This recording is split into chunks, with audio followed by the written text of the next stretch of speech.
welcome to Defense Diaries. I'm your host, Bob Mata, and this is the Kouri Richins trial. I've left my beautiful and brilliant co-host streaming the Colin Gray trial, which we are 6 days into. The pretty heavy-duty witness on the stand right now is Colt Gray's mother, Marcy Gray's on the stand here. But we have been covering Kouri Richins for going on 2 years. It's unfortunate that these trials are overlapping, but they are. So we are going to be covering both the best that we can. Hopefully, Allie will be joining me towards the end of the week. We'll see how long that Colin Gray trial takes to get finished. But this is a case that is a nutty one. It's a nutty one. There's a lot going on with this case. We are live in court right now. It's supposed to start in the next minute or so. And we should be jumping into opening statements in very, very short order. If you don't know anything about this case, it is an absolutely crazy, crazy case. I mean, where to start really with it? It is just one of those cases that's got kind of all the elements that you could ever want for a trial. But this is kind of the long and the short of it. Kouri is alleged to have poisoned her husband with a fentanyl-laced cocktail, collected it out of his life insurance, and then she writes a children's book about grief, and then goes on to a local TV show there in Utah to promote it. Now she's standing trial for aggravated murder in Summit County, Utah, and the prosecution says they have the texts, they have the search history, and they have the financial trail to prove it. So some more details about the case, just so you guys have an idea while we're waiting for trial to start. Kouri Richins is 35. She's a Utah real estate agent and a mother of 3, and she's charged with aggravated murder in connection with the March 22 death of her husband, Eric Richins. Eric was found dead in their home with 5 times the lethal dose of fentanyl in his system. Prosecutors are alleging that Kouri obtained fentanyl pills through an intermediary, crushed them into a Moscow Mule, which is a cocktail, which she prepared for Eric on the night of March 3rd of 2022, and that she had previously attempted to poison him on Valentine's Day of 2022 using the same method, except that time it was in a sandwich. After Eric's death, Kouri then published a book titled Are You With Me? It's a children's book about a father who dies and watches over his children from heaven. She appeared on a local TV show to promote it in May of 2023. Over a year after Eric's death, Kouri's arrested and charged. She has been held in the Summit County Jail for nearly 3 years, awaiting trial. She has pled not guilty to all charges and maintains her innocence. And the charges are aggravated murder, which is a first-degree felony, attempted aggravated murder relating back to the Valentine's Day 2022 attempt, which is a first-degree felony, distribution of a controlled substance ×2, and that's second-degree felony, insurance fraud. Now, these are all the things that she's been charged with. There's been a lot of action pre-trial in this case, which we'll get into as we go through it. But there has been a huge amount of litigation in this case leading up to this trial, which is why it took so long to get here. The walk the dog letters, whether that's going to be in or out at trial, the financial crimes, whether that was going to be tried at the same time as this thing. There's just a lot there. This thing has everything in it. This case has all the things that you could ever want from a trial. So it should be fascinating. I've really been anticipating watching this for a long time. So, I mean, we're gonna rock and roll with this thing. We're gonna rock and roll with this thing. Let's see. Let's see who came over. Let's see who dipped on poor Allie. Damn, Grendel, hanky panky mom. I don't know if sometimes it's hard to tell who's here and who's really, because it'll show supers and start items from the other chat. So, so this is our first attempt at dual coverage. We'll see how it works. It's I miss my partner though. Sad. I hear movement. I hear movement in the courtroom. Am I little? Am I too small? Trace? could do this thing. Oh, that's very small. It's very, very small.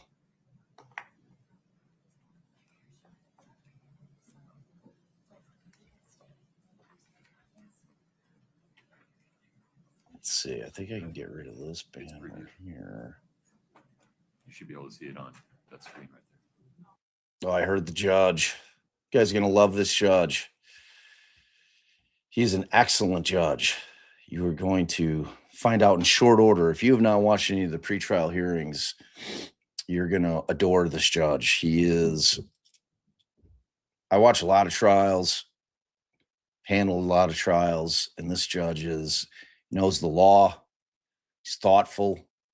He's a bit of a hot bench in terms of going back and forth. He'll challenge the attorneys in terms of their arguments. He's one of my favorite judges out there in Utah. And I have a feeling you guys are going to feel the same way about him as we progress through this trial. I think it's going to be a long one.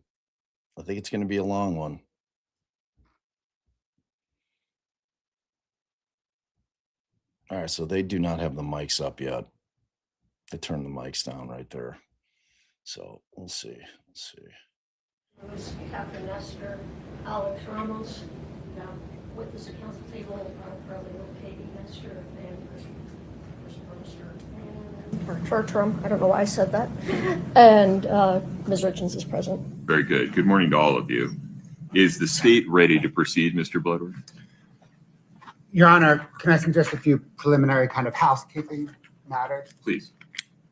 Your Honor, the first is the parties have an agreement as it relates to the exclusionary rule. The parties have agreed that family members can be present for opening, and that following opening, the defendant's mother, Lisa Kouri, and the defendant's aunt, Doreen Kouri, are going to be allowed to remain in the courtroom.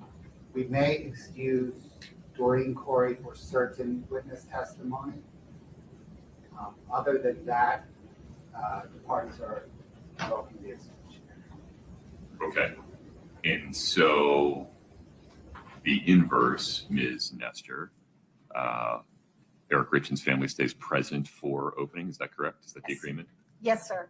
And then to what extent are we invoking the exclusionary rule once the state begins to call witnesses? It's my understanding that the first two witnesses they're going to call are Mr. Gene Richins and Ms. Katie Richins Benson. So as soon as they testify, they can come. We're not going to recall them, so they can sit in the trial for the rest of the trial. Okay. I don't know if you're ever going to call Amy. TBD on Amy. Clint Benson is the third. So all three of the family are going to testify first, and then they can remain in the courtroom. We're not going to recall Clint Benson either. Are you seeking to exclude Katie and Clint while Gene is testifying? No. Ooh, Okay. fancy. No, it doesn't matter. All right. And then as far as Amy goes, if they're going to call her later, we may need to exclude her from the first set of witnesses that are the day of the death, because that's what she has knowledge about. Is that today? I think so. So,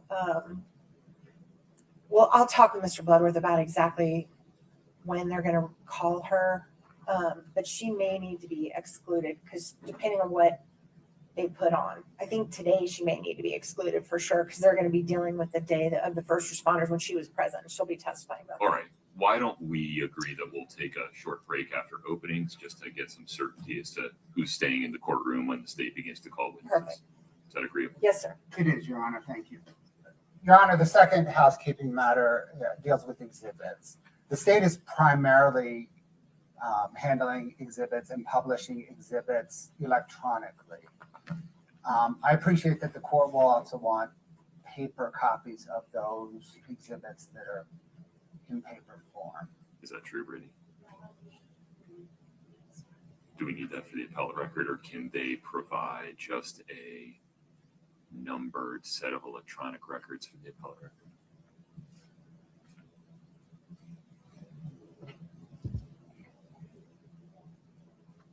Oh, thank you, Trace.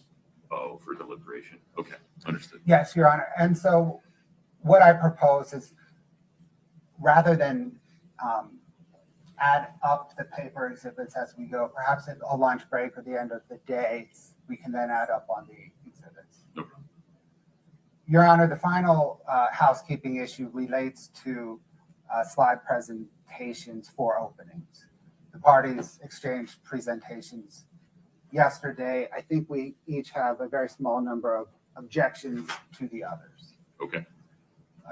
Your Honor, to begin with the states, there are, I believe it is 2 photographs. Can you bring up those and we'll bring up ours?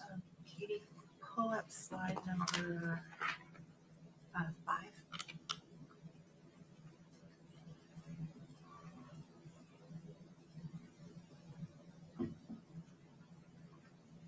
So I can see 3 photographs. Do you want to see them at the same time? Please. Your Honor, if you just publish them to council table, please. No problem. One moment. Go ahead. Your Honor, the state is objecting to the 2 photographs at the bottom of Defense Exhibit 338, looks like. Under 401 and beyond that, 403.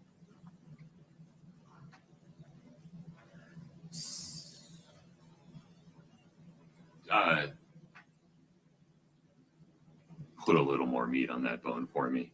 These seem to be consistent with all their evidence and defense narrative about things related to Eric Richins being an avid hunter and going on hunting trips, including international. What's the 403 problem? Your Honor, I don't know that exotic animal heads add any non-prejudicial value to the case. What's the prejudicial part? There may be jurors that, react strongly to exotic animal hunting, different, for example, than a deer or an elk. Okay. All right. Ms. Nestor, Ms. Lewis.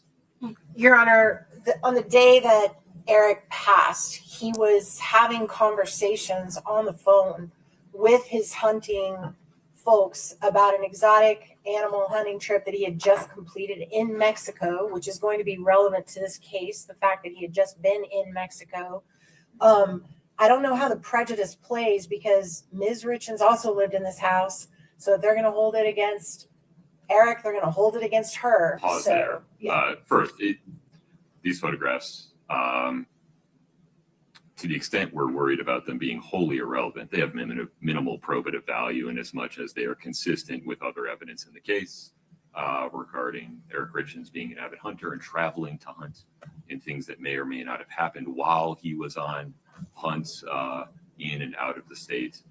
And there's no unfair prejudice here. Candidly, this is Summit County. Every juror in this county knows that people hunt and sometimes have taxidermy trophies from their hunts in their homes. This is fine. Thank you, Your Honor. What else do you have? Your Honor, that is the state's objection. The state will now bring up I think the slide that defense is objecting to. See, there may be 2. Scott, you need table 2, right? That's correct, Your Honor. Okay, one moment.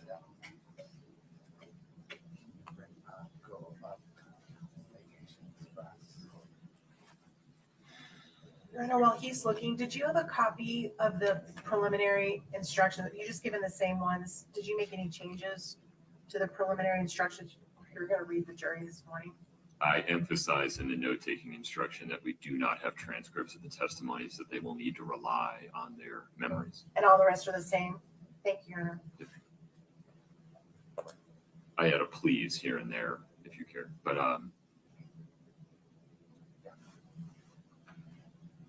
It's the one before that also, but we can start with this one. Yeah, start with this All right. The other one, the Gibson. go ahead, Ms. Lewis. Your Honor, we object to this slide and actually the next one they're going to pull up, primarily because these are not exhibits that have been pre-admitted.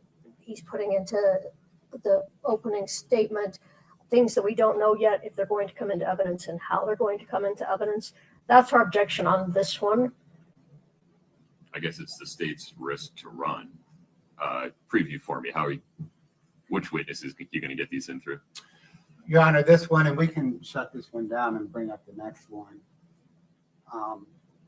This one, we'd also object under 403. It's the same objection that we don't know who this is coming in, if this is going to come in. And my guess is they're going to attribute this to somehow that Ms. Richins a greedy person. I think this is extremely prejudicial. I think these, forgive me, Mr. Bloodworth, these are memes that your information technology expert would say were sent from Ms. Richins' device to other people shortly after Mr. Richins' death.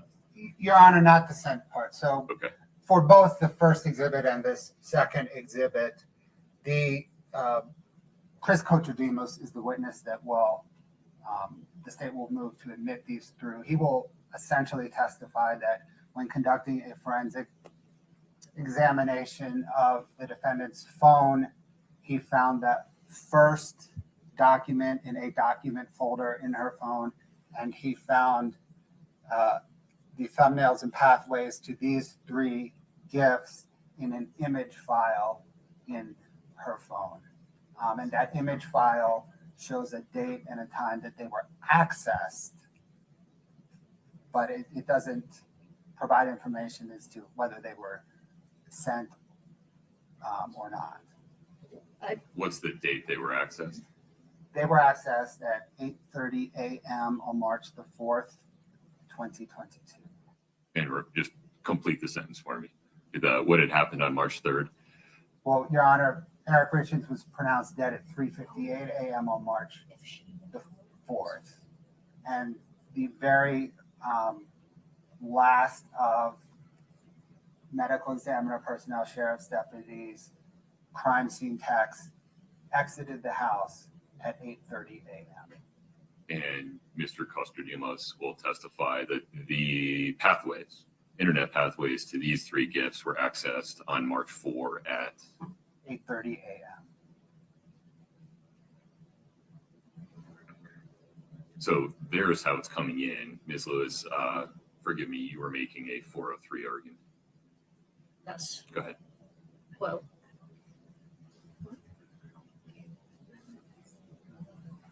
Your Honor, we just read our objection under 403. I think they speak for themselves in terms of the prejudice. We also don't know who had the phone at that time. We don't know where these were downloaded from, if they were sent to Ms. Richins.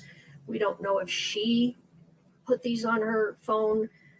We really don't, we know very little about these photos or these gifts. So we're just reading our objection under that. Okay. Internet content that was accessed from defendant's phone on the morning of March 4, 2022 has probative value because it's circumstantial evidence of what the person with that phone was thinking. And there is a link between that phone or that device and defendant.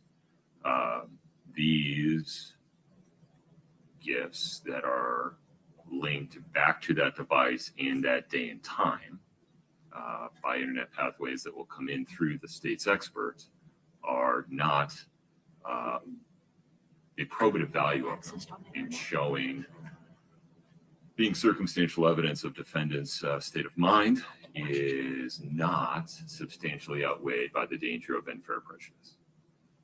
Anything further, Ms. Lewis? Not on that. And Okay. Brad, could you just briefly pull up the last one? We just want to renew our objection to the final slide. I'm sorry, which side? The The flag. Vacation Express?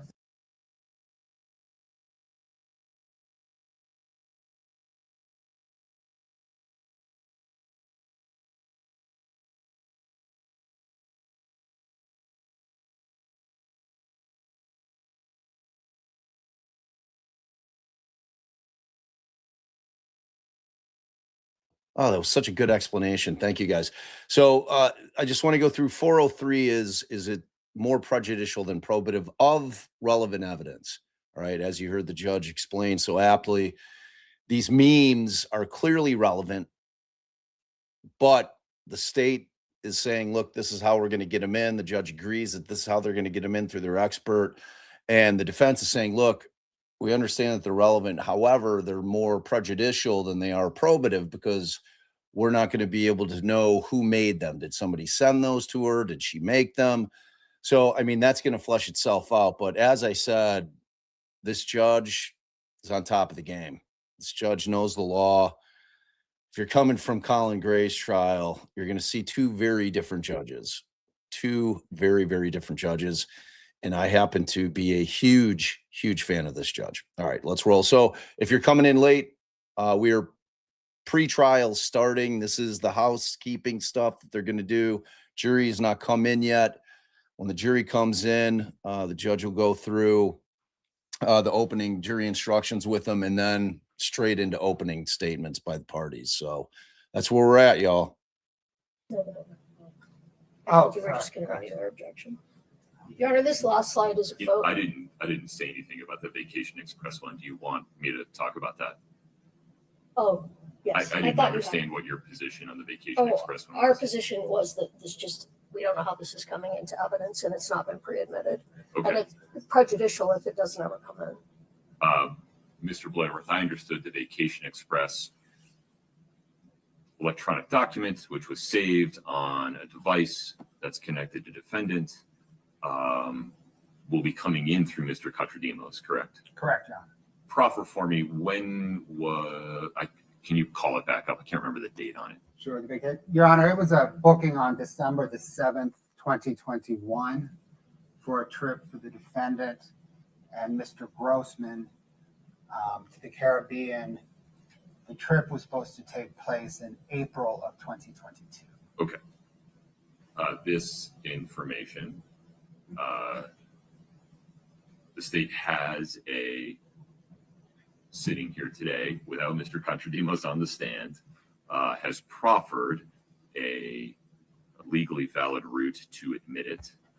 And it has probative value regarding what defendants' plans were at various points in time. Its probative value is not substantially outweighed by the danger of unfair prejudice. And I'm assuming that the state will not be saying that they actually went on this trip in opening. Well, 'cause they I don't didn't. know. Did they actually go? No, they never did. Okay, so I don't imagine the state will be making that representation. And then the final slide, we just want to renew our objection. Your Honor's already ruled on that, but for the record, we want to renew our objection to the book. And also our objection that if this is coming in, we'd ask that the entire interview be played. So we want to renew our objections on those grounds. No new argument, though. No. Right? Okay. I appreciate that you've renewed it. The court stands on its prior denial of those objections for the reasons previously indicated. Mr. Bloodworth, from the state's perspective, any additional housekeeping? No, Your Honor, thank you. Ms. Nestor, Ms. Lewis? No, Your Honor. No, Your Honor. All Bring right. in the jury. Real nuts and bolts stuff. Is that portable mic turned on, Mr. Bloodworth? It is. Would you tap it for me? Very good. Ms. Nestor, same for you. I turned it off, but Okay. test it. Can you hear? Very good. Yep, I'm turning it back off though. Okay. Don't forget to turn it on. Rudy, you got your oath ready? All right. Do we have all 12 jurors, Tracy? Mr. Bloodworth, are we ready for the jury? Yes, Your Honor. Ms. Nestor? Yes, Your Honor. All right. Fair notice for all spectators. Every single time the jury comes in or leaves, we all sing. We're ready for the jury. Let's go. How much do you love this judge already? I love him. I love him. Such a good judge.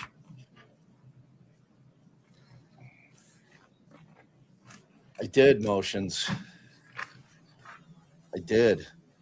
So this is the second set of Kouri's lawyers. She originally had Sky Lazaro and her entire office were the attorneys. When the walk the dog letter came out, Kouri was basically throwing Sky under the bus, saying that it was Sky's idea. And then, of course, the story switched to, I was just writing a book. So, yeah, but we'll get into all that stuff as we're progressing through this trial. I hope the judge gives the jury an idea, which I'm sure that he has already when they were picking the jury, in terms of how long they're anticipating this thing to last. I've heard somewhere between 5 and 6 weeks. that always goes, they err on the side of caution and usually give too much time rather than not enough. And trials typically end a little earlier than anticipated just because you can't really know how thorough the defense is going to be on crosses of certain witnesses. So it's a real guessing game typically. But yeah, I've heard it's going to be a lengthy one.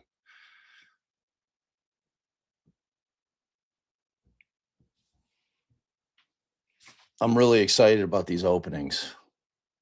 Now, Brad Bloodworth is the prosecuting attorney, and I like him. I like him. I'm guessing like 4.5 weeks is what my guess is.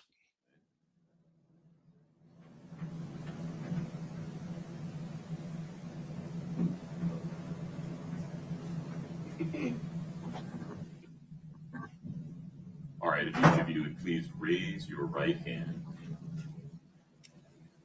Do each of you affirm that you will well and truly answer such questions as may be put to you touching your competency to serve as jurors in the case now before the court, subject to the pains and penalties of perjury? Thank you. Please have a seat.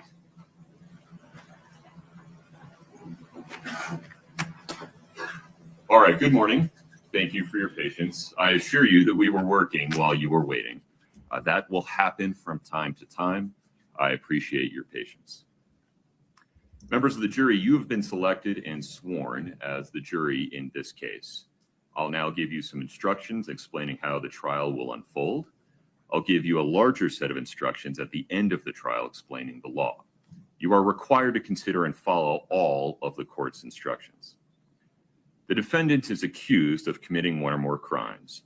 You'll decide if the defendant is guilty or not guilty. Please keep an open mind throughout the trial. At the end of the trial, you will discuss the evidence and reach a verdict. You took an oath to well and truly try the issues pending between the parties and to render a true and just verdict. The oath is your promise to do your duty as a member of the jury. Please be alert, please pay attention, and please follow the court's instructions. The prosecution has filed a document called an information that contains the charges against the defendant. The information is not evidence of anything. It is only a method of accusing a defendant of a crime. I'll now read the information.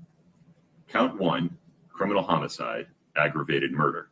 Between on or about March 3, 2022 and March 4, 2022 in Summit County, state of Utah, the defendant did intentionally or knowingly cause the death of another individual under any of the following circumstances. The actor committed homicide for pecuniary gain, and or the actor committed homicide by means of the administration of a poison or of any lethal substance, or of any substance administered in a lethal amount, dosage, or quantity. Furthermore, the defendant was a cohabitant with the other individual. Count 2, attempted criminal homicide, aggravated murder. On or about February 14, 2022 in Summit County, state of Utah, the defendant did intentionally or knowingly attempt to cause the death of another individual under any of the following circumstances. The actor attempted to commit homicide for pecuniary gain, and or the actor attempted to commit homicide by means of the administration of a poison or of any lethal substance, or of any substance administered in a lethal amount, dosage, or quantity. Furthermore, the defendant was a cohabitant with the other individual. Count 3, insurance fraud. Between on or about January 29, 2022, and on or about August 31 of 2022 in Summit County, state of Utah, the defendant did, with intent to deceive or defraud, intentionally, knowingly, or recklessly devise a scheme or artifice to obtain anything of value by means of false or fraudulent pretenses, representations, promises, or material omissions. Furthermore, the value of the property, money, or things obtained or sought to be obtained is or exceeds $5,000. Count 4, insurance fraud. On or about June 14 of 2022 in Summit County, state of Utah, the defendant did, with intent to deceive or defraud, present or cause to be presented any oral or written statement or representation as part of or in support of a claim for payment or other benefit pursuant to an insurance policy, certificate, or contract, knowing that the statement or representation contained false, incomplete, or fraudulent information concerning any fact or thing material to the claim. Furthermore, the value of the property, money, or things obtained or sought to be obtained is or exceeds $5,000. Count 5, forgery. On or about January 29, 2022, in Summit County, state of Utah, the defendant did, with the purpose to defraud someone, make, complete, execute, authenticate, or utter a writing so that the writing or the making, completion, execution, authentication, or utterance purports to be the act of another person, whether that person is existent or non-existent. The defendant has entered pleas of not guilty and denies committing the crimes. Every crime has component parts called elements. The prosecution must prove each element beyond a reasonable doubt. Until then, you must presume that the defendant is not guilty. The defendant does not have to prove anything. The defendant does not have to testify, call witnesses, or present evidence. Oh, little T. The prosecution has the burden of proving the defendant guilty beyond a reasonable doubt. Some of you may have served as jurors in civil cases where you were told that it is only necessary to prove that a fact is more likely true than not true. In criminal cases, the prosecution's proof must be more powerful than that. It must be beyond a reasonable doubt. Proof beyond a reasonable doubt is proof that leaves you firmly convinced of the defendant's guilt. There are very few things in this world that we know with absolute certainty. And in criminal cases, the law does not require proof that overcomes every possible doubt. If, based on your consideration of the evidence, you are firmly convinced that the defendant is guilty of the crime charged, you must find the defendant guilty. If, on the other hand, you think there is a real possibility that the defendant is not guilty, you must give the defendant the benefit of the doubt and find the defendant not guilty. Remember, the fact that the defendant is charged with a crime is not evidence of guilt. The law presumes that the defendant is not guilty of the crimes charged. This presumption persists unless the prosecution's evidence convinces you beyond a reasonable doubt that the defendant is guilty. Regarding our respective roles, all of us, judge, jury, and lawyers, are officers of the court and have different roles during the trial. As the judge, I'll supervise the trial, decide legal issues, and instruct you on the law. As the jury, you must follow the law as you weigh the evidence and decide the factual issues. Factual issues relate to what did or did not happen in this case. The lawyers will present evidence and try to persuade you to decide the case in one way or the other. Neither the lawyers nor I decide the case. That is your role. Do not be influenced by what you think our opinions might be.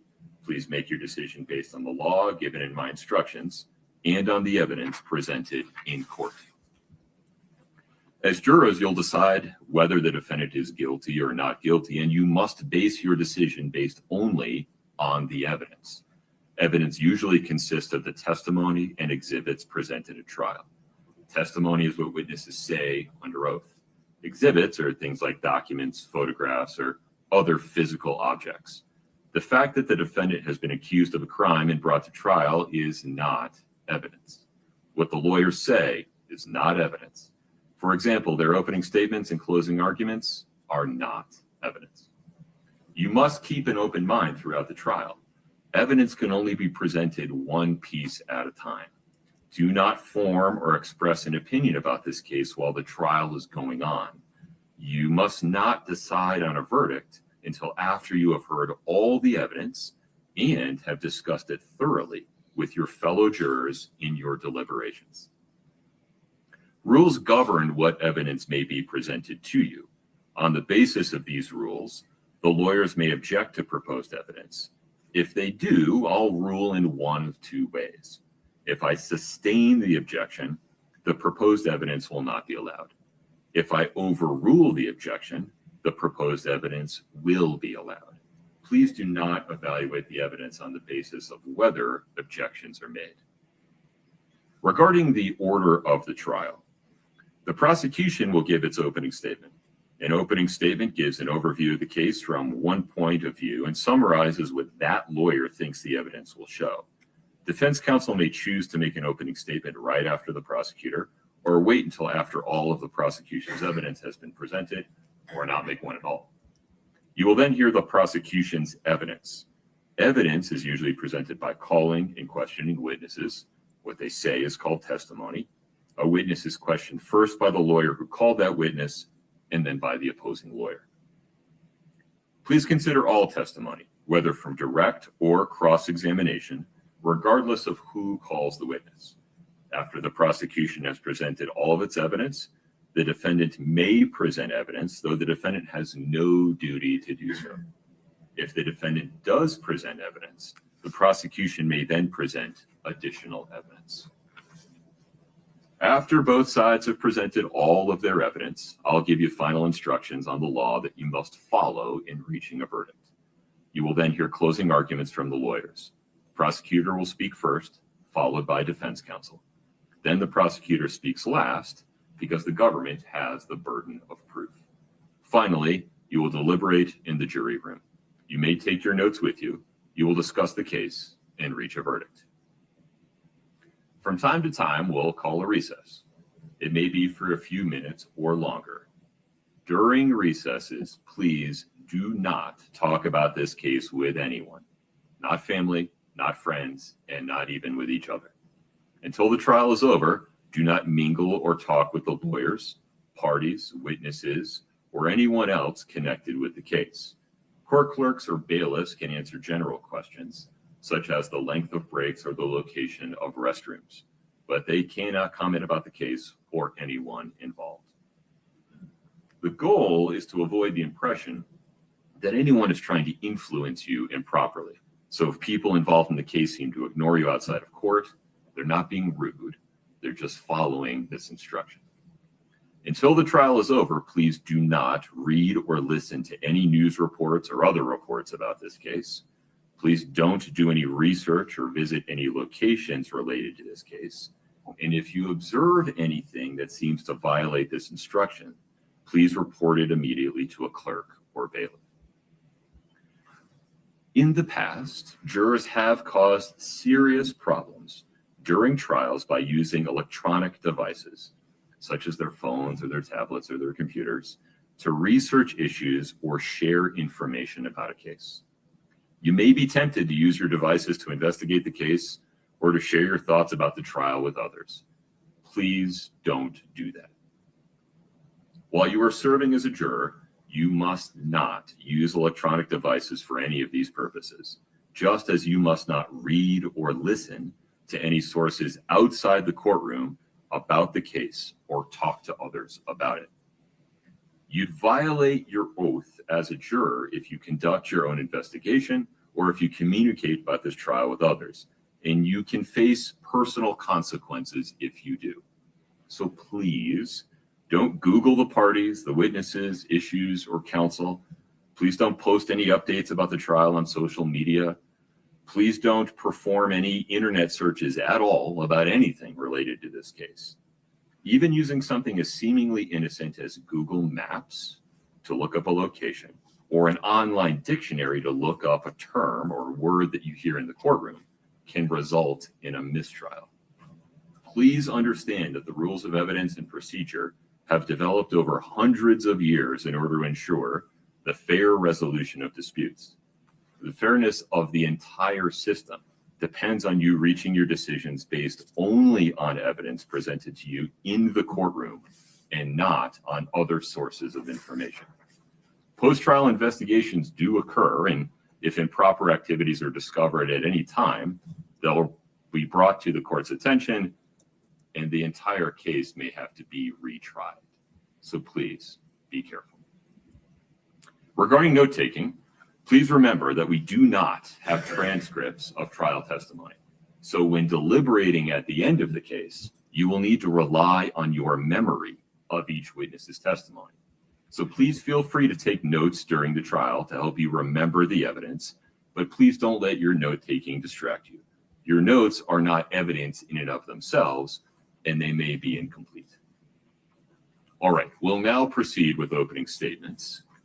Mr. Bloodworth, let me make sure you have what you need here. Okay.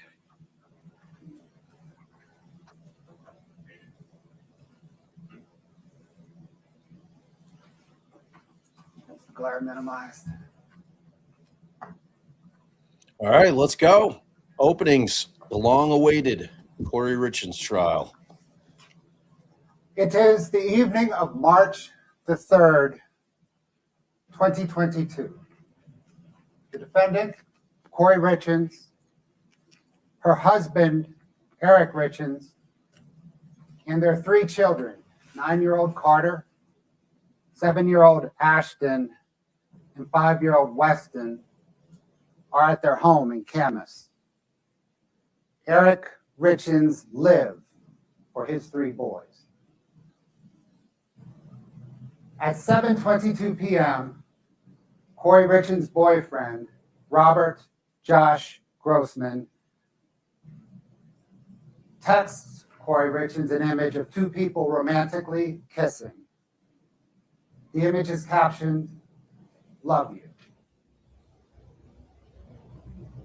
At 8:36, Kouri Richins replies, "Love you." The boys go to bed. Kouri Richins makes Eric a drink and takes it to him in their bedroom. He drinks on the bed. She departs the bedroom. Kouri Richins returns to the bedroom at about 3:00 a.m. She feels that Eric is cold. She nudges him. He does not respond. She sees that he is stiff and pale. His mouth is wide open. At 3:06 a.m., Kouri Richins unlocks her cell phone. She travels 243 feet beginning at 3:08 a.m.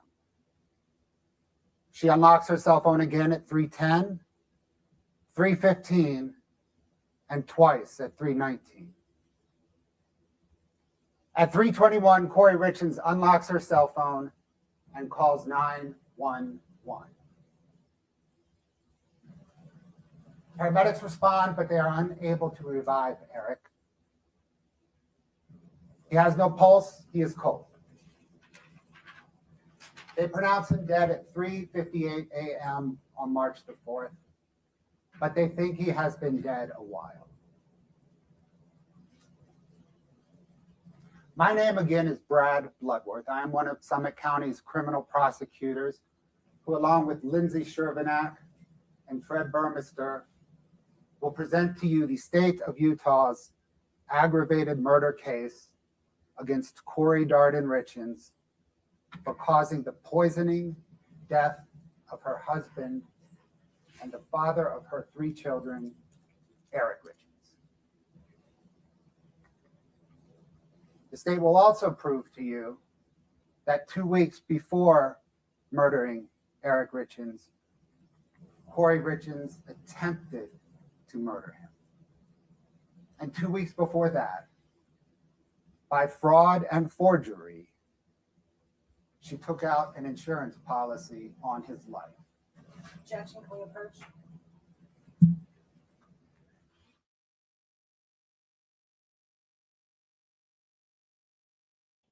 The dreaded objection during openings. Gotta hate that. Breaks up the flow. What do you guys think so far? I don't think, like, Bloodworth just has a distinctive voice. I don't find him to be particularly robotic. I thought kind of laid out the story kind of nicely there in the Weeks beginning. before attempting to murder Eric Richins, Kouri Richins took out an insurance policy by fraud and forgery on Eric's life. And 2 weeks after Eric died, she submitted a fraudulent claim on yet another insurance policy. In this opening statement, I will summarize for you some of the evidence that the state will present over the next few days, perhaps weeks, so that you have a framework to assemble and analyze all of the evidence. The evidence will prove that Kouri Richins murdered Eric for his money and to get a fresh start at life. More than anything, she wanted his money to perpetuate her facade of privilege, affluence, and success. Kouri Richins owned a house flipping business. She would purchase, rehab, and resell homes. She presented herself to friends and business associates as remarkably successful. The evidence will prove that on the day that Eric died, Kouri Richins owed over $4.5 million to over 20 different lenders. And she did not have the ability to service that debt because her bank accounts were exhausted and her credit was exhausted. She had been taking out new loans to include payday loans to service existing loans, but her new credit was drying up.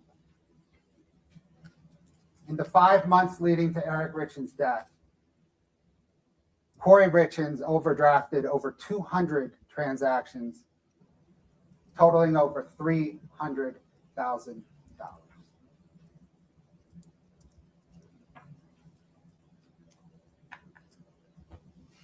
And on the day that Eric died, Kouri Richins was scheduled to close on an unfinished and derelict mansion in Midway, and thus take on an additional $3.2 million in debt. She did not have the financial ability to service that debt, to rehab the mansion, or to hold on to it long enough to resell it. The mansion may appear impressive from a distance, but upon close inspection, it is just a facade.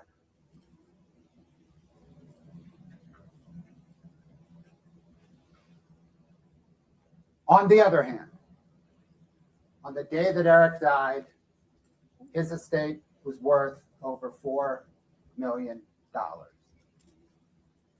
And the evidence will prove that Kouri Richins believed she would inherit it all. She believed that she would inherit Eric's $2 million interest in a stonemasonry business, an interest that a prenuptial agreement prevented her from getting any part of if they divorced, but permitted her to get all of if Eric died while they were married. She believed that she would inherit the $1 million or so dollar home that they lived in, but that Eric owned separate and apart from her. And she believed that she would benefit from nearly $2 million in insurance on Eric's life, to include the $100,000 policy that she took out a few weeks before he died.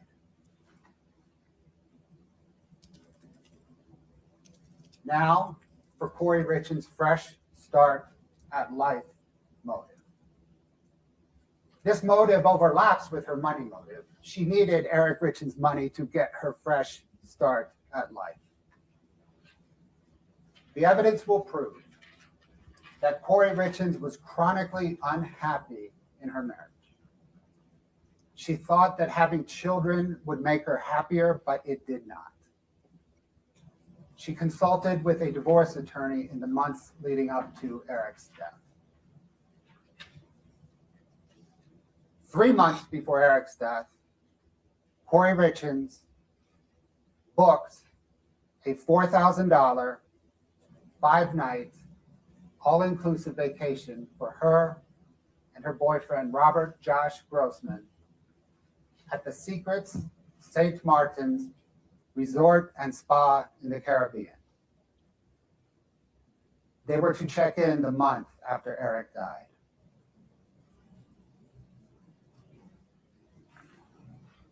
Three weeks before Eric's death, 15 days before Eric's death, 1 day before the charge, attempted murder, Kouri Richins text messaged Josh Grossman, "If I was divorced right now and asked you to marry me tomorrow, you would? I just want to lay on the couch and cuddle you. Watch a murder documentary and snuggle."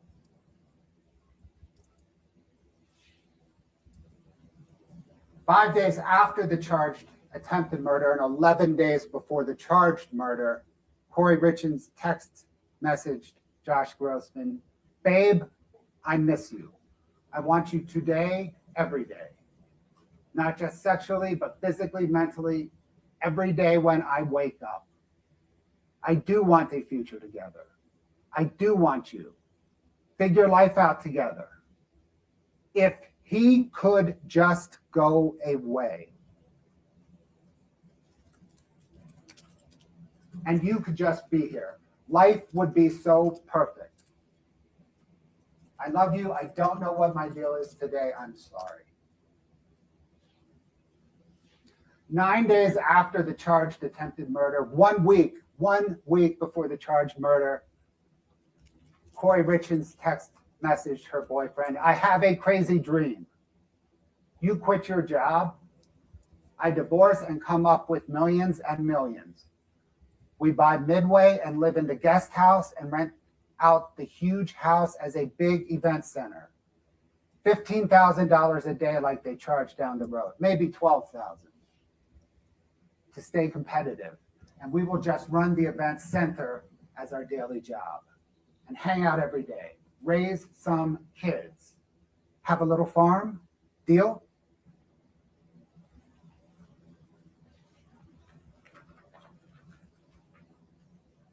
Just over 2 weeks after Eric Richins' death, Kouri Richins text messaged her boyfriend a link to the Secret St. Martin's Resort and Spa in the Caribbean and asked, "Are we there yet?"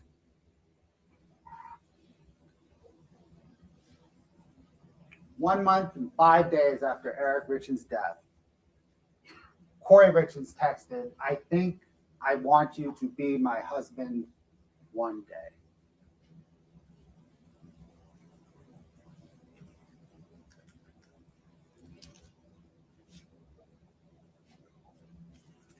Now for the attempted murder charge.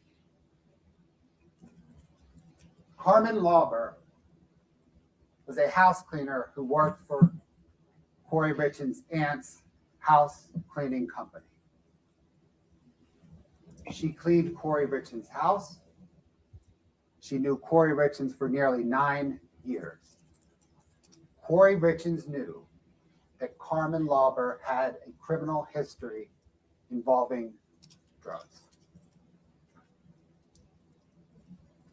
The evidence will prove that on February the 11th, 2022, 3 days before the charged attempted murder, Carmen Lauber, at Kouri Richins' request, purchased illicit pills from a street drug dealer who was a friend of a friend. And she gave those pills to Kouri Richins.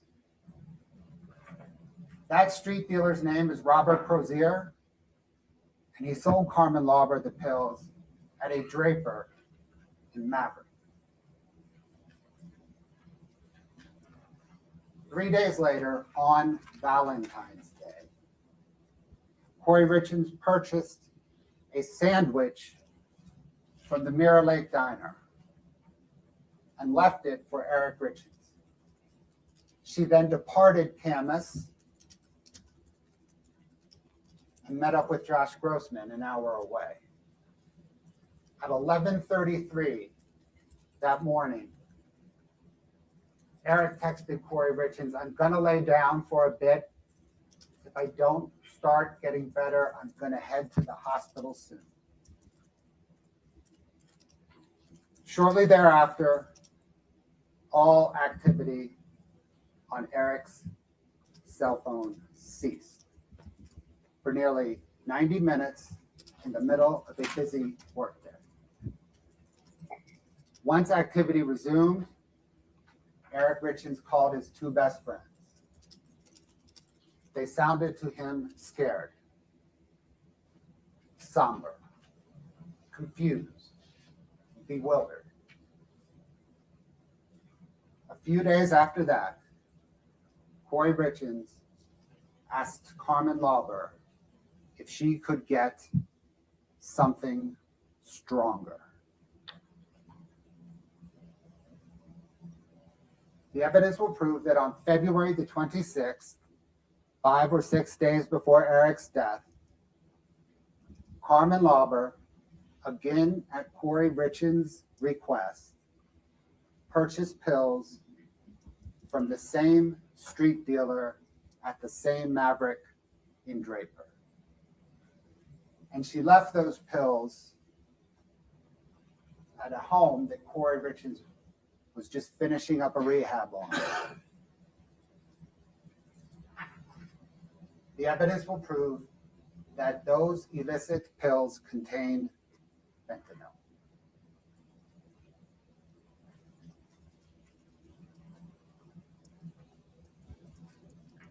The autopsy and toxicology report shows that Eric Richins died of fentanyl poisoning. He had several times a lethal amount of fentanyl in his blood and more in his stomach. And that extraordinary amount of fentanyl was intentional, not accidental.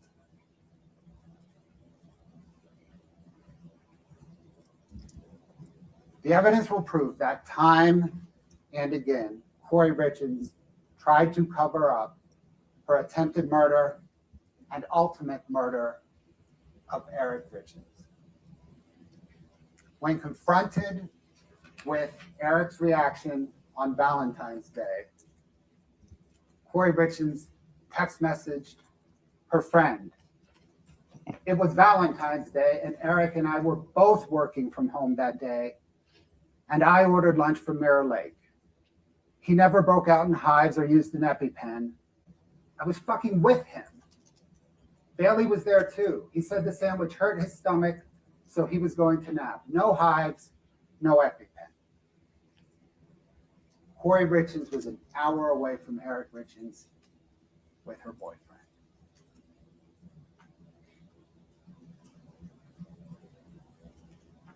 Regarding the morning of Eric Richins' death,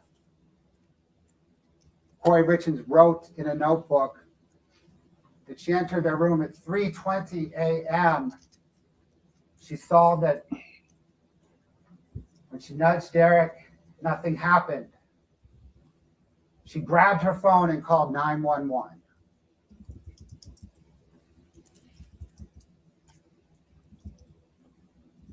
She first grabbed her phone at least 3:06 a.m. and delayed calling 911 at least 15 minutes.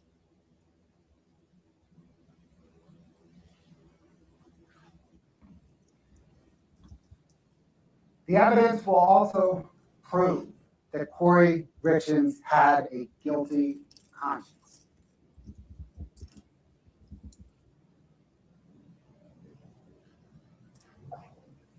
The morning that Eric died, his family came over. Kouri Richins could not face her children or Eric's dad, Eric Richins. She didn't speak to her. A few days after Eric's death, Kouri Richins and her boyfriend, Josh, they drove into the Uintas and talked about Eric's death for the first time. Kouri Richins asked Josh, while serving in Iraq, did you ever kill anyone? When he responded, she asked, how did that make you feel?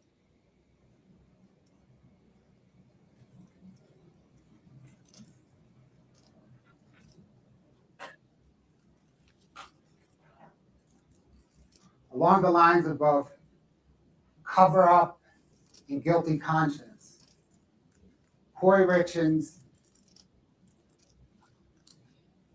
text messages and other data from Kouri Richins' phone for the 2 months leading up to Eric Richins' death and a week or two after have all been deleted.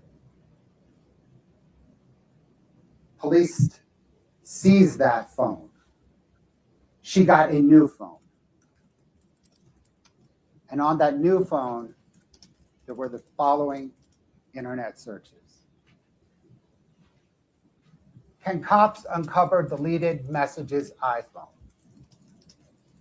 Can you delete everything off an old iPhone without actually having it? Can deleted text messages be retrieved from an iPhone?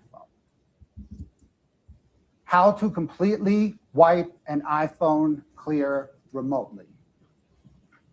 How to permanently delete information from an iPhone remotely.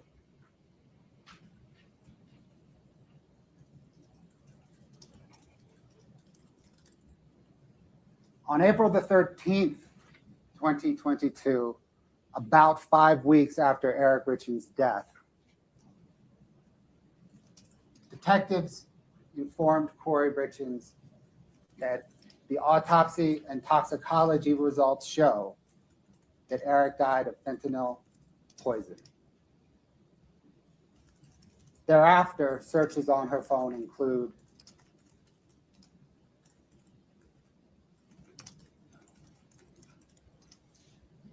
if someone is poisoned, what does it go down on the death certificate as? Can cops force you to do a lie detector test?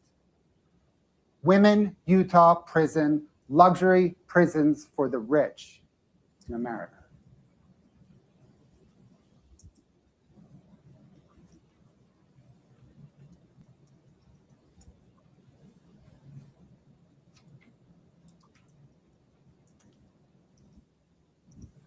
Almost a year after Eric Richins' death, when Kouri Richins knew the police were investigating her for his death, Kouri Richins published a children's book on how to deal with the loss of a parent. And she promoted that children's book on local television and local radio.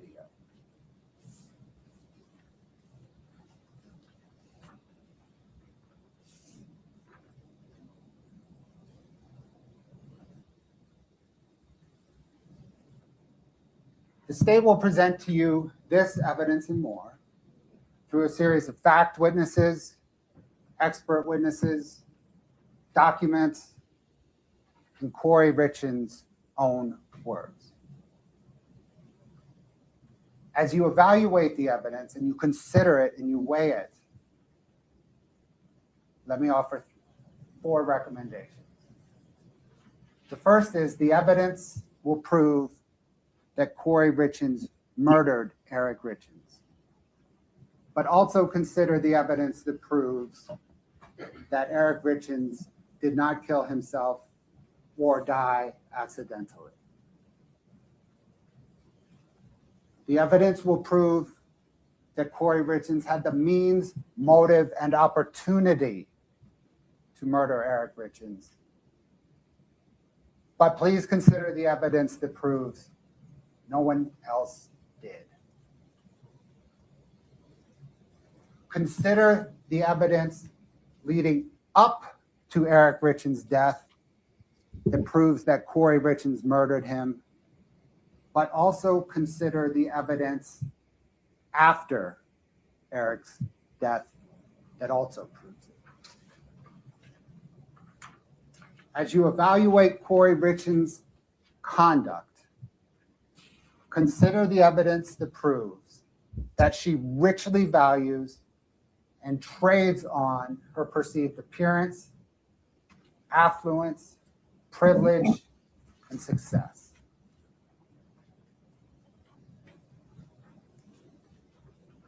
Let me please highlight two of the judge's instructions that he just provided.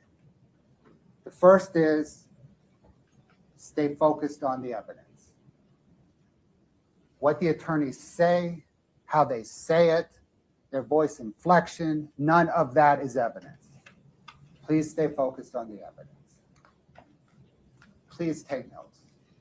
As he said, you will probably only hear from a witness one time, and that is when the witness testifies. At the end of the trial, I'll stand back up here. And in closing argument, we will analyze the evidence. We will apply it to the elements that the judge instructed you on.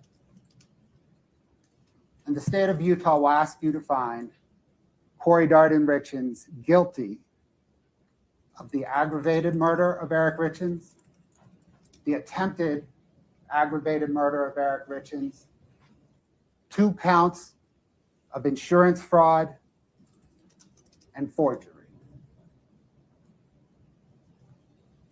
Back for a moment to the morning of March the 4th, 2022. It is 8:30. Medical examiners place Eric's body in a body bag onto a stretcher, and they wheel him out of his home for the last time. His boys are upstairs with their uncle. Kouri Richins has not yet told them that Eric is dead, and she won't for a few more hours. The last of the sheriff's deputies leave, crime scene techs, medical examiners. And on Kouri Richins' phone, the following 3 images are accessed.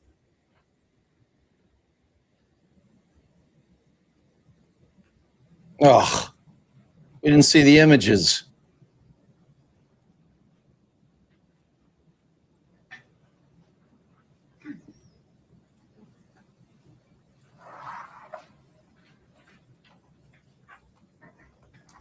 Damn. Is your mic on, Ms. Nestor? Yes, Can you tap it for me? we need Katie to be connected. She is. Okay. It's a black screen at the moment. Is that intentional? Thank you, Judge.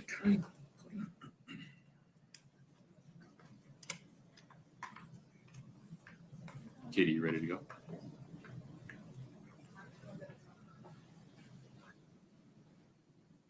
My apologies. One moment. My error.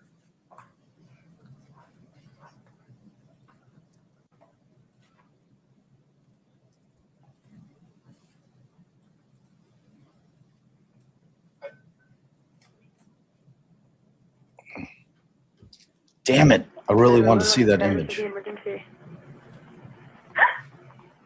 My husband's not breathing. He's cold. Okay, what's the address? 282 Willow Court. 282 Willow Court? Uh-huh. Okay, what's a good phone number in case we get disconnected? 435 671 4987. Okay, it's going to be in Francis. Okay, tell me exactly what happened. I don't know. I just came in. I was sleeping with my kids. Okay, I can't understand you. I need you to take a deep breath. What's going on? I don't know. I was sleeping in with my kids. I just came in our bed, and I turned over, and he's just cold. He's just cold. Who's cold? My husband. I turned the light off. And he's not breathing? He's not breathing? I need you to confirm it for me. Is he not breathing? No. Okay, can you do CPR? No, I don't know how. You don't know? I'm going to tell you how to. Are you willing to do CPR? Yeah. Okay. Those were the sounds of a wife becoming a widow. 6.5 hours before that terrible phone call, Eric and Kouri Richins were in that same bedroom, and they were celebrating. They were celebrating because Kouri was about to close on the biggest real estate deal that her company had ever done. She was about to close on something called the Midway Mansion. Slide 2, please. A sprawling, multi-million-dollar home in Midway that had been abandoned before construction was completed. And the plan was to fix it up just enough to resell it. In other words, repair the windows, make it look nice. There had been vandalism inside, clean it all out, get it ready to flip and sell. And the concept is to sell it for millions more than the bargain basement price they got, because it was just a dilapidated, falling apart, abandoned property. And the plan was to flip it for so much that she was going to make millions of dollars of profit, at least $2 million for her and for all of her investors. And Eric was a part of this. Eric had been out at the property that very day, the day that he died, spreading gravel to make it look nice for open houses. And so that it'd be ready as soon as they closed.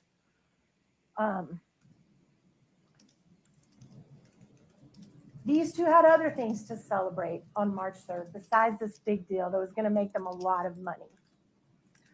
One of the things they had to celebrate was that Eric's business was doing.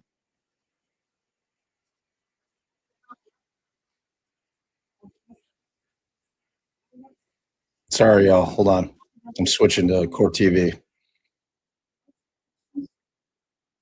In that picture a little bit back from the house, and it was filled, slide 5, it was filled with exotic animals. Eric was a huge hunter. He went on trips all over the world. They had the kind of money that they were blessed with. He could travel to Africa and travel to Mexico, which he did 2 weeks before he died. He was in Mexico hunting an exotic sheep, actually. They had four-wheelers. They had lots of vehicles. They had snowmobiles and ATVs and ski equipment. They were very blessed. They had a lot to celebrate. They also had a wonderful family. Slide 6. The one thing that I don't think anybody in this courtroom is ever going to challenge, us included, is that Eric and Kouri adored their boys. They were their world. They were in that place that those of us who've had kids have all been in, where you spend your days driving them around to soccer and all their activities, and they're just the center of your world. And that's how both of these parents felt about their kids. They loved them a lot. And what's more important is that the boys adored their father, adored him.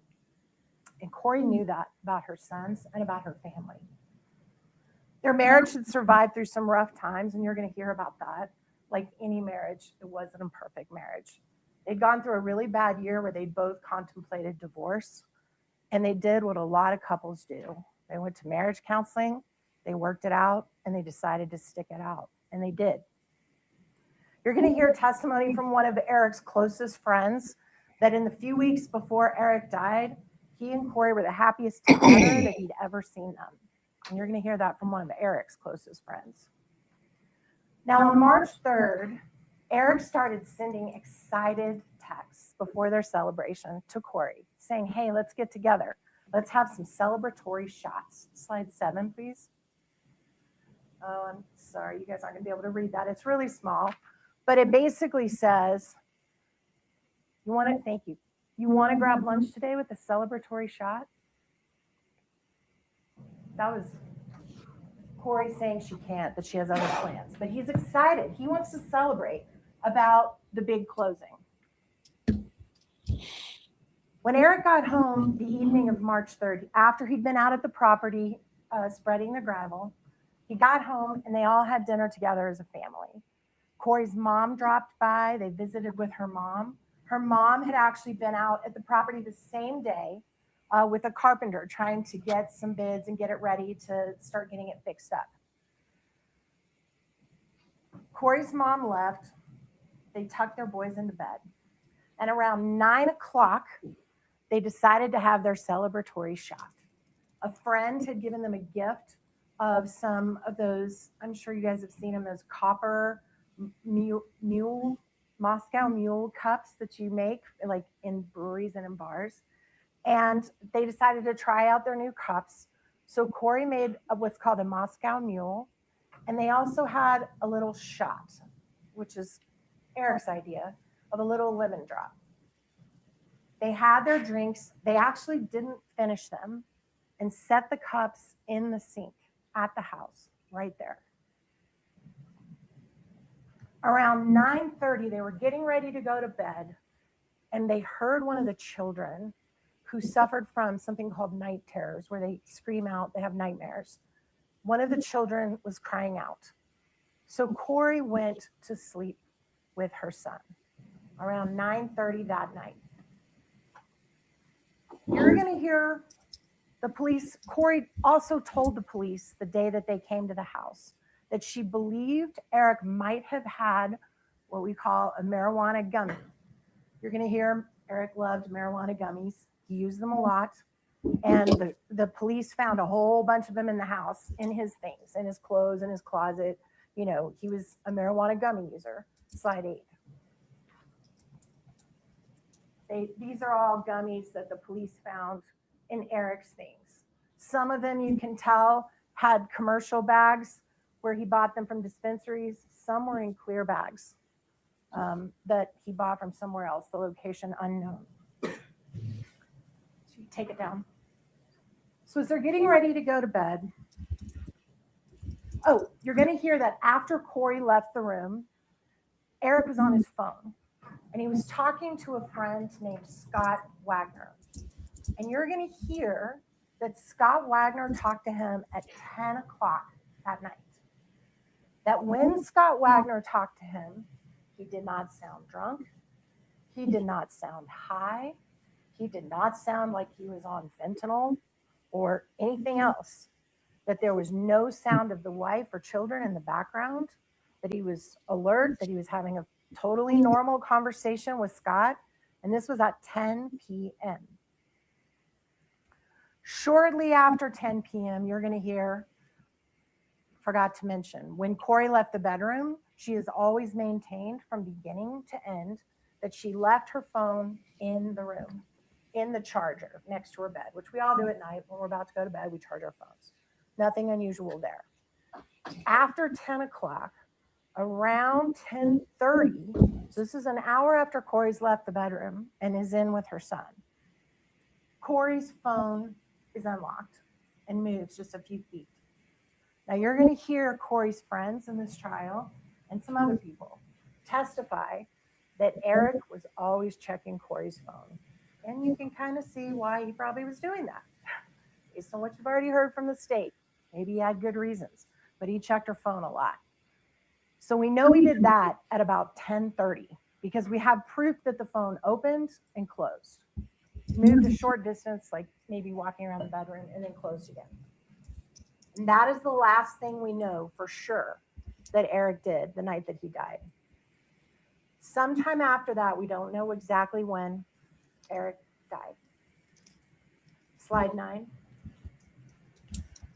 When Eric died, his Apple Watch was hanging on a charger, nice and neat.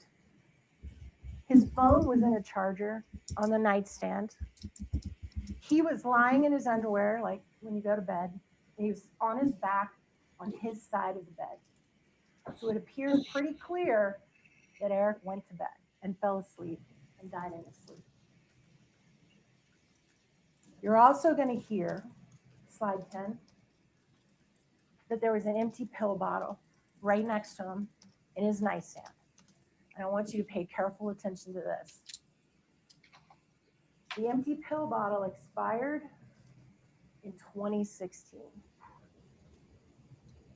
Made out to him for pain pills. So that's going to become important later. Sometime after 3 a.m., Kouri wakes up and comes back into a dark bedroom. You're going to hear she unlocked her phone. Probably, we're not going to dispute the times that the state just mentioned. The phone gets unlocked shortly after 3 a.m., which is what time Kouri says from day one that she got up. She always tells the police, I got up at 3. The phone verifies that. The phone moved around the house a little bit. You're going to hear the distances in the house. There's going to be investigators that are going to tell you how many feet from the master bedroom to the bathroom to the kitchen. They're going to tell you about how many feet are in that house if you're walking around the house. It appears clear she walked around the house just a little bit for a few minutes. And then the phone stops being active, which is indicative of being back in the charger, indicative of not moving anymore. And a few minutes later, you hear the 911 call that you guys just heard. So that gives her enough time to crawl into the bed, touch her husband, and realize he's cold. Just about 3 minutes, all it took. And she picks her phone up, calls 911. You're going to see that the phone records prove all of this. At that time, I believe everyone's going to agree, and I think the state even admitted it in their opening. It's pretty clear he'd been dead for several hours. And you're going to actually see a photo when we pass. Our blood pools in the position that we lay in. It's not circulating anymore because our heart's not working. And you're going to see a picture of his back. And you're going to see that the blood he had been dead long enough for the blood to pool on his back because he was laying on his back. So that usually indicates he'd been dead for several hours, and the medical examiner is going to tell you that. So those 6 hours, ladies and gentlemen, between 9 p.m. and 3 a.m., somewhere in that time, Eric Richins died. Somewhere in that time, he ingested a fatal dose of fentanyl. What you will never hear after 4 years of investigation, where as recently as 2 weeks ago, they were back searching that house. After 4 years of investigation and 5 weeks of this trial, you know what you're never going to hear is how that fentanyl got inside of him, because there is zero evidence of that. To this day, slide 11, please. You're going to see that his death certificate, that's the wrong thing, Katie. Just take it down. Sorry about that. That's the wrong thing. His death certificate reads that the manner of his death is still unknown to this day. You're going to hear testimony that a medical examiner has the ability to declare the manner of someone's death. It can be homicide, it can be suicide, it can be accidental overdose, it can be murder, it can be anything. To this day, the medical examiner, the professional that's the head of declaring how people die in the state of Utah, has never been able to determine the manner of Eric Richins' death. Now, you're going to hear first responders and law enforcement tell you that no fentanyl was found in the bedroom the night of his death. But you're also going to hear them that they didn't search for it. You know, we've all seen the TV shows, the crime shows. What do you do if there's a murder, right? If you think there's a murder, tape it off. No one gets in or out. It becomes a crime scene. You search everything. You search the closet. You search the bathroom. You search the vehicles. You search the house. You search the office. They didn't do that. all kinds of friends and family, and you're going to see video of all the people that were in the house that day. There was no restrictions on anybody. And guess what was sitting in the sink? The cups. They were sitting there. They were never taken. They were never tested. Nothing. The nanny ended up putting them in the dishwasher the next morning, and they still had fluid in them. You're going to hear the day after Eric died. Kouri, or I'm sorry, not day after, day of. They started interviewing Kouri over and over and over again about what happened that night. You're going to hear for yourselves that her explanation of what happened that night has never changed from that call you just listened to, as far as the timing, as far as what happened. Never. Law enforcement secretly recorded her phone conversations for over a year after this incident. 2 years later, listening in to her conversations with her family to see if her story about what happened that night ever altered, ever changed. You're going to hear it never changed. You're going to hear that before Eric's body was even taken out of their bedroom, Kouri was told the body was going to a morgue for an autopsy. So within an hour of the cops getting there, she knew there was going to be an autopsy of his body. And what happens when you have an autopsy? You figure out how someone died. That's what doctors do. They test your blood, they test your bodily tissues. So she knew that. But did she tell the police or the medical responders or the EMS, hey guys, you might want to check for fentanyl? My husband used it all the time. Did she do that? Because with one sentence, she could have taken all suspicion off her and made this about a drug overdose. But she didn't. As a matter of fact, she could have staged a whole drug overdose scene with fentanyl pills on his stomach and everything all over the place and say, gosh, you know, I tried to get him in rehab for years and I couldn't. But she didn't. And you know why? Because she told her truth. She told her truth over and over again. And it's exactly what she told that 911 operator that you just heard and you're going to hear over and over in trial. I don't know what happened. Now you're going to hear that Eric Richins' family simply could not accept that. They needed someone or something to blame for losing someone they loved that wasn't Eric himself. And that's totally understandable. No family ever wants to believe that behind closed doors, someone they love is using drugs. No one wants to believe that. But the family's need to make sense of Eric's death went way beyond what you would expect a normal grieving family to go through. You will hear that as the detective arrived at the house, Eric's sisters spoke with the detective in the driveway. This is before anyone in the house knows how Eric died. If he had a heart attack, if he had an aneurysm, a lot of people were talking about aneurysms at the scene, and you're going to hear that. Nobody knew yet how he died.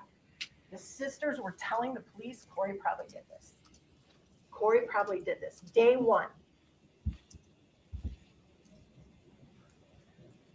His sister Katie tells the police, and you're going to hear her testify about this, that Kouri had recently found out that Eric had put all their assets in a trust and that Katie was in charge of the trust. She's going to say, I'm in charge, and that Kouri didn't like that. She told that to the police at the scene. So Kouri already knew before Eric ever died that his assets were protected in a trust and didn't automatically come to her if he died, that there were legal things you had to go through. You're going to hear that it didn't stop there. The Richins family hired a private investigator, and you're going to see how much they paid that private investigator. And it's almost $100,000. And they paid that investigator to spend every waking minute digging up as much dirt as he possibly could on Kouri Richins to try to implicate her in Eric's death.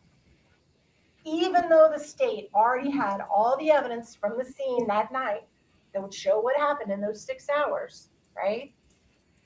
The investigator goes looking for skeletons in the closet.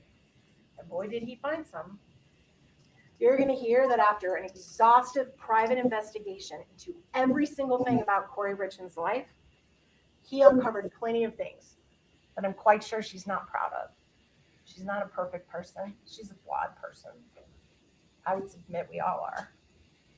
But the prosecutor just turned some of her most intimate, personal correspondence into entertainment with bubbles and slides. And they're going to continue to assassinate her character throughout this trial, so get ready. The judge has instructed you not to prejudge this case and to wait until you hear all of the evidence before you make up your mind. So let me assure you, no marriage is what it appears on the surface. What happens when we close our bedroom door is very private and is not always known by family or friends. And I think you're going to learn a lot about Kouri and Eric's relationship in this trial. And I would ask you to wait before you go rush to judgment like they have about her sexual morality, her personal decisions, about her marriage, and about her family.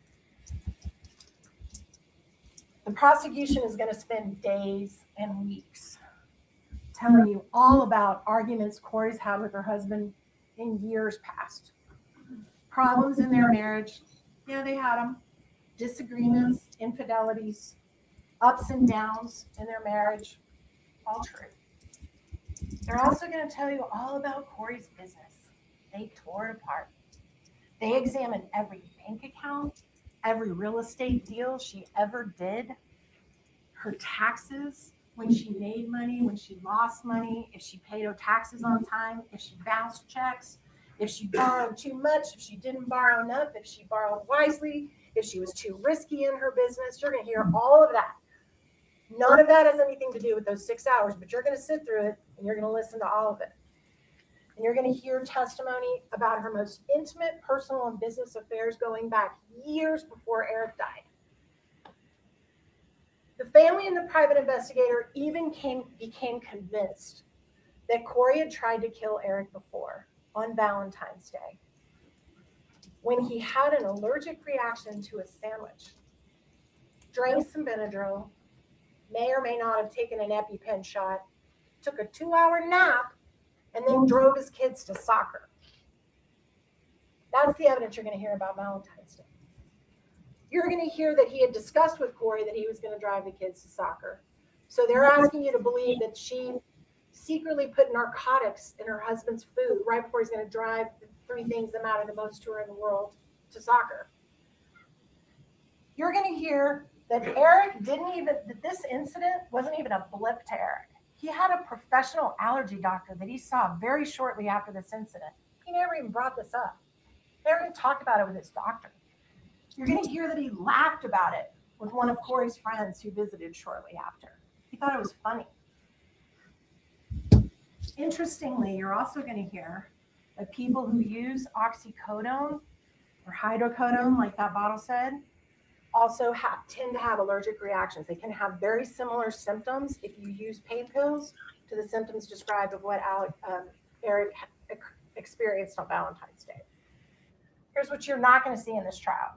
You're not going to see one single bit of evidence showing what was in that sandwich, if he went to a doctor, if he did any tests run, because he didn't. No evidence at all. Now, the family's investigator regularly updated law enforcement on his investigation. He sent them everything he found. He sent them witnesses to interview. He sent them interviews he did of the witnesses first. You're going to hear this very same private investigator took Eric's computer before the police got it and had it for a long time in his possession, looking through all of Eric's computer. You're also going to hear Eric's family went and hired experts. They hired experts in toxicology, in finances, in handwriting analysis, paid them all a bunch of money. And now those same people that the family hired are going to appear here as witnesses for the state to testify against Kouri. You're going to hear that the family had constant communications with the prosecution team right up until they decided to charge Kouri a year later. Now, as you've already heard from this prosecutor, they're going to spend weeks in this trial trying to convince you that Kouri had reasons to kill her husband because they can't show you that she did kill her husband. You're not going to hear a single one of Eric's family, Kouri's investors, Kouri's friends, her lover, her accountant, her broker, her lawyer, her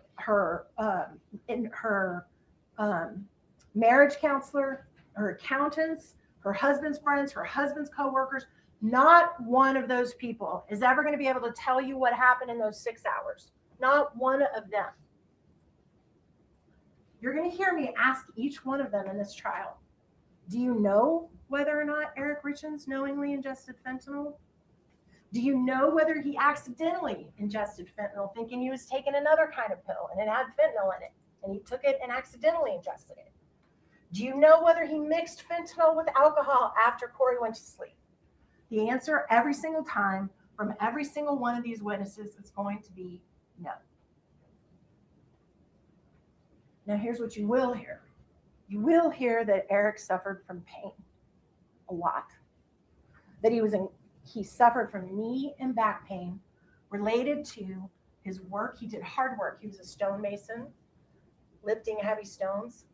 And he also was a huge outdoorsman. He was hiking, snowmobiling, skiing, hunting, and he had pain in his back and his knees from that kind of activity. He also had been diagnosed with Lyme disease. He believed he had it, and he claimed to people that were very close to him that he suffered with intense bouts of pain that he believed was related to Lyme disease. But this is a man's man, this guy. He's a hunter. He's a macho guy, right? He didn't want to show weakness. He didn't want people to know he was suffering. He didn't share that with a lot of people. You're going to hear that Eric was so dependent on the drugs like the gummies that gave him relief from his pain that he would even take it and smuggle it in his luggage when he went on trips out of the country and out of the continental United States when you got to go through TSA. That's how much he needed that relief. Now you're going to hear on one of the calls that they were recording when Kouri was talking to her family, she tells her family that she purchased pain pills for Eric at his request. She purchased them from a woman named Carmen that she knew who cleaned her properties for her. And she knew Carmen had access to people that had drugs. You will hear that she asked Carmen to get oxycodone. Oxycodone, which is very similar to the hydrocodone that you saw in that pill bottle right there. Your Honor, apologize. May we approach?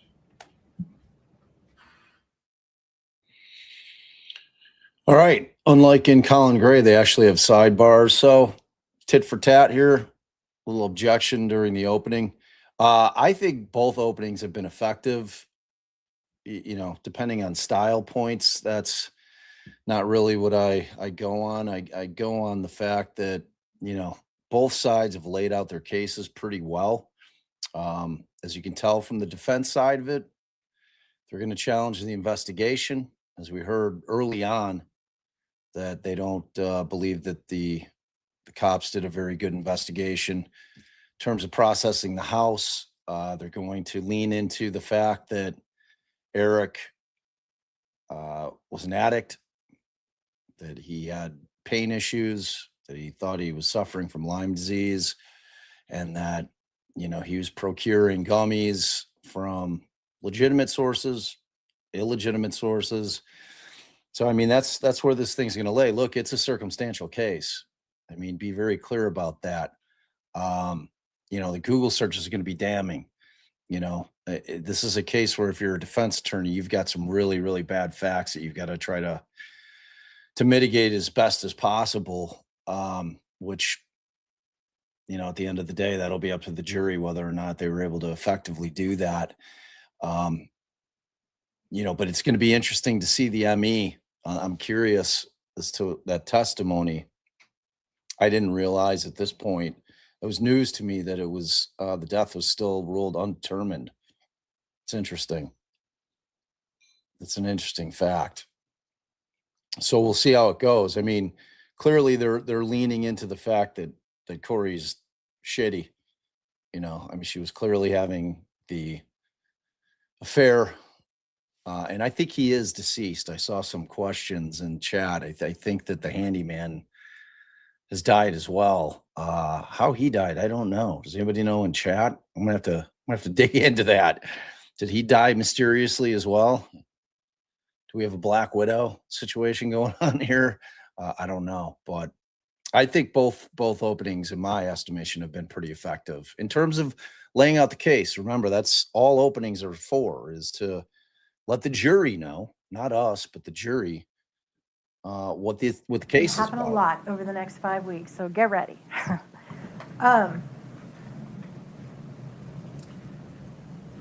You're going to hear that oxycodone is a fairly low dose pain pill that you can get prescriptions for. Most prescriptions for oxycodone are around the range of about 10 milligrams per pill. That's about, if your doctor gives you oxycodone, that's about what you usually get it for.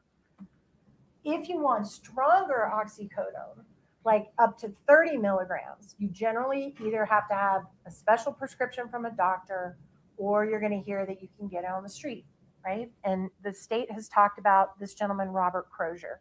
Robert Crozier sold higher strength oxys, up to 30 milligrams.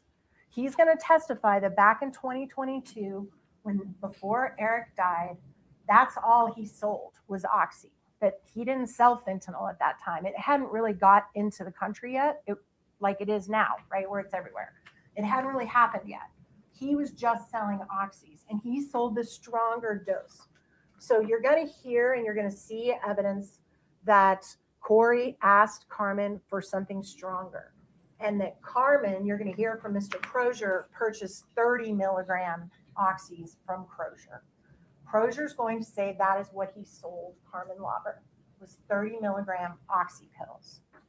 You're also going to hear that in Eric's autopsy, there's no oxy in his system.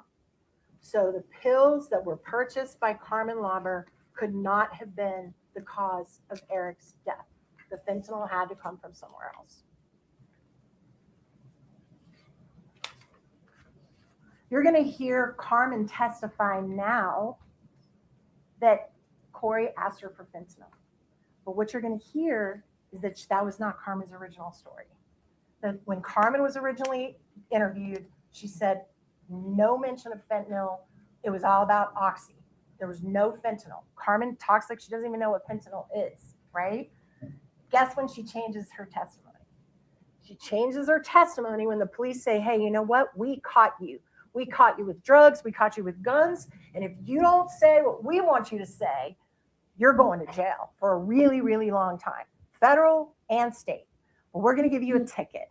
We're going to give you a free ticket to get out of all the trouble you're in. But you got to say Kouri said fentanyl. And she changes her story. You're going to get to evaluate her credibility and what you think of her. You're going to hear that just a few weeks before Eric died, guess where he was? Mexico. Guess where the fentanyl comes from into this country from? Mexico.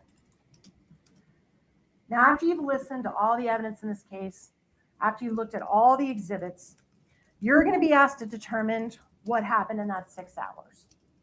Not the 3 years before, not the 2 years before, not the 1 year before. In those 6 hours, you're going to have to decide if Kouri Richins intentionally and knowingly poisoned secretly her husband, ending the life of the father of her kids, knowing that she was going to cause those little boys to feel pain every day for the rest of their life for the loss of their father, and that she did it for money, and that she did it for money that was less than what she was about to make on one of her own deals.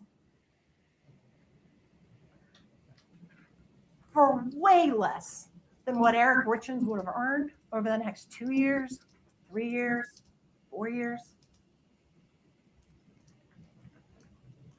Way less than you knew she was guaranteed to get, because she knew about the existence of the trust. She knew there's no guarantee on the assets or the home, right? Finally, you're going to be asked to determine whether or not the sandwich incident was an attempt to commit a murder. That's going to be an easy one for you. You're going to be asked to whether she lied to the life insurance companies. And I presume the state's going to argue that the lie was that she didn't cause his death. Because if you cause someone's death, you can't get the life insurance. So I guess that's what they're saying the fraud is. And then there's a little flyer that she got in the mail, that we've all gotten in the mail, that if you're a credit union member, about once or twice a year, you get this little thing in the mail that says, hey, we'll give you $100,000 free life insurance. Just sign here because we are so glad you're our credit union member.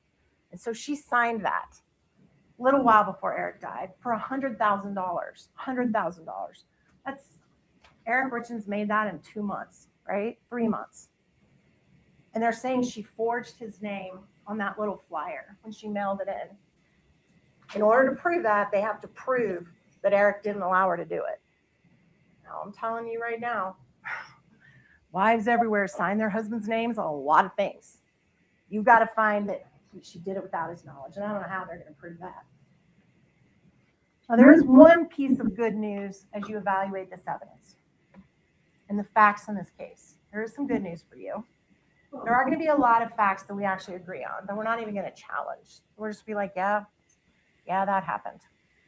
Hopefully that's going to help the case move a little faster for you guys. But interestingly, even though we're not going to dispute the facts, we sure are going to dispute what the facts mean. Sometimes you can look at the same facts and see two very different results. Let me show you what I mean. Katie, can you put up slide 12? Ooh.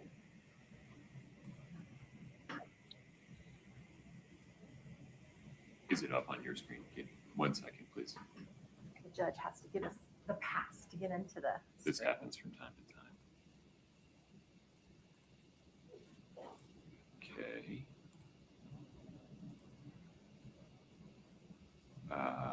Brittany.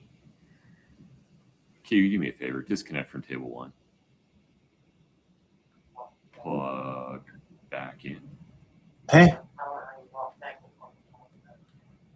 hey. Okay. Oh, she was just, that was her new book. There it is. So look at this picture of a young woman in a fur coat. See it? Oh, it's the old lady eye trick. You see a witch? Nose, mouth. There's going to be times in this case where the state is going to discuss facts with certain witnesses, and they're going to show you the witch. And I'm going to take those same facts and those same witnesses, and I'm going to show you a widow. At the end of the trial, if you can still see both faces, that's reasonable doubt. Damn. The judge has instructed you that the burden of proof in this case lies with this table. Katie, can you put up slide 13? Can you make it a little bigger, please? The law presumes the defendant is not guilty of the crime charge. She's innocent right now, and you have to accept that to do your job. The presumption persists unless the prosecution's evidence convinces you beyond a reasonable doubt that the defendant is guilty. Katie, can you put up slide 14? This burden, this is a heavy burden for the state. We know that. And our Constitution gives them that burden. Our Constitution, that same Constitution, promises Kouri Richins a fair trial by a jury of her peers, and that's you, her fellow citizens, who took an oath to swear that you will stand between Kouri and the government and make them meet their duty before they can get through you. And they've got to meet it by proof beyond a reasonable doubt. More powerful than just more likely or not that she did it. It has to be firmly convincing you. There are very few things we know with absolute certainty. The criminal case doesn't require proof that overcomes every possible doubt. But if you think there is a real possibility that she is not guilty, you must give her the benefit of the doubt and find her not guilty. And that's the burden that's on your table. When you go back into that jury room, that's going to be on y'all's table. We're asking you to be courageous, to pay attention, to stand strong, and to hold the government to that burden that's on their table. Hold them to it. And at the end of this case, you will see Kouri Richins is innocent. She is counting on you to do your job. And the only proper verdict to return in this case, which we are going to ask you to return at the end of this case, is to find her not guilty on all charges. Thank you. All right. I thought those were two very well done openings. All right, let's let you stretch your legs, take a restroom break. All rise for the jury. Perfect. All right. We're going to go back. We're going to look at the image that Bloodworth used at the end of his closing. All right. Let me see if I can just hop to that. It's always very hard for me to see the witch. I only see the widow. All right. So here we go. These are the three images that he showed Bloodworth at the end of his opening that he said were the three memes that popped up. What are those? Did you guys see that? I can't read what the Trump one says though, because of the. Let me see if I can. On your StreamYard screen. I mean, oh, yeah. Let me see. No, it doesn't move the image. So, yeah, I mean.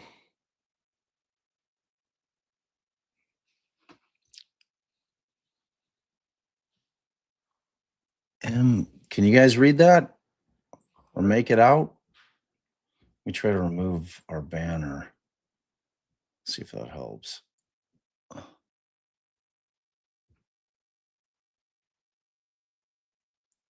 I can't make it out. Can you guys make it out?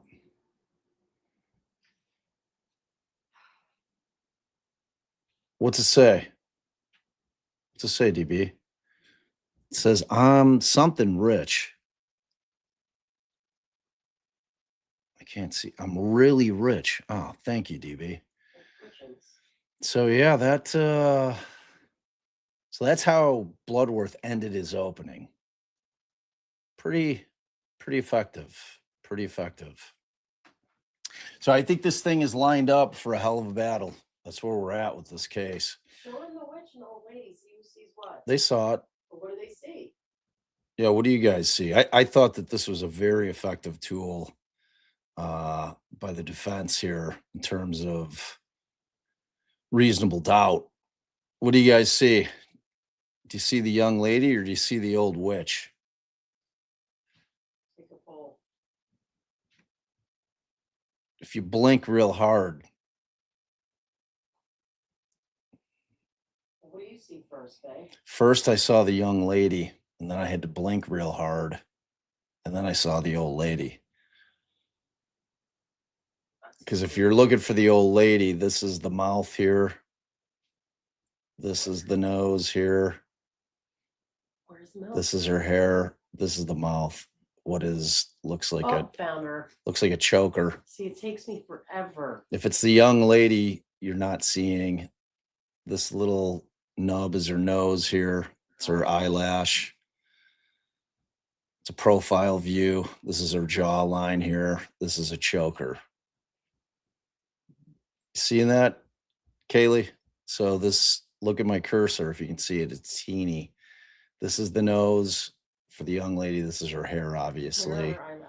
This is her chin, jawline here, choker, neck. So if you're looking for the old lady, this is the nose here. The choker serves as the mouth, with this being the chin down here. This is the eye. The ear for the young lady is the eye for the old lady.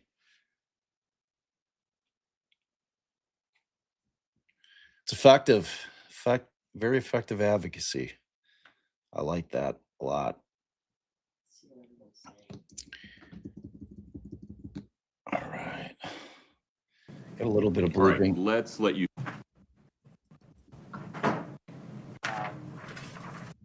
Mr. Bloodworth, anything on the record before we take a restroom break? No, Your Honor, maybe just a reminder to those that are subject to the exclusionary rule to, I guess, not return. Let's have some clarity about that. I Sure. appreciate that. Want me to do it? So, Your Honor, just to let the family know, so DJ and Ronnie cannot sit in for the trial. Miss Doreen can. We will let you know when you need to step out. And any other family members, Lisa can stay for the trial, and any other people can stay because there's no other witnesses we expect. And I want to make clear to DJ and Ronnie, the fact that you can't be in the courtroom is the functional equivalent of an order that you cannot listen to the testimony or talk to anybody about it. So you cannot watch the live stream. You can't read reports or listen to it. You are ordered to not be exposed to the testimony in this case. Also, Your Honor, I failed to mention Bree Darden. I don't think she's planning on coming. She has a newborn. She's not going to be up here anyway, but just in case she thought about coming, Bree cannot sit in on the trial, okay? That's it. All right. Thank you, Your Honor. Any clarification there, Mr. Bloodworth? No, Your Honor, an additional issue, though. The jury oath. You referenced the jury oath. That was They not, get two. I was gonna say, I haven't, right. Did we have the second one yet? The second one is the one you heard. The first one is the one that was given to them before they were asked any questions by the jury team. I understand, Your Honor. Thank you. That second one just didn't sound like the normal second one, so maybe I'm a little thrown. Check with Ms. Shervanek. Let me know if you think there's any. I got my whole team telling me that was the wrong one. I pulled it out of their proposed jury instructions. No. I think he's talking about what Brittany read to them. What Brittany read to the Oh, I'm so sorry. I'm sorry. Did I you thought it use was the one about the at the jury end? instructions. I think it's the same one. And listen to what she said. Yeah. Do each of you solemnly swear to truly try the issues pending between the plaintiff and the defendant or render a true and just verdict according to the evidence and the instructions of the court? What's wrong with it? It's not what she said. What did you read?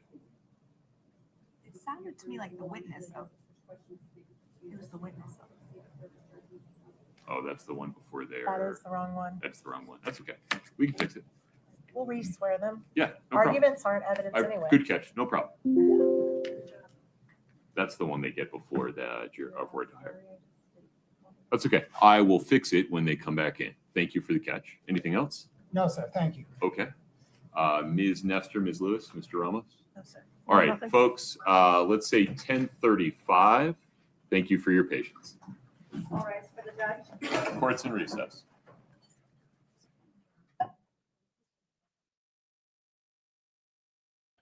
Got a short break here, about 10 minutes. A couple things. One, we just put this up here. The one and only Toyo Toys. Phil has once again created trial bingo. Get your cards there. It's fun. It's a good way to keep you engaged with the trial as you look to fill your cards. So I got my card. Looks like a tough one. I want a card, but I'm not watching. I've got a tough card. I've got an Allen charge, so I'm going all the way past trial into jury deliberations. Jury note sent to the judge. Tough. Somebody could win long before I can even get to it. Motion for a directed verdict. So that's, Wow. I mean, I've got a lot of post evidence stuff that I have to deal with here. Deliberation under 4 hours. I got a lot of jury stuff, so I got a tough card. All right. Here's what I want to do real quick while we're waiting. I will keep this live. I will keep an eye on it. I am going to pull up real quickly the one and only Tracy, our super mod, the owner and proprietor of Seeking Justice Discord channel, which has all of your document needs for every case that you're following. Tracy sent me a ruling that we can go over some of the critical orders that the judge made with respect to some of the evidentiary issues that had popped up. So let me see if I can get this guy up. I'm gonna stop that screen real quick Add this guy. See if I can find. If they hear kissing and whistling, I'm calling the dog. Oh yeah, they hear kissing and whistling. All right. They No. hear. All right, let me see. No. Almost ended our stream and accidentally got on with you. Oh boy. Oh boy. Oh boy. That would have been rough. Oh, okay. All right, let me pull this guy up.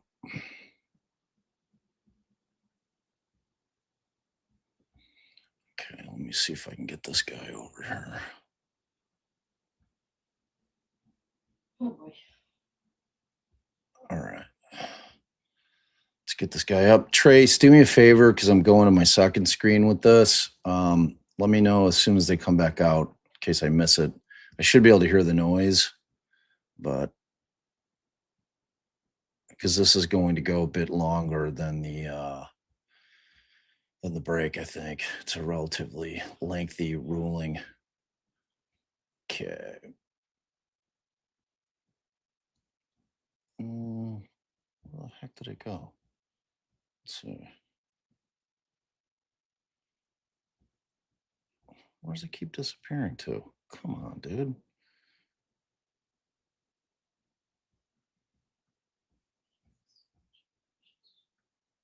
Okay, let me move this guy out.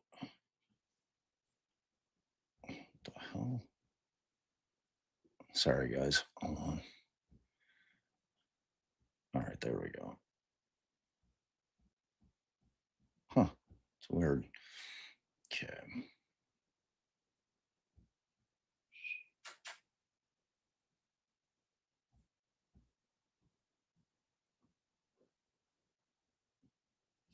Oh. I didn't just end the stream, did I? Hope not. I'm watching it. No, I'm not watching it. People are still talking. Are they in there? Okay. Let me see if this is it. Okay. Oh, finally. Jeez. Okay. They're chatting it up. All right. Somebody On your says, yeah. stream? TV says, yeah, Bob, you ended the stream. Such a jerk. Lovable jerk, though. All right, guys. So this again is the ruling that came down. Okay, and again, this is the order of the court.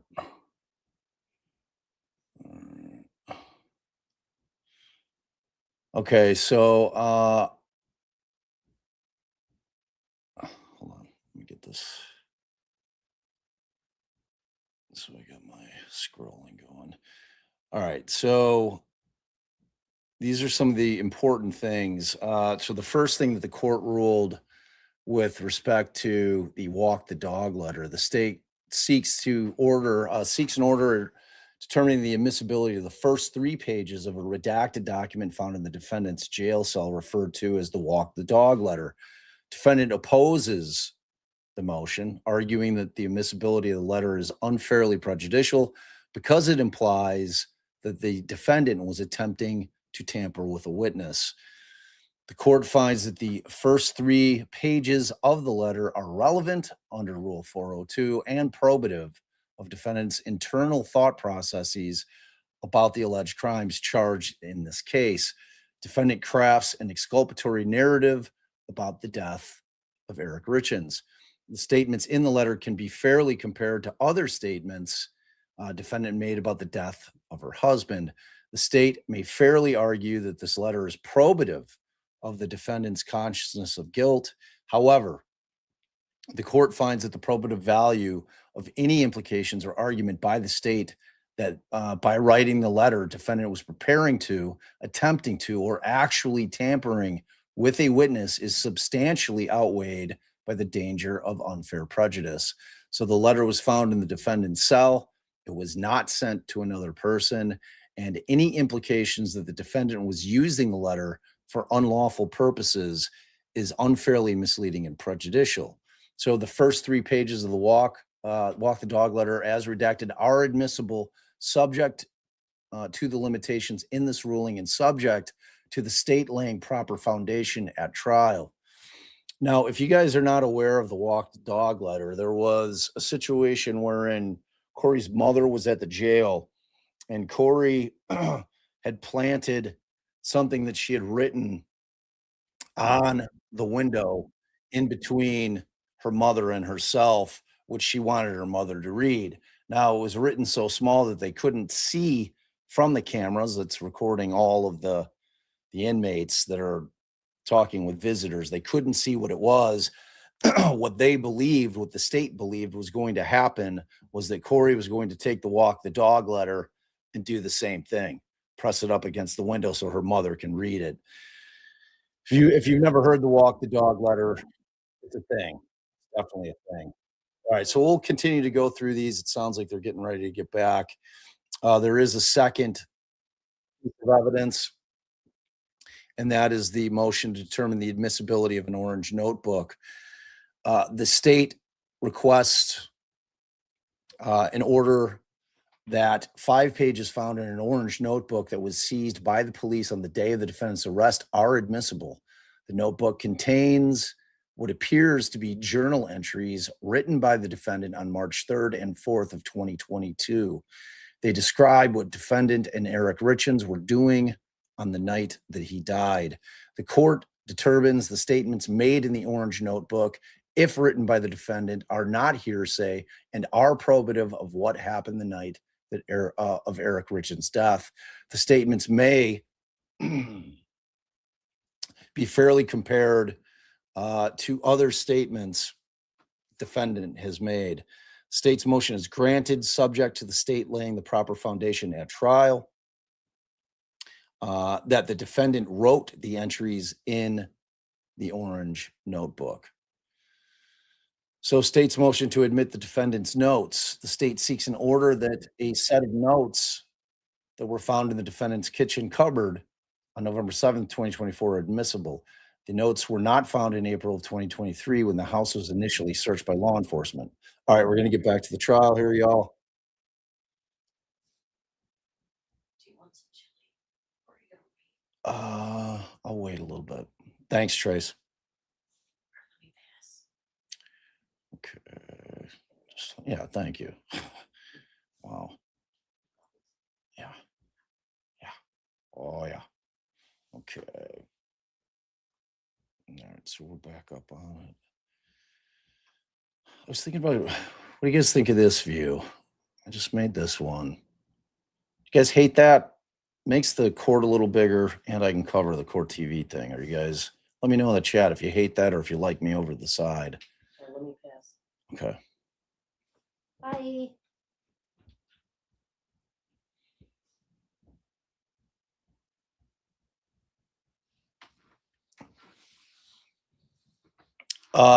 DB, you're gonna like this judge, man. I promise. This dude's on top of his shit. He is the diametric opposite of Lisa Lott, Fran Gull. This guy knows the law. I mean, he's made some heavy duty rulings in this case that he's been very even-handed in terms of his ruling. Several rulings.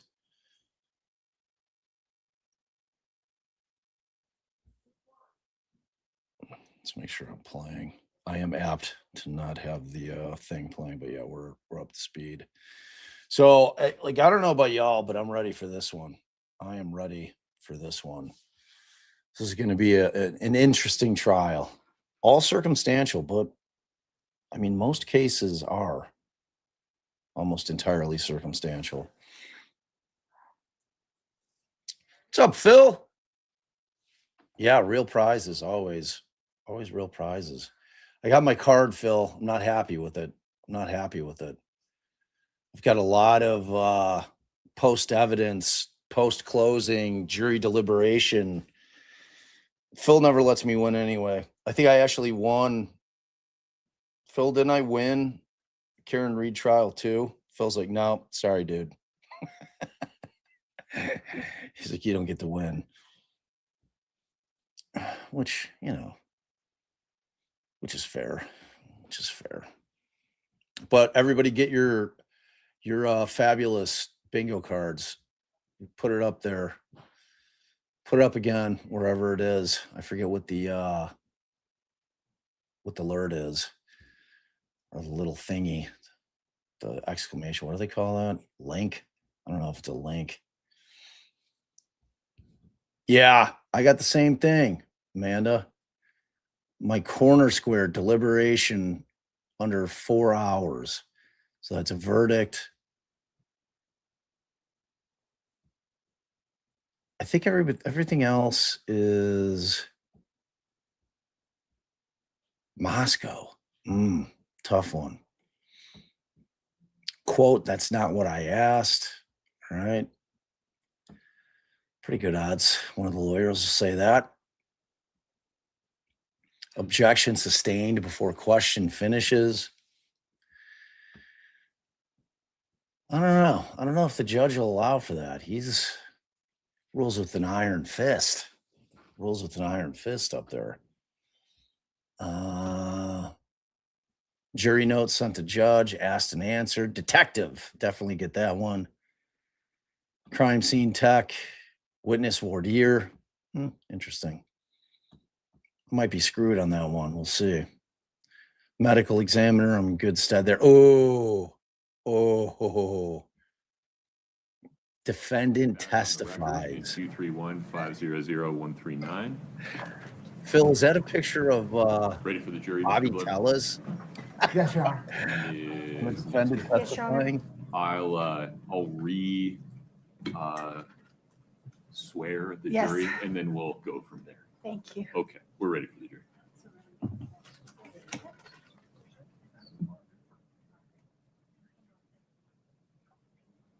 That could have been a problem.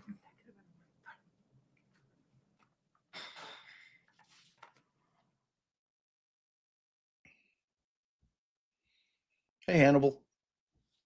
Thanks for hanging.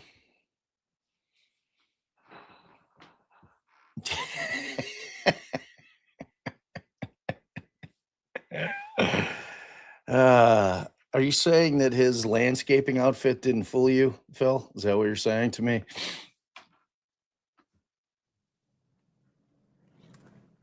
Yeah, the judge has he would definitely be a baritone. There's no question about that.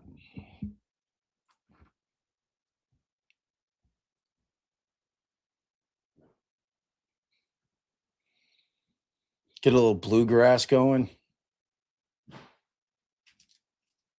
Oh, Kyle, you sent me a pic of Nick Reiner. I think I can mimic his voice. Stay standing for a minute as you come in. I need to fix a mistake that I made when I initially instructed you. Uh-oh.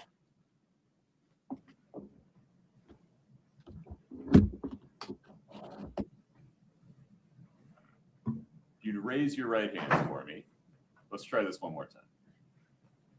Do each of you solemnly swear to truly try the issues pending between the plaintiff and the defendant and render a true and just verdict according to the evidence and the instructions of the court? All right, thank you. Have a seat. Mr. Bloodworth, the state's first witness, please. Thank you, Your Honor. The state calls Kouri Richins. Gene, if we can have you step up in front of Brittany.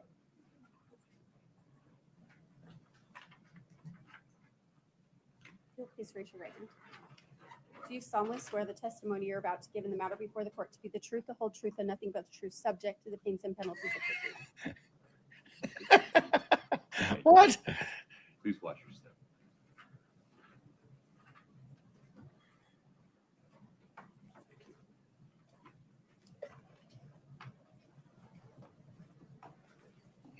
Good morning, sir. Good morning. May I ask you, sit wherever you're comfortable. It's easier to move the mic than it is the chair, candidly, so. I kind of noticed that. Okay, go ahead. What, sir, is your name? Eugene F. Richins. And do you spell your last name Richins? Yes, I do. Did you know Eric Richins? Yes. How did you know him? Eric is my son. Scott, can I get 842 Romeo?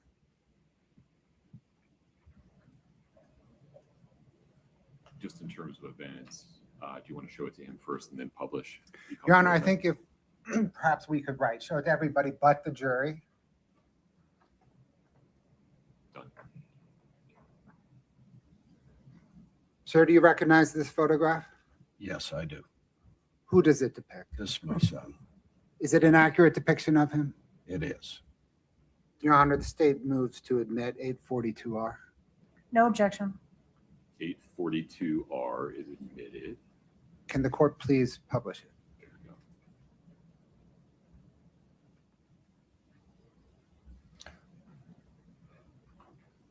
Sir, how old was Eric when he died? He was 39. Do you know Kouri Richins?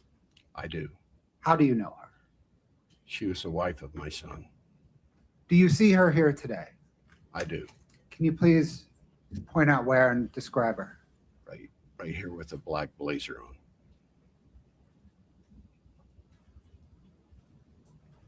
Did you raise Eric? I did. And my wife also. Both of us did. What, sir, was your wife's name? Linda Carter Richins. Were you actively involved with him as a child? I was, very much so.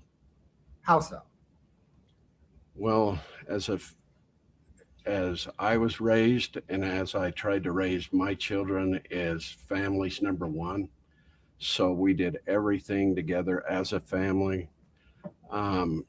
Education was extremely important for us as a family, as was a strong work ethic, as was religion. So those were kind of my top priorities of how we raised our children. And in raising your children, especially Eric, what kind of activities did you engage in? Eric was very, very into the outdoors, very athletic young man. He was also a very, very good student, very smart young man. We did a lot of things. I have a cattle operation, a cattle ranch that he helped with constantly from the time all the kids were extremely young. In my opinion, that's what gave him the work ethic of what they have right now to be successful.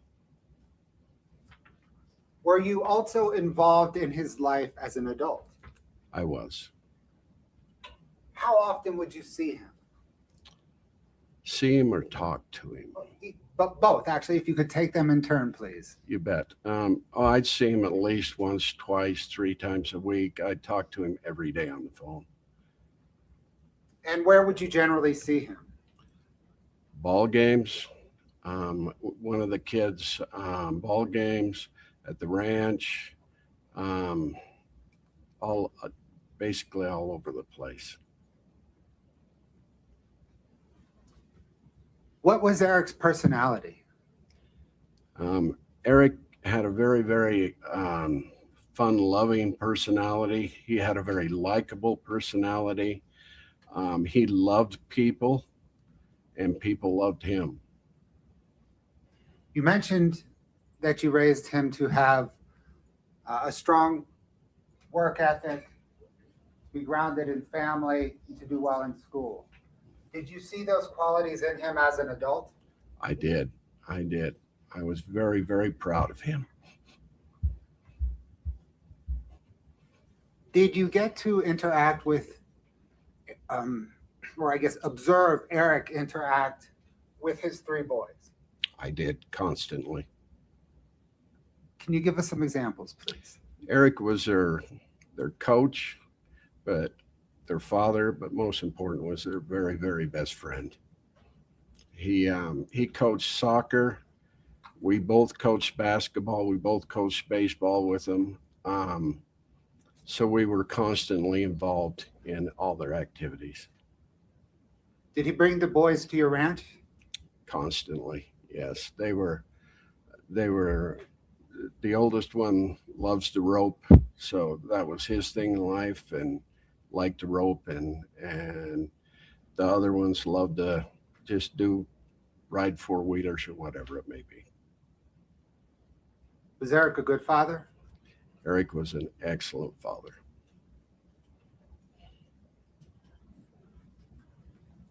Were you and Eric working on any future plans together when he died? We were. We were going to buy a cabin together up in the Uintas. And then, believe it or not, I'm getting older and I would like to retire someday from ranching, and trying to put it into him and his other siblings' laps.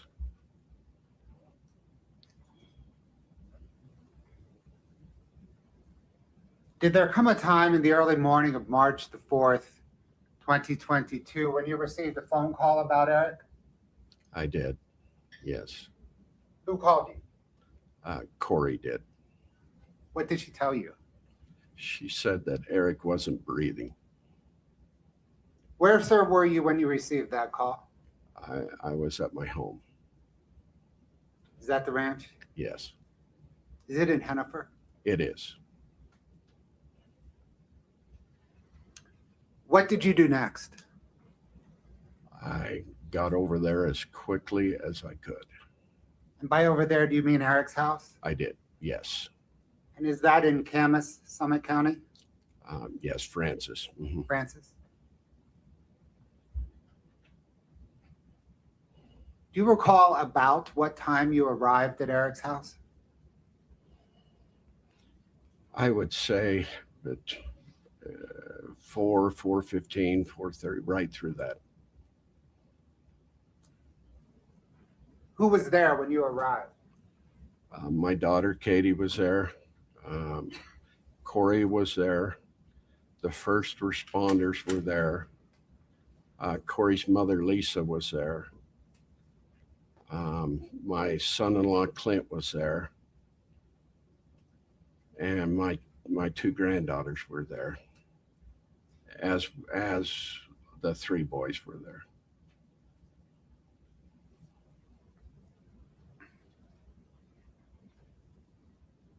About how long were you there that morning? Oh, approximately to 10:30, I believe. During that morning, what, if anything, did Kouri Richins say to you?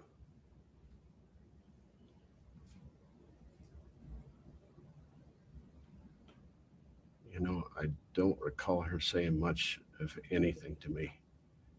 Did she? When I came in and my daughter Katie told me that Eric was gone, they helped me onto the couch, and I don't ever recall of even talking to Kouri, to be quite honest with you.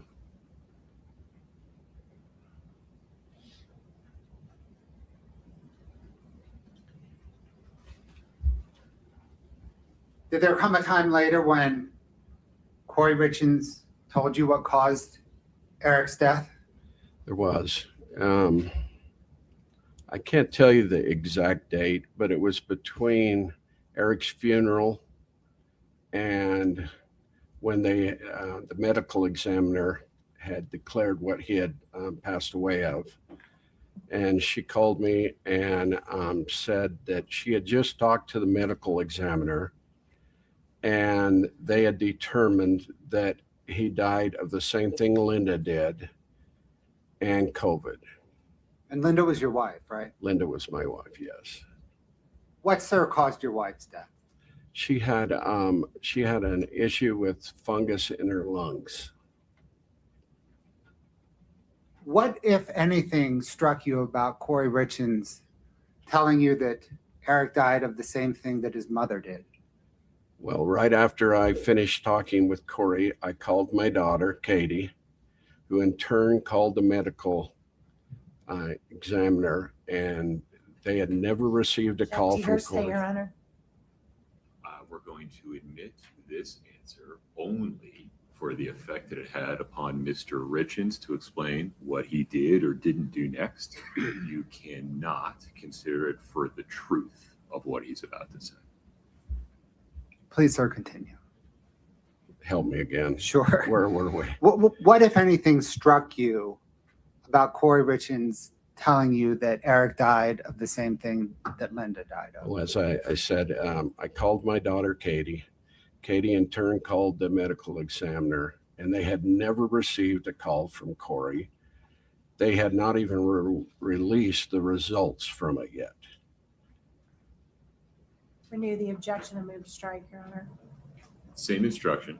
That answer only explains what comes next in terms of what Gene did or didn't do. May I call you Gene? I'm so sorry. Absolutely. Okay. Please. Not for the truth of whether those things that he just described actually happened.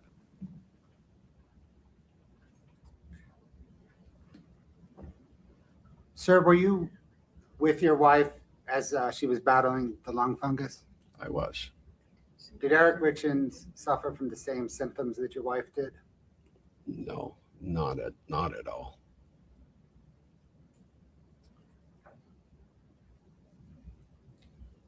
Sir, I need to take care of some business now regarding some handwriting samples, okay? Okay.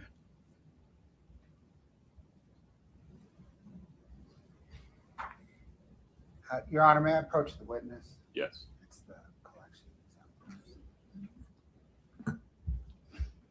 Your Honor, I'm handing the witness Exhibit 8-49, which is a collection of handwriting exemplars.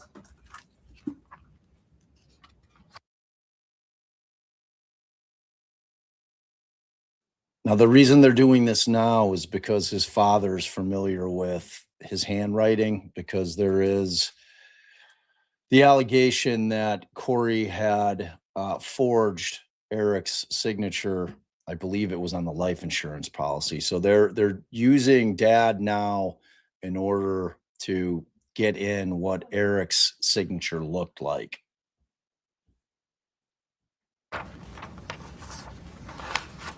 Mr. Richins, can you please turn to tab 14?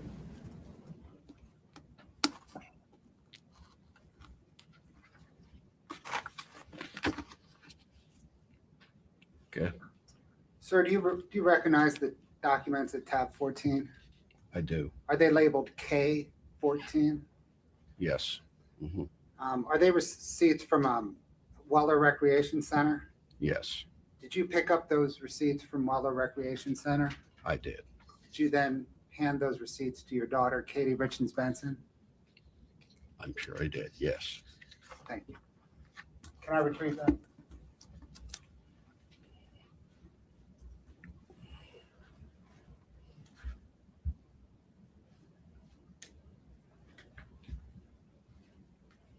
Sir, I don't have any additional questions at this time, but the defense may, okay? Okay. Thank you.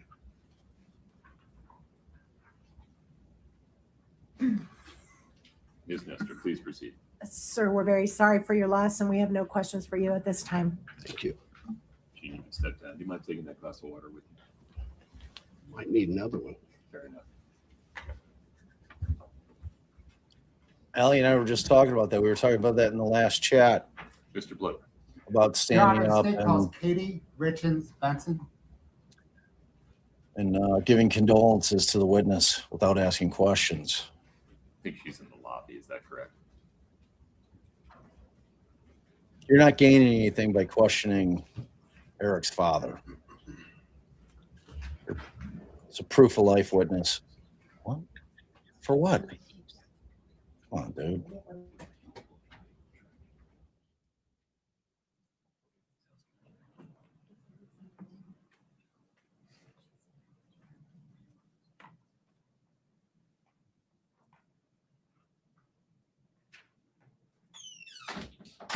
No, we saw the memes. I put them up. We're on the right feed now.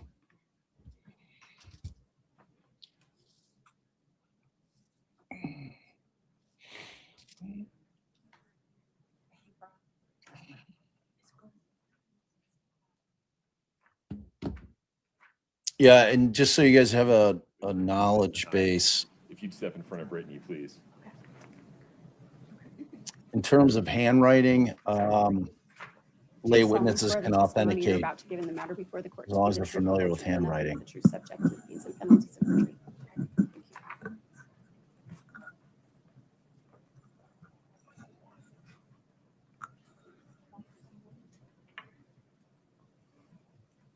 Feel free to move that chair wherever you're comfortable.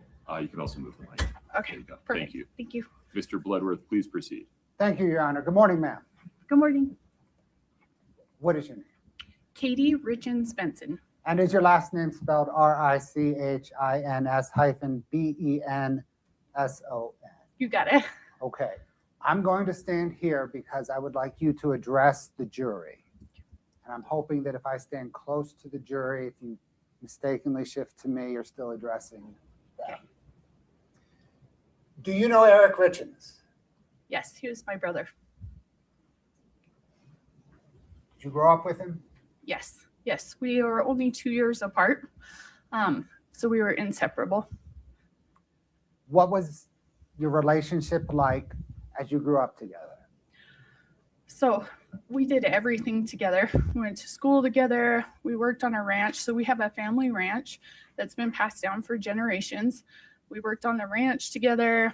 We fished. We hiked. We did everything together. How has that relationship continued into adulthood? So my brother and I were very close. We talked constantly. We spent holidays together. We had our families together. So our kids are very close in age. We did lots of activities with our kids together. Like I said, we had them on the ranch all the time together. Talked on the phone almost daily.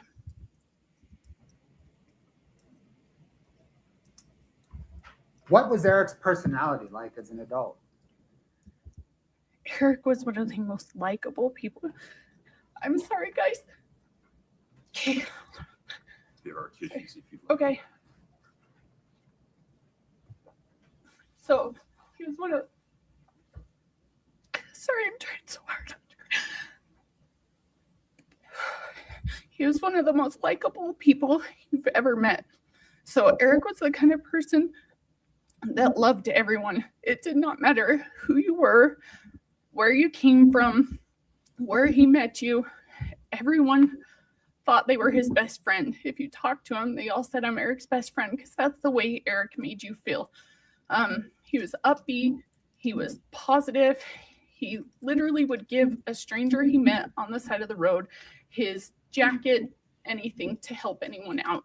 That's the kind of person he was. What did he like to do? How did he spend his time? So the number one thing that Eric loved was his kids. So he would do anything for his boys. He was the best dad you would ever see. He was a phenomenal uncle. If there were kids involved, he was there. He would show up. So whether it be soccer games, so he coached my nephew's soccer.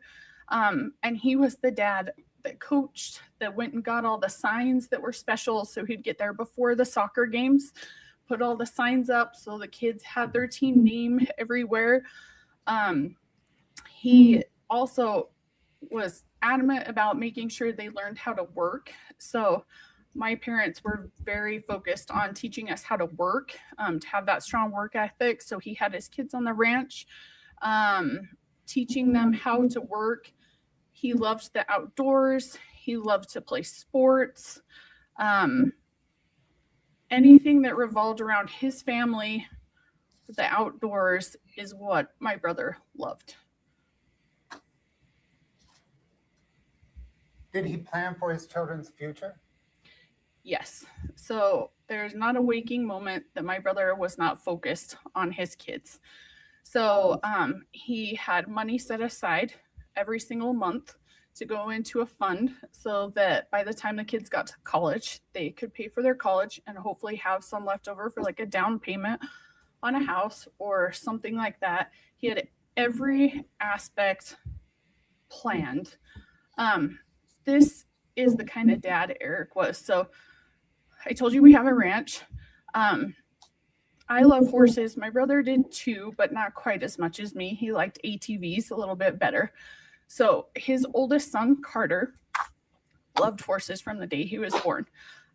He and I share that. So Eric tried to get Carter with me as much as possible on the horse because that's what Carter loved. I would ride the horse with my little nephew in front of me, and my brother would be to the side of me with an ATV with food, snacks, anything that Carter needed. He would have it right there so that Carter didn't have to get off the horse because he wanted Carter to be able to do whatever he wanted.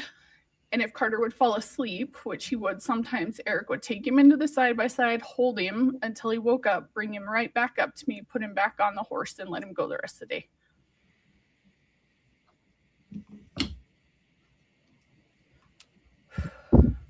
Have you ever observed Eric sick or injured? Yes. So my brother and I are very close. And so when he was an adult, he played sports all growing up. But when he was adult, he liked to play adult softball. He did get hit a few times. He got hit by a ball, and these games would go to like midnight, 1 o'clock. He would call me at 1 o'clock in the morning if he got hit to tell me my leg hurts. I don't know if something happened, if it is broken a little bit, if it's just bruised. And I would answer the phone no matter what time it was and say, hey, do you need me to come get you? What can I do to help you? And he'd be like, oh, I think I can toughen it out. I'll call you in the morning and let you know. But honestly, it didn't matter if he was in another country. He called me from other countries to tell me he didn't feel well. So if his mental or physical well-being was ever in question, he would call me.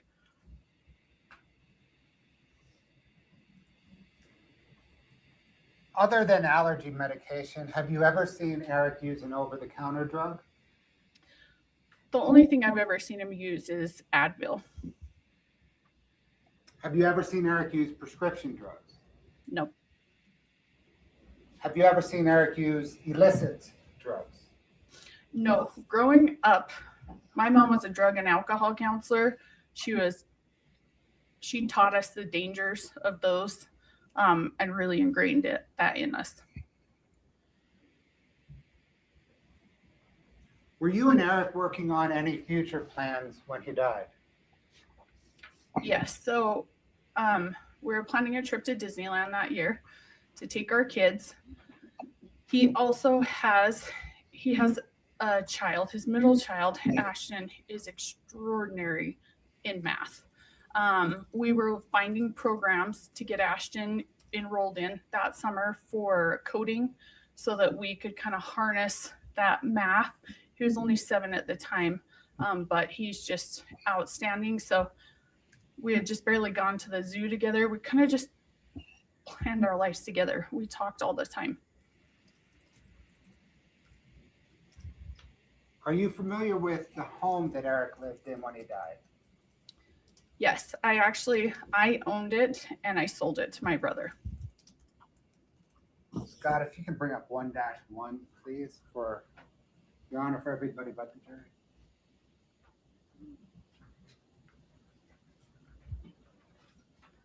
Do you recognize that photograph?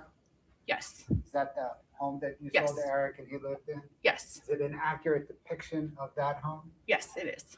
Your Honor, the state moves to admit 1-1. No objection. 1-1 is admitted. Bear with me. There you go.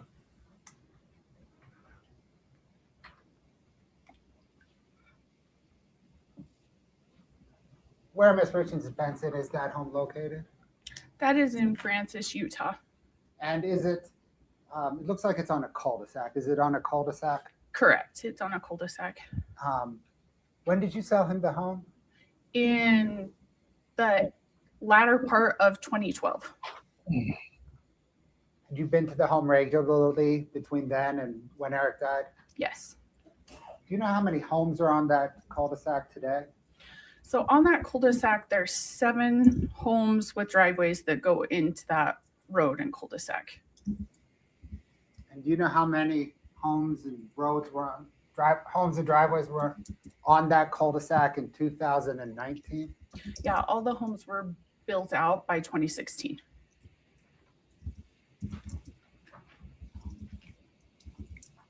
Thanks, Scott. Scott, can you bring up 4-1?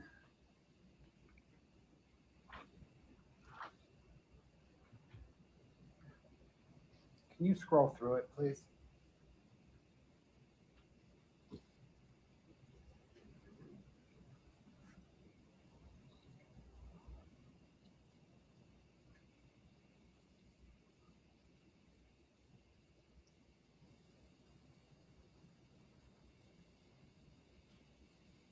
Ma'am, do you recognize that document?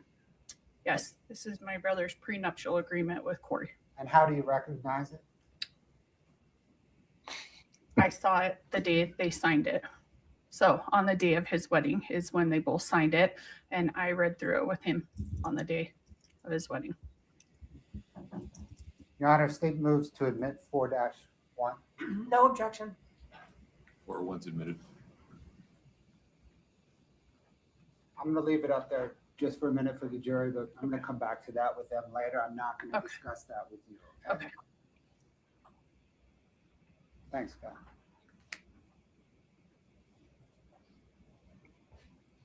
I would like to turn now to the morning that Eric died.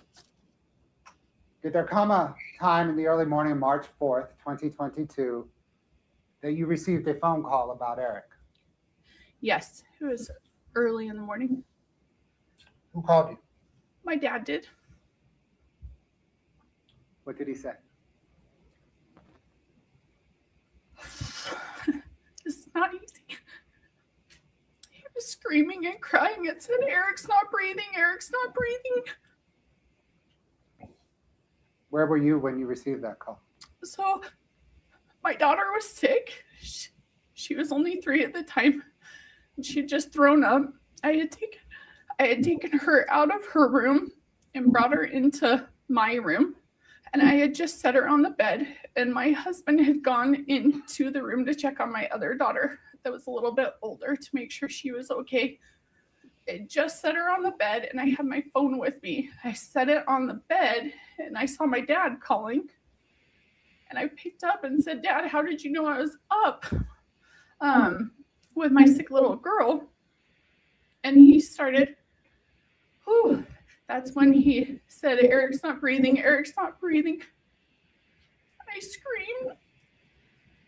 I fell to the floor. My husband heard me and came running in, and I was screaming, he's not breathing. My husband thought that it was my daughter since she had just thrown up. So he ran over to her and said, she's okay, Katie, she's okay. And I said, no, it's Eric. And so I picked up my daughter that was right there. My husband went and got my other baby out of bed, and we ran out of the house.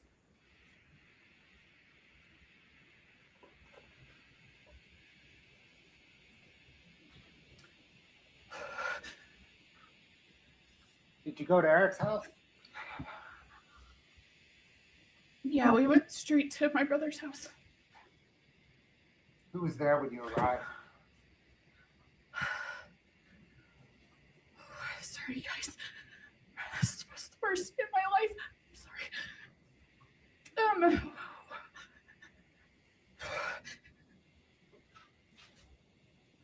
When I got there was a bunch of emergency personnel, police officers, and Kouri and her mom, Lisa, were there. Did you see the boys? That was one of the first things I did was try to find my nephews.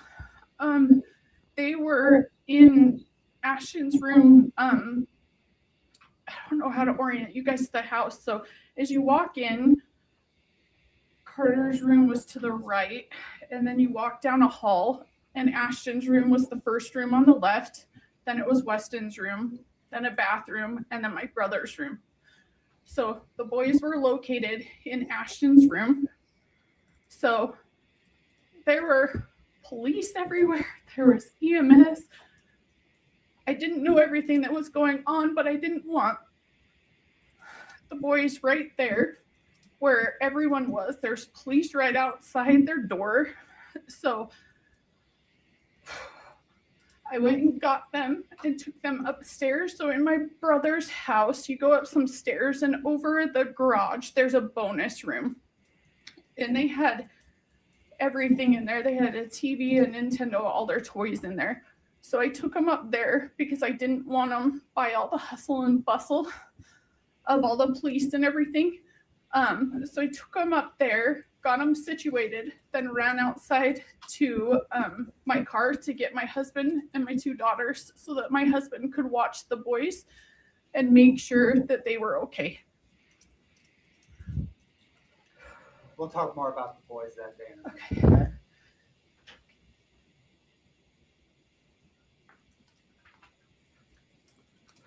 Were you able to observe Kouri Richins that morning? Yes, I did. When you walked into the home, what were your immediate observations of her? So like I had told you, we had gone on plenty of family vacations together. Kouri had been on the family vacations with us. I walked in, I kind of flung through the door, and I saw Kouri standing on the other side of the staircase. She just shook her head at me. Sorry, guys, bear with me. I apologize. And I knew right then my brother was gone. And I fell to the floor. She stayed over there. I observed that she was not how she normally was when we would go on overnights. She was very well put together. She had a matching pajama-esque outfit on. Her hair was all done up. She wasn't crying like I was. She wasn't hysterical. Just stood there and shook her head no at me.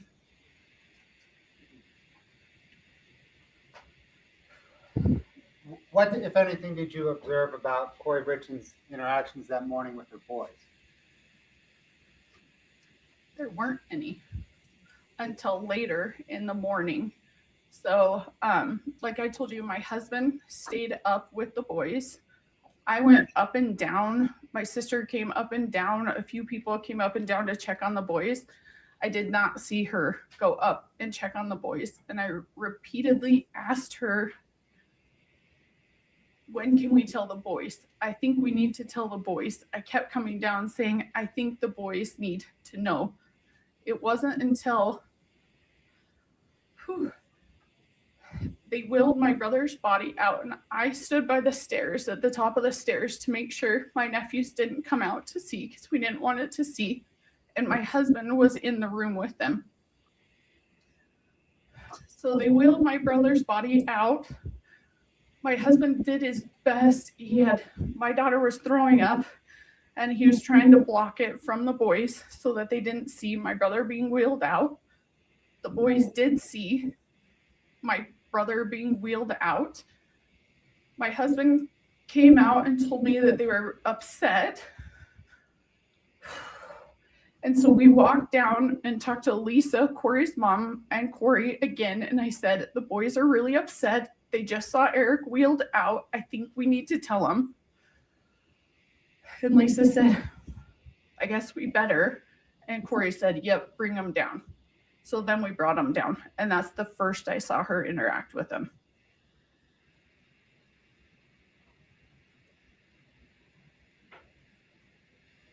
Were you there when Kouri Richins told her sons that their father had died? Yes. So my husband and I brought the kids down. We're sitting on a couch, and in my brother's living room, they have a couch that kind of goes like this, like kind of curves around. So my husband was sitting on the edge with our daughters. I was sitting next to them. Weston, my brother's youngest, that was 5 at the time, was sitting in between me and Kouri. Kouri was on the other side, and then the other two boys were in front of us.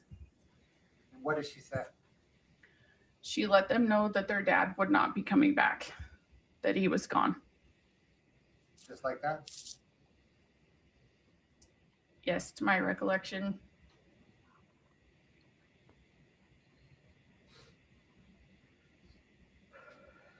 Did there come a time shortly after that when she spoke alone with her middle son, Ashton?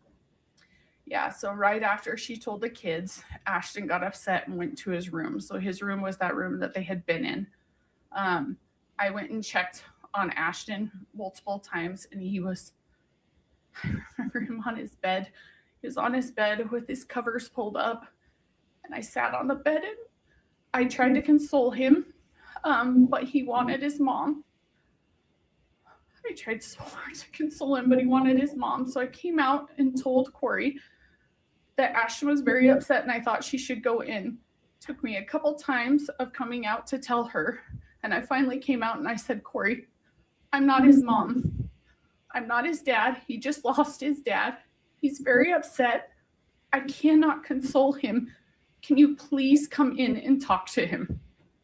So she came into the room to talk to him. He got out of bed and ran to her. So they met kind of in the middle of the room. They held on to each other and then sat down on the floor. And I sat right next to him. What did they discuss? She was just consoling him. So just trying to get him to calm down. Right, that with Ashton, is that what you mean? Yeah. What did they discuss? She was just trying to console him. Did they discuss Eric's Apple Watch? They discussed Eric's Apple Watch later. Okay, so So- we'll get to that. Okay. Sorry. Oh, no, it's okay. Did there come a time when Kouri Richins was consoling Ashton there and she was interrupted? Yes. So Brianne Sorensen, which I believe was Ronnie, Kouri's brother's fiance at the time. I think they were engaged at the time. She came in to talk to Kouri. It was really interesting because Kouri was consoling, and then she immediately kind of stopped and focused on, they would call her Bree. And Bree started talking about the closing of the Midway Mansion. Do we need to go into that, Mr. Bloodworth? I guess what I'm saying is anything further regarding that necessary to develop the upcoming testimony? Your Honor, the state's next question will be, how did Kouri react? Oh, okay. Yeah. So sustained. What Bree said is not admissible. Don't consider it. Well, Your Honor, the content of the call, the content of the discussion. Well, Kouri's side of it is not what they're objecting to. I think it's just that fact. Am I right, Ms. Nestor? Yes, sir. Yeah. We're objecting to what Bree said. Take it from there. I understand the contours here. Let's just wait for the next question. Okay.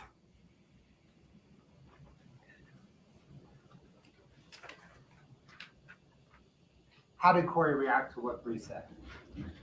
Kouri was very businesslike, very telling Bree exactly what to do. And I was dumbfounded.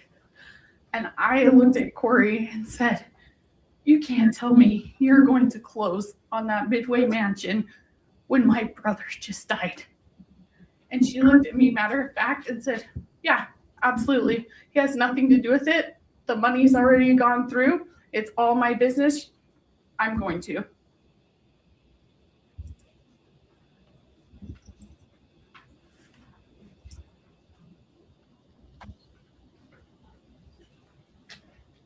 What about the Apple Watch? So the Apple Watch, Ashton, once he eventually came out of his room, he went and got my brother's Apple Watch. Kouri was standing by him. She took it from him and he said, I want my dad's watch. So I watched her take the watch, delete the entire watch, everything off of it, and then give it back to Ashton. On the morning that Eric died, did Kouri Richins say anything about the house that they were living in? Yes, she told me, so the house, the 282 Willow Court that they were living in with their kids, she told me she was going to sell it. Did anything about that strike you as odd? Yes, I honestly could not function. I couldn't even figure out like what was for dinner that night. I had just lost one of the most important people in my whole entire life. And she was planning on selling the house that he had just been wheeled out of, closing on a multi-million-dollar mansion. I could not wrap my head around it. The point that Eric died, who did the house belong to? When Eric died, the house belonged to Eric. Eric was the trustee of his trust. So the house was in a trust and Eric was the trustee. And then once he died, who became the trustee? I became the trustee. After Eric died, did Kouri Richins have the ability to sell the house? No, she did not.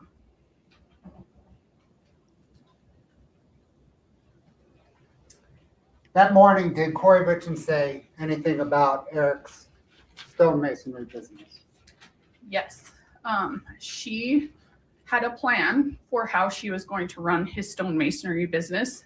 She was going to hire one of his best friends. His name is TJ.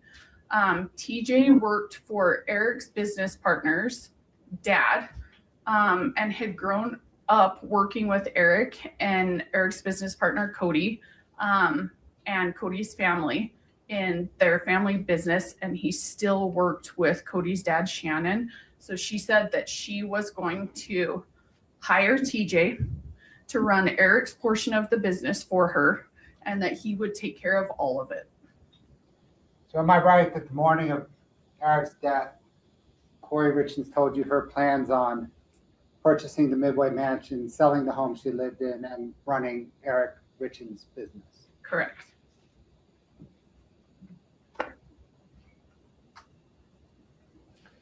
Do you recall a family meeting that was held on March the 5th, 2022, the day after Eric died? Yes, I do. What was the purpose of that meeting? It was to start preparing for the services for Eric. And who participated in the meeting? So myself, my husband, Clint, my sister was there, Amy, her husband, Andrew, my dad, Gene, his friend, Tisha, Corey's brother, Ronald Darden, or Ronnie, as they call him, her half-brother, DJ, her, I believe Bree was there as well, his fiance, and then her mother, Lisa. Did you know Eric's wishes regarding burial Yes, my brother wanted to be buried. as opposed to cremation? Yes, my family is very big on burial and not cremation.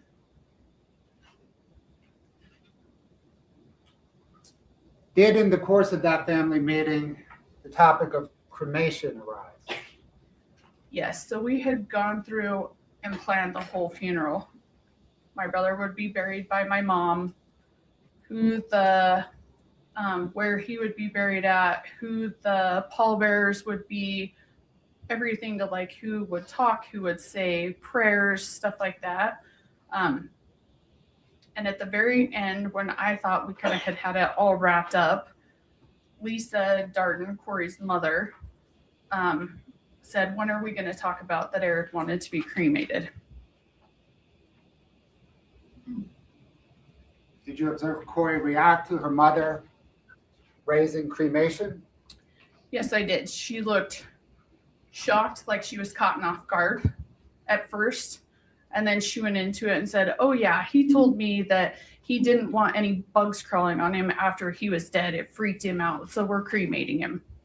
And I went on to ask, I said, Kouri, why did we just do a whole entire funeral based around the casket, the burial, the pallbearers, excuse me. And now you're just bringing up cremation. And she played it off and said, oh, well, isn't that what you do when you cremate them? And to that point, I said no. And then my dad started getting visibly upset because he knew his son wanted to be buried.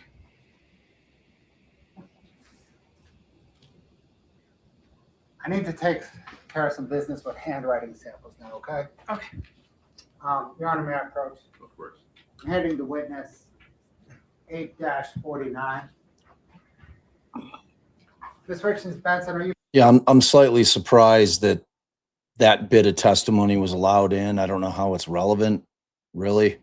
I think it's probably more prejudicial. And look, I've been looking at the chat.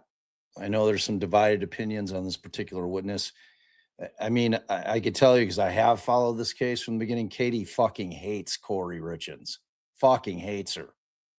Like these are the two that got, and it's not coming in at trial. If you follow the case, you know that Katie and Kouri had a dust up. There was a throat punch involved, hence the throat punch on the bingo cards, but that's disallowed. But this woman, Katie, does not presume that Kouri Richins is innocent.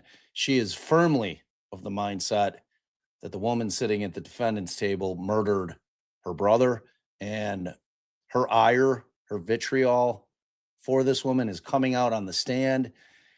Take that in consideration. I mean, she fucking hates that woman. And, you know, and she's clearly an A-type personality. She was obviously very involved with the family. So, but in terms of her emotions, I think everything's genuine. Her brother's dead. Her brother passed. She's fucking upset about it. So, and really, she's just a proof of life witness. And they're, again, using her to authenticate Eric's signature.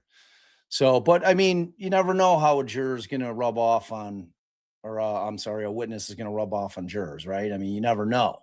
You never know. But the other thing that I thought was interesting, which is why I said way back when they're like, oh, Kouri's not crying, she's not showing any emotion. I tell my clients, do not show any emotion at the table, because I mean, we've got the sister of the deceased here, and people are like, oh, she's not really crying. Imagine if it's the defendant. You can't win as the defendant showing any kind of emotion. I'd rather my client take the hit by being stone-faced than my client showing emotion and everybody saying, oh, this fucking guy's faking.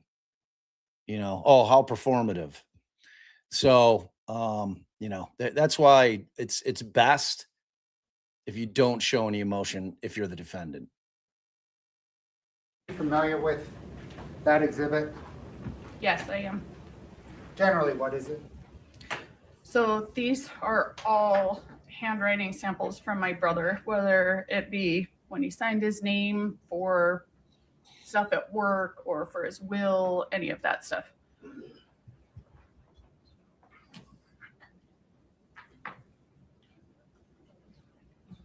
Can you please just thumb through each of the tabs? I think, is there 14 of them? 16. 16.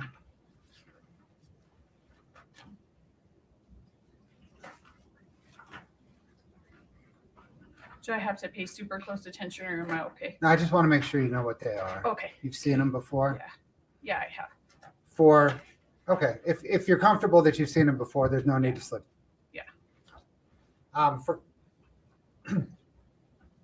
For K1, did you get those documents from the lender on the 282 Willow Creek Road property? Correct. And are they accurate copies of what you received from the lender? Yes. Did you then submit those to the Bennett Tueller law firm? Correct. On K2, did you receive those haircut receipts from Kouri, right? Yeah. So they are also receipts from like Wasatch Steel, different. I know there is a haircut one in here, but yeah, Okay, they're did all you receive different those receipts. receipts Yeah. from Kouri, right? Yeah. Did you provide them to Bennett Tueller? Yes, I did. Can you turn please to K3 or tab 3? Under that tab, did you receive some tax documents from Greg White, some payroll documents from Integrated Solutions, and a hunting license? Yes, these are all my brother's documents. And did you submit those under tab 3 to Bennett Tueller? Only one I'm not 100% sure about is the hunting license, if I submitted that or not. I can't remember that one. Okay.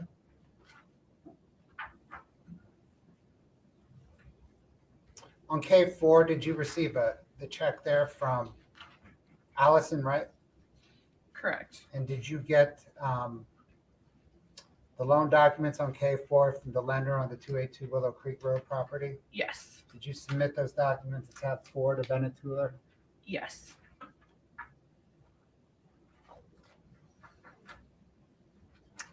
Tab 5, did you retrieve that driver's license from the mortuary that Eric's body was taken to? Yes. And did you submit that to Bennett Tueller? Yes. For tab 7, skipping 6, going to 7, did you receive those various construction contracts from Kouri Wright? Yes. And then did you give them to Bennett Tueller? Correct. For K11, did you obtain those healthcare records from IHC? Was Yes. that Intermountain Health something? Yeah, Intermountain Healthcare. Got it. IHC's their old branding. Did you submit those to Bennett Tueller? Yes, I did. For K12, did you receive copies of those checks and C&E business records from Allison Wright? Yes. And did you give them to Bennett Tueller? Yes, I did. For K13, there's some materials from a Ford dealership. Did you receive those from your husband, Clint Benson? Yes. And did you submit those to Bennett Tueller? Yes. Finally, for K14, is that a document from Weller Recreation Center that you received from your father? Yes. And did you give that to Bennett Tueller? Yes, I did. And did you give everything to Bennett Tueller in the same identical condition that you received it in? Yes. Thank you. Ma'am, I don't have any further questions from you at the moment. Okay. The defense attorneys probably will, okay? Thank you. If I'm the defense, I've got a few questions Your for Honor. her. This is going to be a fairly lengthy cross. It's going to go past noon. I don't know if you want to break now or if you want me to just plow in and then we'll break in the middle. You approach for a minute. Yes, sir. Yeah. Yeah, dad, no cross. Sis, cross. All right, let's see if we got any blooping. Probably not much.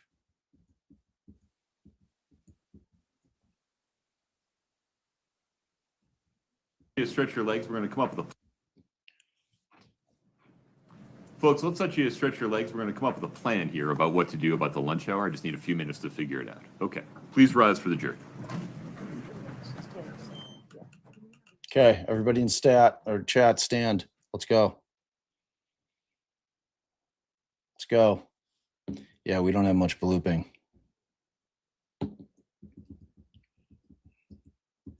Yeah, we're, List. Yes. Ms. Nestor, what is okay? Let's have a discussion about how to handle witnesses that are on both the state's list and the defendant's list. Yes. Ms. Nestor, what is the defendant's request? So here is our request. There are probably Your Honor, can I pause? Can we excuse the witness? Yeah, that's fine with me. She can That sit. would make sense. Yeah. Do you, and is that so that she doesn't hear this discussion? Correct. Yeah. Do you mind stepping out into the lobby for a minute? Yeah, Shirley was here. You can take it. Okay. Yeah, it's your cup.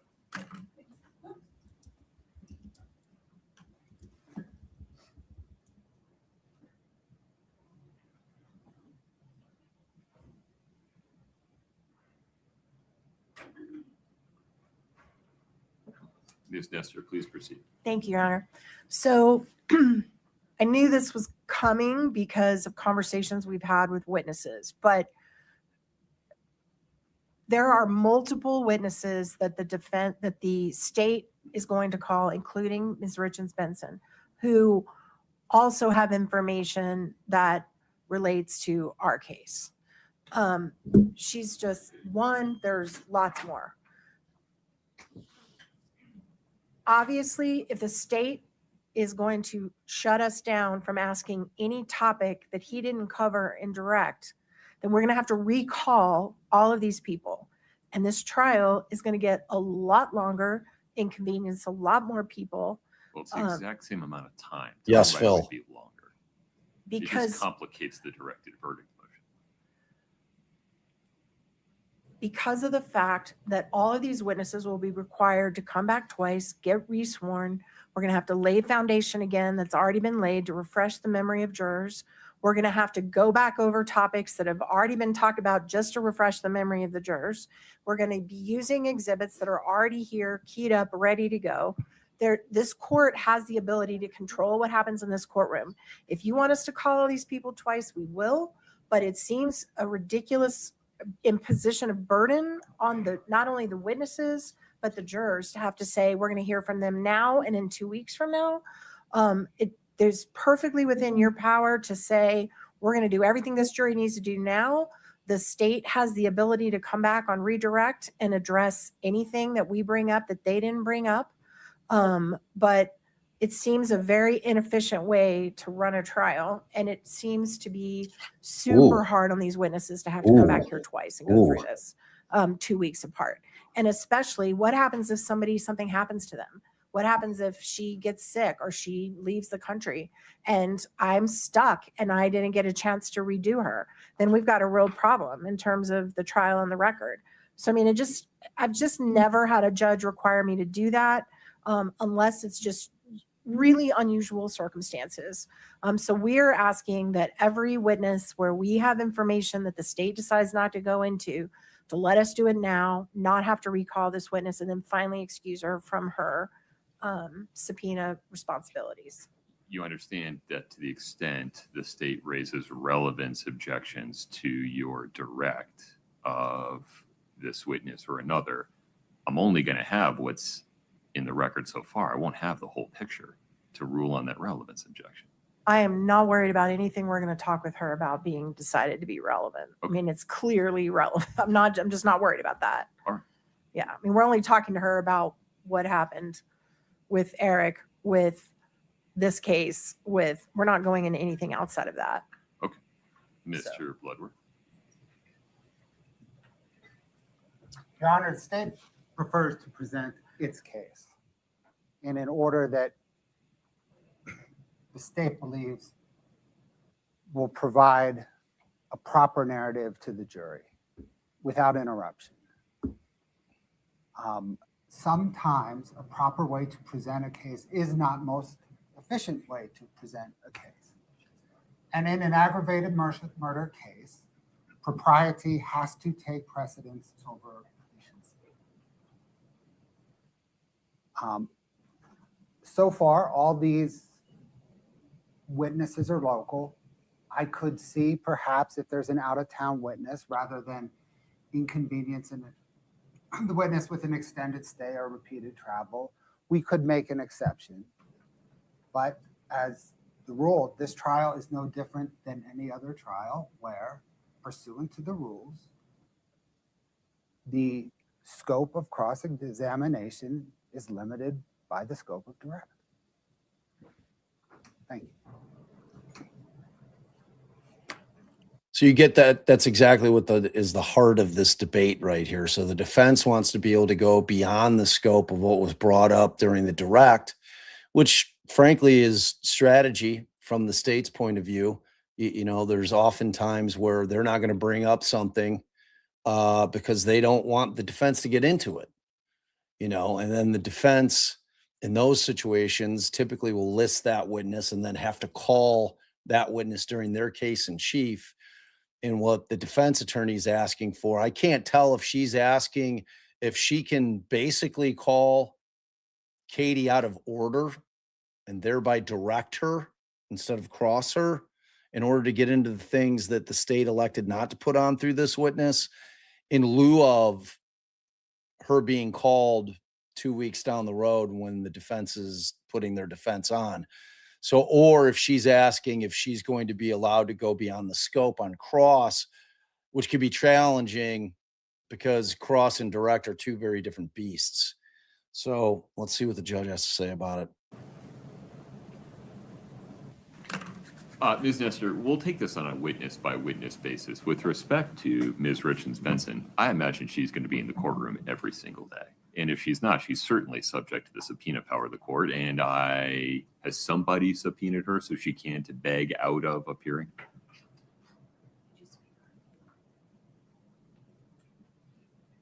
I mean, Katie appeared today pursuant to the state's subpoena. Okay.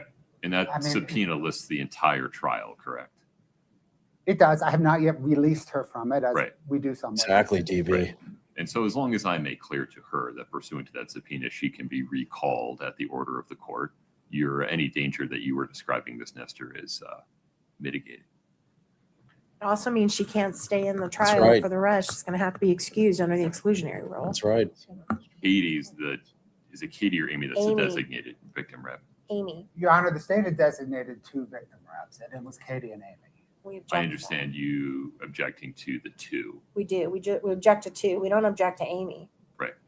Right. The state has to make a choice. If you'd like to proceed as you suggest, you're entitled to do so. That's fine, especially because Katie is subject to the subpoena power of the court. We can make sure that she comes back. But the statute talks in terms of 1 victim rep. The exclusionary rule says what it says. So the decision before the state is, do you want to, for this witness, allow direct to occur today so that there's no basis upon which to exclude Katie going forward, or proceed with the presentation of the testimony as the state sees fit, understanding that may require exclusion of Katie. And I apologize for using first names. There's a lot of Richins. It's just easier. No informality is intended. Exclusion of Katie until her direct is completed in the defense case. Your Honor, how about this? Was the court about to take a lunch break with the jury? Well, is food here? No. Okay, so it'll be a bit. So I want to keep using time. So I thought we could use another, it would have been an hour, now 45 minutes. Sure. Your Honor, can we use that time for examination within the scope of direct? And then we take a lunch break. It will allow me to consult with Eric's family regarding Exclusion. the exclusion. It will also allow me, Your Honor, to refresh my memory. We had at the time, the state had appointed 2 victim representatives. Despite the language of the statute, we had briefed case law which expanded that language. And I just need to look back at that. Yeah, I'm happy to be educated. But Ms. Nestor, may we proceed stepwise in that fashion? Yes, sir. Okay, so just so I'm clear, we'll invite Katie back in, we'll invite the jury back in, we will complete cross-examination of Ms. Richins Benson. We'll take a lunch break, we'll sort out whether you want to proceed with her, whether I will allow you to proceed with her direct examination in your defense case today. Also, just to make sure I'm clear, so Mr. Bloodworth brought up to Ms. Richins Benson the fact that she was the trustee. She testified about that, about the trustee and the assets being in the trustee, and that Kouri could not sell the home according to her. That was her understanding, right? Correct. So that means I can go into anything about the trust? Well, it It's means you that- can ask her, you can seek to show that her understanding was incorrect. Well, I have a pretty lengthy cross dealing with the trust, and I want to bring in the actual trust itself, the document, and I do believe the door's been open, so I'm just clarifying I can go into all that as part of following up on what he brought out in direct. Well, you gotta be a little bit more. Oh, hold on. My apologies. Whoa, Missed whoa, call. whoa. Bringing in the jury. Judge is in the middle of some shit here. You're speaking in generality, so it's hard for me to give you a ruling. So one of the documents I want to use is the trust document itself. Sure. The state has not introduced it, but they have opened the door to it, in my opinion. Well, they've opened the door to questions about what is your understanding based on. Perfect. Why do you think that? Perfect. That's what I Have need. you ever seen this document? That's what I need. But the trust is, to my memory, several pages long. I don't know that her testimony relates to most of it. I probably won't even admit it. I'm just going to use it for her to look at it to refresh and when she's answering questions. Okay. Yeah. Okay. Thank you. Your Honor, just to be clear, that within the scope of Kouri Richins' ability to dispose of the home. Yeah, more specifically, Ms. Richins Benson's personal subjective understanding of Correct. Kouri Richins' ability to dispose of the home. And not all the myriad of other Yeah, subject like there's all the matters. C, like isn't the trust going to all the C&E masonry interest and all that stuff? It does, Yeah. She didn't testify to any of that. Okay. All right. Well, I assume they'll object and let me know if they think I go too far. As both sides Yes. of the V do in trial. Anything further before we invite Ms. Richins Benson back in? No, sir. Mr. Bloodworth? No, sir. Let's do that first.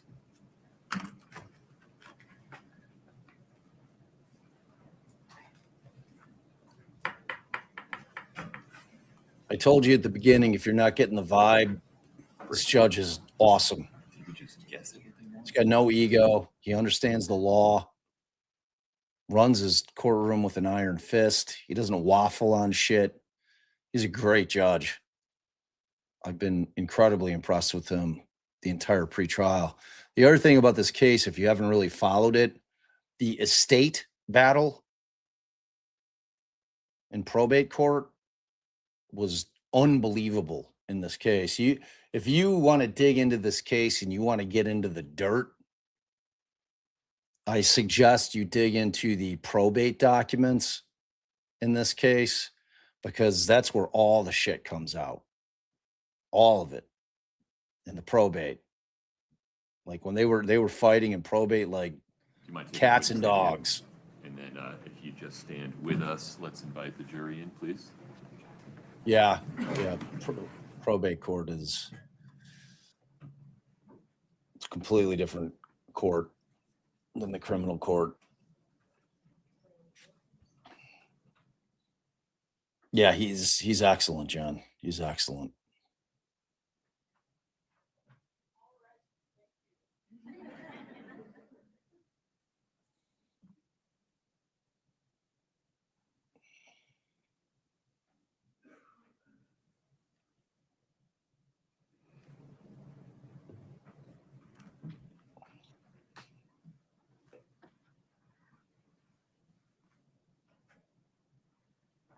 Folks, have a seat. Thank you. Thank you for your patience. We'll proceed with cross-examination of Ms. Richins Benson. Then we'll take a lunch break. Thank you for your patience. Ms. Nestor, take it away. May it please the court. Good morning. Good morning. We've never officially been introduced, but I know we've seen each other a whole lot. But again, my name's Kathy Nestor, and I'm one of Kouri's attorneys. So I want to talk to you about, I want to go back a couple of years before Eric passed. You mentioned in your direct testimony that you are the trustee of a trust that Eric created. Is that right? Correct. And may I approach the witness, Your Honor? Of course.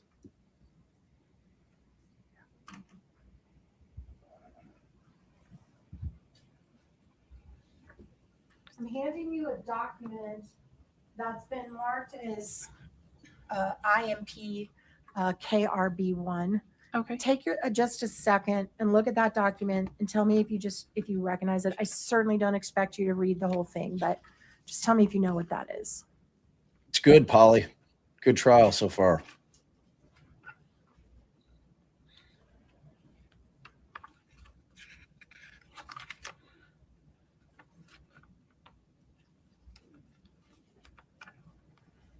Sorry, I just want to make sure. Sure, no worries. Take your time.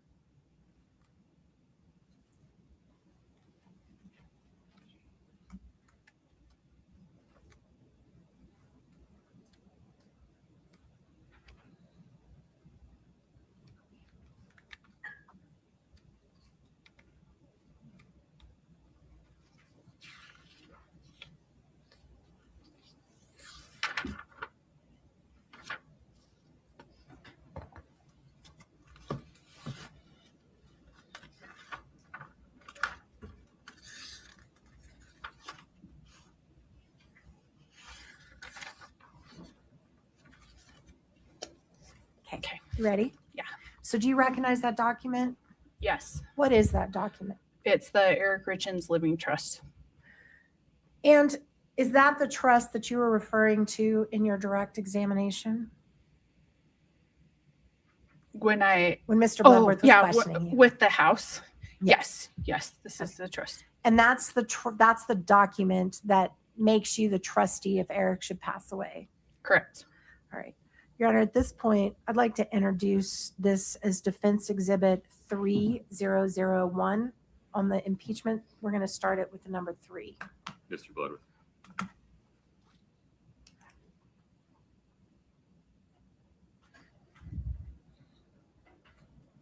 Your Honor, no objections to the admission of the document. The state, of course, is going to admit it, had planned to admit it through the witness that prepared it. The state's just pausing on the nomenclature. We've referenced this document in other briefings by other exhibit numbers, which We can resolve that going forward. We can come up with a common vernacular at some point. right. Okay. Okay, but as to admission, no objection. So just so the record is clear, if anybody ever has to read this, the Eric Richins Living Trust dated November 3rd, 2020 is admitted. All right. And that's going to be Exhibit 3001, Your For Honor. the time being.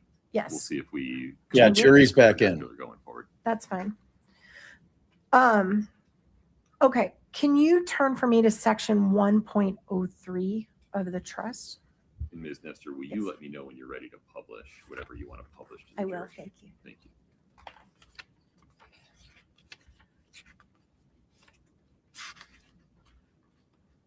Do you see that?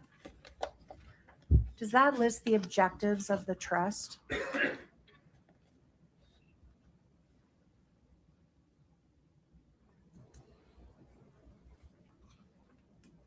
Just to refresh your memory, let me know when you're finished reviewing it. Oh, there it is.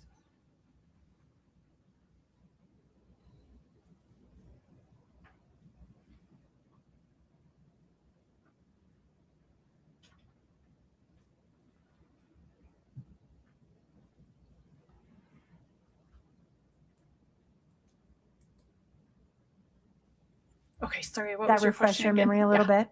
So is it fair to say that Eric's objective, as put in writing in the very beginning of this big old trust document, was to provide for both my wife and our children during any time I am incapacitated and after my death?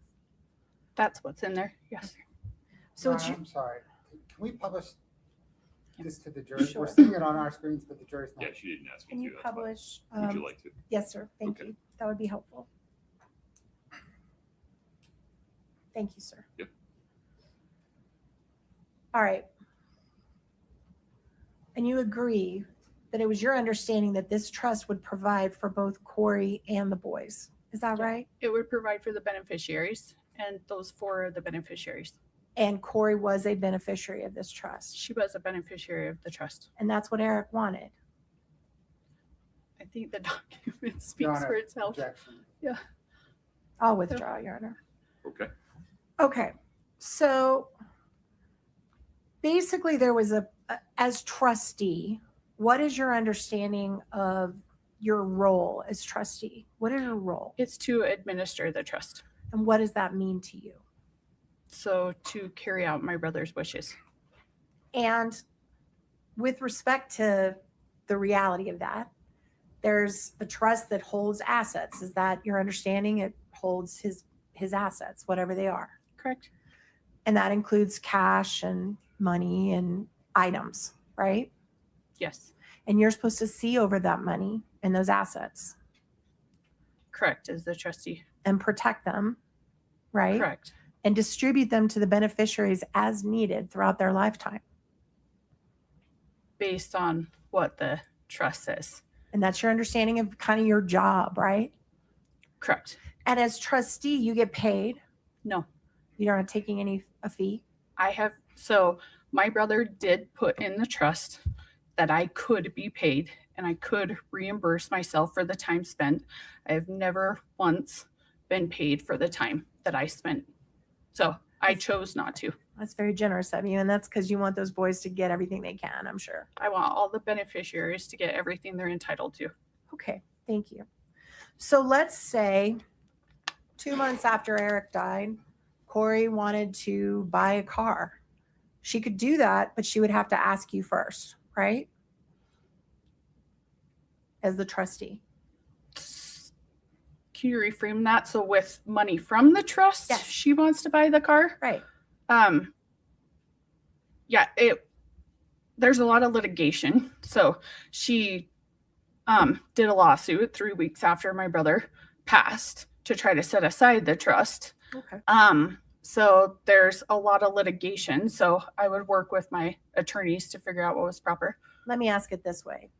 What is your understanding of what, if there was no litigation, Mm-hmm. what you as the trustee of the trust were meant to do if one of the beneficiaries needed some money, if one of the boys wanted to go to private school, if Kouri wanted to buy a car? What was the process from your understanding? So the trust was actually just split into 2 separate trusts. One for his 3 boys, who are the primary beneficiaries, and then another trust for Kouri. And you'll have to forgive me, I don't have the whole thing memorized. Oh, of course not. But it said in there what the money could be used for. All right.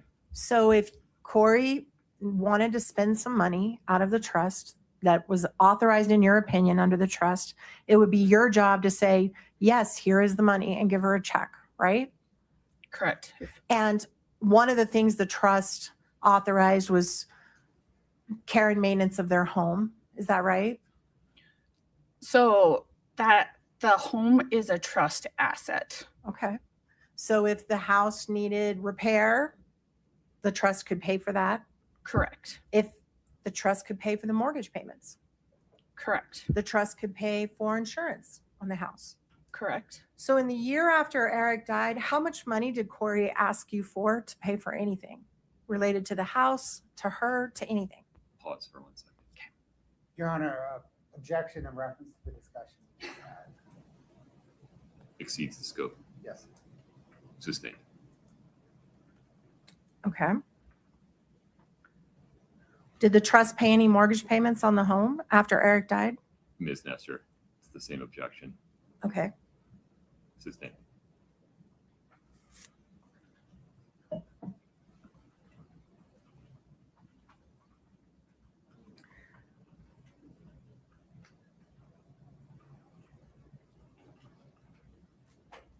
Has the trust reimbursed family members for costs paid to a private investigator?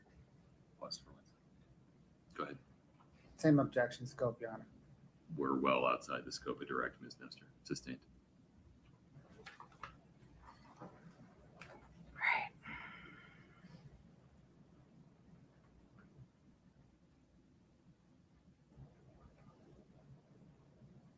Can I approach? Sure. Was this, I can't recall, you guys let me know in chat, was the trust only brought up in relation to the signatures?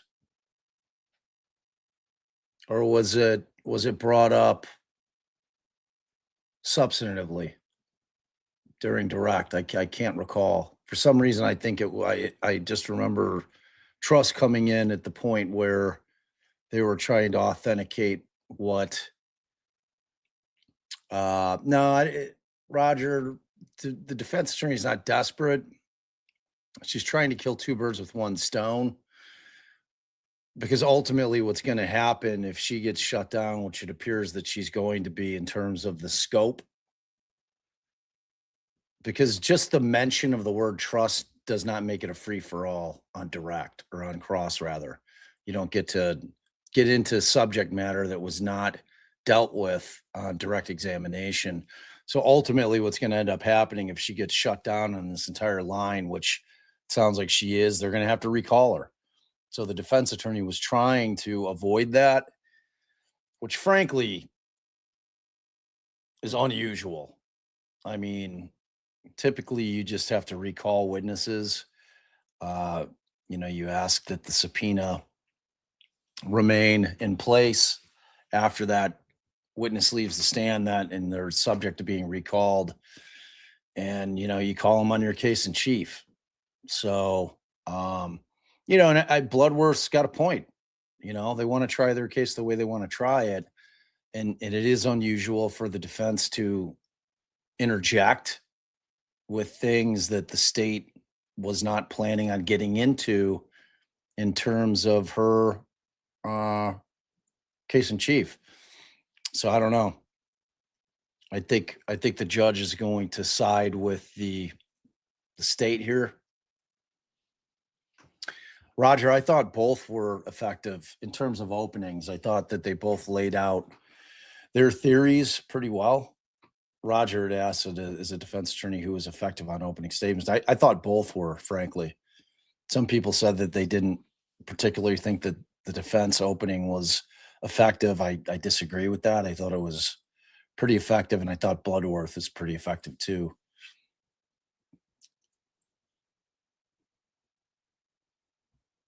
I think she kind of tossed that out there, didn't she, DB? The concept that potentially she would, just in terms of trying to be expediency, that she would like to be able to go beyond the scope with the witnesses that appear on both witness lists. So I don't think the judge is going to allow it. It really, it does muddy up the waters in terms of the state's case. I'm sure the defense, if, in a world in which the defense went first, they would feel the same way, but we don't have the burden of defense.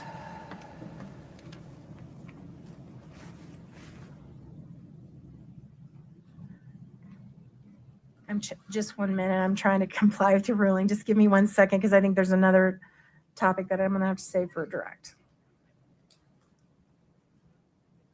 Yeah, I think so. All right. I want to talk to you about the day of Eric's death. You mentioned, I believe you mentioned that when you got there, Kouri looked put together. Correct. She was in pajamas. Is that right? Like a matching sweatsuit. She was in a matching sweatsuit. Like sweatsuit, pajamas. I don't know the technical, what they were sold as. And you said her hair was fixed? It was pulled up. It was pulled up in a messy bun? Is that what you recall? But yeah, it was pulled up, neatly done. Her hair was neatly done. That's what you recall? Yeah, looked similar to today, just on top of her head. And you also said that you went to the ground and she just stood there and did not comfort you in any way? Not that I recall. Okay. Katie, can you please, just for the witness only, Your Honor, we'd like to play a clip. This is State's Exhibit 1-4.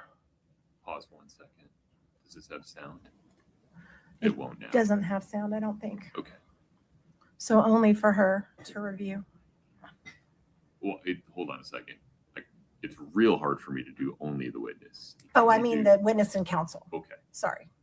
Mr. Bloodworth. It's S1-4. Of course.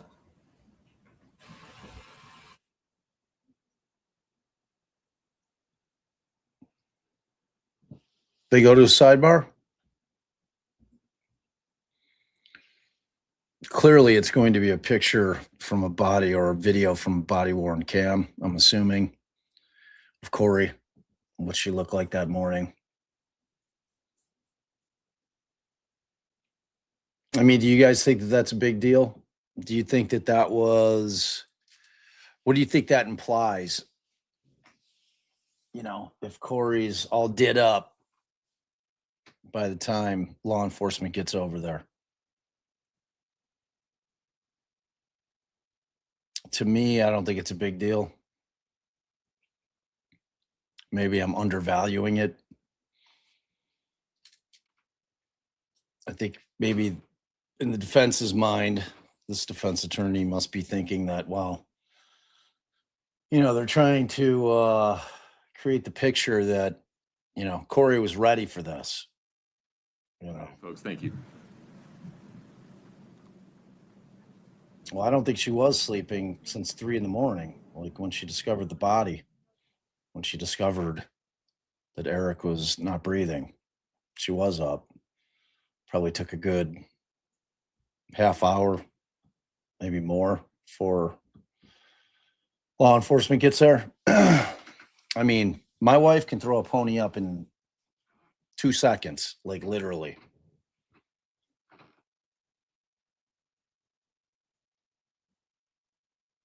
So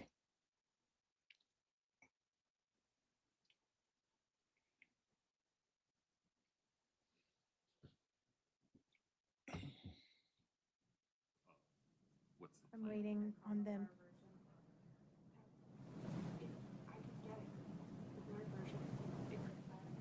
Just pull up the board. Is yeah, that exactly like what it says? maybe, I don't know.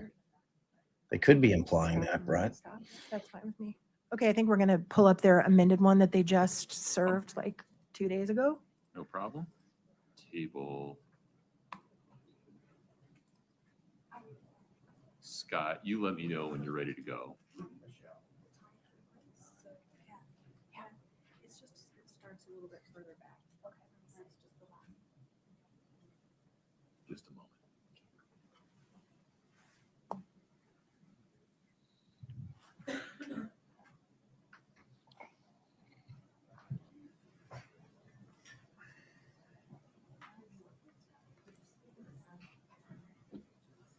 I was thinking of like It's okay. Take your time. sweatsuits, like This the is Noah's Royal fault. This was Tenenbaums. a brand new version that we have not even seen yet, so we're trying to accommodate their new version. No problem. Sorry, just 1 second.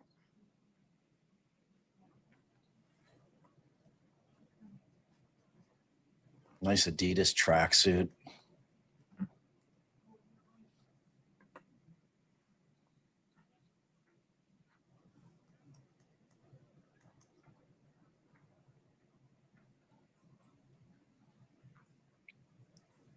I don't think the judge is running it. I think he's supervising. He could be. He'd be a full service judge if he's doing the AV. Your Honor, can perhaps the court instruct the jury just on the difference of the clips? We're just making sure that the faces of children are blurred. Something we need to do throughout the case. They are still photographs that are on the wall depicted in an exercise of caution. We just want to make sure we blur those before we publish them. This is going out to the world. It's not just the people in here. Yeah, if her hair's curled, be a little weird. Or, like Brittany said, it would indicate that she never went to bed,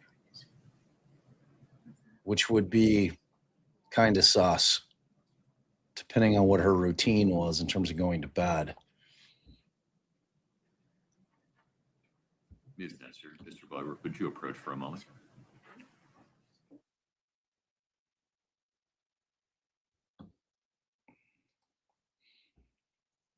No, I think that this particular question's on topic. This is not beyond the scope. Like, she definitely talked about what Kouri looked like when she got there, you know, after her father called and said that Eric wasn't breathing, and then they all made their way to the house. This is like watching paint dry. That's not fair to you. So, let's give you a lunch break. Counsel, we have brought lunch for the jury in today. Is a 30-minute lunch break agreeable? Yes, sir. Yes. Okay. We will take a break until 12:40. Katie, if you'd sit tight for me for 1 minute. Okay. All right. Please rise for the jury. No, I'm boosted. I'm boosted 2 times here. It's as high as I can go without it sounding ridiculous. I think the sound is great. I think the sound is great. Is anybody else having an issue with the sound?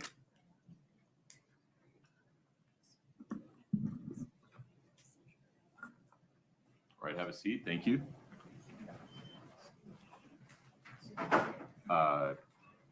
During this lunch break, it's as if you are still on the stand and it's not a take-home exam.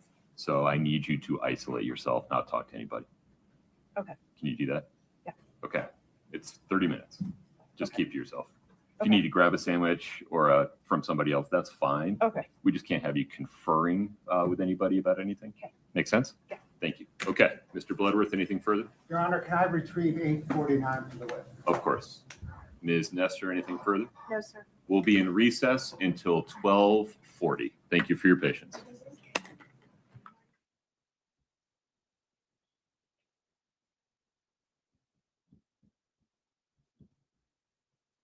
Yeah, I thought the sound was pretty good too, but I can't always tell from backstage. So that's why I always ask you guys in chat how the sound is.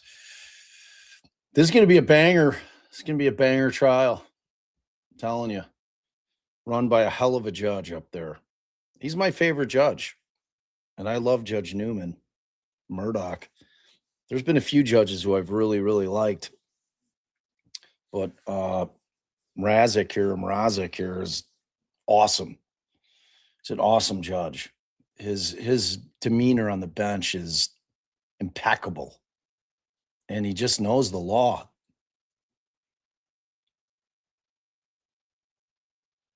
Couldn't get a better judge.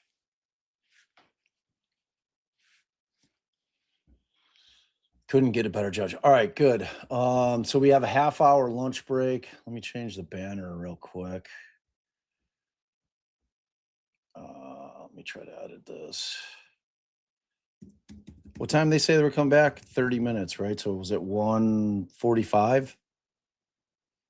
12:45 for them?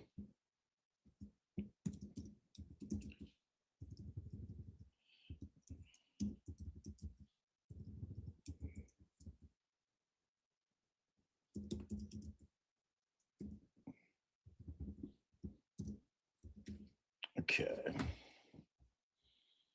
Show this guy.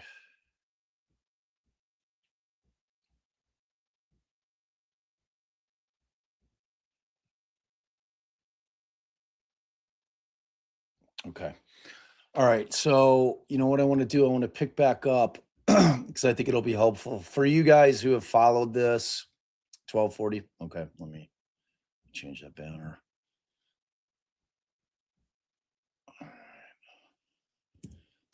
That's Mountain Time. Okay.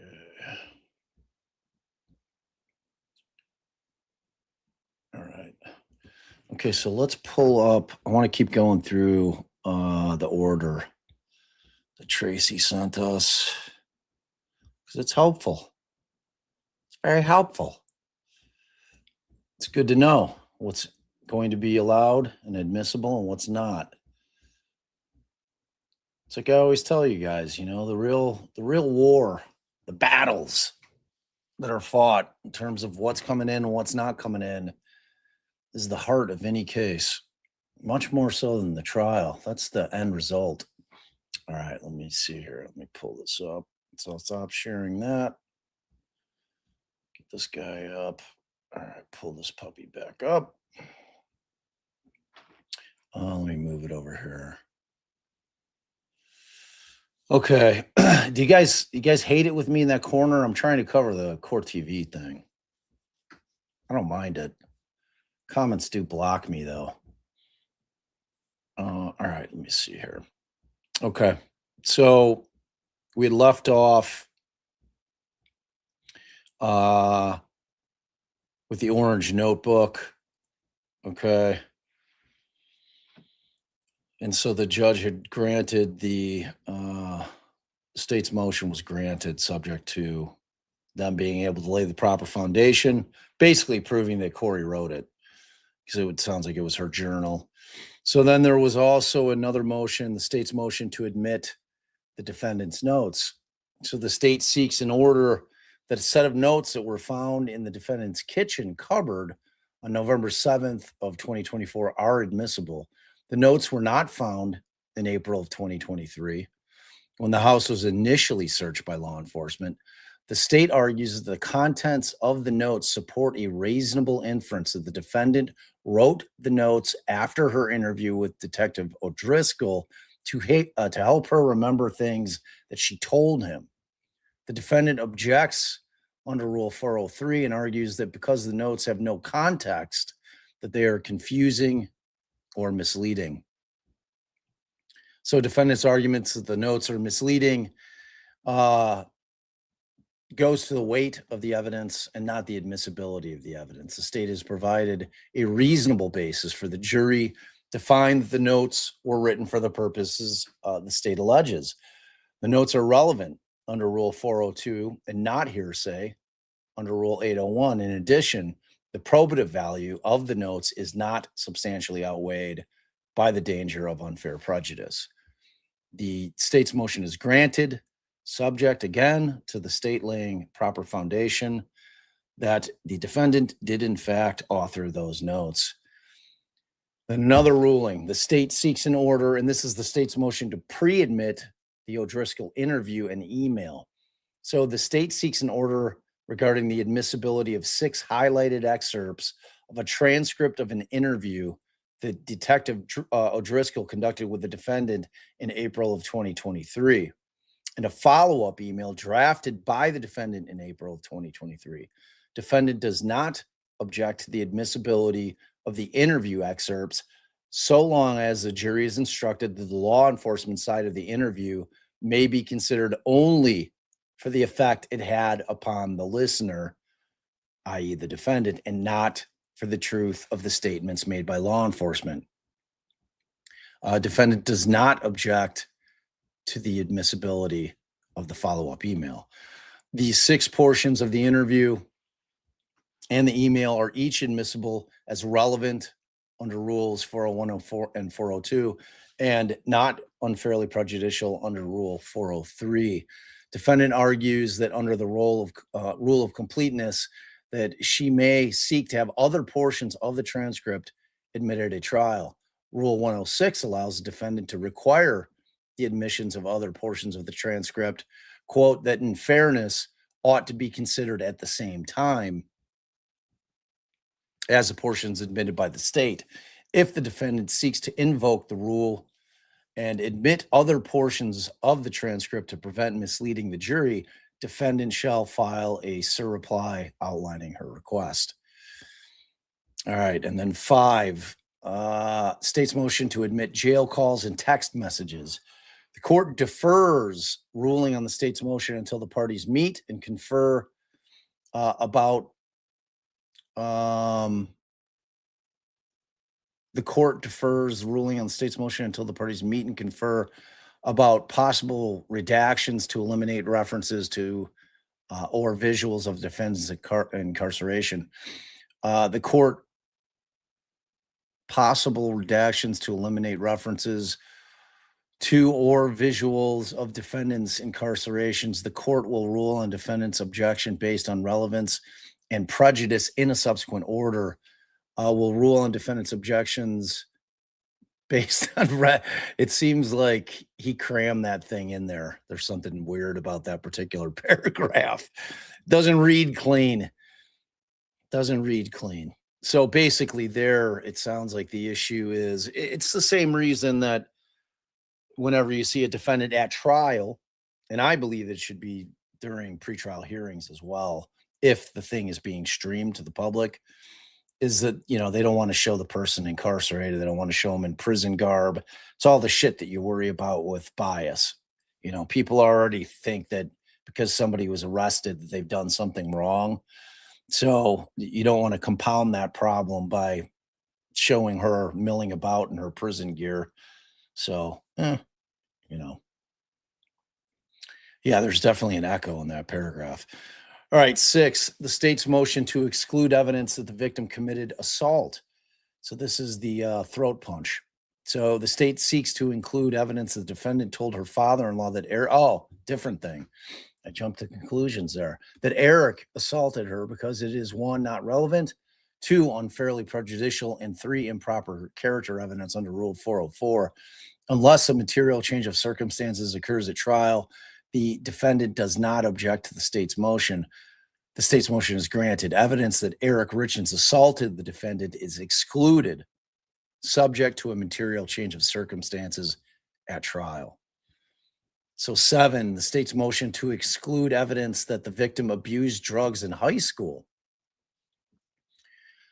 Okay, so the state seeks to exclude evidence that Eric Richins used illicit drugs or abused prescription drugs in high school. The state argues the evidence is 1, not relevant because it happened 2 decades before his death. 2, that it's unfairly prejudicial because it paints him as a, quote, druggie when the occurrence happened decades before his death. 3, improper character propensity evidence used to show that he self-overdosed on fentanyl. And 4, hearsay. So the parties disagree on the specific substance of the evidence and whether there's any non-hearsay avenue for its admission.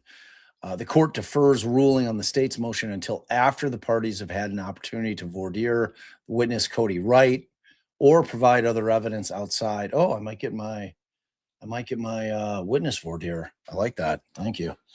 Until after the parties have an opportunity to voir dire witness Kouri Richins or provide other evidence outside the presence of the jury to determine whether there is a non-hearsay route to the admissibility of the proposed evidence.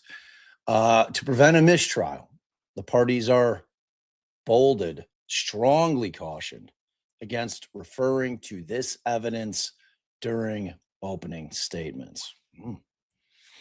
So 8, defendant's motion in limine. So the defendant's motion to exclude evidence of a book written by the defendant and her sons. So defendant seeks to exclude evidence that the defendant authored a book about death and grief approximately a year after Eric Richins' death. The state intends to argue that the defendant marketed the book and that her mother sent a copy of the book to investigators in an effort to convince them that the defendant did not cause her husband's death. The state intends to present a picture of the cover of the book, a screenshot of the defendant's interview on KUTV, and Lisa Darden's Amazon records showing that she sent a copy of the book to investigators. The state's proposed evidence is relevant under Rule 401 because it is probative of how the defendant reacted to her husband's death. The probative value of this evidence is not substantially outweighed by the danger of unfair prejudice. The parties may argue any reasonable inference based upon the evidence, including an inference that the defendant wrote the book because she was grieving her husband's death and trying to help her children who have experienced a similar loss. So during the hearing held on January 8th of 2026, the defendant requested the content of the KUTV be admitted under Rule 106. Under Rule 106, quote, if a party introduces all or part of a statement, an adverse party may require the introduction at that time of any other part or any other statement that in fairness ought to be considered at the same time, end quote. So, but the state does not intend to offer any statements from the KUTV interview. Rather, the state's motion is limited to a photograph and the limited fact that the defendant was interviewed on KUTV. Because Rule 106 applies only to statements, Rule 106 does not support relief the defendant requests. If the state admits a statement from the interview, the defendant may re-raise this issue. So the defendant's motion is respectfully denied. And then B, defendant's motion to exclude the 2020 recording of partial conversation between defendant and Eric Richins. In 2020, Eric Richins recorded a conversation that he had with the defendant that indicates he did not know that the defendant took out a HELOC, home equity line of credit, on his home until after she had taken it out. In addition, the recording includes statements from the defendant denying that she was having an affair. The partial recording has minimal probative value. It shows distrust in the marriage and the defendant's efforts to secure a source of credit. Other evidence, weightier and more temporarily close in time to Eric Richins' death, is available to the state to show that the defendant took out a HELOC and had an affair. So the minimal probative value of the missing of the recording. God, I gotta blow it up.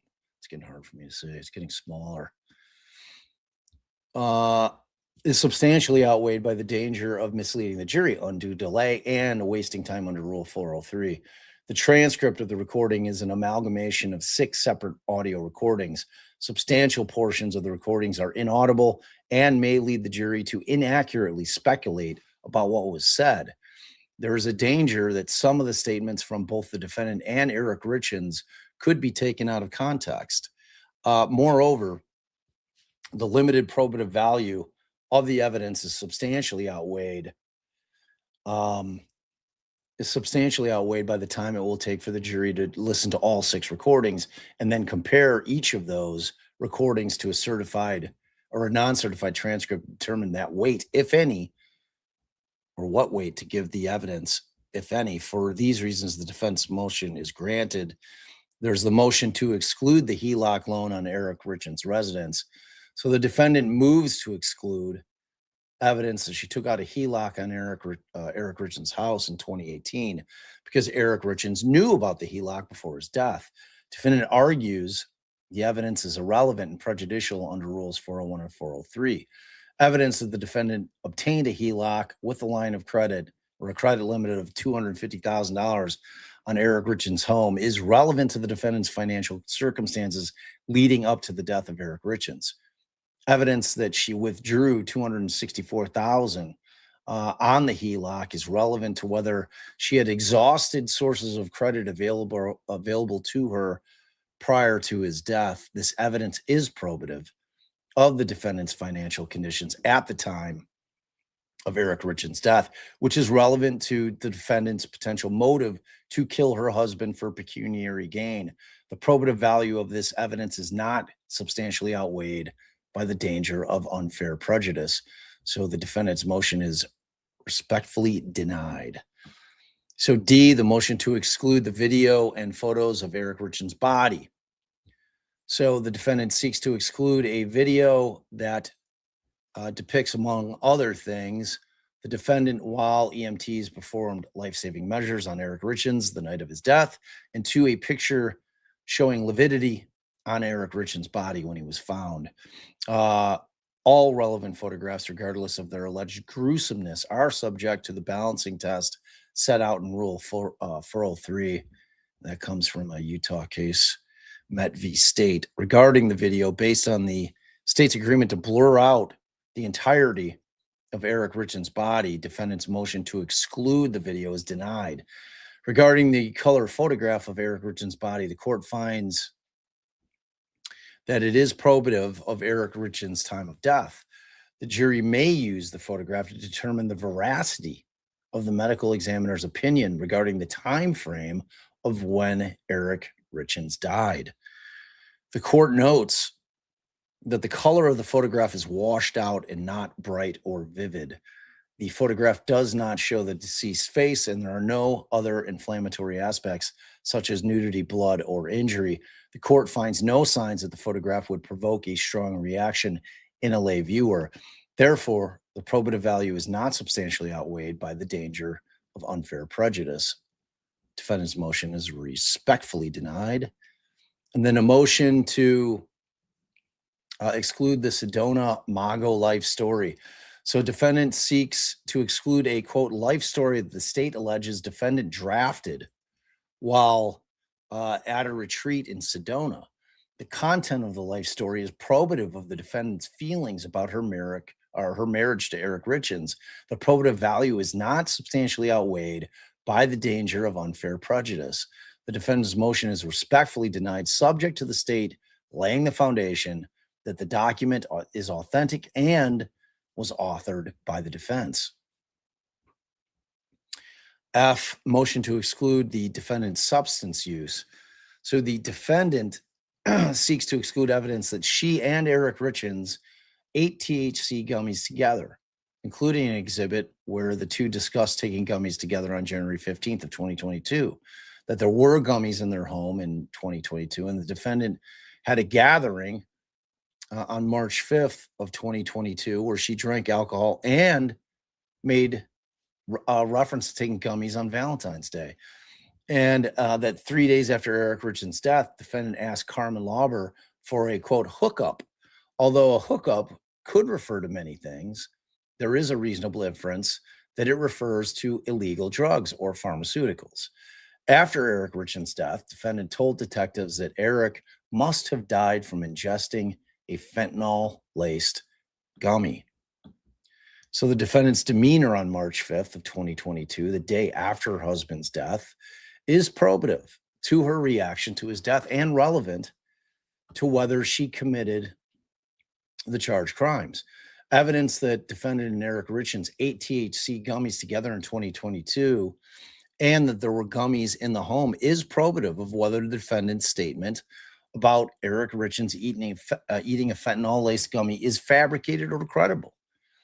Evidence that the defendant asked Carmen Lauber for, quote, a hookup is probative of her relationship with Lauber, including whether it existed, how close they were, and the types of things that were interacted about. So the probative value of this evidence is not substantially outweighed by the danger of unfair prejudice. Drinking alcohol is legal, and eating THC gummies, even without a medical card, is common and does not give rise to heightened reactions that Rule 403 is meant to protect against. A robust voir dire process will eliminate prospective jurors who may be offended by the use of alcohol or marijuana. So, defendant's motion respectfully denied.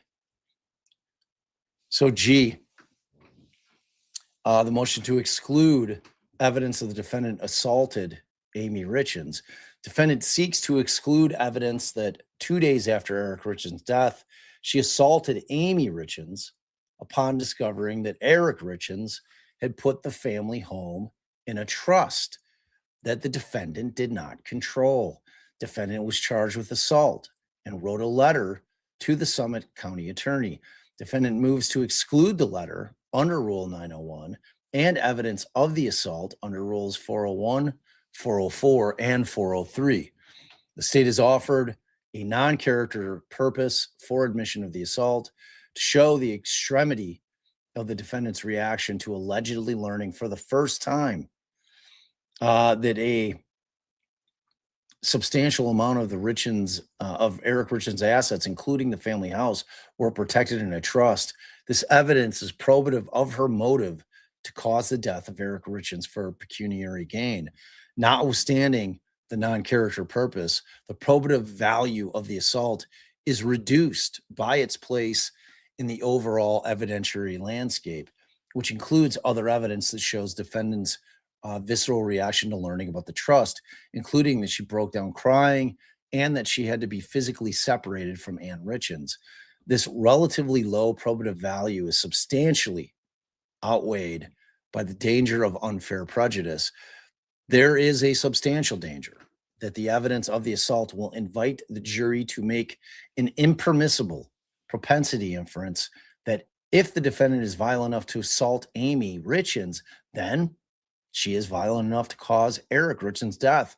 The danger of this impermissible inference substantially outweighs the probative value of the assault under Rule 403. So defendant's motion to eliminate all references to the defendant's assault on Amy Richins is granted. See, that was like a big ruling. I could think of a bunch of judges that would have let that in different trials. This judge is very even-handed, very, very even-handed. His sole purpose is to have this be a clean trial, which should be every judge's sole purpose. And he does the best that he can in terms of determining what's admissible and what's not, and what is more prejudicial than probative. And I think he does a great job of it. I really do. I really do. All right. So, yeah, not the sister on the stand. It's a different sister. It sounds like Amy is the victim's rep. All right. So, motion to exclude the business deal regarding 299 East 100 South property, the Barney house. So, the defendant moves to exclude evidence that shortly before Eric Richins' death, defendant agreed to sell or finance the Barney house to her best friend in exchange for $45,000 down payment. And two, the defendant used the 45 grand to cover unrelated debts and was unable to secure a 30-year loan as promised. The house eventually fell into foreclosure. The foregoing evidence is probative of the defendant's financial condition at the time of Eric Richins' death, which is relevant to the defendant's potential motive to kill her husband for pecuniary gain. The probative value of this evidence is not substantially outweighed by the danger of unfair prejudice. The state may present evidence that the defendant agreed to sell or finance the Barney home in exchange for 45 grand, and that she used that 45 grand to pay off other debts. The arguments that the state may make and the inferences the state may ask the jury to make based on this evidence are limited as described in section 8.I below. So with these limitations on the evidence and arguments that may be presented, defendant's motion is denied in part and granted in part. So motion to exclude business dealing bad acts. Oh, wait, let me check. You guys keep me aware. All right, I've got it. It looks like we're live. They're not back yet. We'll go back as soon as they pop back. I'll keep reading until we get there. Okay, so the defendant moves to exclude a broad swath of evidence regarding her financial dealings that she asserts is being offered as evidence of other financial bad acts, including evidence regarding the financial crimes charged in case number 251-500-162. The state argues that the evidence of the defendant's compounding frauds is relevant to show that killing Eric Richins was her last resort to avoid financial collapse, personal humiliation, and criminal exposure. To the extent that the evidence referenced in the defendant's motion constitutes evidence of a wrong or other act under Rule 404B, it is being offered for non-character purpose to prove motive to commit murder for pecuniary gain by showing the high acuity of the defendant's financial condition at the time of Eric Richins' death. For that reason, the evidence is also relevant under Rule 401. Whether the defendant's financial dealings and financial difficulties falls on the impermissible side of the Rule 403 balancing act or balancing test depends on the nature of the evidence and the arguments that the state seeks to make it based upon. So the state may present evidence of the defendant's conduct that led to her becoming highly leveraged, exhausting her sources of credit, and on the verge of financial collapse. The state may show that the defendant's representations on documents that she used to create or to secure credit is inconsistent with evidence showing her actual assets. The state may also show that the defendant was incurring new debts to pay old debts, or using one line of credit to service another, thereby increasing her overall indebtedness. So all of the foregoing evidence is probative of the defendant's financial conditions and whether it was becoming less sustainable in the period prior to Eric Richins' death, which is relevant to motive.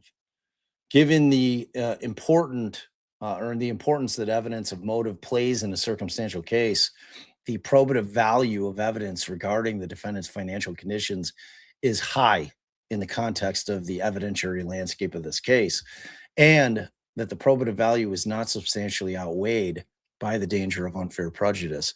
Based on the admissible evidence described above, the state may make arguments regarding the potential personal humiliation, and civil litigation that might follow if the defendant was unable to maintain appearances, avoid foreclosure, and prevent financial collapse. On the other hand, the state may not present evidence that frankly shows uncharged, in this case, fabrication or forgery of documents, example, account statements for accounts that do not exist.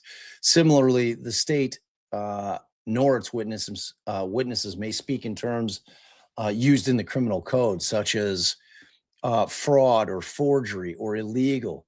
This evidence and such arguments falls on the impermissible side of the Rule 403 balancing test. Such evidence, opinion, and argument adds little to the probative value of the evidence regarding the defendant's financial condition.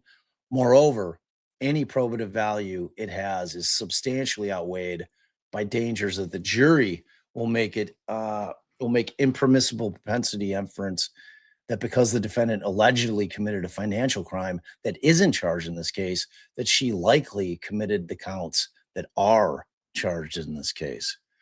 So also, while witnesses may point out inconsistencies in the evidence, witnesses may not make any value judgments on those inconsistencies, such as testifying that the defendant, quote, lied or misrepresented her assets, was acting, quote, desperately, or words to that effect. Such value judgments may be within the proper realm of counsel's argument, but they are not evidence. So finally, the court notes that its foregoing balancing of the Rule 403 considerations may change if, during the course of the trial, the volume and redundancy of financial evidence supports a finding that the marginal probative value of any additional piece of financial evidence is substantially outweighed by considerations of undue delay, wasting time, or needlessly presenting cumulative evidence.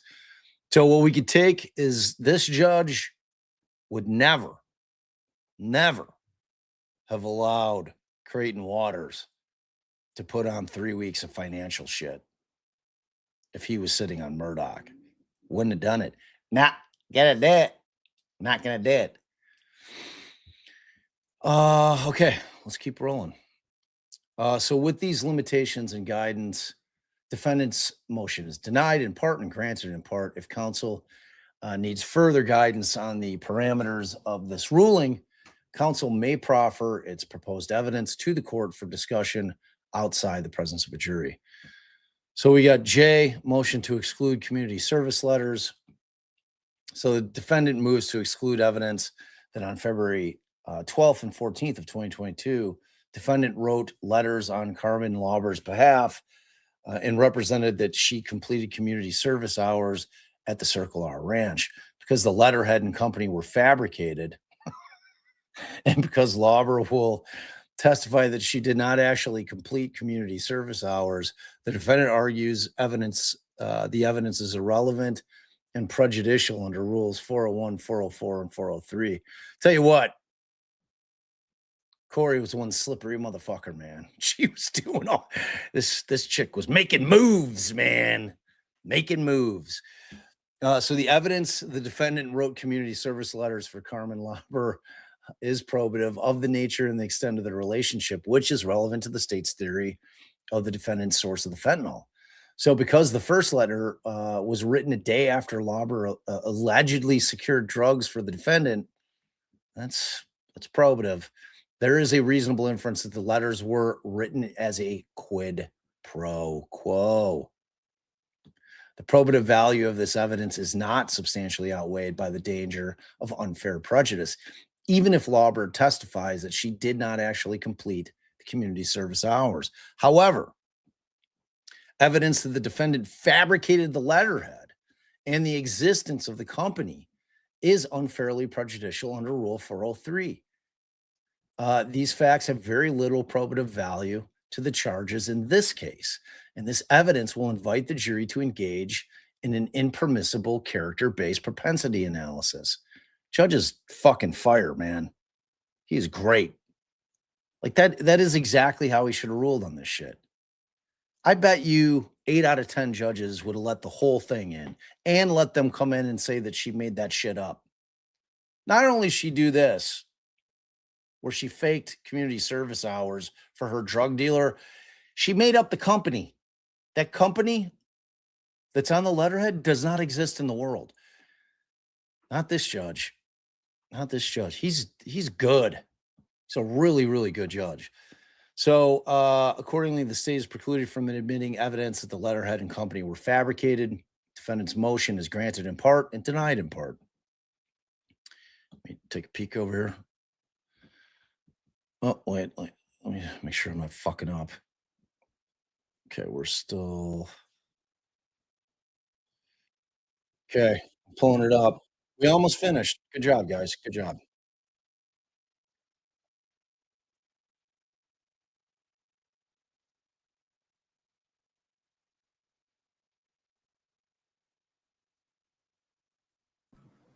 A victim representative. The statute provides for plural victim representatives.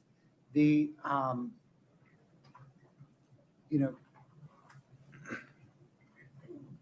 beginning with defense counsel's cross-examination today was the first time that the state had any notice that I do have a bit of a man defense crush on the wanted to judge. I'm call not going to Kouri lie. Richins Benson as a witness. She's not been subpoenaed. She's not been on any of the Rule 16 designations. And so we have proceeded, we called her early so that she could get her testimony out the way, and proceeded in a good faith understanding that she would then be allowed to participate in watching the remainder of the trial without being subject to the exclusionary rule. I understand the state's position. Okay. Ms. Lewis, Ms. Nestor. Well, we don't want to call her as a witness. We want to cross-examine her, and they're stopping me from doing that. No. Stay focused on the issue at hand here. Co-designation of Ms. Richins Benson. We object And tell me why. because the statute provides for one. It doesn't. It provides for up to more than one, if you look at the language of it. And so, do you have another reason? I don't know why there's special circumstances that require them to have two in this case. It's not a requirement. They're asking for permission. We object Tell me why. because it's going to interfere with my ability to cross-examine her if I have to recall this witness and she sits through all of the Forgive testimony. me. Have you ever listed her as a witness in your case? We were not aware that they were going to stop me from doing this until about a day ago. So as Is that far, a no, she's never been listed as a witness? she has never been, I'm sorry, she's on our witness list? Okay. Are you sure? I don't think that's right. For example, if I search for the name Richins on Right. your witness list, it does not appear. No, but we are happy to file an amended witness list and add her if I can't cross-examine her now. You I'd can prefer to cross. cross-examine her within the scope of direct, regardless of whether she's on your witness list and regardless of whether she is a co-victim representative. The only thing this impacts is whether there's any prejudice to defendant There- if she's a co-witness representative who is not excluded. going forward. So here's the problem. So if she's allowed to sit through the trial, then it affects my Sixth Amendment right to cross-examine her because she's been impacted and heard the testimony of every single witness in the case. Would you pause there? Do you mean cross-examine or direct examine? Well, direct, when I recall her. If I cross her now, Right. I would do it now. But if she gets to then have the benefit of sitting through the trial and hearing everyone else's testimony, and then when I direct her, she's hostile, so I'll probably ask to cross her because she is a hostile witness and I am entitled to do that. And if that happens, then that does prejudice us because she's got the benefit of being able to shape her testimony around everybody else's that she's already listened to. So it is a prejudice. And I don't know that there's any compelling reason to let her stay that outweighs that prejudice, or just let me do it now. I mean, that's their decision, but that is a prejudice and that's very real. Okay. Anything further? No. All right.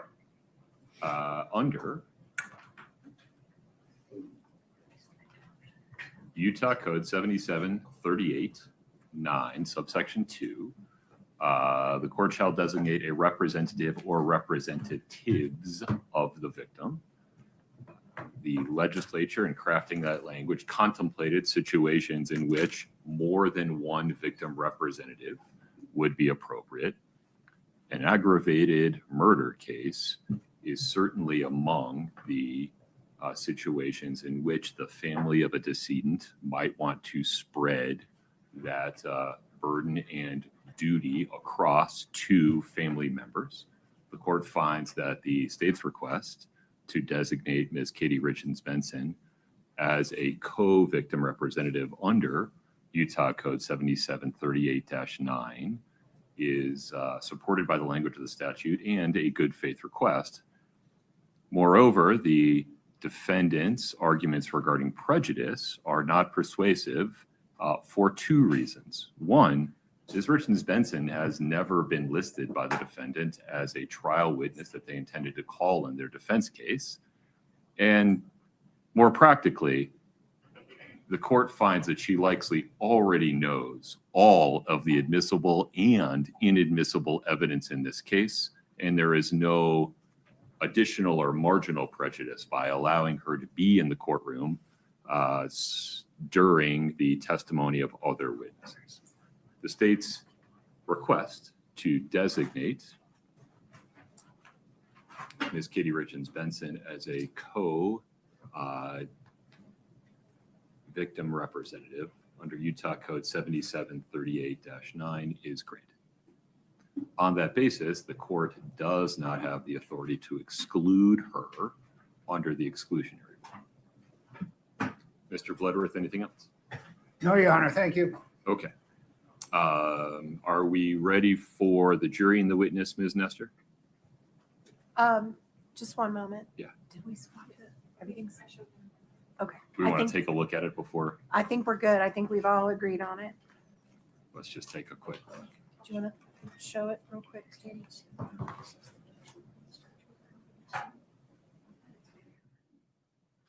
And is it a clip or just a still? It's a Katie? clip. Okay.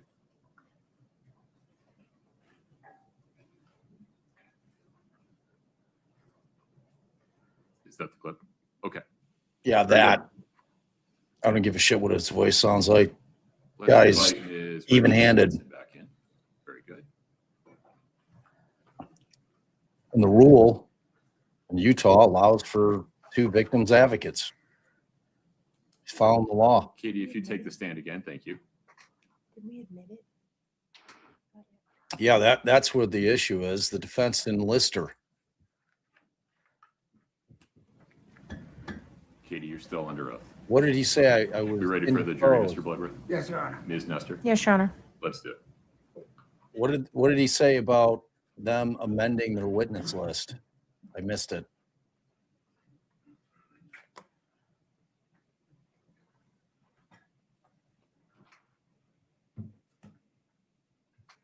Yeah, that could be a major fuck up, DB.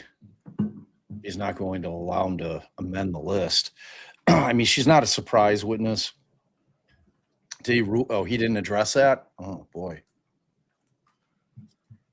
Because he's going to shut them down. He's not going to let them go beyond the scope.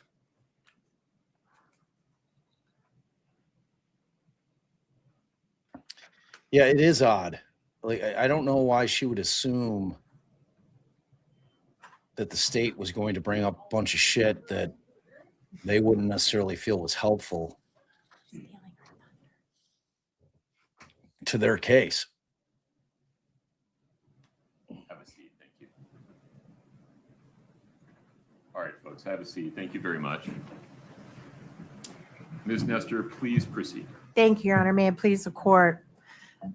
Exactly, afternoon, Matt. Ms. Very Richins even-handed. Benson. So when we took a break, I had confirmed with you that it's your recollection that Kouri had a sweatsuit, a matching sweatsuit, and fixed hair, and that she did not comfort you when you fell to the ground. Is that correct? To my recollection. Okay, I'm going to ask you to watch a clip from that morning that was taken off of an officer's body cam and see if you can confirm that that's in fact you and Kouri that morning. Katie, can you play it?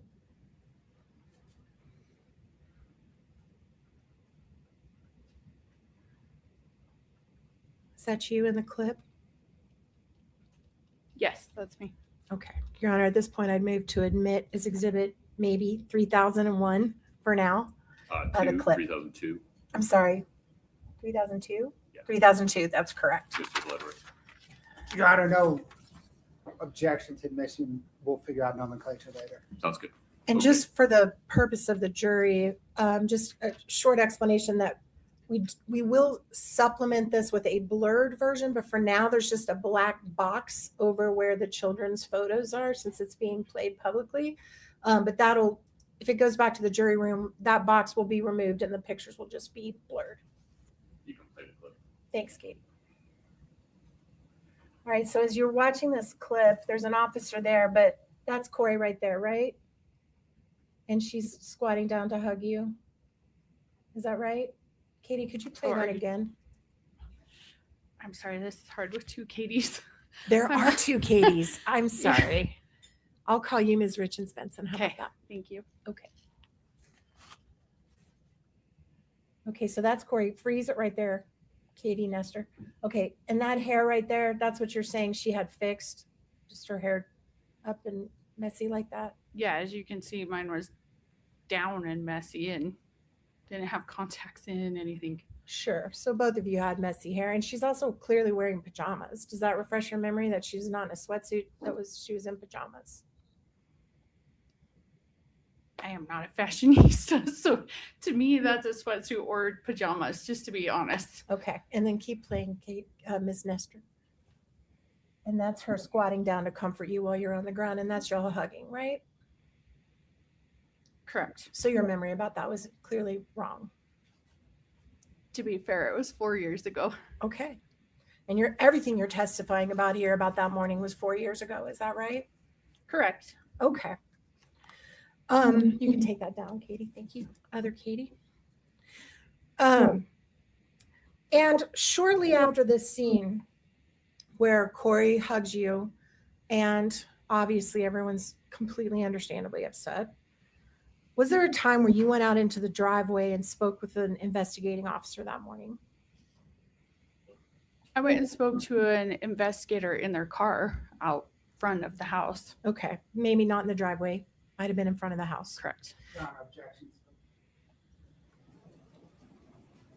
Your Honor, she's testified about her memory of that morning. This happened that morning. I'll give you a limited latitude here. Thank you. And who was the officer that you spoke to? Detective Woody, I believe. All right. And that was just to help, because there's so many officers that are going to testify in front of this jury. It's a female officer, right? Correct. Okay. And when you talked to Officer Woody, or I think she was a detective then, did you tell her that you believed Kouri was involved in your brother's death? No. Did you tell the officer that you were suspicious that Kouri may have been involved in your brother's death? Pause there. Okay. Oh, well, I'm going to allow her to answer that question, then we'll have a conversation. Sure. Go ahead. You can answer that. I'm sorry. I let her know that Kouri had stolen money from my brother, and I thought she needed to know that.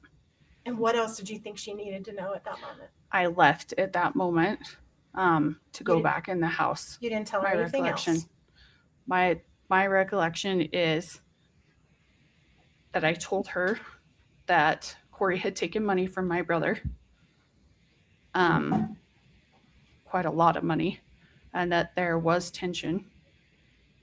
And what did you tell the officer was the reason for the tension? May I have a quick conversation? Yes, Your Honor. My apologies, counsel. Okay. I'm curious as to what else she said. She probably said she killed him.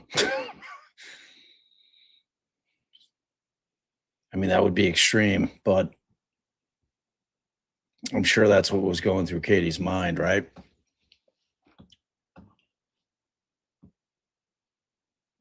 Yeah, these are two in-laws that are not fans of one another.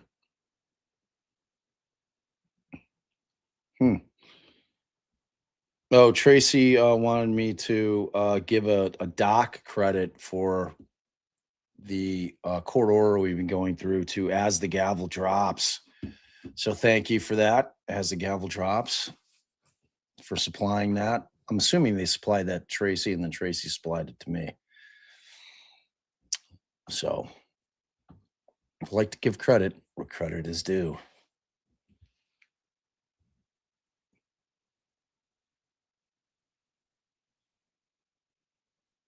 Yeah, you can see why she had to cross this witness. It's like, oh, it's tricky with family, you know, but depending on what the substantive portion of the testimony is going to be about, like, she had to be crossed here.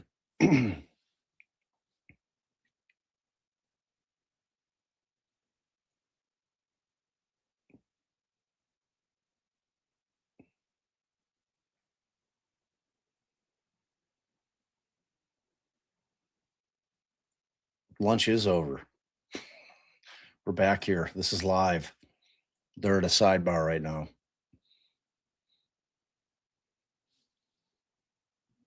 Yeah, she does appear to be a very involved sister with her brother's life, which, you know, it's a nice thing.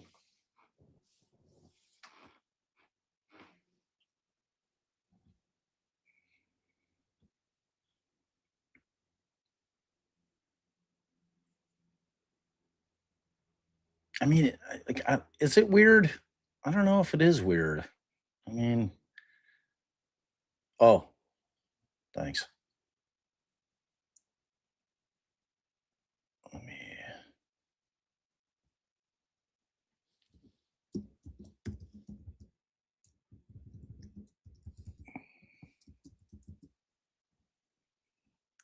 Okay. Thank you for that. Interruption, folks. Ms. Nestor, please proceed. Thank you, Your Honor. And now I forgot where I was, so let me think about it again. We were talking about what you asked the police, what you said to the police officer when you were outside. Before, and this is before that police officer has ever entered the house, right? This is your first time to see this officer. I'm not sure. Okay. And you felt it was important that this officer know that your sister-in-law had a motive. What was your reason for telling the officer that information? I had an overwhelming feeling come over me that I should let someone know. Why?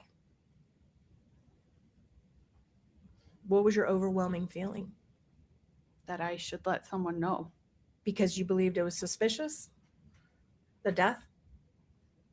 Honestly, at that time, I had no idea what was going on. I just had an overwhelming feeling. I had just barely talked to my brother. He was fantastic. When I talked to him just a couple hours before, I had an overwhelming feeling I should tell someone about this, so I did. Because you thought Kouri was behind it? I did not say that. Did you tell the officer that Kouri had a reason to be upset with Eric because she had found out about your being a trustee over the assets before he passed? No, not to my recollection. You didn't mention being the trustee of a trust to this officer? I knew that I was the trustee of the trust. Did you share that with the officer? Maybe. There's a potential. So you can't remember? Just give me a second. It's Sure. Take your time. I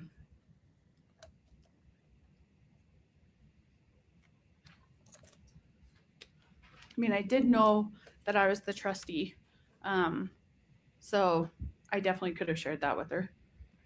And did you share with the officer that Kouri had been upset with your brother about that before he passed? No. So if an Not officer, to my recollection. if an officer says you said that, that would be wrong. Or you're just not sure? The questions are a little difficult. They're really vague. So not to my knowledge. Okay.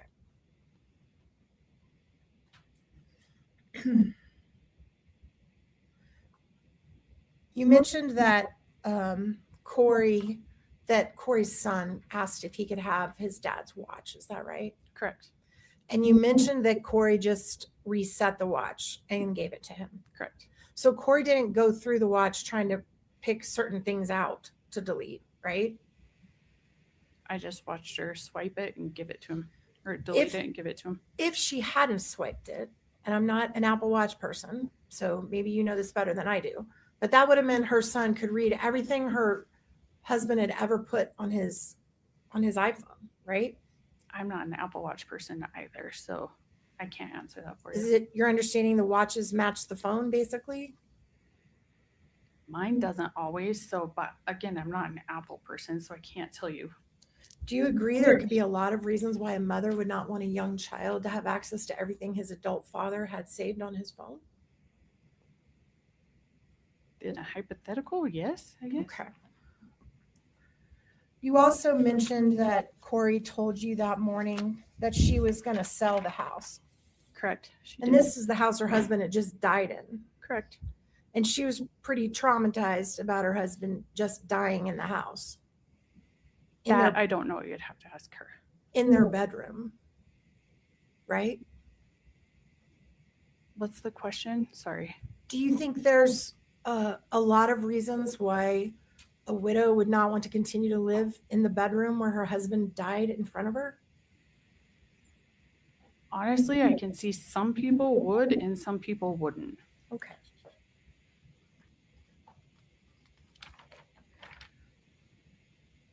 You also mentioned just now, and also when you were on direct with Mr. Bloodworth, that you never knew your brother to use anything other than Advil. Is that right? When he asked what I had seen him take, correct. Are you aware that your brother did use other substances? After his death, from his medical records that I got, it said that he occasionally took it for back pain. Took what? THC. Okay. Which is marijuana. Marijuana. So when he was alive, he didn't share with you that he used marijuana, did he? Not directly, no. And you talked about your mom, which I think is great, was a drug and alcohol counselor. Correct. And that it was important to her that your family not be engaged with the use of drugs when she was alive. No, I said prescription medication. Okay. So your brother knew that it was important to your family. Sobriety was an important thing to your family. I'll be honest with you, my mom was not against marijuana use. Okay. But you said you were? I said prescription medication earlier. Okay. But for whatever reason, your brother didn't share with you during his lifetime that he used marijuana. No. And I know you were here during the opening statement, excuse me, Your Honor. You saw this slide of all those gummies that were seized from Eric's. You didn't know that was in his house. He didn't share. I knew that Kouri had some in there. He had shared that with me. But he didn't tell you he did. No. And you also, did you know that your brother drank alcohol? I knew that he socially drank, but he was responsible. And he chose not to do that in front of you. Is that fair?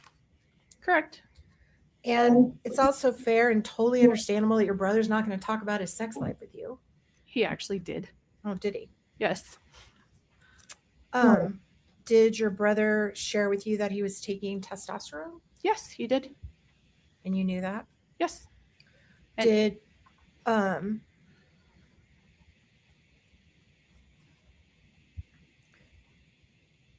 strike that.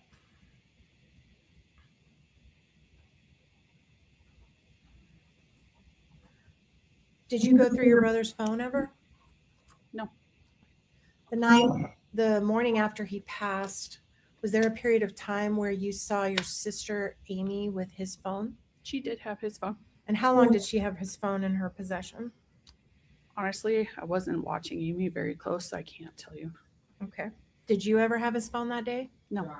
Stay within the scope. Objection. Same morning, Your Honor. Let's keep moving. The objection is overruled. As to that last question. That morning after Eric died, did you ever, well, let me ask it this way. When you arrived at the house, had the police cordoned off any portion of the house and said you could not enter it? No, I don't think this is beyond the scope because they got into this on direct. They talked about when she got there that morning And this is all part of that. So trust me, the judge would not hesitate to shut it down if it was beyond the scope. There was someone at the hall, and they said that you weren't supposed to go back down the hall. Once they removed your brother's body from the scene, and I know that was traumatic, and I'm sorry. Once they removed his body, were you allowed to go anywhere in the house you wanted? Yeah. And did you see the police searching the kitchen? Yes. All right. What Just did you? the garbage in the kitchen. That was all. That was the only thing you saw them search for. Mhm. Was the garbage. Yeah. I wasn't around them all the time, so I don't know what else they did. Okay, that's fair. At any point that morning, did you hear Kouri being interviewed by police? No. So you weren't present when they questioned her about what happened that night? No.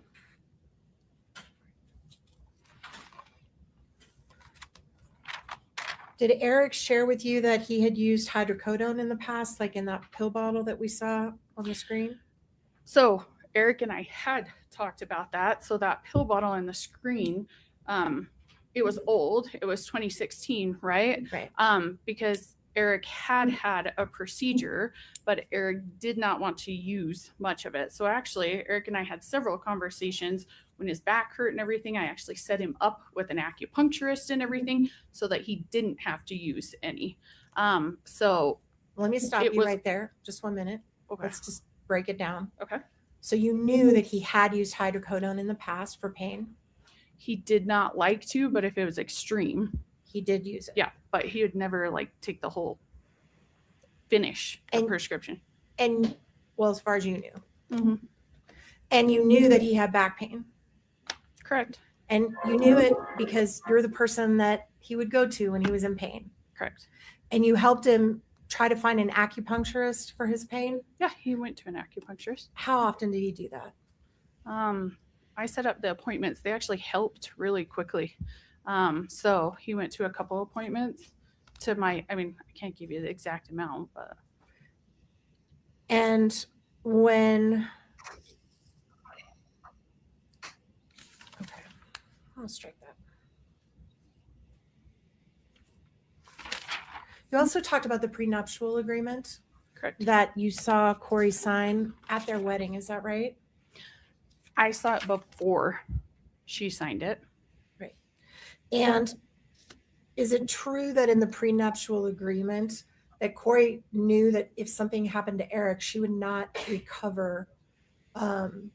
She wasn't entitled. She surrendered. Let me ask it this way: were you aware that as part of the prenuptial agreement, she was surrendering any claim on his business of C&E? Objection. The prenup's into evidence. It says what it says. I don't think that's an accurate characterization. I can rephrase.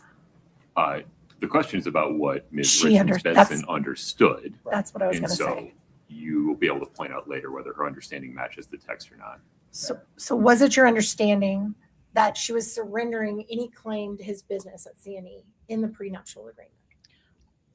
Only if they divorced. If he died, then she would get the business while they were still married. Okay. But if he died, once you became trustee, you were aware that his business would actually go into the trust, not to her, correct? The business is a trust asset. His partnership is in the trust. Okay.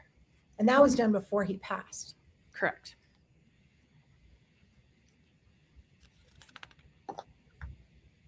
And again, you don't recall telling the officer that Kouri was upset about that prior to the officer coming in the house? No. Okay. The morning that you were there, was there any period of time where you were in the garage? Yes, I went into the garage. And what was your purpose for going into the garage? A medical examiner or some medical person had asked me, do you know if Eric took any kind of pill today, an allergy pill, anything? And I said, I'll go check his truck. I know he takes allergy pills, but I'll go check his truck. So I went to the garage to check his truck. And when you were checking his truck, was there anyone back there with you? Lisa Darden, her mom, and Bree think it's Swerenson, followed me. And when you were in the truck, how long were you in his truck? Not long at all. When you got there, was Amy in the truck? No, At some point, did you see Amy in the truck? no, not to my recollection. All right.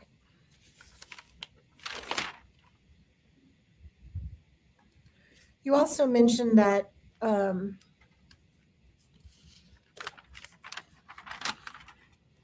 Kouri mentioned to you when she said that she was going to sell the house. I believe Mr. Bloodworth asked, could she have sold the house? And you said the answer was no.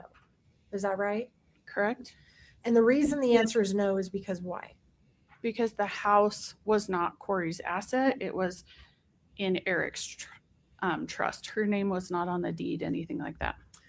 But she was his spouse under the law, right? She was his spouse under the law, yeah. And she had a marital interest in the house, right? Now that's all in civil court. I can't. Sustained. Objection, cause for legal. Yeah. Sustained. All right, now I want to talk about before the body was removed. Were you present or did you have an understanding about where they were going to take the body? No. Did you hear a conversation or were you a part of a conversation that discussed that there was going to be an autopsy? I know I heard that day that they were taking him for an autopsy. So before he even left the house, there was discussion that he was going to be autopsied. I think that's a verb. I'm not sure. I can't tell you if it was before or after. But there was a discussion in the house about it. You all knew it. That they would take him for an autopsy? Yeah. Yes. Okay. Yeah.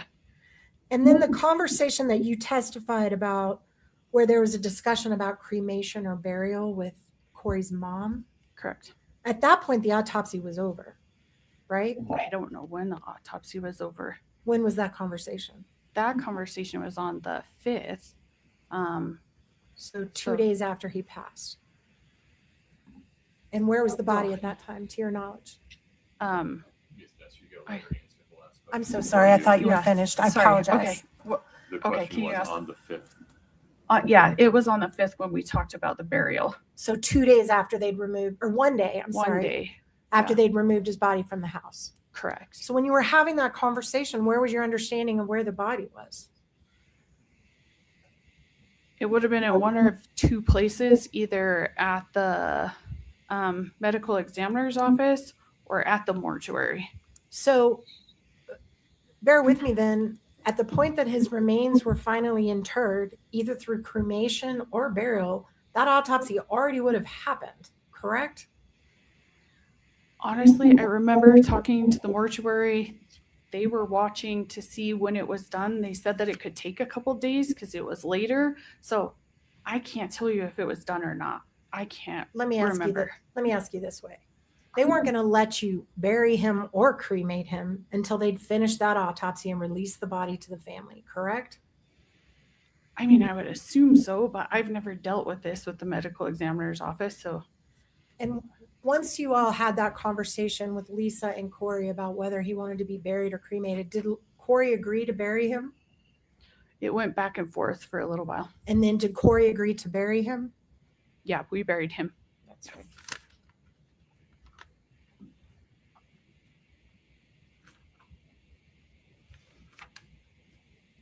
The handwriting samples that Mr. Bloodworth asked you to identify. Is it fair to say that you organized an effort to gather a bunch of signatures of Eric's to compare with the signature, another signature to see if Kouri, do you believe Kouri forged his signature on something? Yeah, it was for the civil lawsuit that we were going through. And yes, it was to see if that was his signature or not, because he had told me he did not sign it. And you personally took responsibility for that effort of gathering those signatures, correct? So my duty as personal representative is to look into any claim that the estate may have. So yes, I did. And you sent that information to the prosecution team in this case? I did not personally send it. No. You did hire an expert to look at it, right? Yeah. And that Yeah, was, I just told you that's my fiduciary duty as a representative of my brother, so over his estate, to look into any claims that the estate has. And who was the expert that you hired to look at those handwriting samples? His last name's Throckmorton. And it's Matthew Throckmorton. I only ever met him once. I think his first name's Matthew. Yeah. And you guys paid him a fee to do that?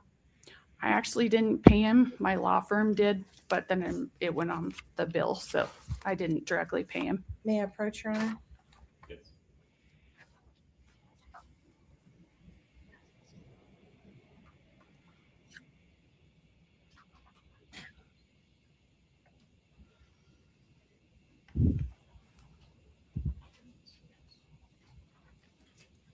May I approach, Your Honor? Yes. I'm handing you a document that's been marked INP KRB3. Okay. Do you recognize that document? I actually do not. I have not seen this before. Okay, I'll take it back. Thank you so much.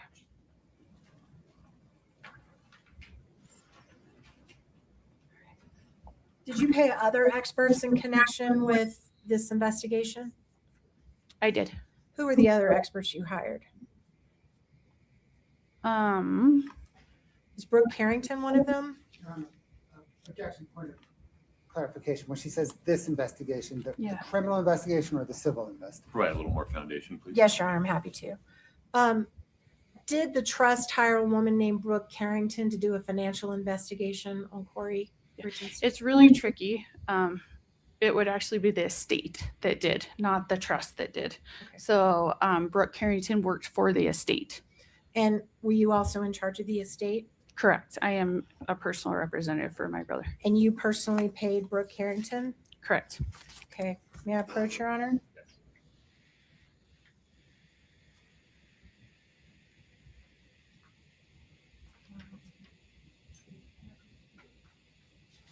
All right, I'm handing you another document asking if you've seen this before. Yes. KRB2. KRB2. What is that document? So Brooke was a financial forensic accountant for us, looking into any claims that the estate would potentially have.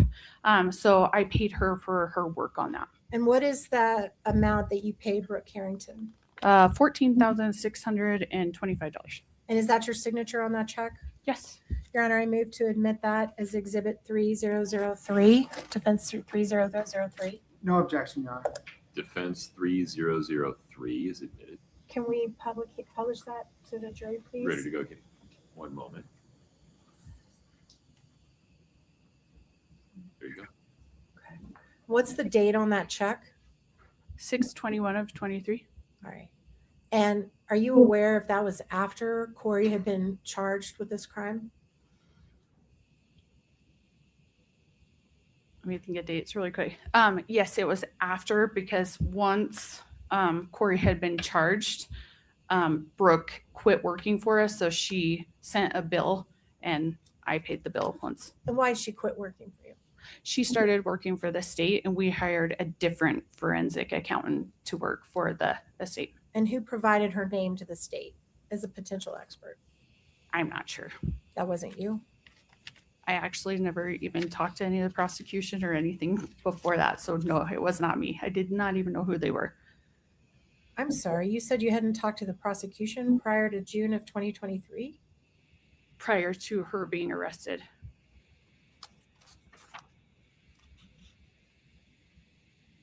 Let me clarify to make sure that I don't impeach you for something you're not meaning to say. Okay.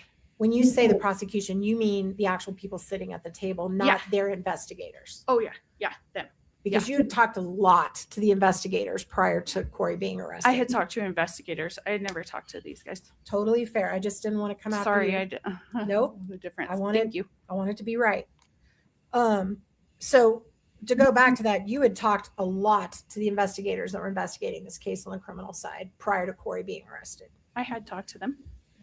And as a matter of fact, on March 21st of 2022, so before there was an official finding of Eric's cause of death, Isn't it fair that you sent an email to the chief detective, the same one you talked to in the driveway or outside the house, with the timeline of everything suspicious that Kouri had done in the last multiple years? I can't remember the exact dates. Okay, let me approach.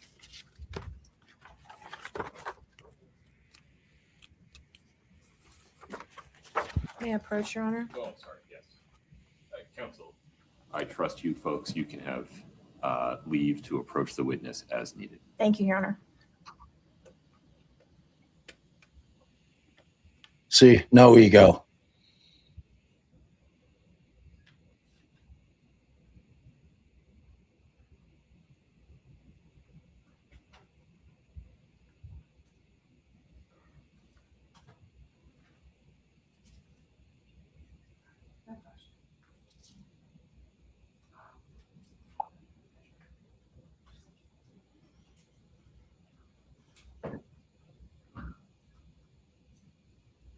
Okay, I'm showing you a document that's been marked as KRB6.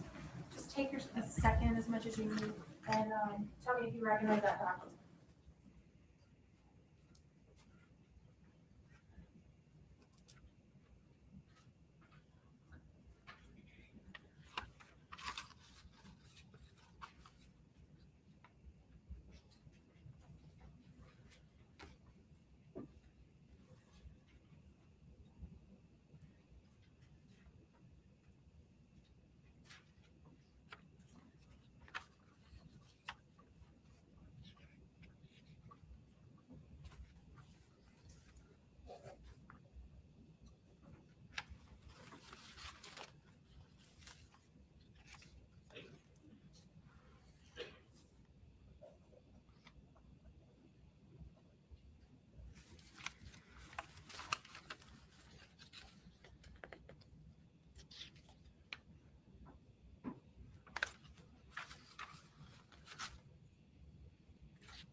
Okay, do you recognize that document? Yes. And is that the email that I was just talking about that you sent to Detective Woody on March 21st of 2022? Correct.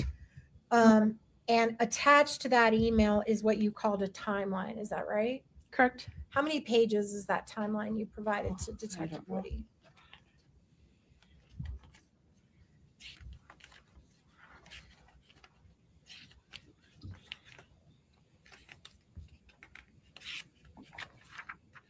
Sending that. 9, if I'm counting right. Okay. What was your purpose for sending that timeline to Detective Woody? Because I'm not a detective. Eric's death was suspicious, so I wanted to get it to the professionals. And everything in there is about Kouri, right? No, not everything. Did you identify anyone else you thought might have been involved in Eric's death in this timeline? It talks about. Don't read it because it's not in evidence, but you can just generally talk about the topics. I know it talks about Lisa in there. I saw as I was flipping through it, talks about Ronnie's fiance or girlfriend Bree. Talks about a lot of different people. All right, and that timeline goes back years, probably. Is that fair? Does it start way before he died? Yeah, 2016. So you go all the way back to 2016 in the information you gave the investigators. Mm-hmm. Is that right? Correct. Okay. And then do you remember shortly after that you did some investigation into Kouri's business online and forwarded that to an investigator? Do you remember doing that? I did not personally do the investigation, but if you show it to me, I can definitely tell you. Okay.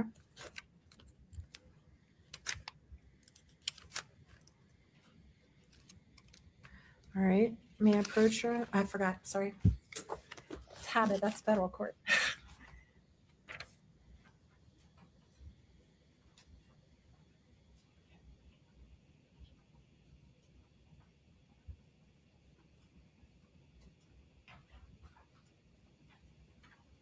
I'm handing you, it's been marked for identification as KRB 11. See if that refreshes your memory a little bit.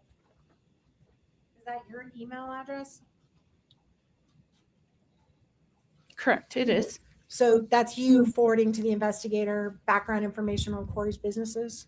Correct. All right.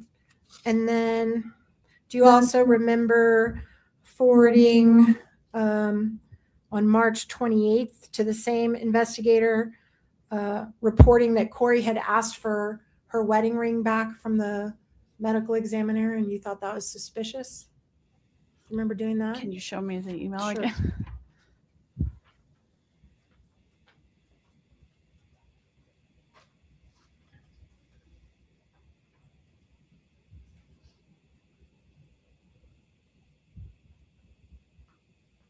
Showing you KRB 12 and see if that refreshes your memory a little bit. Thanks.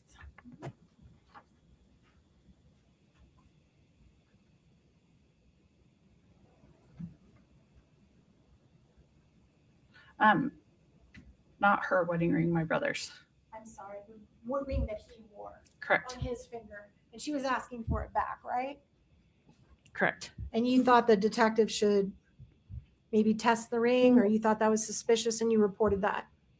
Yeah. Okay. Also in there, you talk about ring cameras. Did you share ring camera information with the investigators? I did not have the ring camera information. Okay. Do you remember in May of 2022 suggesting with the officers, the investigating officer, that Kouri may have tried to kill your brother on Valentine's Day with a Yes. sandwich? Yeah. Okay. Because my brother talked to me about it. As far as you know, had that information ever been imparted to them before you gave that to them? I would have no way of knowing that. Okay, fair. Did you also do some online sleuthing into her mom's Venmo and Susan Kohler's Venmo? I did not personally. Did you forward that information to the investigators to use in their Can I see investigation? the Sure. email, please? Yep.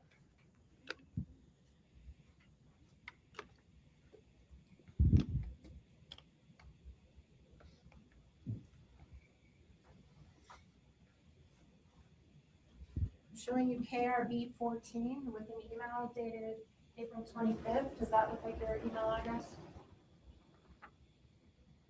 Correct. Okay. So the answer is yes, you did that? Yeah. All right. Your Honor, objection, misstates the email. There was no sleuthing into Susan Kohler's Venmo. It was just into Lisa Darden. Sleuthing. I'm sorry, it does mention Susan. Oh, Wanna see it sleuthing. again? Do you want to just show the jury what it says instead of just talking about it? Sure. I move to admit the exhibit. And Katie, can you pull that up? Any objection, Mr. Bloodworth? No objection. Okay. Give me the number one more time, Ms. Nestor. It would be 3004. Okay.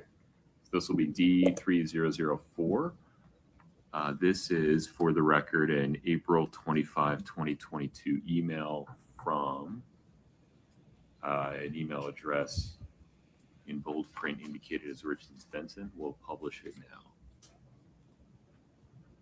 Can you blow that up, please, so Jerry can see it? You see that there you were looking into two different people's Venmo accounts, Susan Kohler and Lisa Darden? Yeah, those are the two people that are on there. And you also investigated the background of Susan Kohler and shared that with the prosecutor, I did not personally. but you forwarded it. Correct. Okay. At some point, didn't you also get access to Kouri's banking records? Not for a long time down the road. Okay. May I approach, Your Honor? Oh, gosh, I'm gonna quit doing that. I swear. What's that? My brain's wired that way.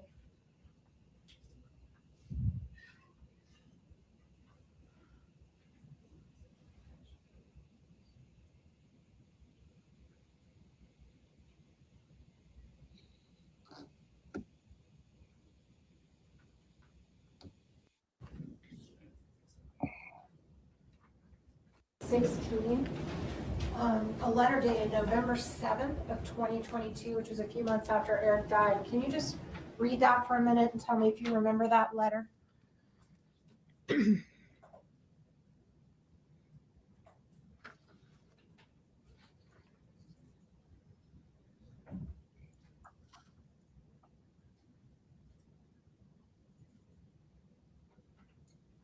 Honestly, I've never seen this before. Okay, totally fair. Do you want me to keep reading the whole thing? If you can't identify it. that's Okay.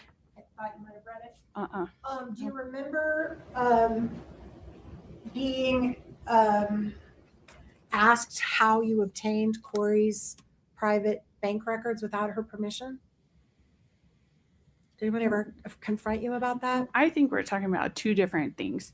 The only bank records or banking that we have received is through the litigation for the civil lawsuit when the trust was granted a constructive trust. And so that's the only thing. So in your role as trustee, you went about to get her private banking records? No, it's all litigation and it's really hard for me to go through it. I mean, my lawyer's here. He can speak to it a lot better than I can. I definitely don't want you to have to become one of us, so don't worry about it. You also had multiple interviews with the Summit County investigators. They came to your house once and interviewed you, is that right? Correct. And you also interviewed with Detective Woody, I think here or in this area, in this complex somewhere. Correct. And you also had multiple phone conversations with the prosecution, all this before Kouri was arrested. Is that right? I mean, we just looked at a bunch of emails. We have to be more precise. Precision matters in this business. Is it fair to, The prosecution I'll withdraw. Is different. The prosecution may mean different things. I'll rephrase it, Your Honor. I'm happy to. Thank you. It was a little confusing, so let me try that again. Is it fair to say you had regular communication with the investigators in the criminal case almost immediately after your brother's death, even before they got into the house and after? I did talk to the detectives, yes.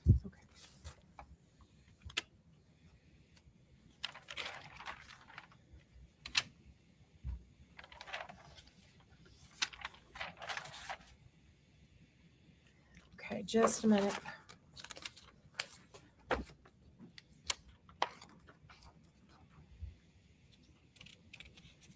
Were there occasions where you sent potential witness names and contact information to the investigators on the criminal side?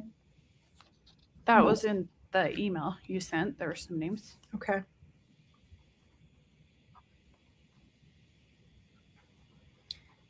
Do you remember, oh, let's strike that.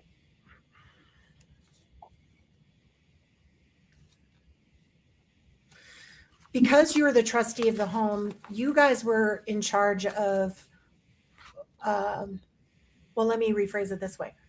How long did Kouri stay in the house after her husband died? Till her arrest, I believe, on May 8th of 2023. So for that year, Kouri remained in the home with her boys. Is that right? Correct. Right. After that, you became in charge of maintaining the home once Kouri was arrested. Is that right? I did before as well, too. I fixed water leaks, paid off the mortgage, stuff like that.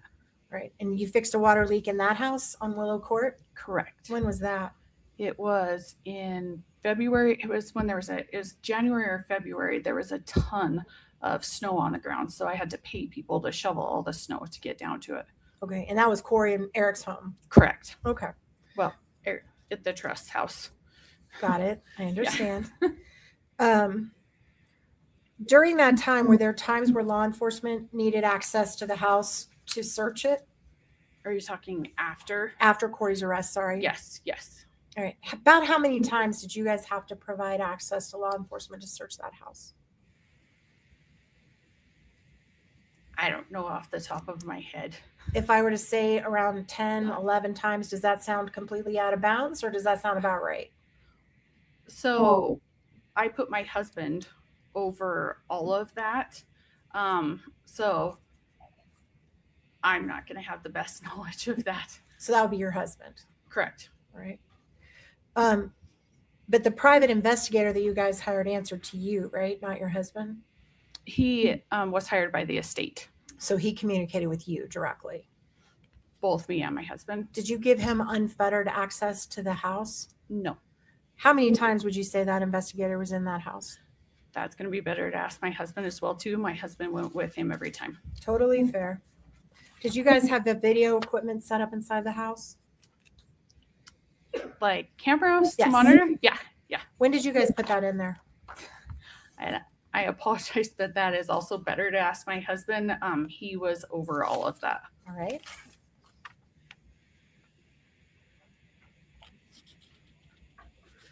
Court's indulgence for just a moment, Your Honor.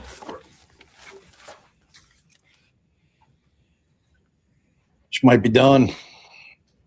She might be done. Yeah, she definitely was beyond the scope there. Why Bloodworth didn't object, unknown. Probably didn't think it was hurting his case much. I mean, I don't think it hurt the case much, if at all. I think it's completely normal for a family to be digging into some shit. I mean, clearly, Katie flat out was suspicious of Kouri. There's no question about that. You know, shit had predated this stuff. Like a lot of stuff. One more moment.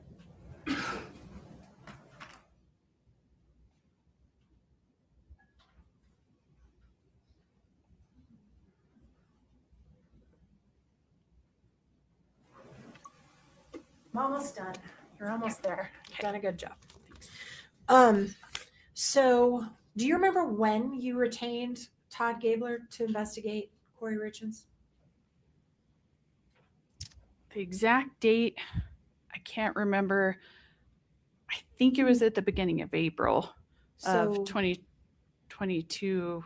Could have been in March. I don't within a have the couple exact of date weeks- with me. I'm sorry, I didn't mean to interrupt you. Oh, I sorry. apologize. No, yeah, Within a couple of weeks of Eric's death. correct. At some point, did you guys plan a celebration of life for Eric beyond the funeral, like a celebration of life? No, did I? No, Yes. no. You weren't We had- involved in that? no. We had the funeral. Okay. And just one moment, I need to check one date.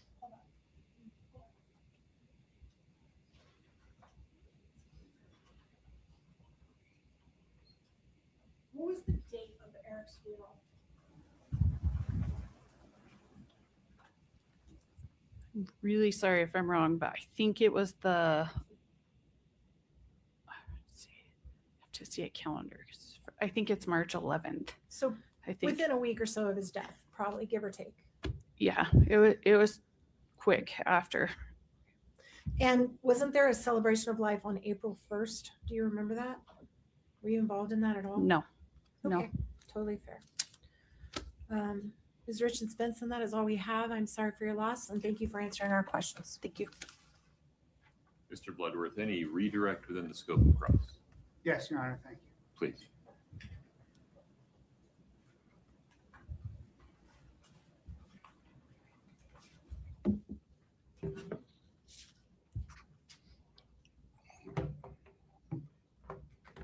Ms. Richins Benson, you just discussed with, Trying to get ahead of the game, Scott. I don't know what caused that, but let's avoid that in the future. Keep going, Mr. Bloodworth. okay, Ms. Richins Benson, you just testified in response to the defense questioning about a civil lawsuit. Correct. Did the civil lawsuits begin on March the 28th, 2022, about 3 weeks after Eric's death? That is when it was filed. It was threatened very quickly after Eric's death. And who filed the lawsuit? Kouri did. Against who? Against me as trustee of the trust. And to defend against that lawsuit on behalf of the trust. Correct. You employ Mr. Throckmorton, or your lawyers employ Mr. Throckmorton and Ms. Carrington. Correct. And then Kouri Richins was arrested on May 8th, 2023. Correct. After May 8th, 2023, did the estate or the trust employ Mr. Throckmorton or Ms. Carrington? No. The defense counsel asked you about a timeline where you presented certain information to the investigators, right? The Correct. detectives. And they referenced that information related to some financial information? Correct. Did that include your reporting that Eric went to get money from his bank and found an empty bank account? Correct. Did you also report that Kouri signed his signature on a $250,000 home equity loan against his house without his knowledge? Correct. And that's what I told the detective that day. And did you also tell them that Eric found multiple credit cards pulled in his name that he had nothing to do with? Correct. And that he talked to a divorce attorney? At this point, Correct. We're gonna renew our 401, 403, 404B. I'm also stating for the record that I think he's now kicked the door wide open. I want to recross on all the things I would have had in my direct because it all deals with this stuff. You're going to have a longer conversation about the last piece. Your Okay. 401 and 402 objections are overruled. And 404B. All the financial stuff that we've litigated already. I think I have to do it when he tries to put the evidence in. I know, but please approach for a minute.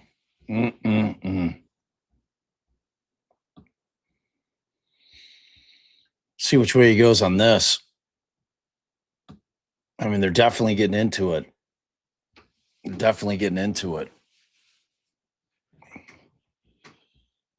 I'm going to be curious as to see what he does. If they're going to have the longer discussion regarding the 404B stuff, they're going to have to get the jury out of there, unless they're going to do it all on sidebar.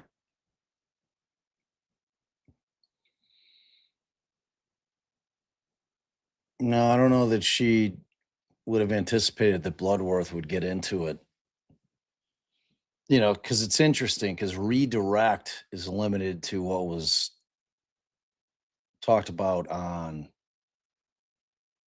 cross. Like, you can't get into new shit. Allie's covering Colin Gray. Divide and conquer. 2 trials. We got 2 trials going on our channel right now. It's a big day for our little channel. 2 trials going at one time. Wow. I didn't know you could do it. And then we figured it out. So yeah, the financial stuff though,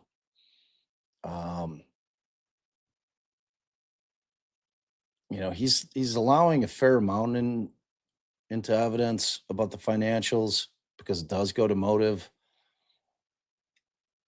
But it's a very slippery slope for the state in this case, in terms of what's going to come in with certain financials. Ms. Richins, do you still have some water? Yeah, I Okay. do. Thank you. Mr. Bloodworth, your next question, please.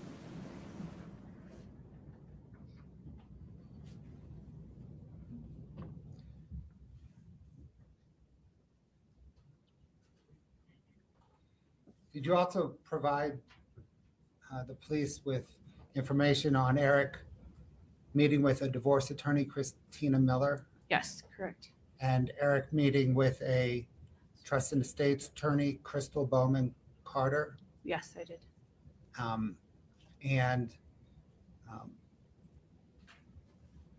Did you provide the police with information about a separate house rented in Oakley, Utah? Yes. Did you provide the police with information about a change in life insurance beneficiaries? Yes, I did.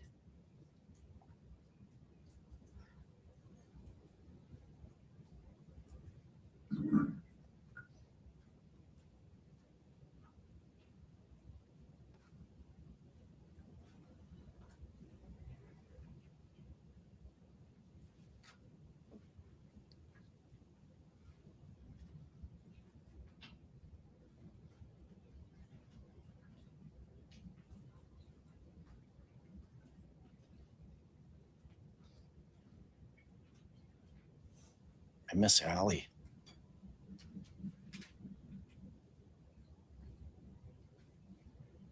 That was some actual tech wizardry.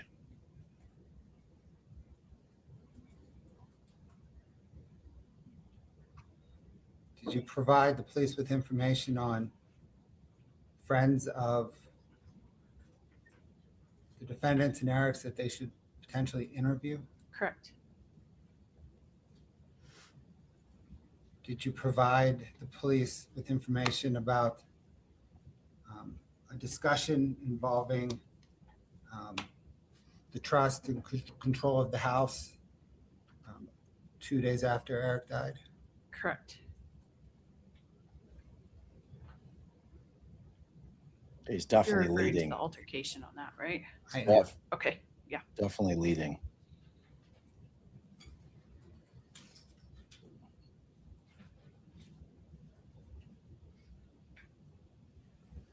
Then did you provide some information to the police regarding, I think you mentioned earlier, like a demand notice as it relates to the civil lawsuit? Yes. Thank you. Nothing further, Your Honor. Okay. Yeah, Bloodworth cut that short. After the Mr. Nestor, objection. Why don't you perform any recross that you think is within the scope of that redirect? We'll take a break, have an additional conversation. Thanks, Your Honor. I'll be happy to. I need to grab that back. Grab the No problem. email.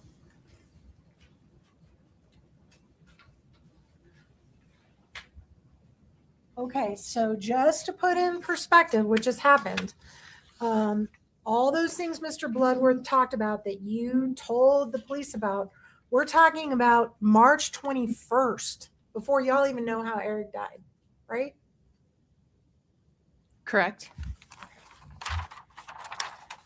And he talked to you about a HELOC, is that right? Correct.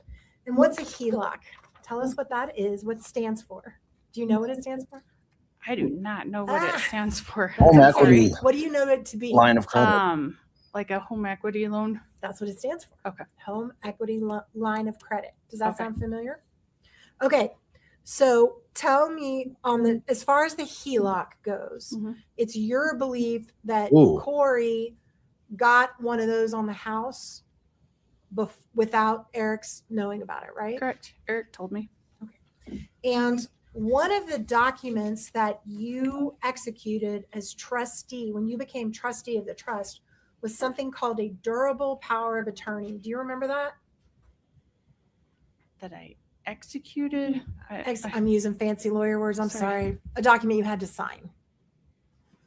Where the trust gives you power of attorney over all of Okay. Eric's assets. Does that sound familiar? Yeah, I was his power of attorney. Right. Yeah. I And don't that think it was- was durable. I think it was power of attorney. Just leave that word out. It doesn't even matter. All right. So you had a power of attorney, and that was before Eric died, right? That I had a power of attorney Uh-huh. before Eric died. To be trustee, if he ever did die.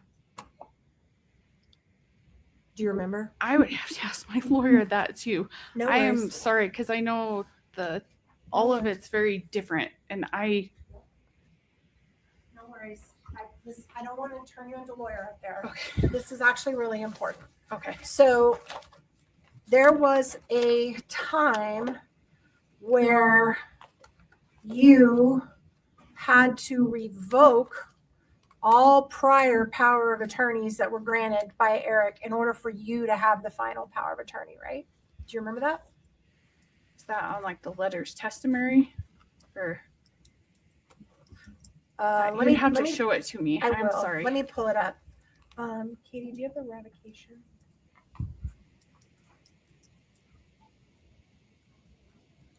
Yeah, just a minute.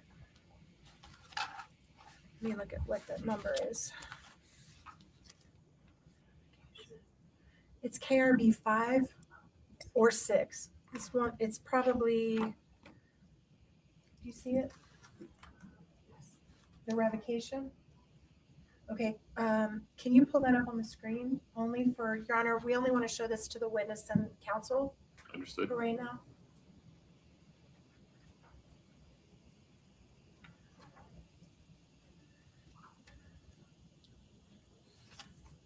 That document is in front of the witness and counsel. Do you see the document? Yeah, so that's something my brother signed to revoke any power of attorneys after he found out that she used his. That's not something I've signed. Your Honor, I'm sorry, objection. The copy don't- I'm looking at is not signed by anybody. Yeah, and this one's That's not okay. signed. Yeah. I can follow up on what you just said, because it sounds like you know what I'm talking about. Do you have an objection?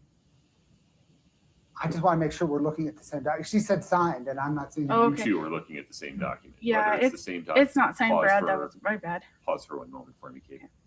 Whether Ms. Nestor is referring to a different document, I don't know. Understood. I think I can clear all this up, and I don't really care too much about the document itself. I'm trying to Okay. refresh your memory. It sounds like it's refreshed. So you remember that Eric had to revoke power of attorneys that Kouri had previously had. Yes, Eric did revoke it. And you remember what that means is she had a previous power of attorney from Eric. Is that right? She did have her previous power of attorney, but he did not know that she used it and Okay. took out the money. But the power of attorney she had, and he was upset about it and wanted to revoke it so she couldn't do it again. Is But- that fair? No, to be fair, he said he never signed that one. So there's a lot of litigation on if that's actually proper or not, because he said he did not sign that one. But she did have the Your signature Honor, hold on it. on just a minute. Yeah. Your Honor, we did not ask her to say what Eric said specifically. I would ask that we strike that, or at least tell the jury it's for purposes of why she did what she did and not to take it for truth of the matter. So let's be careful here. There have been times when Ms. Richins Benson has given an explanation for why she did or didn't do a thing, and that may have included her recollection of what Eric Richins told her.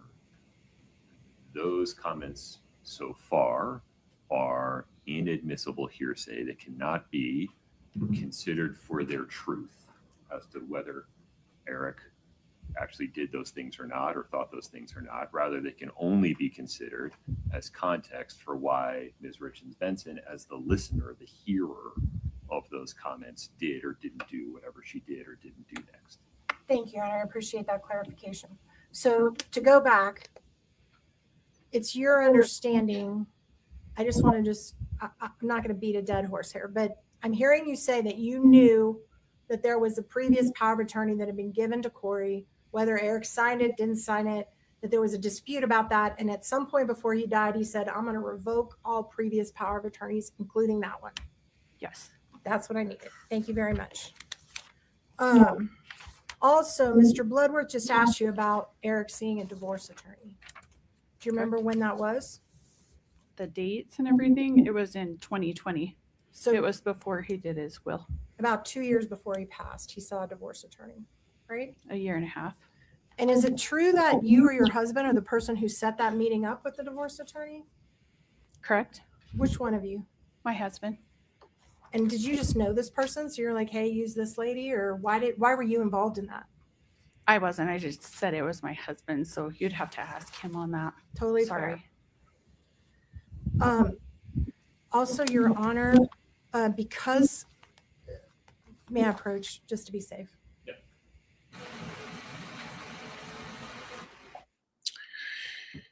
Yeah, I mean, she's clearly trying to show that Katie's biased, right? But Katie is biased.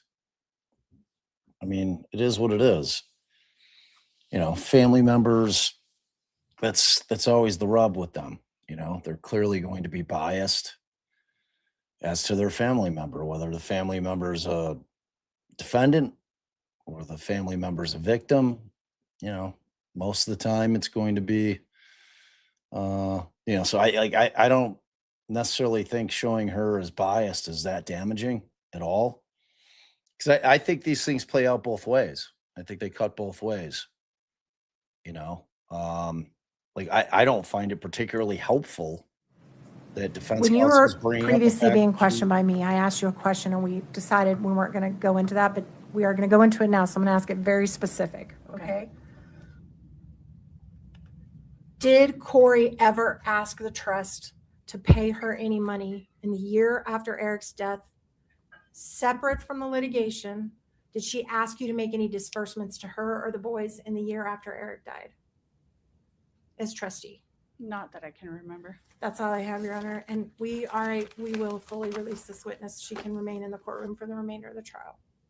Mr. Bloodworth, any additional questions for Ms. Richins Benson? No, Your Honor, thank you.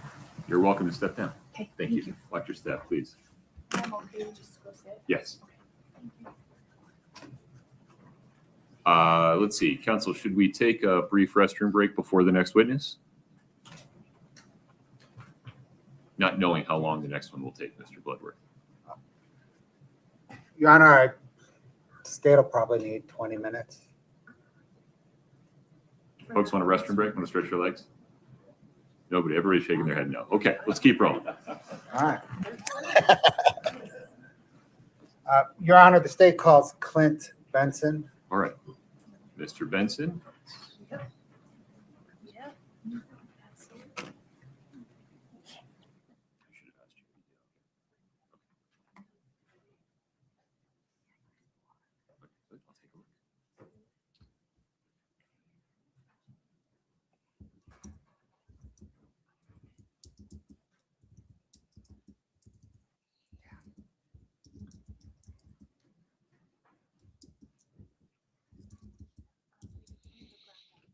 Yeah, I was saying like right before the defense attorney so rudely interrupted me that I think that Mr. like Benson, asking good about afternoon. them If you'd step in front of Brittany, we'll get you sworn in, sir. Thank you. looking for defense attorney 2 years prior to the murder. Do you solemnly swear the testimony you're about to give in the matter Well, before that the court helps to be the the truth, the whole defense. truth, and nothing but the truth, subject to the claims and penalties of perjury?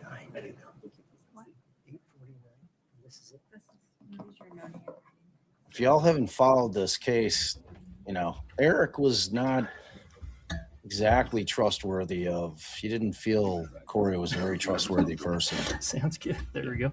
Mr. Burmester, please proceed. Thank you, Your Honor. Can you please state your full name and spell your last name for the record? Yes, Clinton Benson, Benson. Sir, are you employed? I am. How are you employed? I'm employed by Salt Lake County. I'm their real estate operations and asset manager. I manage their portfolio of 1,700 parcels and about a $5 billion portfolio. Do you have any other licenses or, licenses? Let's go with that. I do. Yes, I'm a licensed realtor as well as licensed appraiser. I see. You are married to Kouri Richins Benson. Yes, And did you know Eric I did. and Kouri? Yes. Okay. Are you familiar with the address of 282 Willow Court Road? I am. How are you familiar with that? That is one of our prior homes and Eric Richins' home. Okay. So you lived in it beforehand? Yes, we did. And then what happened? We sold the home to Eric Richins. I see.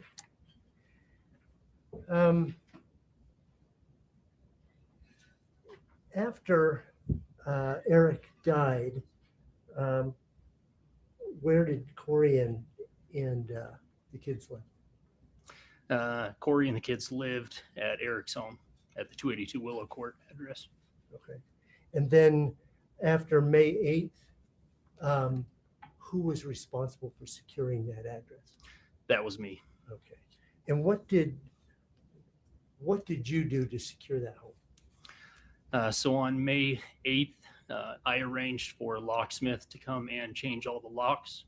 I also arranged for a private security company to come out and watch the home until we could get internet service provided, as well as install cameras around the property. Okay. Once you had the internet, what happened then? That was when we could install the cameras. The cameras require an internet access in order to record. I see. And how long did that take before you got the cameras installed? That was as quickly as possible. So we had private security there. We had private security there for 2 days until we could get that internet up and running. Was there a person there 24/7? There was. Yeah. Okay. Did you take any other efforts to make sure no one entered that home? I also taped doors throughout the property, so then I would know if a door was open and closed. Okay. Now, did you have any real-time notice if there was some disturbance or something? I did. So those cameras would send my cell phone a notice anytime something was tripped. So that included even something as small as bug movement would trigger on the phone. So I'd be watching that. So did you get a lot of notices? It was a lot of notices. Yep. Okay. What did you do upon receiving a notice? Receiving a notice, I would of course, pull up the footage. I'd review it, make sure there was not a person that was trying to access the home. And at that point, then I would, if there was no one trying to access it, then of course I would close it down. Okay. If there was somebody? I would immediately call law enforcement. Okay. Did you ever have to call law enforcement? I did. Okay. Did they show up? They did within minutes. Are you aware of any entry to the house? Let me back up. Is there a separate garage? There is a separate detached garage. Okay. Are you aware of any unauthorized entry of the home or the detached garage during the time you were in charge of security? No, there was no entry.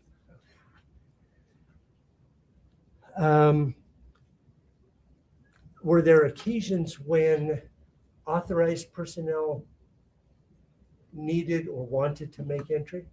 There was. Who would that have been?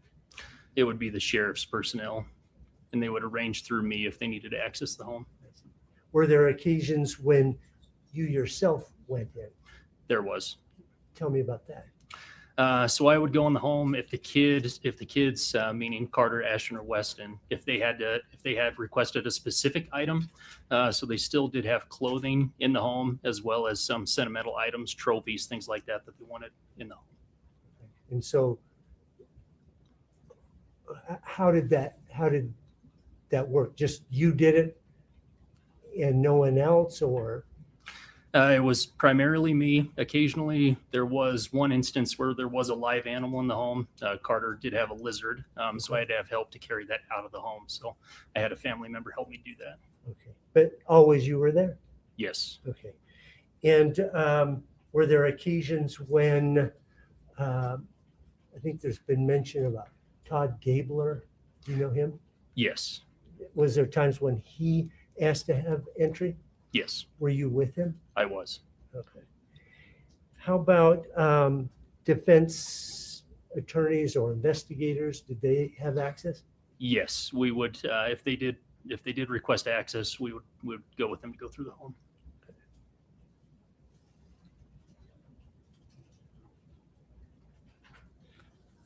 When you were going through the house, did you ever? Not through the house. When you were inside the house, on any occasion, did you ever see a missionary journal? I do recall a missionary journal. Their master bedroom had a large master closet that was attached. Who's they? Kouri and Eric. Okay. Yep. So the master bedroom had a large closet that was attached, and Okay. I believe it was on the right side of that closet. Okay. This journal was? Yes. Okay. Do you know whether Eric went on a mission? He did go on a mission.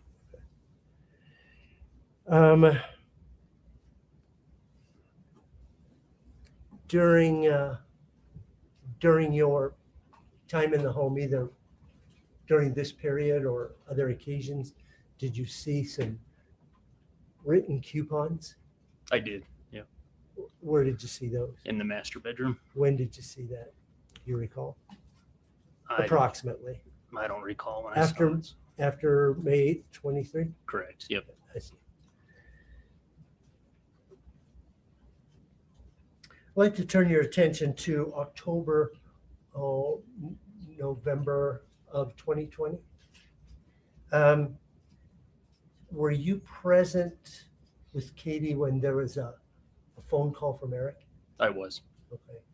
And could you hear the phone conversation? I could. She had it on speakerphone. I see. You had you had met Eric prior to that. I mean, you had known him for some years Yes. before that. Yes. So could you tell what his demeanor was like? I could. He was extremely distressed. I mean, he was really upset.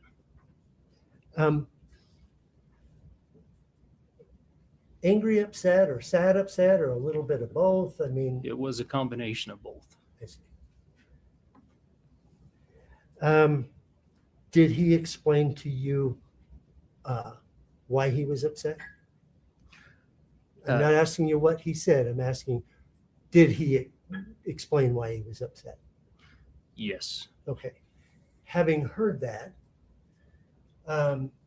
did you do something to assist with the situation? I did. What did you do? I knew he was on his way over to our home after overhearing the conversation with Katie. In the amount of time it took him to get from where he was to our house, I was able to pull up the Summit County website, the recorder's website, where I could pull up the property address as well as the parcel ID and be able to view all of the recorded documents against the home. I see. And when you looked at that, did you find something that concerned you about the 282 Willow Court? I did. And what was that? I found a $250,000 home equity line of credit that was taken out against Eric's house. Did you pass that information on to Eric? Yes. After that conversation, that passing of that information, can you relate to us Eric's demeanor from that point? Yeah, his demeanor was still very upset and very sad in general. So, do you know what he did following that? What he did following that, so we had a discussion about divorce attorneys while he was there as a result of finding out about that line of credit. So, how did you suggest a name? I did. Okay. Was that on request, or were you encouraging? It was on request, and so I mean, obviously Eric was extremely upset about what was happening, and it was just that conversation we were having where it was the next step would be to get a divorce attorney involved. And so, did you suggest a name? I did. Who was that? Christina Miller. Did you work out a system of communication between Christina Miller and Eric? I did. And what was that? Could you just describe it? So I was an intermediary. So I would handle phone calls as well as emails back and forth. So Eric, they had requested certain amounts of information from Eric, and I would handle that passage of information. Okay.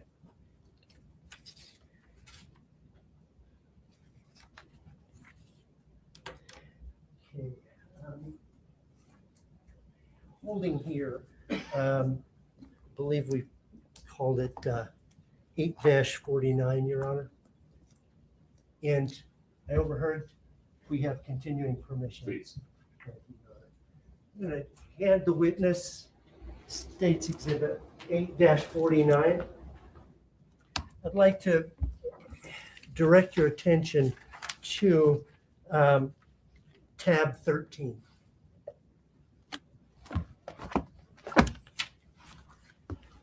Do you recognize what's there at tab 13? I do. Could you describe what it is? It's a customer cash payment authorization form. It's a Ford paperwork. Okay. Do you know where it came from? Yes, it came from the Heber Ford dealership. Do you know, did you get it? I did. I picked this up. Okay. And once you picked that paperwork up, what did you do with it? I gave it to Katie. Okay. Does it have Eric's signature on it? It does. Okay. All right. I'd like you to direct your attention to tab 15.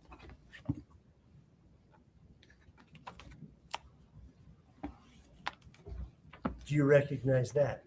I do. Is that a photograph? This is a photograph. Yeah, of that journal you spoke about earlier? Yep. That's that same one that you'd seen in the house. Correct. I saw the front cover of it. It's a much smaller book. Okay. All right, let's turn to tab 16, please.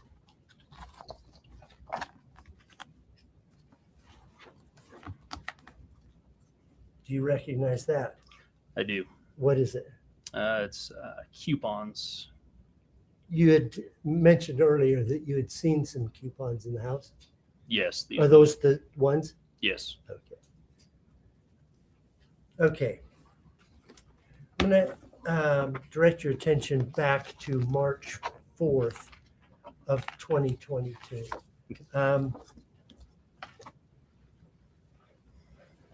My understanding is that you were at home in the middle of the night and the daughter was sick. Is that correct? Yes. My youngest daughter had the stomach flu. Okay. And you or Katie received a phone call? Yes. Katie received a phone call. What did you do after that? We literally ran out of the house, left the doors open, jumped in the car and drove over, honestly, as quick as we could. So. When you got to the house, what happened? When we got to the house, Katie went in. I stayed outside for a little while, just because I had my daughters with me. I have two young daughters, but and then after that point, we ended up going into the home. When you first entered the home, did you see anything unusual? My number one priority was taking care of the kids, my two daughters as well as the boys. So I mean, I noticed some hand movements that Kouri was making, which seemed to me unusual. But had you ever seen those hand movements before? No. Could you demonstrate for the jury what you saw? Simply like that. It didn't seem to me to be an unconscious tremor, but it just almost like just an intentional movement.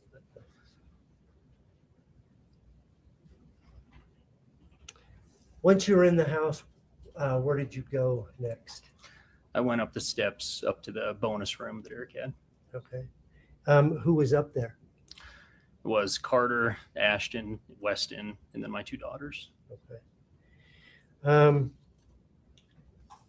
Did other adults come in and go out and come in and go out during the course of the morning? They did. At some point, were you aware that the medical personnel or the transportation personnel were moving Eric's body from the house to their truck? We could hear that. Yep. Okay. So what was happening at that moment? So that basically those 4 hours, I was up with the kids. We were watching movies, playing games, doing things like that, trying to keep them occupied. Then we could hear the medical personnel leaving the home. I tried to stop the kids from going to the window, but I mean, given 5 kids up in that room, I mean, it was almost impossible. But was your daughter still ill at this time? She is. Yeah, she was vomiting on the floor. But okay. But yeah, so I stopped the kids from going to the window. They went to the window, and I think that was when they first saw their dad being wheeled out of the home and knew that he had passed. Okay, you said they. Yeah. Can you just use names to make sure we understand who it is you're talking I about? apologize. Yep. No, you don't have to apologize. It just. So that was Carter and Ashton. Okay. Were the two main. All right. And so what did you see? So they saw Eric being wheeled out and put into the ambulance. Did Carter say anything or do anything? Carter's response was, why don't we focus on do first? Yes. Did Carter do something or not? His response was somewhat just level-headed. He knew at that point his dad was gone. Okay. How about Ashton's response? What Ashton's his response was totally different. He just broke down and he was extremely upset. Okay. were you present for any requests by anyone, including Katie or yourself or anyone else, of Kouri to inform the boys about what had happened or the status of their father? Sorry, can you say that question again?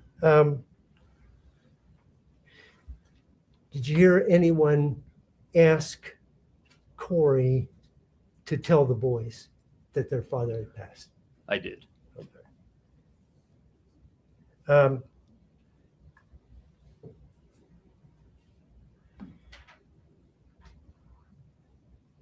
That morning, after that, did you hear Kouri Richins talk about her plans with C&E? I did.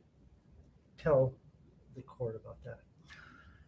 She had what sounded like what I would say would be a fully baked plan of what she was going to do with that company as of that morning.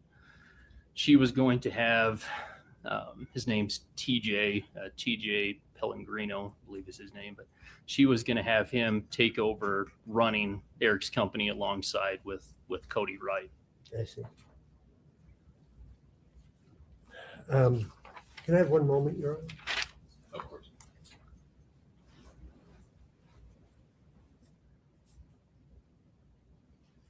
I have nothing further for this witness, Your Honor. Ms. Lewis.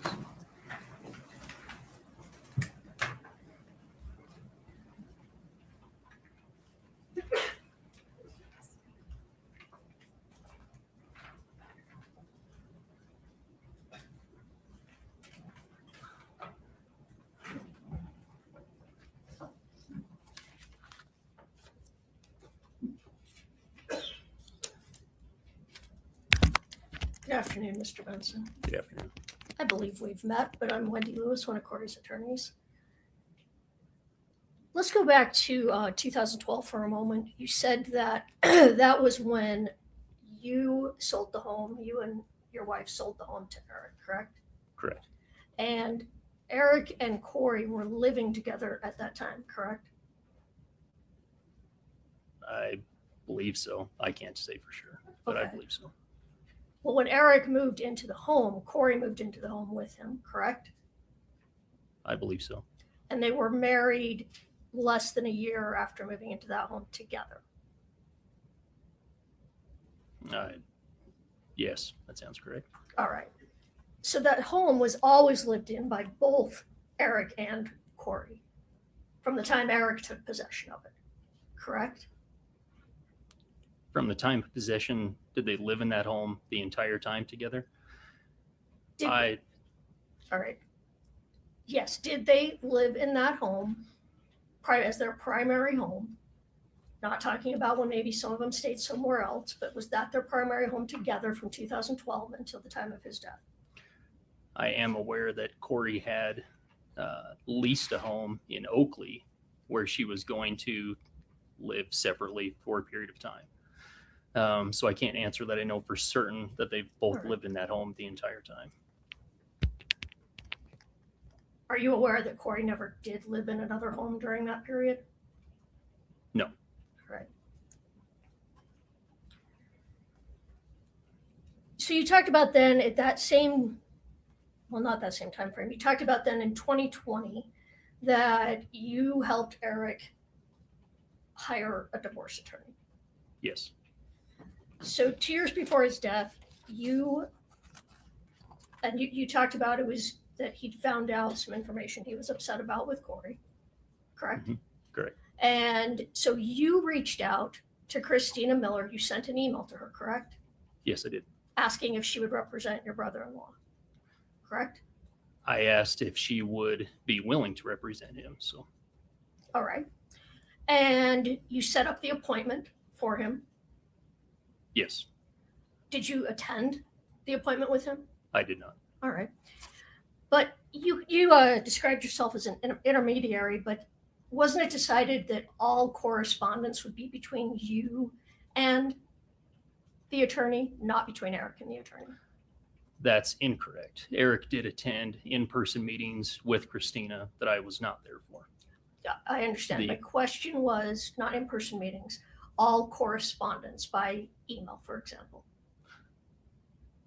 Yes, And all documentation that the lawyer requested from Eric was sent by you, correct?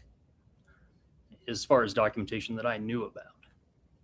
Eric may have sent additional documentation that I didn't know about, but anything that I was aware of, I did send. All right, so as far as you know, all documentation was sent by you.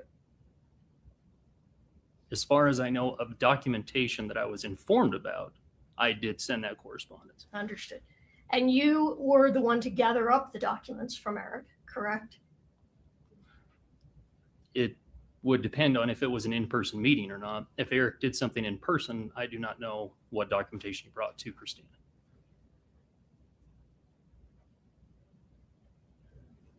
All right. Let's just take a step back. Did you send the documentation to the divorce lawyer that was requested? Yes, All right. And is it fair to say you were doing this because Eric didn't want Kouri to know he was considering a divorce at that time? Fair?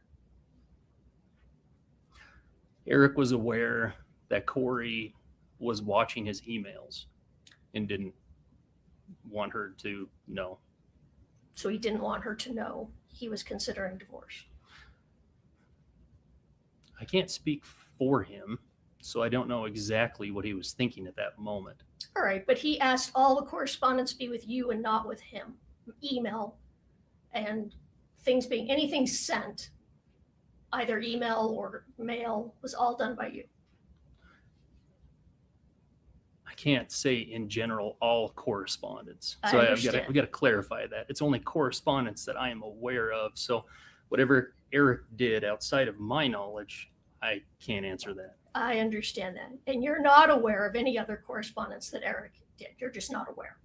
No, the divorce attorney would be the best source for that information. All right. And we'll get a chance to talk to her. So anyway, but ultimately, Eric decided that he was not going to divorce Kouri, correct? Correct. And nothing came of these meetings and correspondence, correct?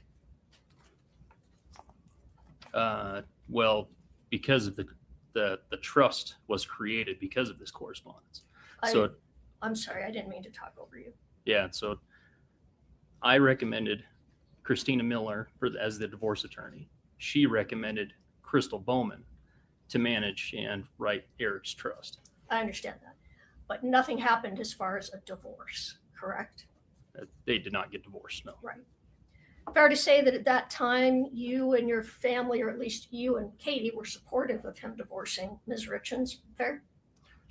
We were supportive of Eric no matter what the arrangement was. We were supportive while they were married. We were supportive of the divorce as well. So that was his choice. All right. Now I want to talk about, jump to May of 2023. This is when you took control of the home on Willow Creek. Is that right, Willow Creek? Did I say that right? Yep. It Yeah, is Willow Court. All right. And you said you had the locks changed. Was that immediately? As quick as the locksmith could get there. All right. So within With the week. no, within a matter of hours, that Hours. locksmith was there. And then you had cameras installed. I installed the cameras. You Yep. did that yourself. I had the help of a family member. All right. And you installed cameras outside the home Cameras outside as well as inside the home. as well as inside. Is that the only time cameras were installed? Were they all installed at that time? Or were there cameras that then were installed later, additional cameras?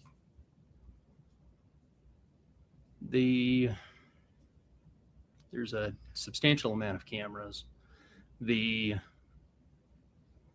cameras, as cameras needed more batteries, things to swap out, things like that, I had to have a replacement. And so I did add an additional camera here and there in order to have a replacement on site.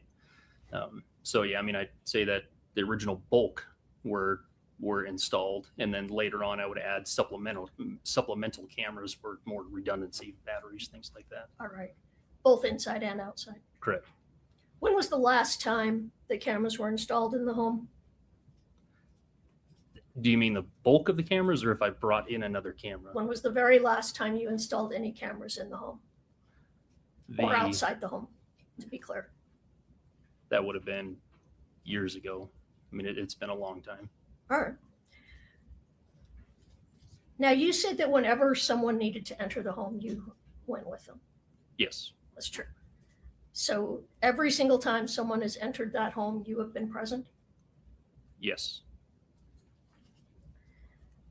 Now, law enforcement has entered that home many times since May of 2023, correct? Yes. And each time there was more than one law enforcement officer that entered the home. Yes, I believe so. You'd have to check their records. All right. And they came to execute search warrants on the home. Yes. Do you recall how many times they searched the home between 2023 and today? I don't have an exact number. They would have a better record. If I told you 10, It seems reasonable. does that seem reasonable? Mhm. And when was, well, the last time they searched that home was 2 weeks ago, I believe today, correct? Yes. So almost 4 years after Mr. Richins' death, law enforcement is still searching the home. Yes.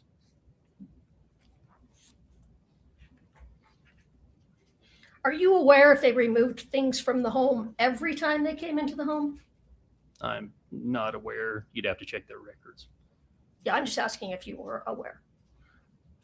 They removed, typically as a result of a search warrant, I would think they would have removed items each time. All right. And well, you were there, correct? Yes. All right. So you saw them removing items from the home. I would receive a search warrant and they would write the items that they were there to pick up. Okay. So I can't tell you for sure every time they left if they left with that item. All right. Makes sense. Now, there have been other people in the home besides law enforcement. Yes. People have been into the home to collect belongings for the boys, correct? Not people. It would primarily be me as well as occasionally it would primarily just be me. I believe in one instance I had a family member help me carry some clothing out of the home, but that's it. There was a family friend who came in and early on and removed things from the home, true? Or a distant relative? I wouldn't say removed things. So anything that was taken out of that home was all the children's belongings. So it would be their clothing, if they requested a trophy, if they wanted a fish out of the home that was a stuffed fish, for example. So those would be the items that would have sentimental value that the Sure. kids had wanted out of the home. And that would be me. So they would give me the items that they had wanted. I would go pick them up and then I would take them. All right. Okay, let's move to Mr. Gabler. Mr. Gabler, this is the private investigator that you and the family hired, correct? Yes. Mr. Gabler was hired by Crystal Bowman for the estate. For the estate. And, but he was paid out of the trust. No. Well, Ms. Bowman didn't pay him, correct? Yeah. He was initially paid by myself. So you personally paid him at first. Yes. And eventually he was paid out of the trust, correct? Correct. He was paid at least $100,000 out of the trust, correct? Correct. You'll have the records. So. All right. The trust that the three boys are the beneficiary of, correct? The three boys are the beneficiary. Yes. Okay. But that money was used to pay for an investigator. Fair? Fair in regard to, in regard to ongoing litigation, that would be it. So. Understood.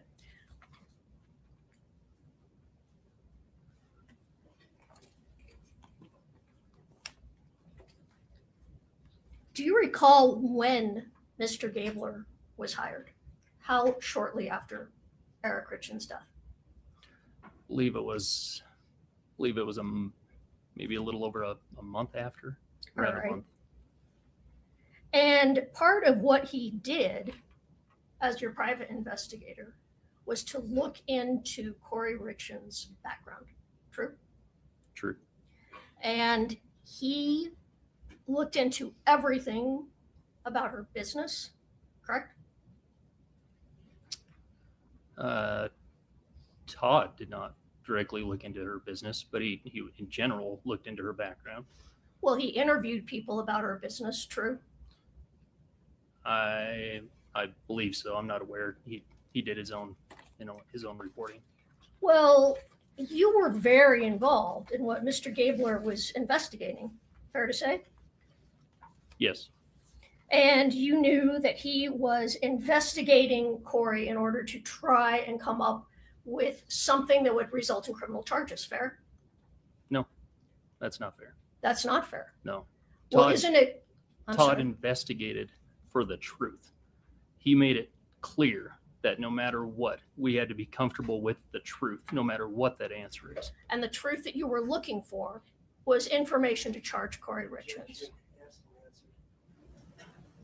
I'll let him answer that. Ask that, then, excuse me, I'll let him answer that, and then we need to move on. Go ahead, sir. Oh, sorry, can you ask the The question? truth you were looking for was evidence to charge Kouri Richins. That's false. All right. However, Mr. Gabler was supplying evidence to Summit County investigators at least as early as November of 2022, correct? I don't know the exact date. Well, when he would send information to investigators, would he copy you on those emails? I don't recall if I received all correspondence with that. I couldn't tell you exactly. Did you receive correspondence? I did.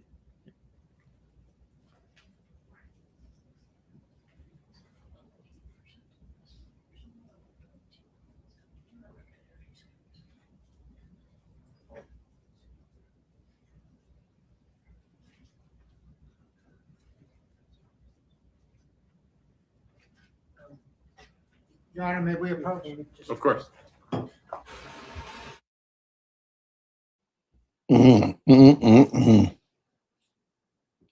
What do you guys think?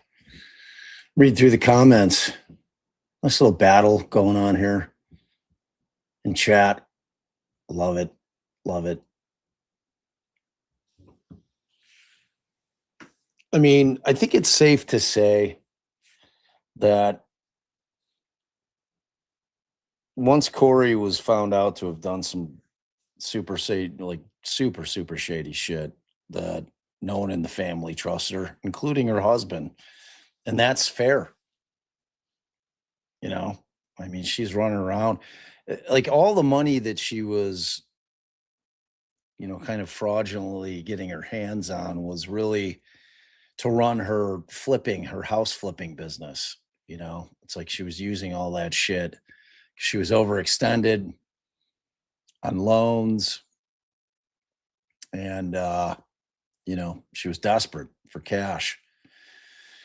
So, and I think there was an aspect of it that she didn't want to expose to Eric the fact that she didn't know what the hell she was doing with the money side of it. You know, but like I was saying, like, if you guys really want to dig into this case, I highly suggest you look into the probate stuff. Like the probate filings in this case it's where all the dirt comes in there. Much more dirt than you're ever going to get in a criminal That's got to trial. show me the The document document. she's going to present. Any objection? No. Okay. Mr. Benson, if you could just take a look at this, but don't Yeah. read it out loud, just Okay. take a look at it. Okay.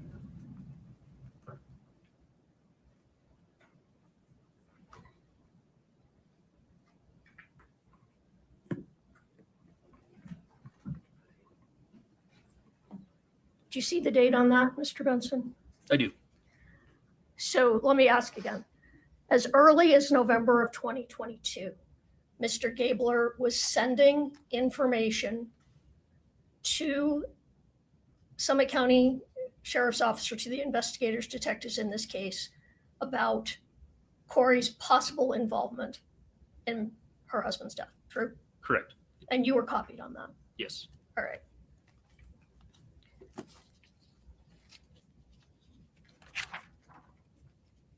Would now be an appropriate time to take a short restroom break, Ms. Lewis. That would be fine. Okay, Yes. folks, let's stretch our legs. Please rise for the jury.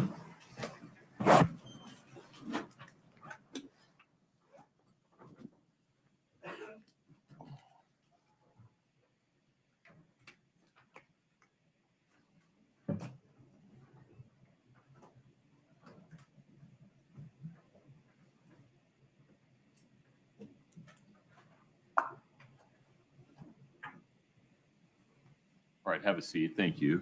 Mr. Benson, would you do me a favor? Yes. Would you stretch your legs, use the restroom if you want, but don't talk to anybody. Okay. Thank you, sir. Good, thank you. We'll call you back in when it's your time. Okay, sounds good. Thank you. Leave all that there. Yep.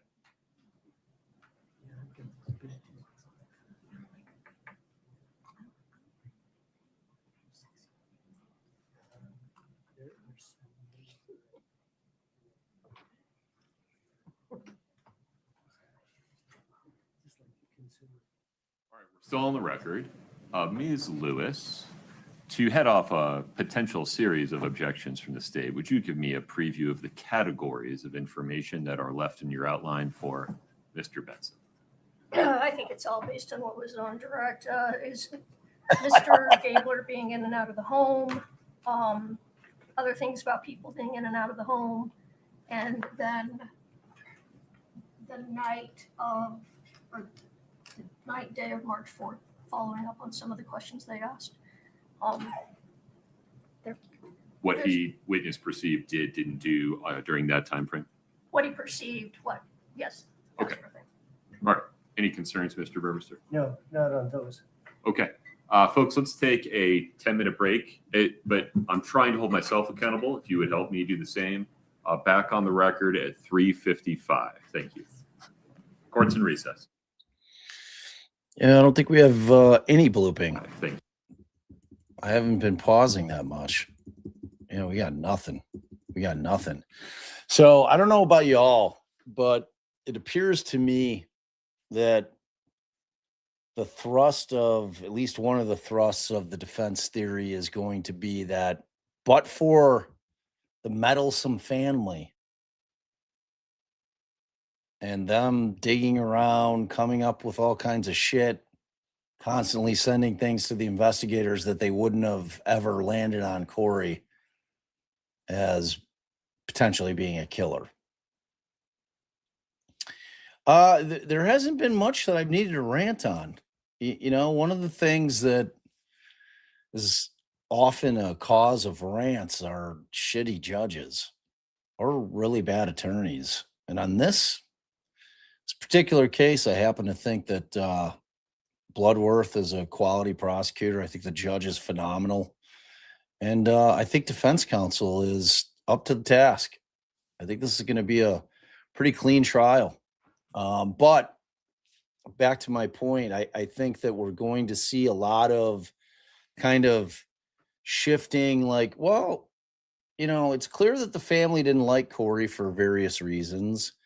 And that ultimately that ended up in them being so distrustful of her that they got it in their minds that Kouri had done this. And when you kind of put that together with the fact that they really don't have proof that the Moscow Mule was spiked, I mean, it becomes like there is a defense here. There is a defense here. I do not know how the drug dealer who is recanted, Crozier, I don't know how that's going to play out, but he changed his story in terms of what he was supplying. He recanted saying he wasn't supplying the fentanyl, but that it was Oxycontin.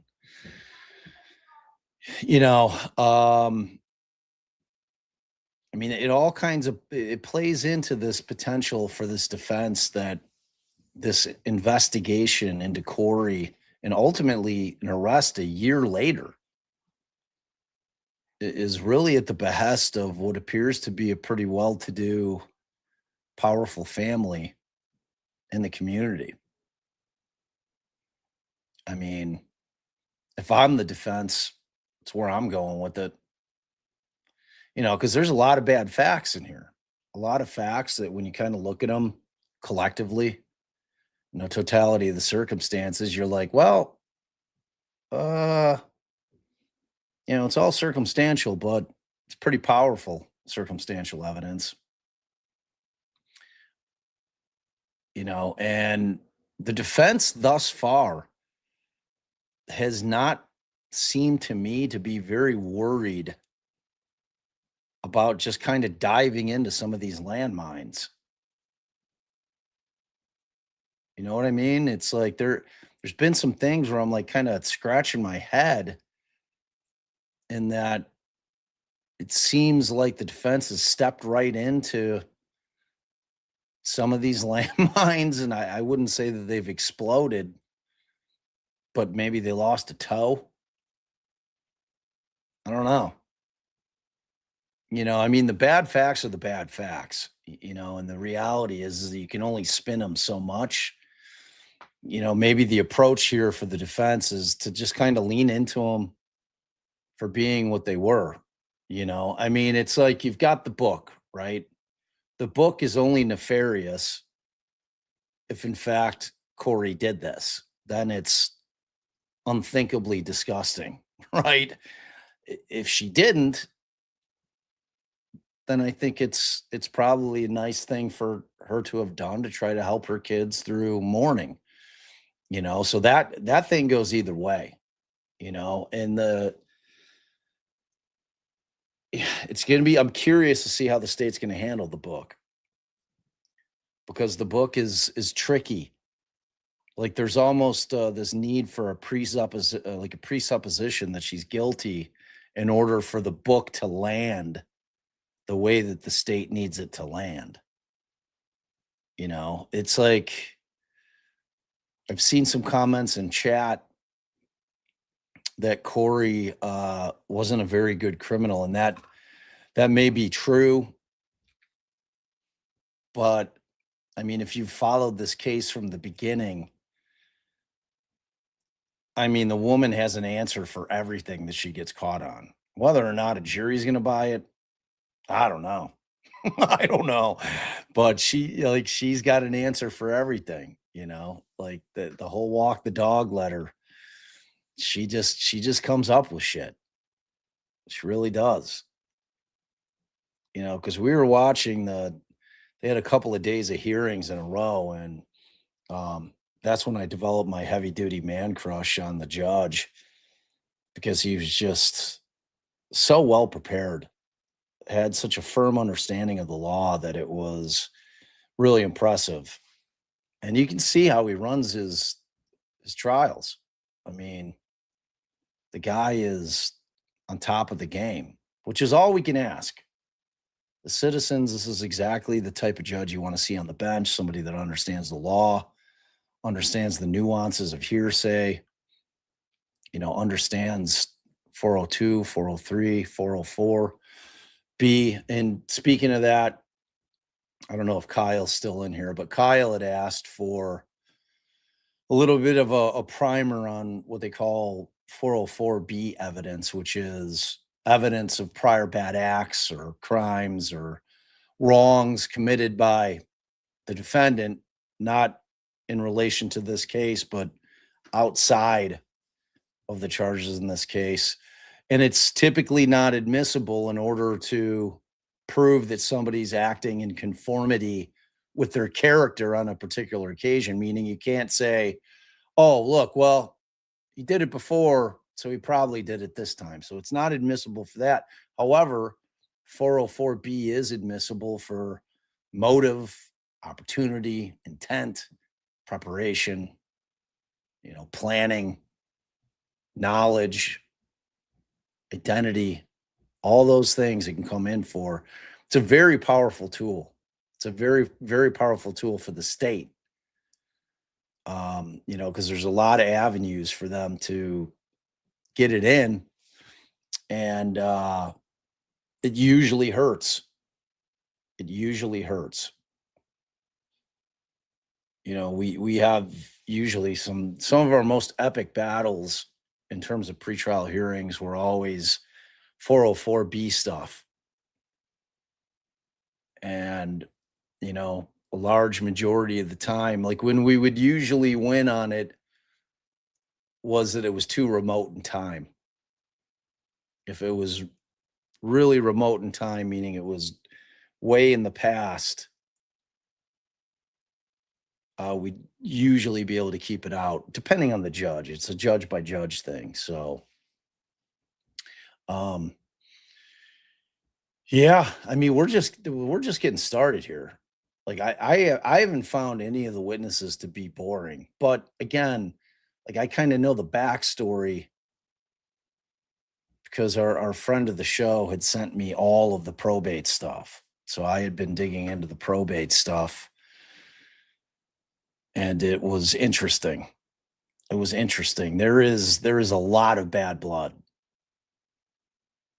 A lot of bad blood.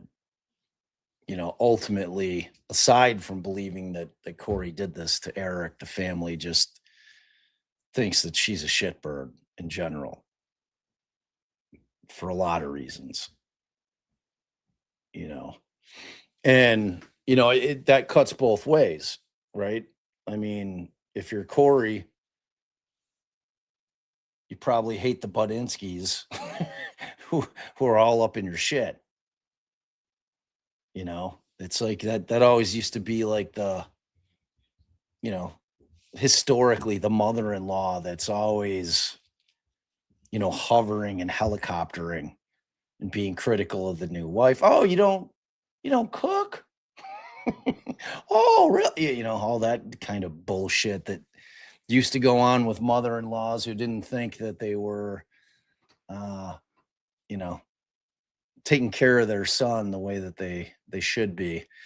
So, it seems like this family, I'm talking about the Richins, were pretty involved, but they're clearly a very close-knit family.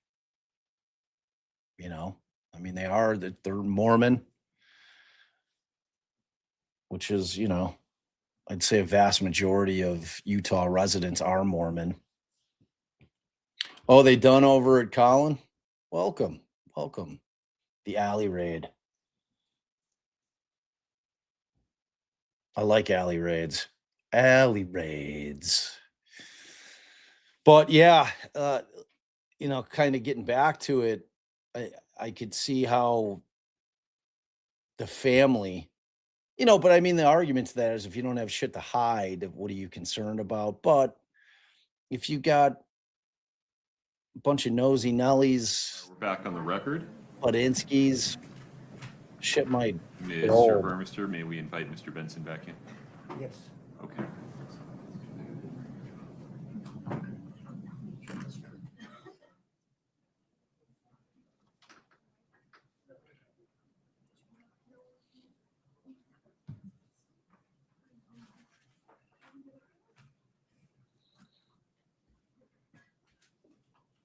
Yeah, Donna, good example of that.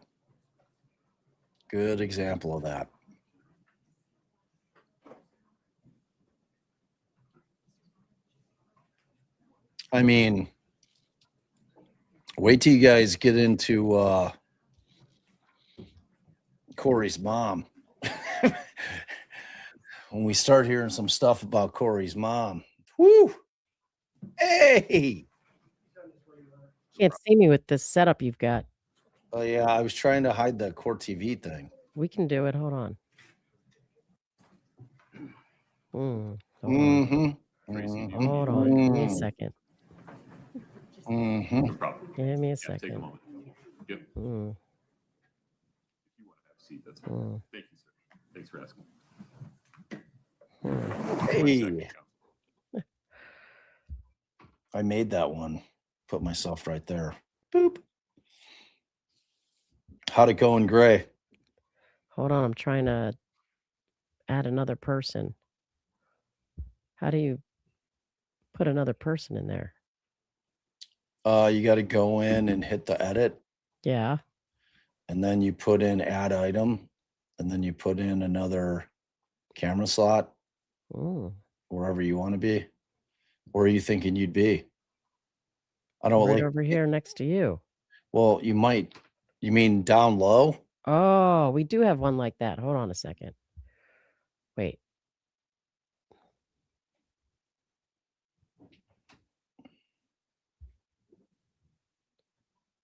Oh. Mm. Hold on. Yeah, Kaylee, I've got some people in court too.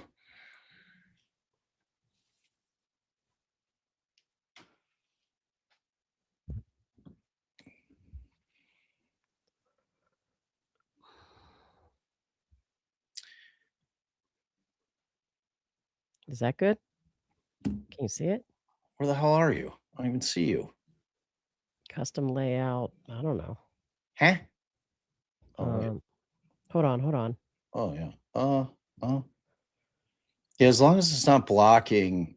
The only problem with this setup is that comments will block us a little bit, but I mean, y'all know we're here, right? Oop, there you go. Why aren't you just using the one that has the border that covers the court TV? It's not big enough. Oh. Like I just like overnight, I'm going to make one with the I Heart Due Process that's bigger, and then we'll go back to our normal setup. But I can't find that graphic. Yeah, I was trying to change it too. I'm like, I can't. You could probably get Claude to do it for you. Maybe.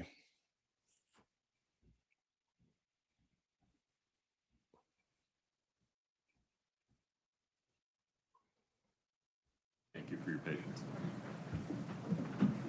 Liz has been a banger. Really? Ms. Lewis, please proceed. Pretty interesting.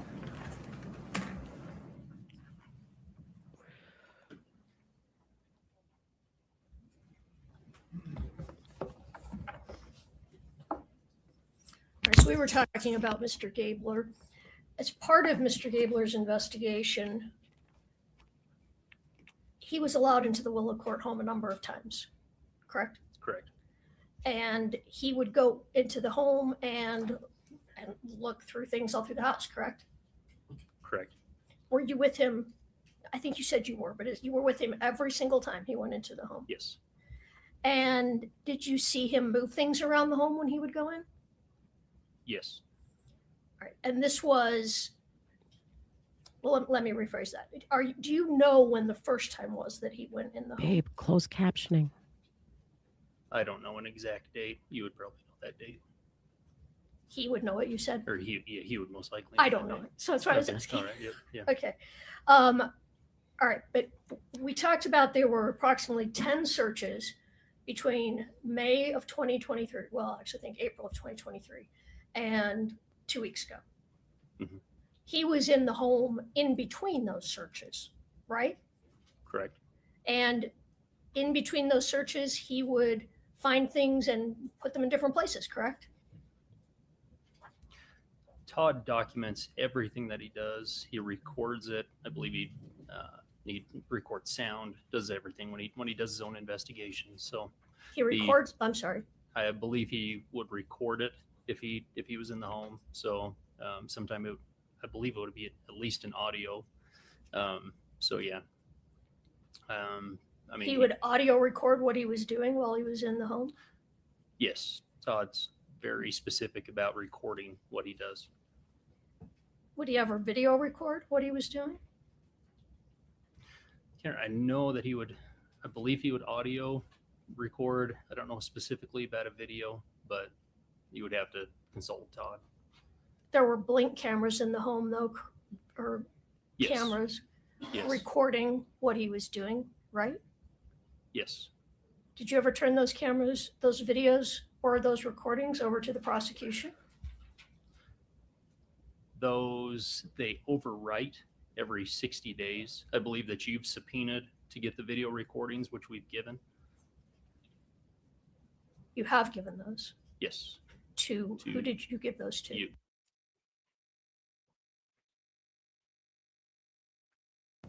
We'll get back to that in just a minute. Is this the defense, All I'm right, so assuming? 'Cause she's did like he ever take me. things out of the home with him, Mr. Gabler?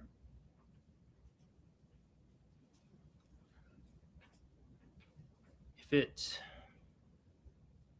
I don't have a specific record of what he would have taken out of the home. He would have a record of that. Okay, well, I don't need a record right now. I just a yes or no. Do you know if he took things out of the home with him?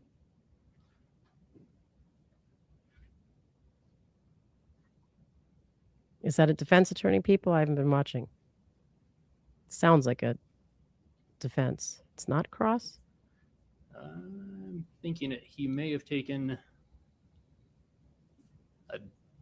some documents, Direct. but I couldn't tell you exactly. He would have a better record. Cross. If he took anything out of the home, would he provided that to the detectives or to the prosecution in this case? I was going to say, it Yes. sounds like cross.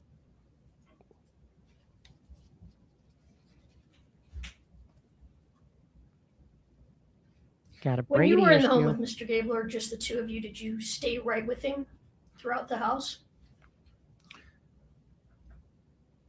For the most part, yes. Closed All captioning, right, babe. was he ever allowed to just No closed wander captioning. around while you It's not sat down in the available family room or something? on either court TV or Typically, I was with him. Okay, typically, not always.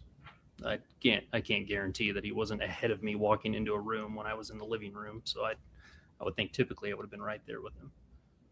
So fair to say that during all these times that Mr. Gabler was searching the home, moving things, he was looking for things to help the prosecution. Fair?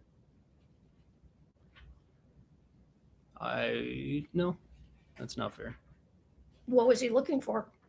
Todd was doing his own analysis. Which he then provided all to the prosecution, correct? I believe he did provide it. You'd have to ask him. All right.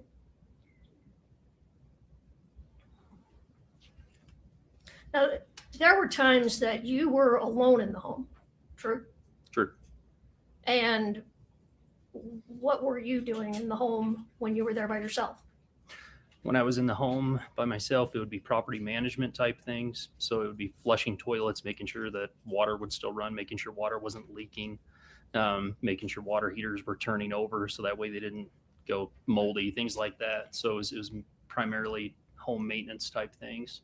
Again, if I was requested to pick up an item by the children, then I would go and pick up those items. But that would be the only reason I was in the home. Okay, so you were in and out of the master.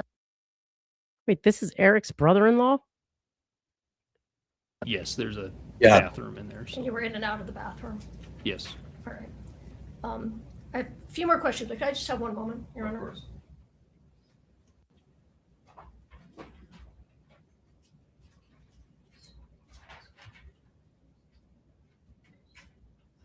How would he know if the guy turned things over to law enforcement? Or the I mean, prosecution? Jackie looked exactly like if David Spade and Tom Petty had a baby. This gal doesn't look like that. She's got the blonde hair. That's about it. What's this my potential opinion. Brady violation they're talking about? Turning over the indoor cameras. I missed it. I was trying to fill my dad's tire. I didn't hear it. What'd they say? Was that when I was off camera? She asked, were there cameras inside? Yeah. Did you, were those turned over to law enforcement? And then I don't know what he said. And she said, did you get those? He said, you subpoenaed them or asked somebody subpoenaed them. And what'd you do with them? He said, I gave them to you. So in the last 60 days, who has been in and out of the home? Last 60 days would be myself. It would be your private detective or the defense's private detective. It would be the sheriff's officers with the warrant. And that's it. You're providing all of those videos, correct? Yes. All right. Let's go back to the night of March 4th, 2022 for a moment. You said that you got to the house that night, middle of the night, correct? Sorry, say the question again. March 4th, 2022. Okay. Yep. You came to the home as quickly as you could. So about what time was that? It's between 3:30 and 4 o'clock around there. Okay. And you came in carrying your two girls, correct? Yes. And you said that you saw something unusual. Yes. And you said that what was unusual was that Kouri was shaking her hands. Mhm. And you found that someone whose husband had just dropped dead in front of her shaking the hands was an unusual reaction, in your opinion? I don't know how personal I can get. So when a person, so I've noticed quite honestly, when your hands tremor. I do have a tremor. That's a and you can see it. You obviously notice it. So there's an obvious difference, in my opinion. I'm not a medical professional, but there's a difference between a subconscious tremor and someone who's doing this. all right. Let me ask you this. Had you ever He seen nailed that. Kouri prior to that day, immediately after losing one of the closest people in her life? No. So you've never seen her grieving prior to this? No. So you don't know what was typical or not typical for Kouri Richins, right? Nope, that's correct. Okay. All right. You said you took the boys upstairs into the playroom. He nailed that. I guess it's called the playroom, that sort of loft area. Sure. Yes, correct. All right. And how is that room set up? How many windows are in that room? One. And aren't there toy shelves in front of that window? There are toy shelves in front of that window, yes. Okay. And the boys were 9 and 7, the two older boys? Yes. All right. So did they crawl up on the shelves to look out the window? At the time, I don't believe, so that home's been reorganized. So at the time, there was different furniture up there. So there were couches up there. Currently, there's not couches up there. So I think the toy shelves had been rearranged. So before they could, I believe they could actually access that window. All right. You're not sure, though. I'm positive that furniture's been rearranged in that home, But you're not sure what was in front of the window at that time. I can't remember exactly what toy shelves were in front of that window at that time. Okay. And so Eric was brought out on a stretcher. He was covered, correct? Yes. All right. So what was visible was what we see on TV, a body covered in a sheet. Correct. All right. And then you said that people asked Kouri asked Kouri, I'm not sure, that she needed to tell the boys that their father had passed, correct? Actually, I don't think that's what you said. I'm really sorry. I don't mean to put words in your mouth. I think what you said is you never heard Kouri ask anyone to tell the boys that their father had passed. I believe that's what you actually said. Say that again. You testified on direct that at no time did you hear Kouri tell any of the family, you need to tell the boys what's just happened to their father, or to tell the boys their father has passed, correct? No, that's incorrect. So, All right. I'm sorry, then go ahead. What was it you said? yeah, so I had heard people tell Kouri that we need to tell the boys. Okay. 2 questions. First, were you aware that the boys had passed earlier or before, maybe even before you got there? Are you aware of that? I'm not aware of that, and that sounds incorrect. All right. And ultimately, it was Kouri herself who spoke to the boys and told them what had happened, correct? Yes, Were you there when that happened? I was in the home, but I wasn't in the room. You weren't in the I don't room sitting with the boys when she told them that their father had died. No, I believe I was in the room. So if we're talking about, so there's somewhat, I think, some different instances where a boy maybe went back into a room and she talked to one of them there. There was also a time when we were all sitting in the living room and they were talking about it there. All right, I don't want you to speculate, just if you know or you don't know. Were you there when she sat the three boys down and told them what happened? Yes, I was sitting on the couch with my two daughters. Yes. Okay. Could you hear the conversation? Yes, I think she was a few seats down. All right, and she did explain to the boys? Yes. Okay. Just give me one moment. Don't end on that. She said we're going to come back to that. Mr. Burmester. Yes, just. She done. She said we're coming back to that.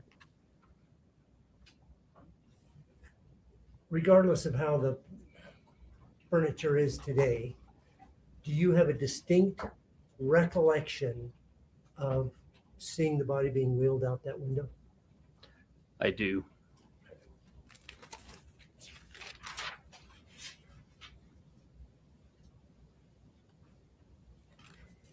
Was there any occasion when you were with Mr. Gabler after charges had been filed?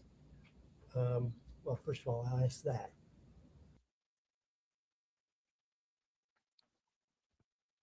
The hell? I don't know why it never did it. Yeah. After In the charges all filed, day. did you ever go in with Mr. Gabler? Yes. In those instances, did you ever see Mr. Gabler identify something and leave it and tell the police later? Absolutely. Yeah. Todd would not, if anything was of interest, he would immediately call the sheriff's office and it would be documented. Did you ever see Mr. Gabler bring items in and leave them in the house? No. So I think you testified that Eric bought the home in 2012 Yes.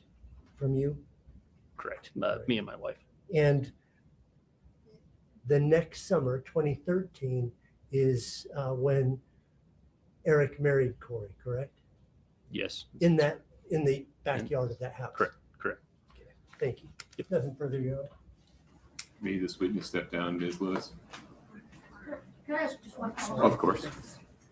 My P2, I say that, and I end up. I understand.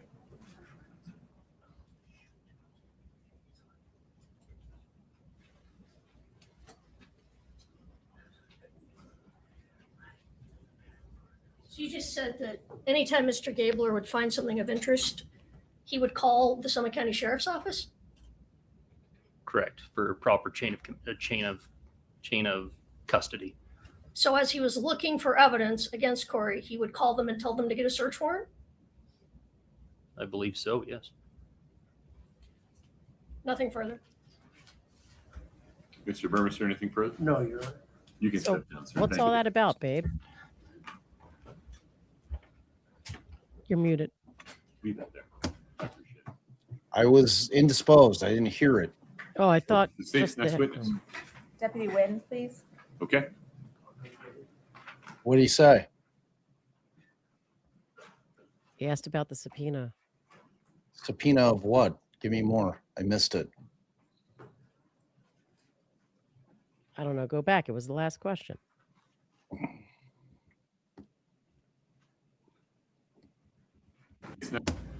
Mr. Burmester, anything further? And tell them to get. Custody. So as he was looking for evidence against Kouri, he would call them and tell them to get a search warrant? I believe so. Yes. Nothing further. Search warrant? You Mr. said Burmester, anything subpoena. further? I thought I heard You subpoena. can step down, sir. Well, they were continually, because she wasn't arrested for a year. Like a bunch of the stuff that they ended up getting was well a year after Eric's death. And then she's arrested a year later, but they've continued to investigate. So that's why shit would have been 60 days taped over.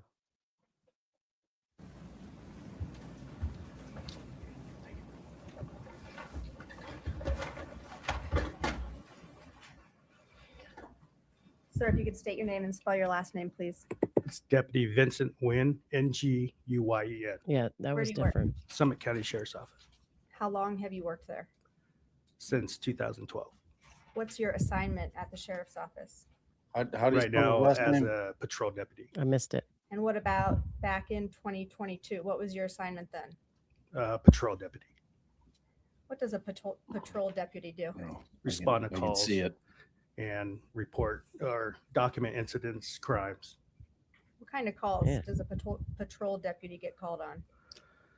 It could be citizen complaints, burglaries, anything that a citizen wants to report.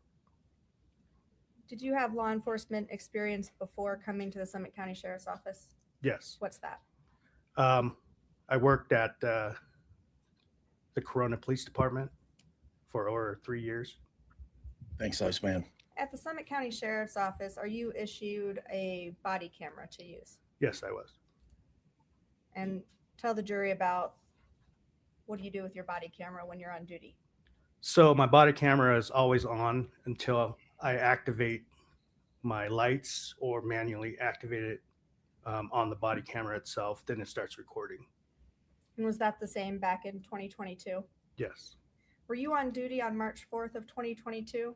Yes. And were you dispatched to 282 Willow Court Drive? Yes, I was. If we could have Exhibit 1-1, please. This has already been admitted.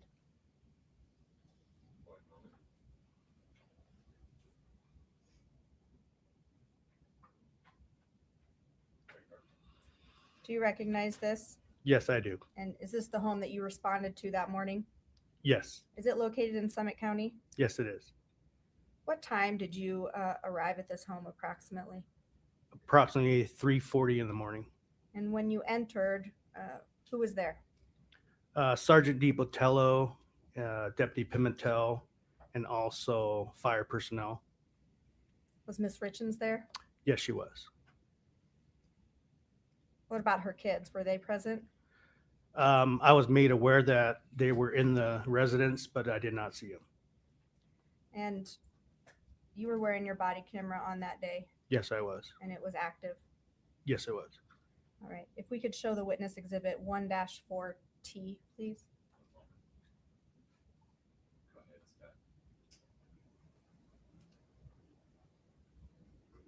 He can see it, counsel can see it. Do you recognize this? Yes, I do. And Scott, go ahead and scroll through it so he can see to the end. There would be a request to look official. What is it? It's my body camera footage with a blurred spot. I'm sorry, Scott, can we put up 1-4T?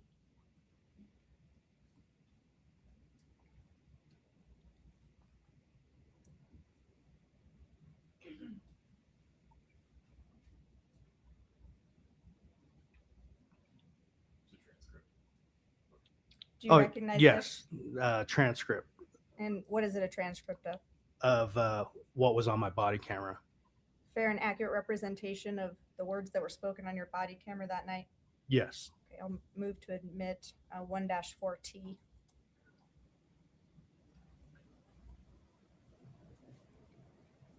I think you're going the same place I'm going, Judge. There are multiple speakers here. Would you folks approach for 1 minute? So typically with transcripts of audio, the jury can have it to assist while they're hearing it, but there should be told that they should rely on their own hearing. I don't know if this is a situation where the defense saw this beforehand and has agreed to every word on it or not, but typically the judge will say something like, it's your personal, what you hear is what matters.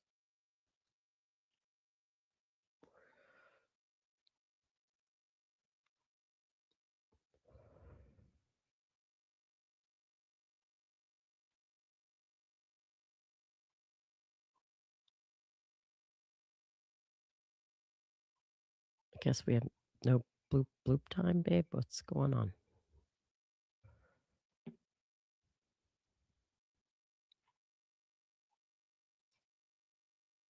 To see a video that has audio.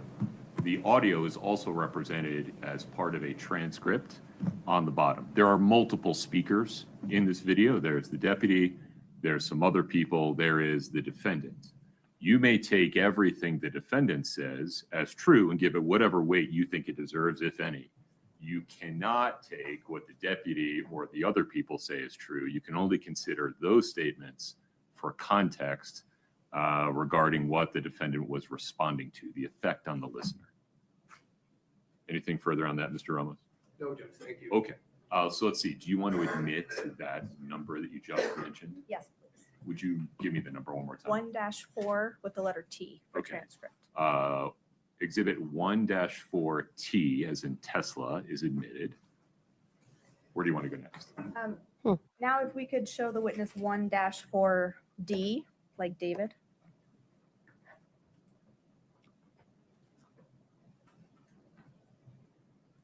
So no. Do you see it on your screen there? Yes, I Do you do. recognize this? Yes, I do. What is it? It's my body camera. And is it fair and accurate representation of your body camera that night? Yes. Are there any changes to it? Yes, there's a blur in the middle. And with the exception of that blur, everything else is the same. Yes. And has this clip been cut down from your original video? Not this clip.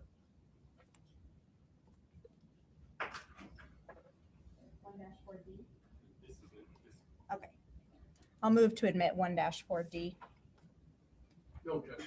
Okay, 1-4D, as in David, is admitted. And publish to the jury, please. Scott, is this in a spot you want to start? I'll restart it, and it does have audio, Your Honor. Understood.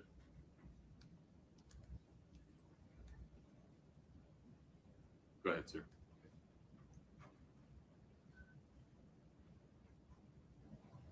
I don't have the audio. Is the audio instantaneous or is it a delay? No. Okay. Should be right away. I think I know how to fix this. Give me just a moment. We'll need If to you restart it. pause, yeah. We practiced this earlier. Give me just a moment. Your Honor, most body cams, there's a 30-second. That's what I thought too, but it sounds like they've edited around that. One moment, folks. Tiff. Scott, would you do me a Wow. favor? Would you disconnect from the HDMI and then reconnect?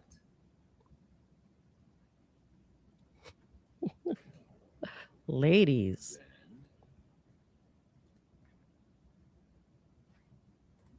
Did you plug back in? Yes, yes. Okay, will you cue the video again for me? And no medical history other than his asthma. I think he has Lyme disease, but I mean, it's painful sometimes.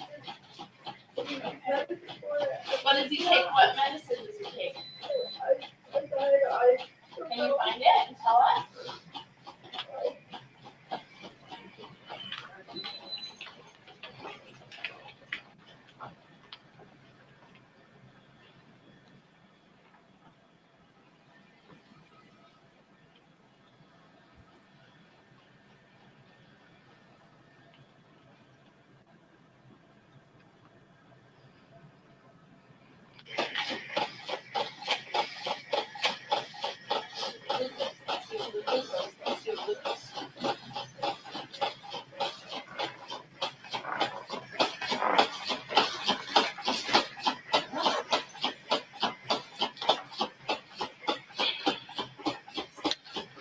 Is that the fan? in that I think room? they're working on him or something. Oh, Should we yeah. remove ourselves temporarily? Maybe. Covering anything?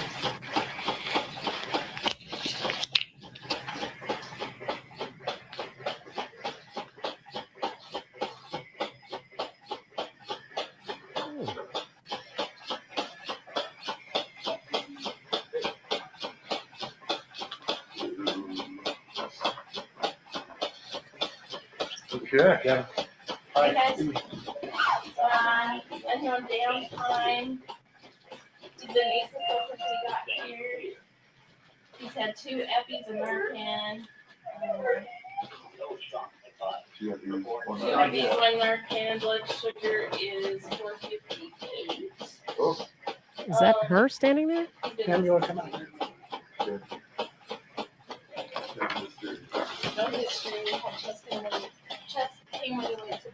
What's your first name? What's your first name? Yeah, let me talk to you out here for a second. Let them do their work in there. So what happened today?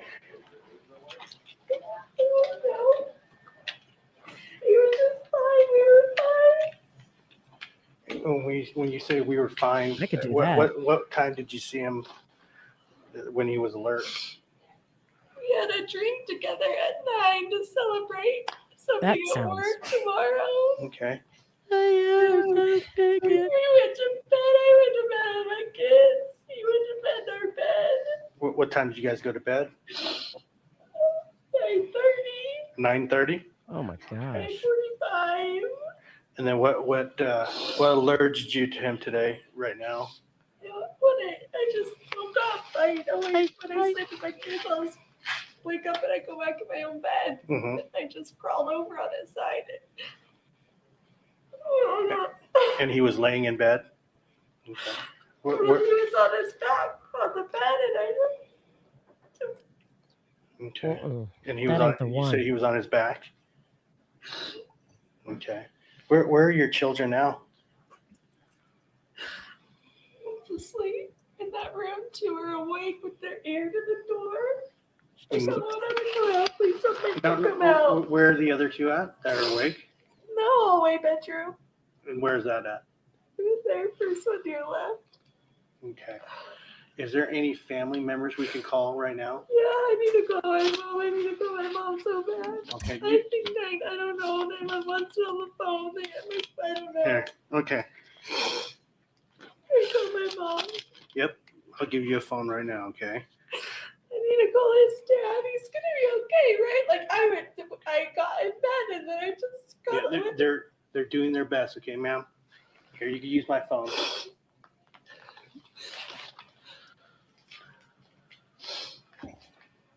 What do the curled toes mean? Do you have any body language experts? She's curled her toes up. What's Well, that? That could be real. Oh, that's real. Curled toes, real. Okay. Crying, fake. Curled toes, real.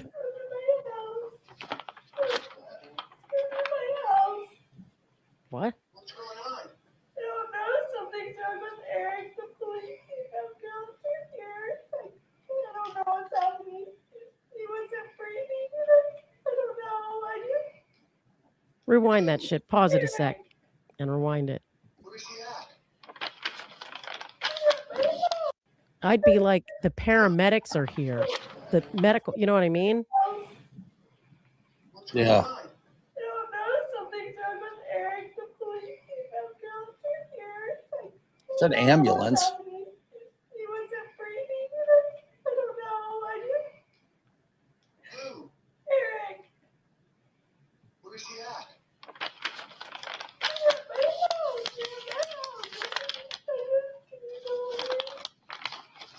I'm on my way.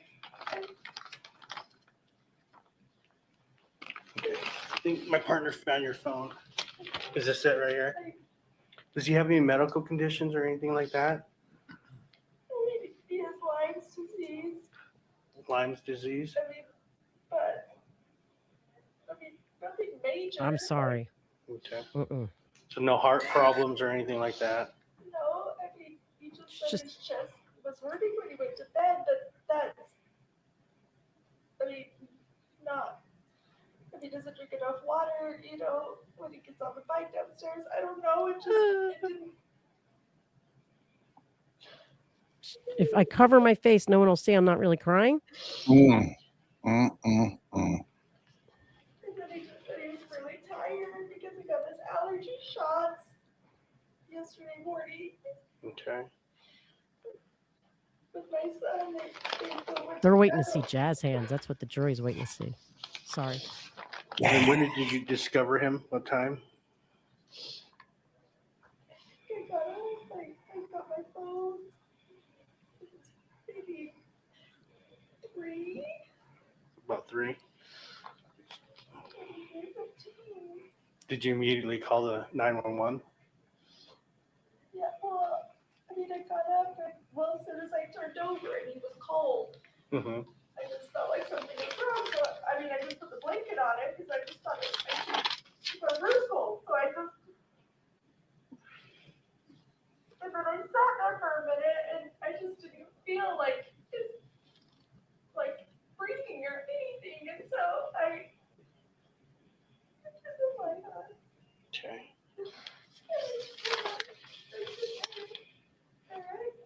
And he just felt so heavy. Mm-hmm. Dude, if I'm sitting like that, I did it. Any COVID or anything like that? If y'all ever see me like that, Okay. You're guilty. And when was that? Okay, so not recently. Well, he had a negative test. So I was the last positive and then he had it. So his last negative test was a week ago. Okay. Babe, you're covering the captions. oh, sorry. Hey, ma'am, what's your name? I'm sorry, what was that? Kouri. With a C? Kouri.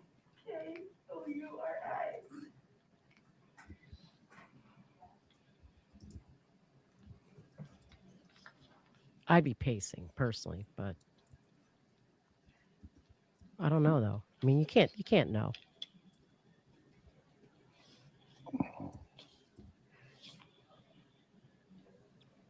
Just seems like bullshit, though.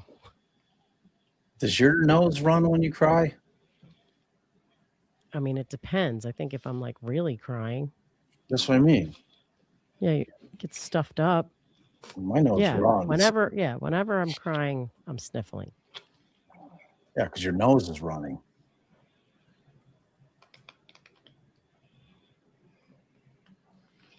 Oh, she throws the gummies in there for the first time. What? What gummies? What do you mean? 11:07. Looks like it might come without him asking. I mean, a this whole question. thing.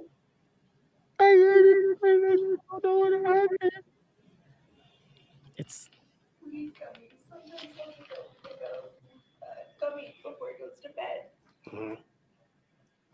You didn't seem like you did though. It's like a gummy, as in like a THC gummy? Okay. I would be like looking in the other room. I don't know. I don't know. But this whole And keeping who's your his head. primary care physician? Who? Herb Lepley. How do you spell it? How's Lepley. Lepley?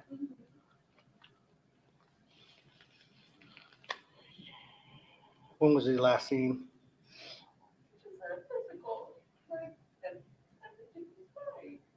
When was that?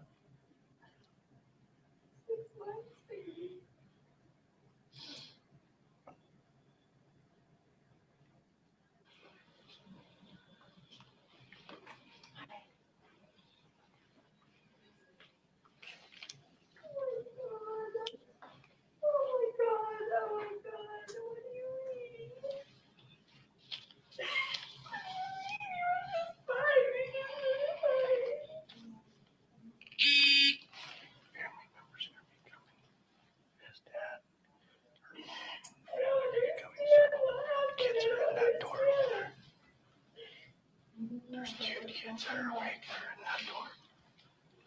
Yeah, she said to the left.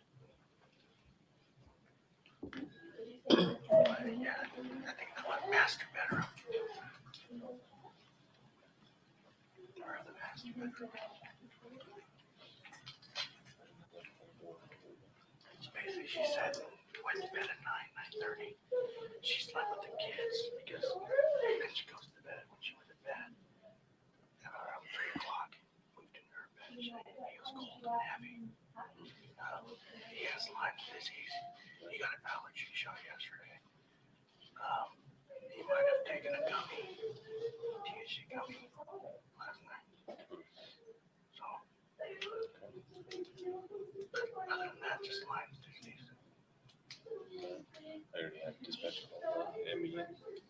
This is probably gonna be big here. I don't know. Whoever the young call is.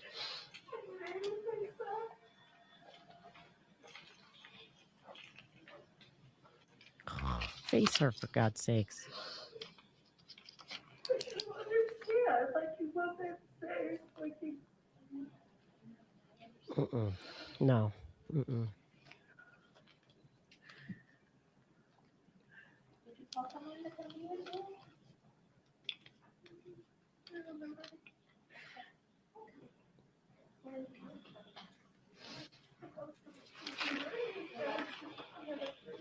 One K32. What's my case number?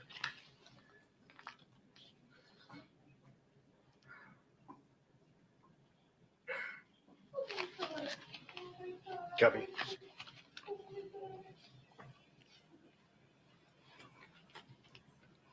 Yeah, affirm.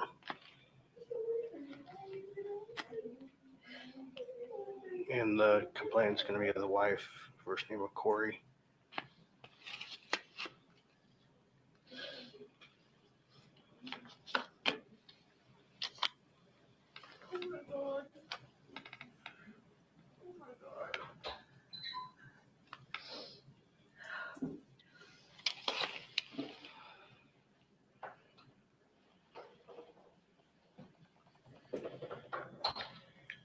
Oh, what's his password?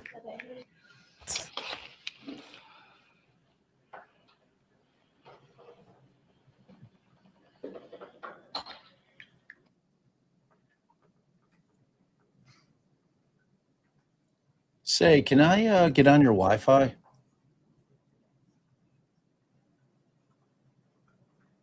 feel like before they told me. Sound. Scott, pause there for a minute. Thank you, sir.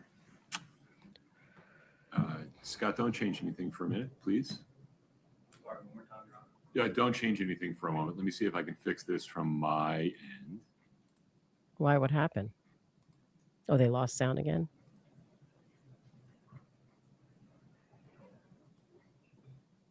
I feel like before I learned, I just know myself, I'd be Scott, can you go back pacing 5 or 10 and seconds and test sound for me? You're a pacer, though. yeah. Everybody's different. And like, I'd be like, Yeah, but like, I don't know. Everyone's different. You're right. It just, to me, only shit I care about is like biological shit. Like, does your nose run when you cry? Just waiting for our Emmy, OME, and our detective to show. her voice was crying. There's a lot of blood for some unknown reason.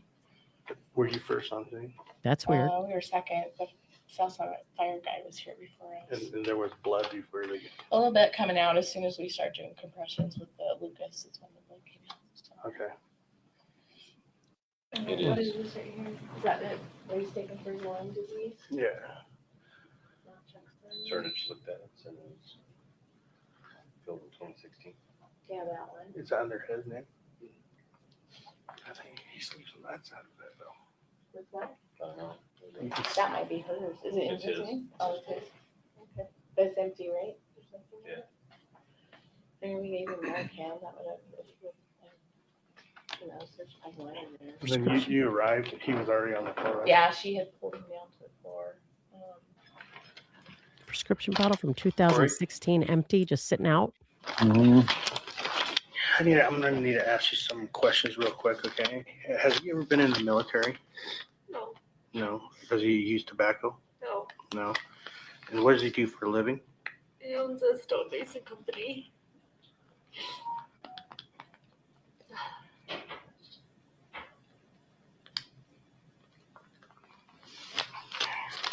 And then when you discovered him, was Dude, he they're on thinking bed? jazz hands. Drawers are just thinking Yes. jazz hands. He's just laying on his side like normal. Okay. I just thought he was cold. It was cold in there, so I put the blanket on him. Yeah. But his body just felt like heavy, and I. And which way was he facing? Was he facing towards? No, he was just up, just facing up. Oh, so he's laying on his back. Facing on his Okay. back. And then did you pull him to the ground? Yeah, that's what the lady on the phone told me to do, Okay. was to take the sheet and pull the sheet Okay. to the ground so I could do CPR. Okay. What's his highest level of education? It's a bachelor's degree. Okay. My husband's active. He didn't just die in his sleep. This is insane. Any mental health conditions? No. Okay. No. How about any suicidal No, history? No. Never. Okay. No.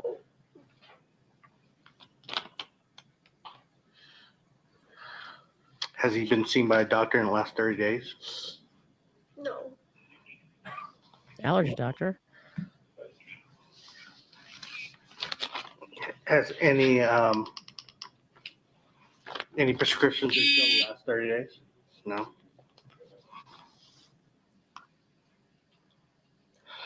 Has he had a history of falling or anything? No. Any history of prescription abuse?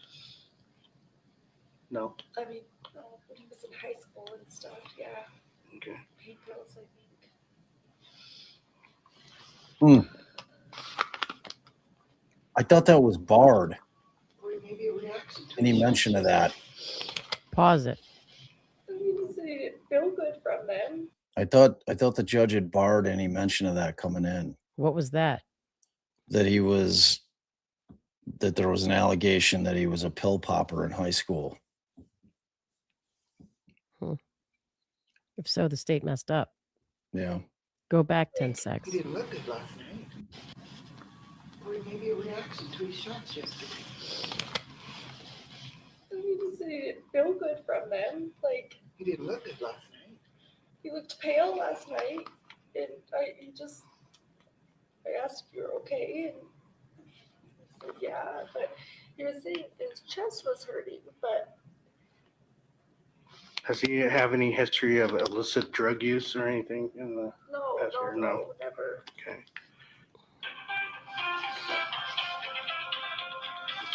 Do you have the phone number to Herb, his doctor? I can't.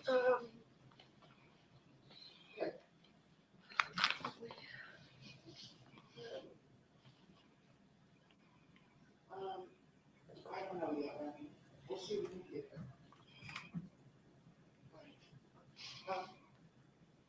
I don't. It's just at the Park City Family Clinic, Family Hospital, or. Yeah, I can look it up. I'm sorry. No, that's all right. Who told the boys? Clarence said a cop told them. Why would you tell a child? Well, they shouldn't have told him. I asked them. Oh. They all know. They told me. How do they know? Carter told me. A cop told me. Would they have told him? No, I wouldn't be. We were in there, so we were maybe a fire Do they department. know? Maybe they, yeah, they know. Oh my freaking God. Oh my God. Oh my God. Oh my God. Oh. Now is she really crying? That could be real. I can't tell. Is her nose running?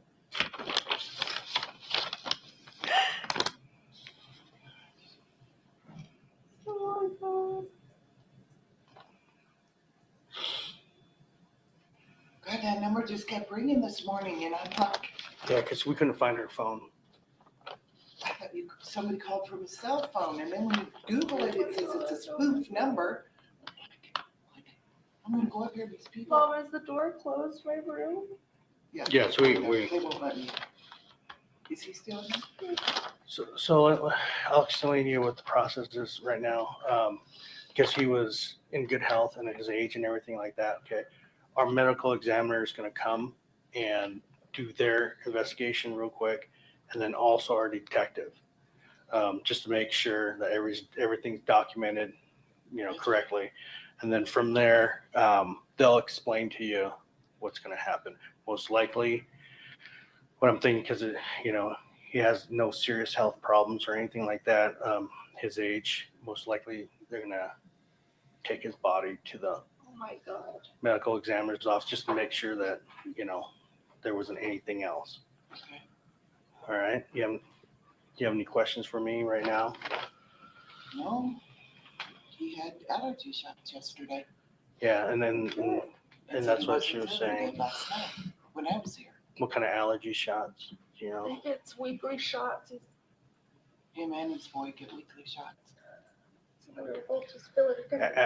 Like seasonal allergies? Yeah. Okay, season. And where was that at? Park City. Park City. Family Medical? No.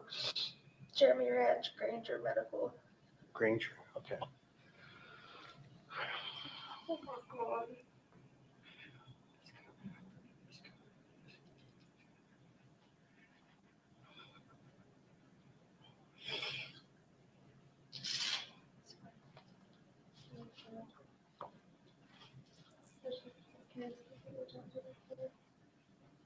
I did.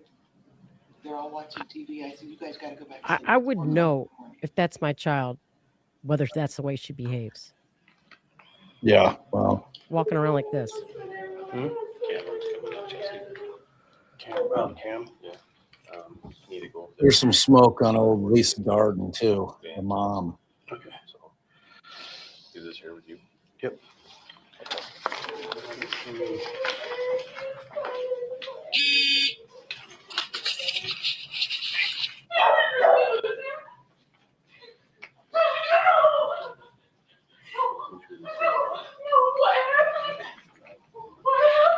We don't know. We went to bed. Who's that? Hey, Clint, here, he's gonna help. Where are my boys? The kids are in Where's my brother? He's in this No.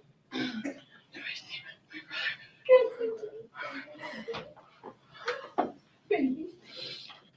Corey, is there a way we could relocate your boys upstairs? Yeah. Because there's going to be a lot of traffic. Yeah, I'll tell her now. What? Yeah, that was Katie who just came in. Bob, come on. Come on, Bob. Stay down. I love you so much. Come on, come on, sweetheart. Come on.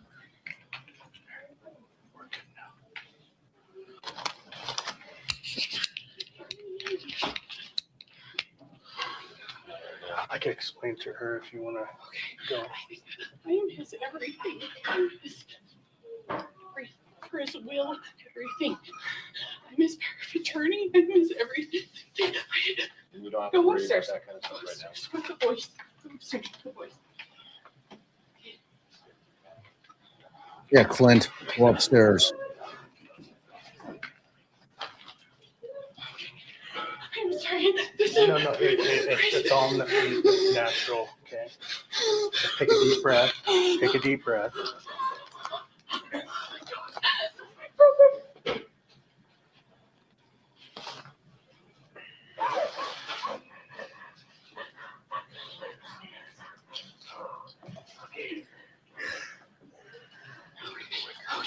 Okay, I gotta breathe.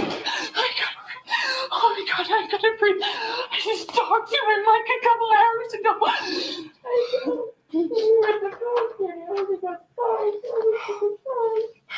He just woke up and he wasn't breathing.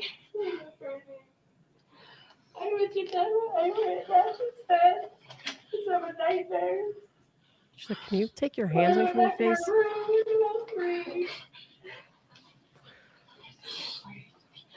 And I just turned over to cuddle him, and his body was just so cold. I hadn't gone in a while. So the only information I know from what the medical staff that was here is he was cold to the touch, okay, and it seemed like he was down for a while. We So went to bed. He was fine at 9:30. I mean, that's when I went to the bedroom with Ashton. I mean, so unless he went, like, I didn't hear anything. He didn't yell. He didn't say anything was wrong. Nothing happened. Like, nothing happened. Oh my God, this is not real. Nothing happened. Like I didn't hear anything. I'm right across the room. Like if he was in pain, why didn't he yell? It sounds like he wasn't. I know, but why? I mean, I'm such a light sleeper. I could have heard anything. I just could have heard anything. If he just said Kouri, like I would have. He was a fool. He was a fool. I don't get too rich. I hope that's my brother.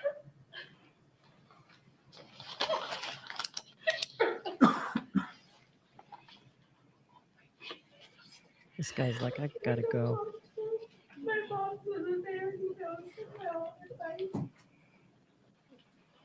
Great. I'm here for you, though. See? You can get through this. No, I don't know if we're gonna make it. I don't know. He was funny with those boys. That's you for those boys. Okay. There's a thing here. There's a thing here. No. Yeah.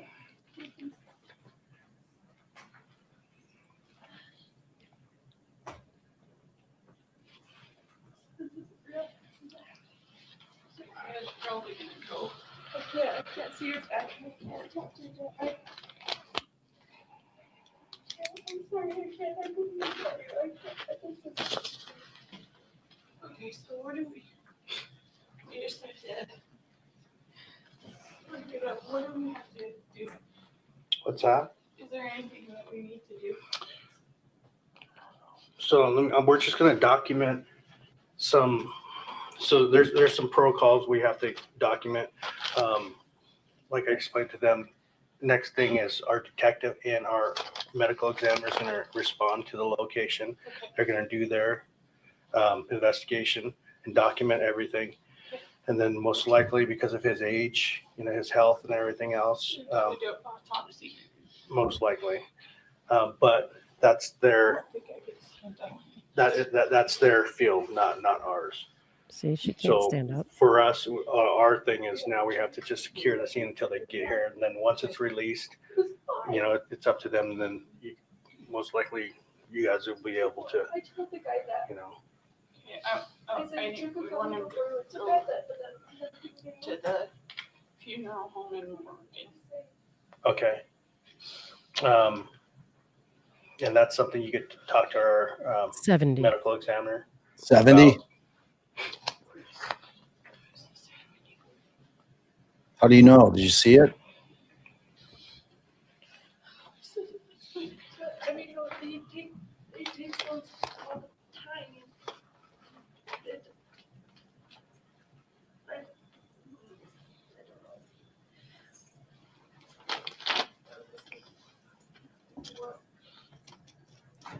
Seriously, we were just laughing and joking. I don't talk about tomorrow. We were celebrating. We were just celebrating you guys all for tomorrow. For what?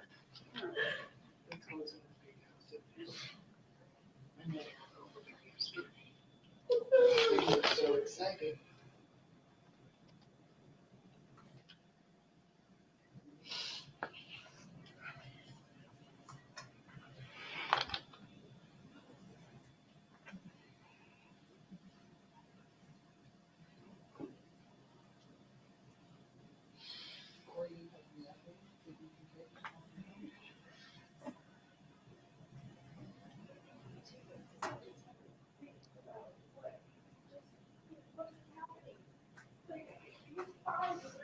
He was fine.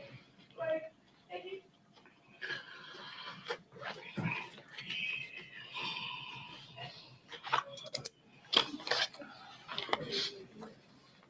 After me, we were 9:30, 9:45. Like, I know. I know. And then he's like, well, let's have a drink and then let's go to bed. Like, okay. So we did. And then that was it. Good night, Ella. Good night, Ella. That was so sweet. Good night, I love you. He was so cold. He just was so cold.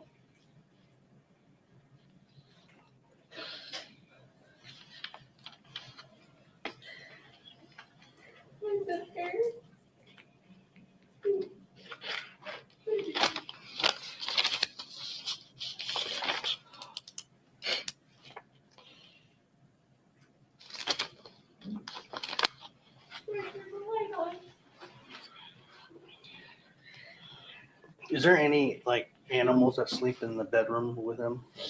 Yeah, my The dog. The dog on the bed with him? He's like a 10-pound little floofy. Okay. Was he With Eric every day. was he on the bed when you came in? Was he on the bed? No, he wasn't in there when I came in.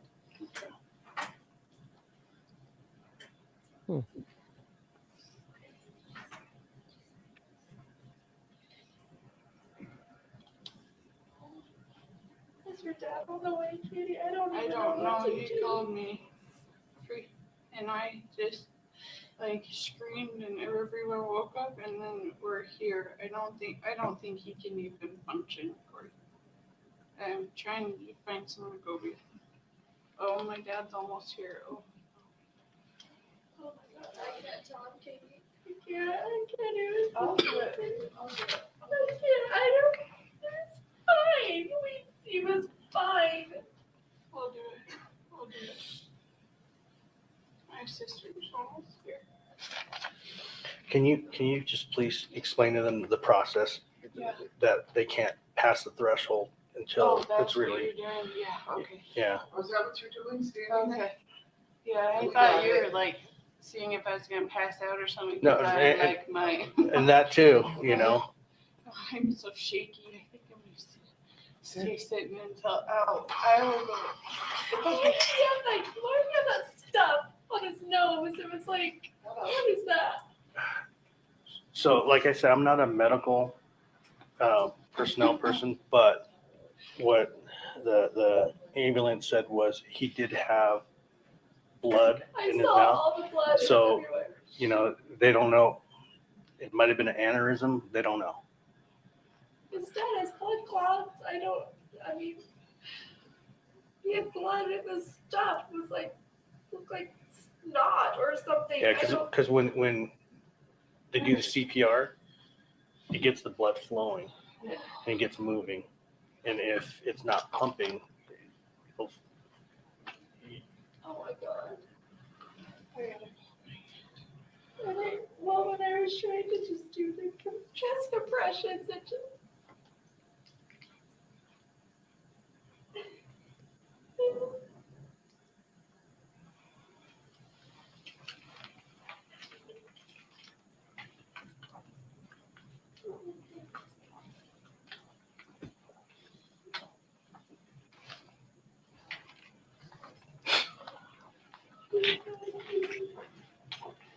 so Corey, does he have any other medications except for that? Cholesterol. Where would he keep his medication? Our house, not for that. Our house cleaner, she's cleaned. I can't find where she put anything. But he doesn't take his Lyme disease doctor just is weaning him off of his Lyme disease medication, so he's just taking vitamins for that. It gave him something like for the pain because it causes him it just burns his body, so he has pain medicine. And Is it that green bottle? I honest to God don't know. I don't know. That was the one I found in his bag that he just took to St. George because we just went to St. George. I would assume that, but if that looked old to me, I'm sorry, I don't know. I'm sorry.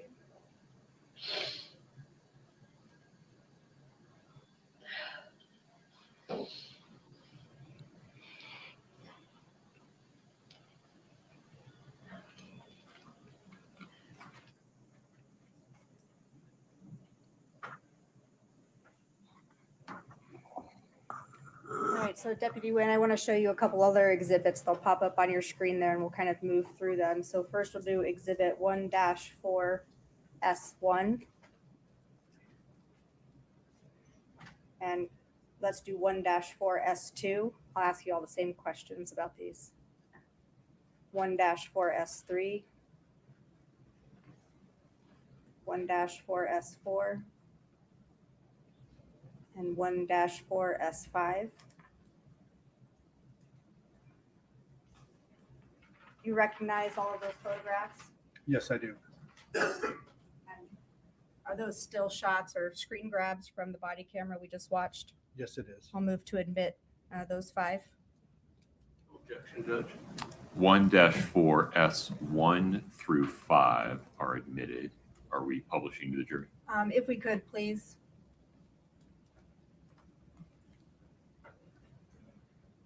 And Scott, if you could just move through each of these.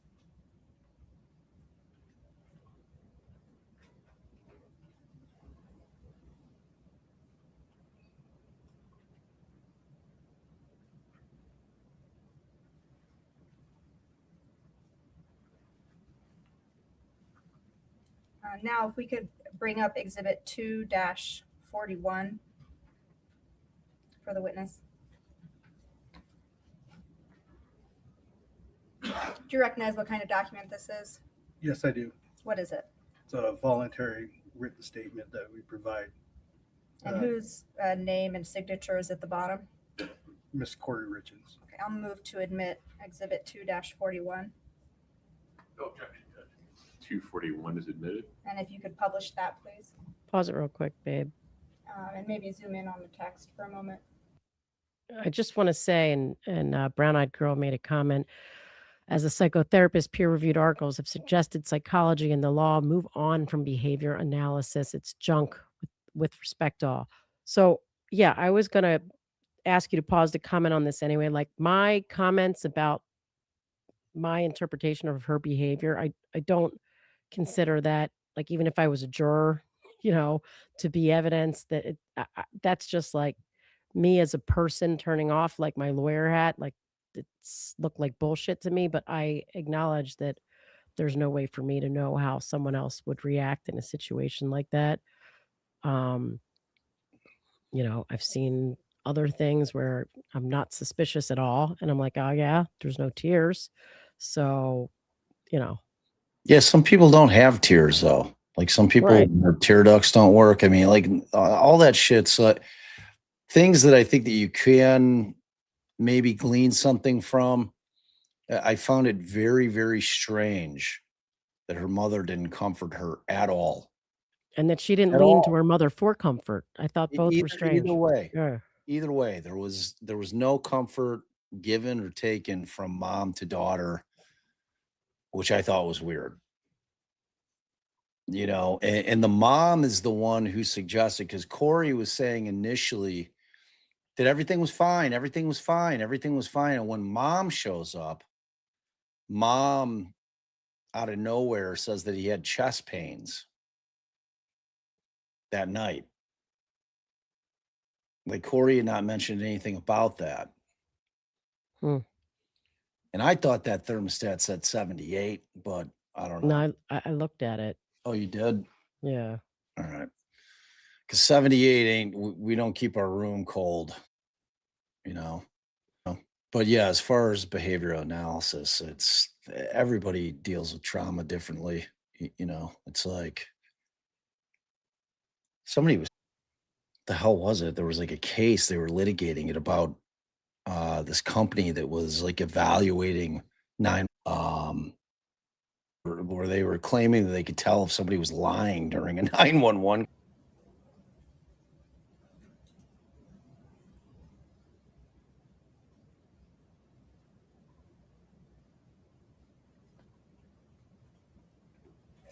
Scott, you can take it down. And the jury will have a chance to review this in their deliberations as well if you didn't have a chance to read it. So Deputy Wynn, other than what we saw on that body camera footage, what were your other responsibilities that night at the home? Also a crime scene log, and I'm sorry, Your Honor, could you ask him to maybe Just move the mic up. Yeah. Move it closer to your face. Like you can hold the mic towards you if you like. so a crime scene log and also a death checklist. As part of that death checklist, are you looking for anything that might have explained Eric Richins' death? Yes, there's certain questions that we ask and we just fill in the answers. So you mentioned on the video that you were securing the scene. Was that something else that you were doing? Yes, I was. So we also saw in the video that Kouri Richins volunteered THC gummies to you. Did Yes. you see any THC gummies in the home? No, I did not. What would you have done if you had seen them? I would document where they were at and advise the detectives and CSI upon their arrival of where it was at. As you're looking for things that might have explained Eric Richins' death, did you see any illicit drugs in the home? I did not. And what would you have done if you had? Again, document where they were at and relay that to investigations. And same question for drug paraphernalia. Did you see any drug paraphernalia in the home? I did not. And what would you have done if you had? Document where it was and relay it to investigations. Give me just a moment.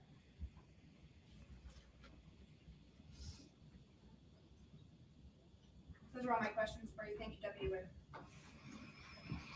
Mr. Ramos. Thank you, Judge. Judge, before we get started, the motion, as we were watching the video, I had what had previously been provided to defense of a transcript, and we've seen the transcript that was shown.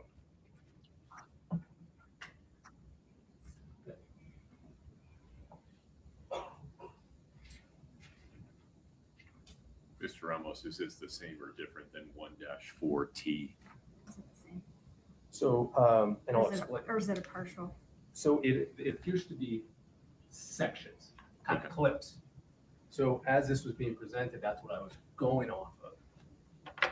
I noticed that the transcript that was presented is different than what we have. Come on for a second, yeah.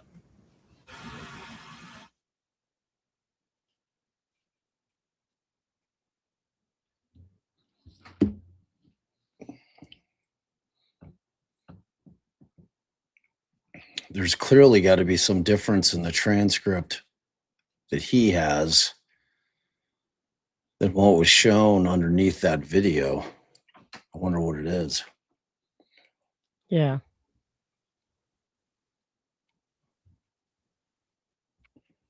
And they should have had the opportunity to do this before. Where's that one? Oh, here, I wanted to read this. So that part I was talking about. So it said, so this was during the, there was 2 days of hearings that we covered. Mm-hmm. So the state's motion to exclude evidence that the victim abused drugs in high school. The state seeks to exclude evidence that Eric Richins used illicit drugs or abused prescription drugs in high school. State argues the evidence is one, not relevant because it happened 2 decades before his death, and 2, it's unfairly prejudicial because it paints him as a druggie when the occurrence happened decades before his death. 3, improper character propensity evidence used to show that he self-overdosed on fentanyl. And 4, hearsay. The parties disagree on the specific substance of the evidence and whether there is any non-hearsay avenue for its admission. The court defers ruling on the state's motion until after the parties have had an opportunity to voir dire witness Kouri Wright, who I think is one of Eric's friends, if not his best friend, or provide other evidence, and his partner, I think, or provide other evidence outside the presence of the jury to determine whether there's a non-hearsay route to the admissibility of the proposed evidence. So then the judge says, to prevent a mistrial, the parties, and this is bolded, strongly cautioned against referring to this evidence during opening statements. So now it came in during that video. Yeah, the state screwed up. I think it was so minor, Thank you, Judge. that it's not a big deal, but the state can't get a mistrial for their own screw up. Mr. Wynn, good afternoon. I don't even know what time it is. I mean, on the defense, I'm arguing when they open the door. Let's start off where we just left off. Ms. Shervanak was asking you questions about what it is that you did or what you would have done had you found certain things. Fair? Yes. Okay. Now, when you arrived, what we just saw, the videos we saw, that's from your body. Indicated that it is what you meant. I think you said it's always on. What you meant was it's always off until you turn it on. Correct? Correct. Now, you didn't participate in which clips were shown. House, doing the investigation, the camera would remain on. Yes. Okay. And if you would have indicated that in your report, correct? Yes. For any other reason other than the call was. Now, you indicated that you arrived around 3:40. Is that correct? Correct. Now, you left, I believe it's Officer Deputy Pimentel.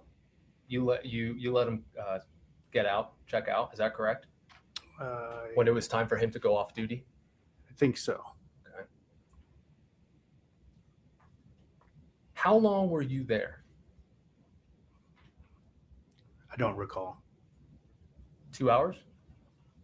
I don't recall. Were you there when the Mr. Richins' body was removed? I was not. You were not. So it was before then. Yes. Okay. Was it before or after Mr. Gene Richins arrived? It was after. Okay. Do you recall anything about when you left? I don't. Okay. Do you recall seeing Deputy Woody, Detective Woody? I don't recall. Would looking at your report refresh your recollection? Do you have a copy of it? Yes, I do. Okay. Could you go ahead and pull that up, and I'm going to see what you have. Okay.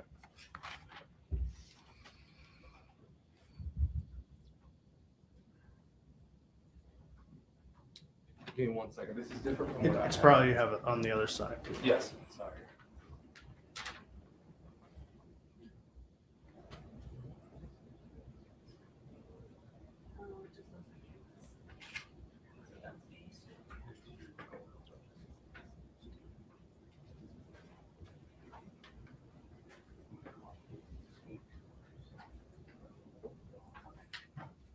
Give me 1 second. I just want to make sure there's different formats.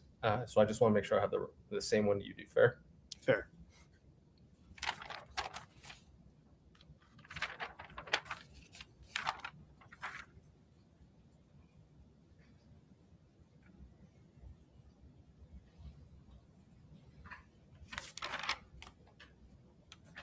I'm going to give this back to you. Okay. Go ahead and take a look at that or any other reports you have. Let me know what time you left. It's not time stamped. So probably at the last paragraph where it says, upon their arrival, I released the scene to Deputy Orgel and I responded to the sheriff's office to book in the photos from the incident and uploaded the death investigation checklist. Okay. So then if you go to the paragraph before that, does that give you a better idea of who was present when you were still there?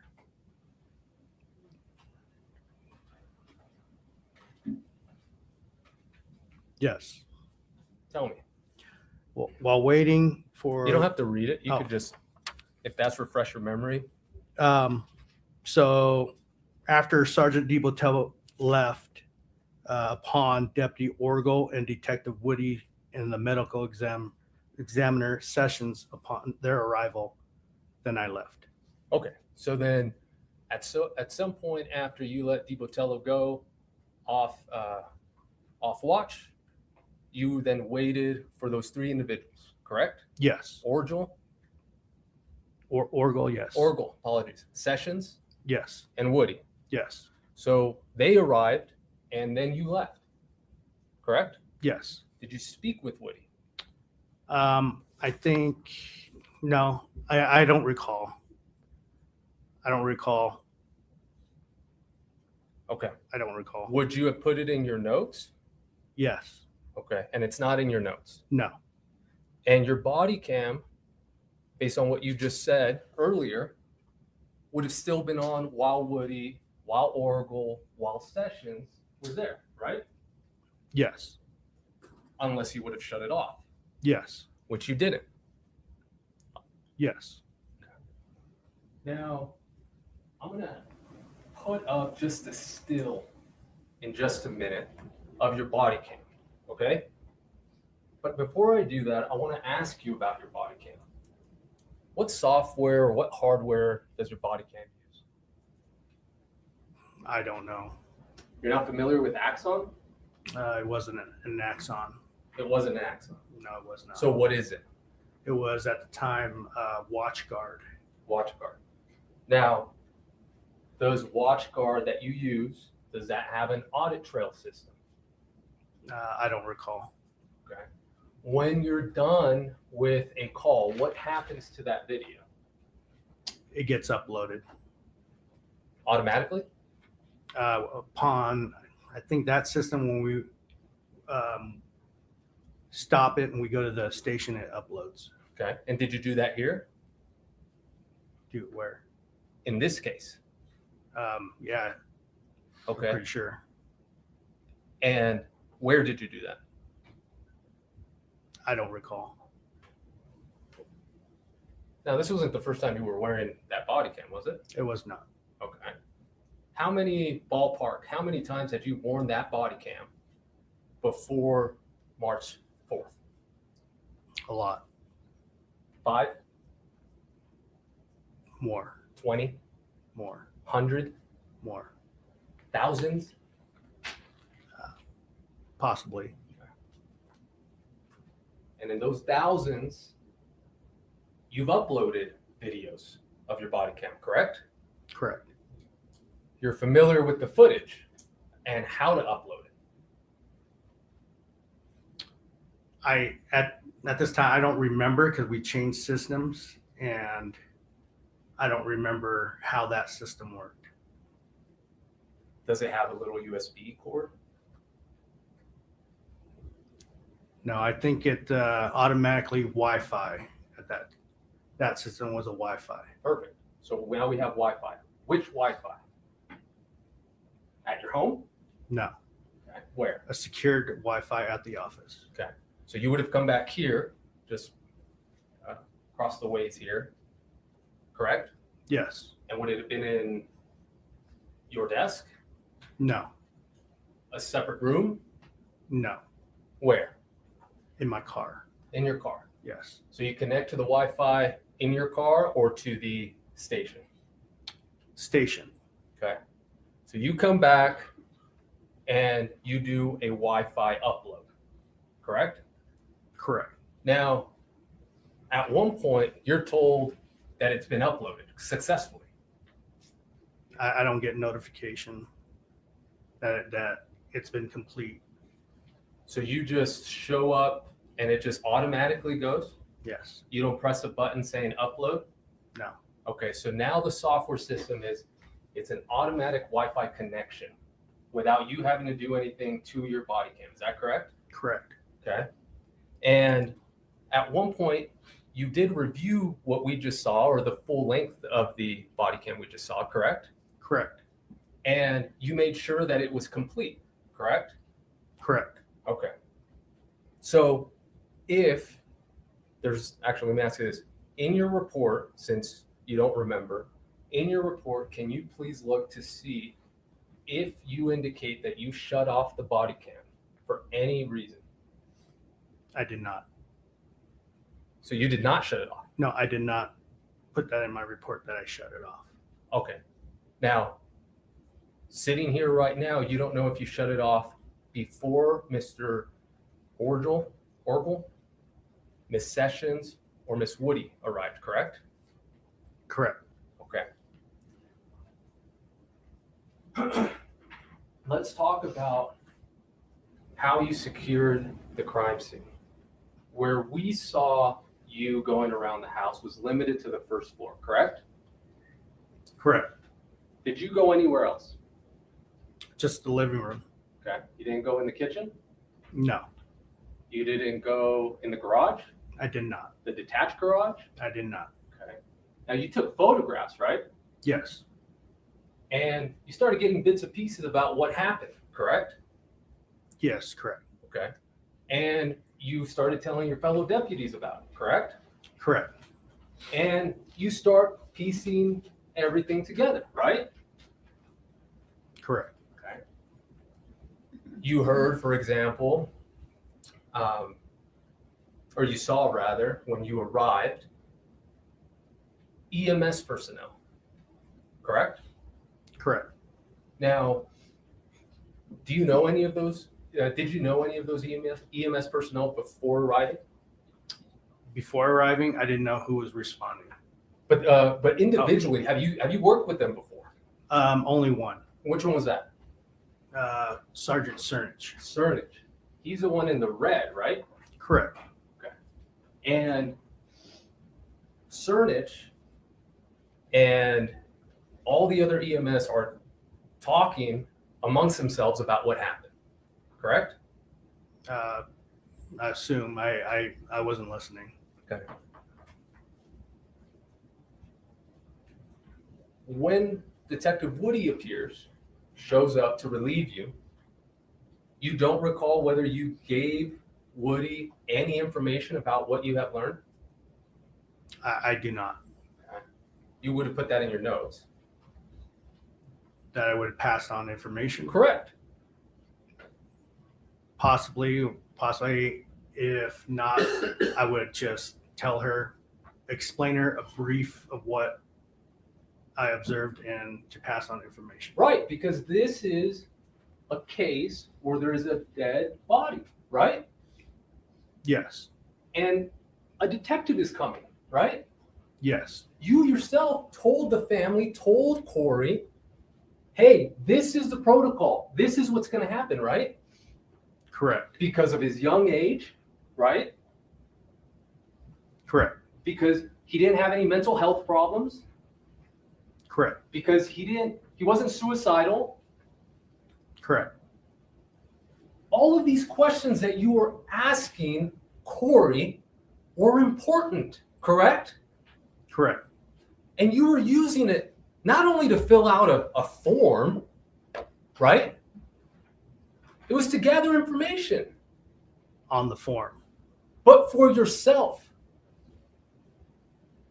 On the form, so that we're required to ask. Okay, so you weren't trying to get any information and pass it on to any other detective coming in to see what happened to Mr. Richins?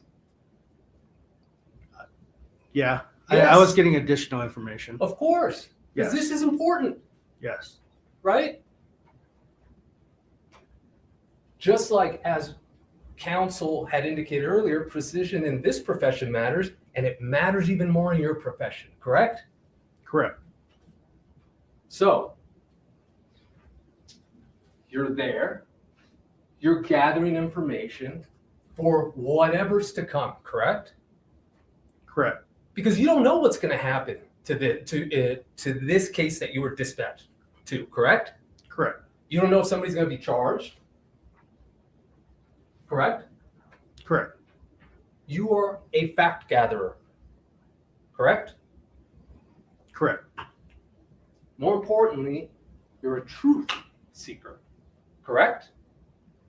Correct.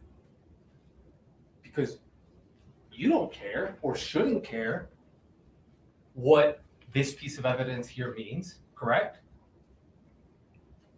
But I do care if it's evidence.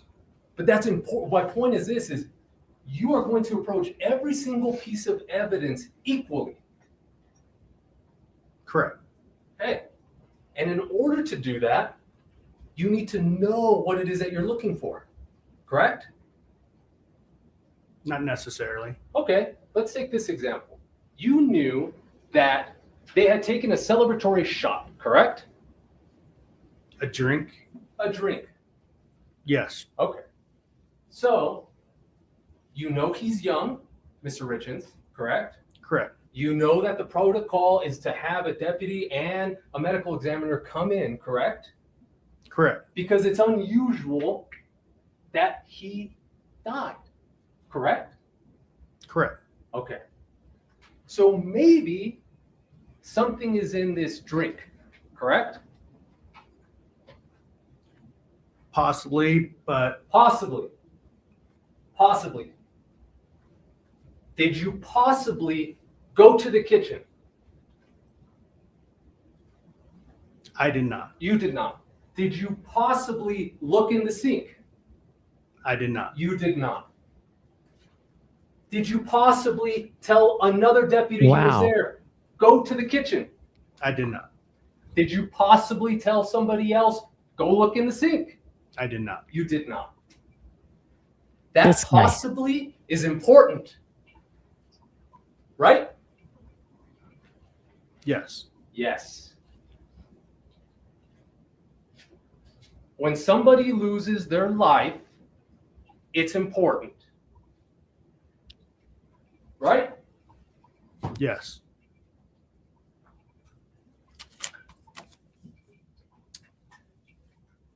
You asked, and we all heard you ask Miss Richins countless of questions.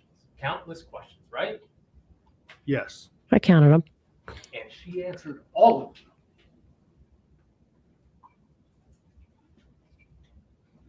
Correct. Yes. Yes. You asked her questions that were on your sheet, right? Yes. And then you asked her questions as things came up, right? I did. Yes. Yes. This is crossed by the defense. Now, we saw you standing in the hall, and you were preventing people from going into her master bedroom, correct? Correct. To preserve the scene.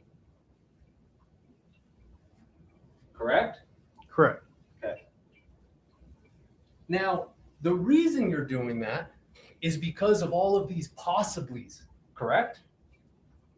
Correct. So, one of those possibilities was that hydrocodone bottle, correct? Correct.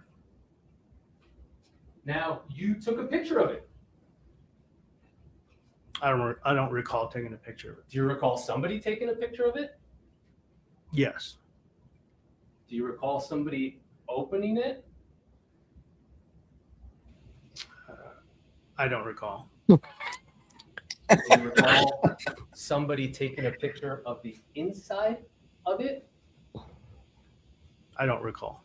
Do you recall Wow. getting that hydrocodone bottle and putting it in an evidence bag? I did not do that. You did not. Did anybody do that? He's not even facing the witness. He's looking at the jury. Now,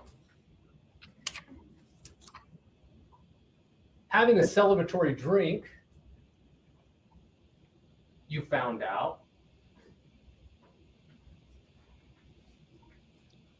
happened in the house, correct?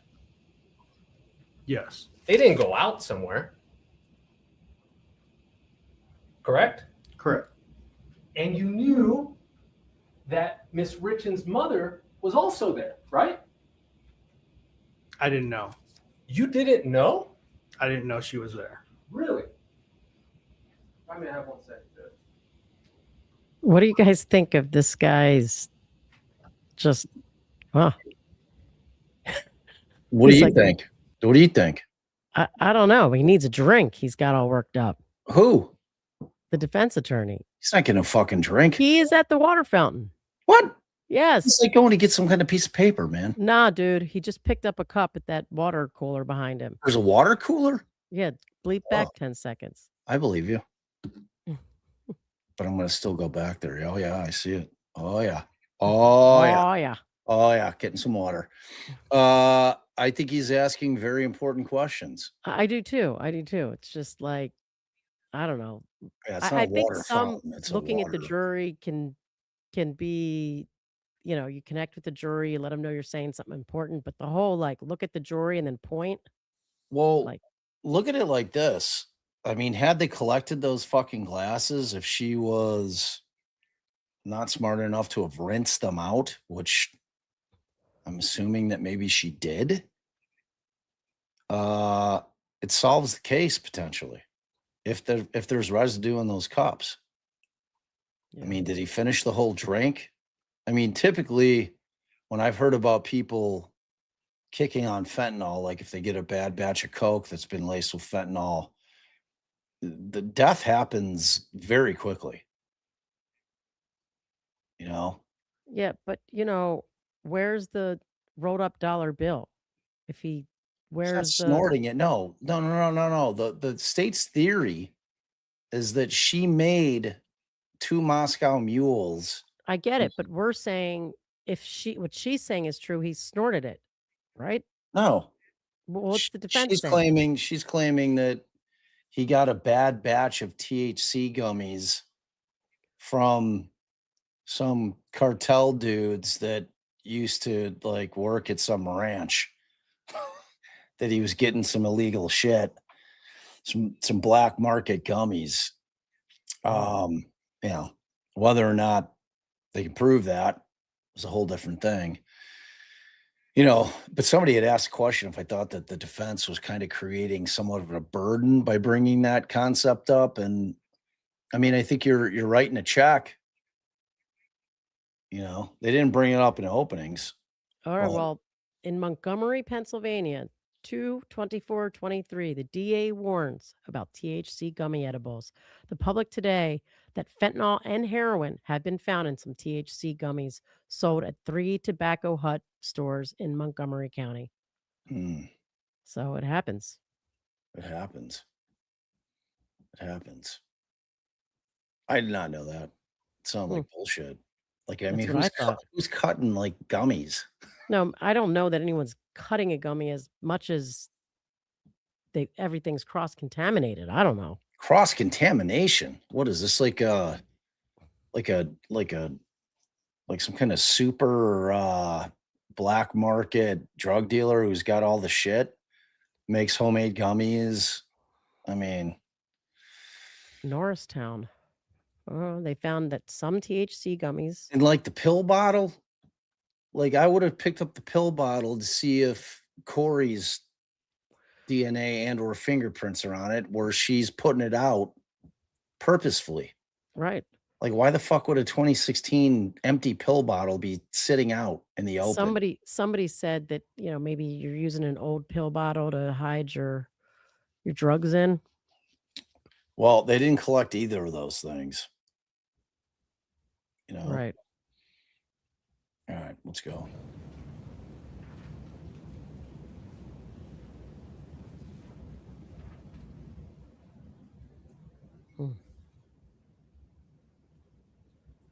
I think we all knew that she was there because we just heard Miss Darden say, yeah, he looked pale.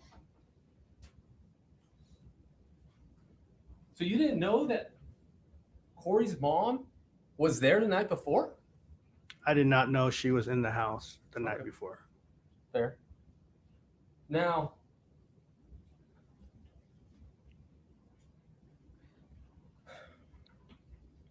you were told, and you do know, that Kouri said, Norristown. maybe he took some gummies? You remember that, right? Yes. And I need you to stay on the lawyer. Oh, someone's phone's ringing in the courtroom.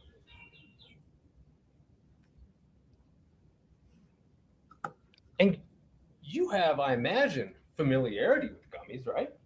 Yes. Now, to be clear, I'm not saying you take them. I'm just saying you're familiar. Right? Yeah, I didn't even crack it. You know how big they are. Wow. They're not that big. No. They could fit in a pill bottle. Right? Yes. You didn't search for those.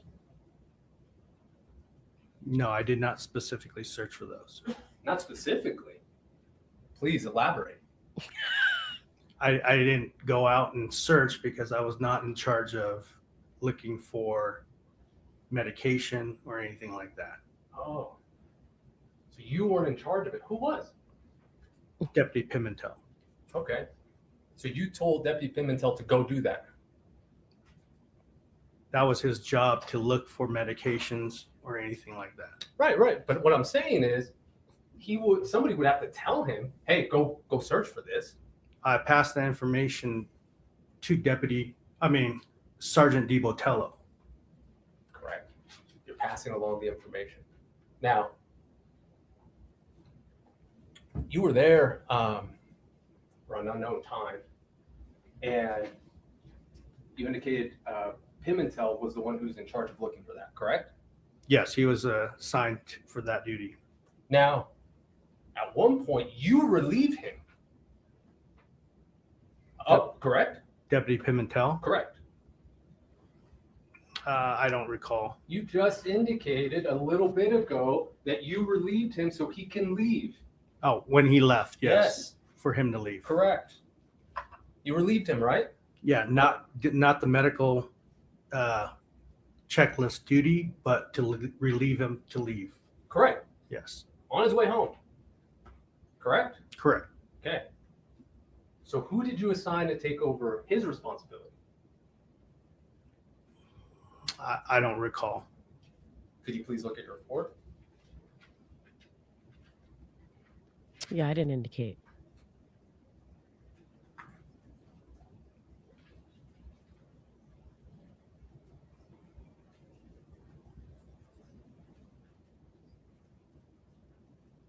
I don't indicate that. I did not indicate that in my report. So how would we know if that was even done? Because Deputy Pimentel will possibly write his supplemental report that cover what he did. Okay, so we'll ask when he's called. Let's say we'll ask him. Now, here's a thought: you don't search for gummies, and you would agree this whole environment's a traumatic environment. Yes, it is. Right? Yes, it is. For everybody, correct? Correct. Yourself included. Correct. I mean, there's such a thing as secondary trauma, correct? Correct. So let's give everybody some grace. This guy. Now, It's going to give him grace. you found out about the gummies from who?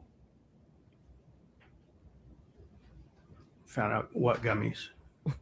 Who told you that he might have taken gummies? Oh, from Miss Kouri Richins. Correct. So who would know where the gummies are? Miss Kouri Richins. And did you ask her?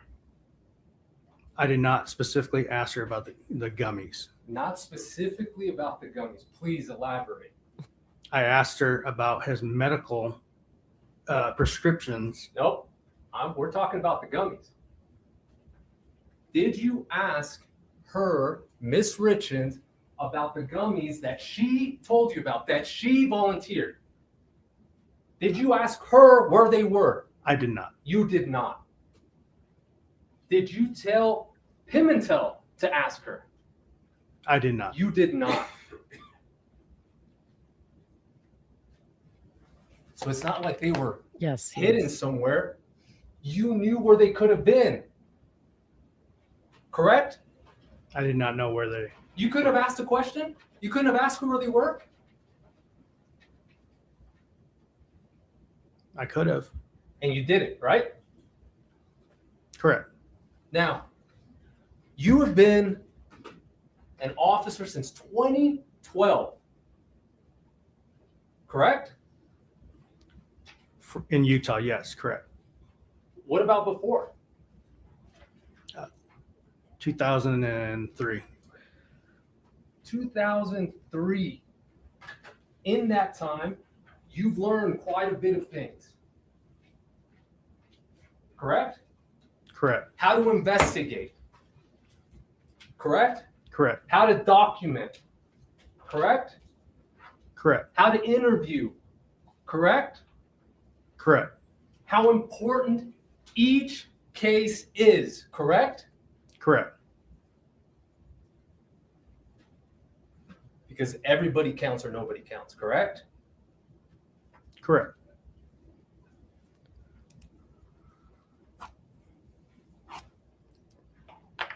Now, we talked about things that you didn't do.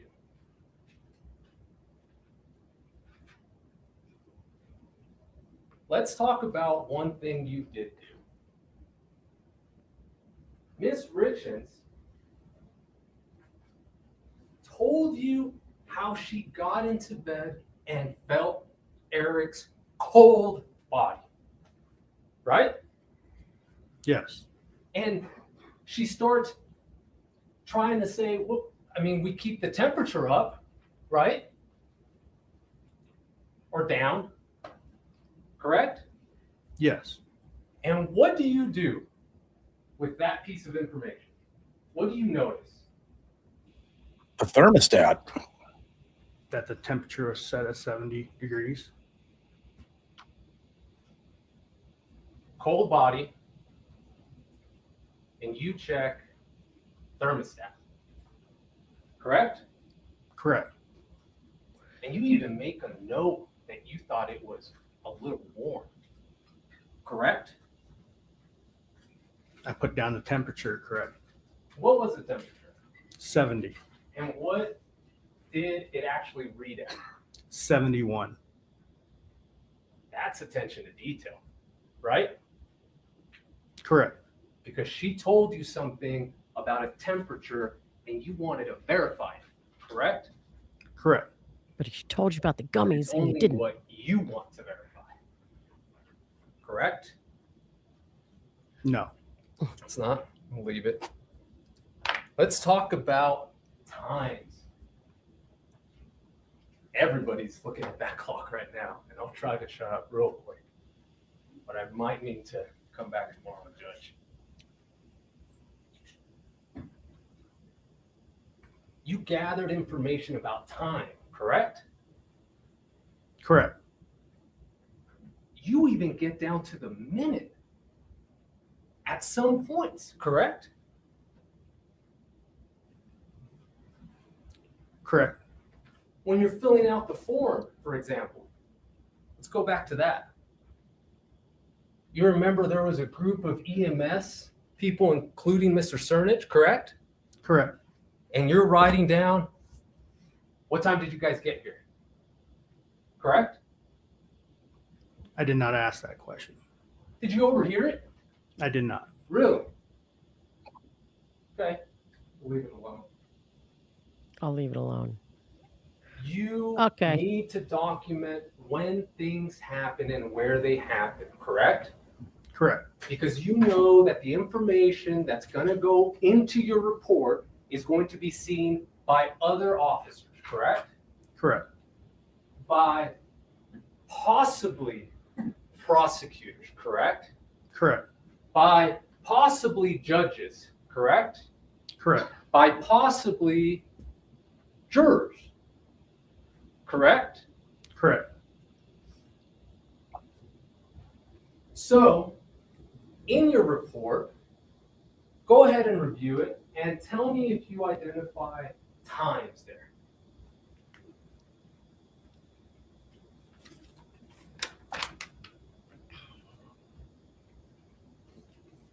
There's several.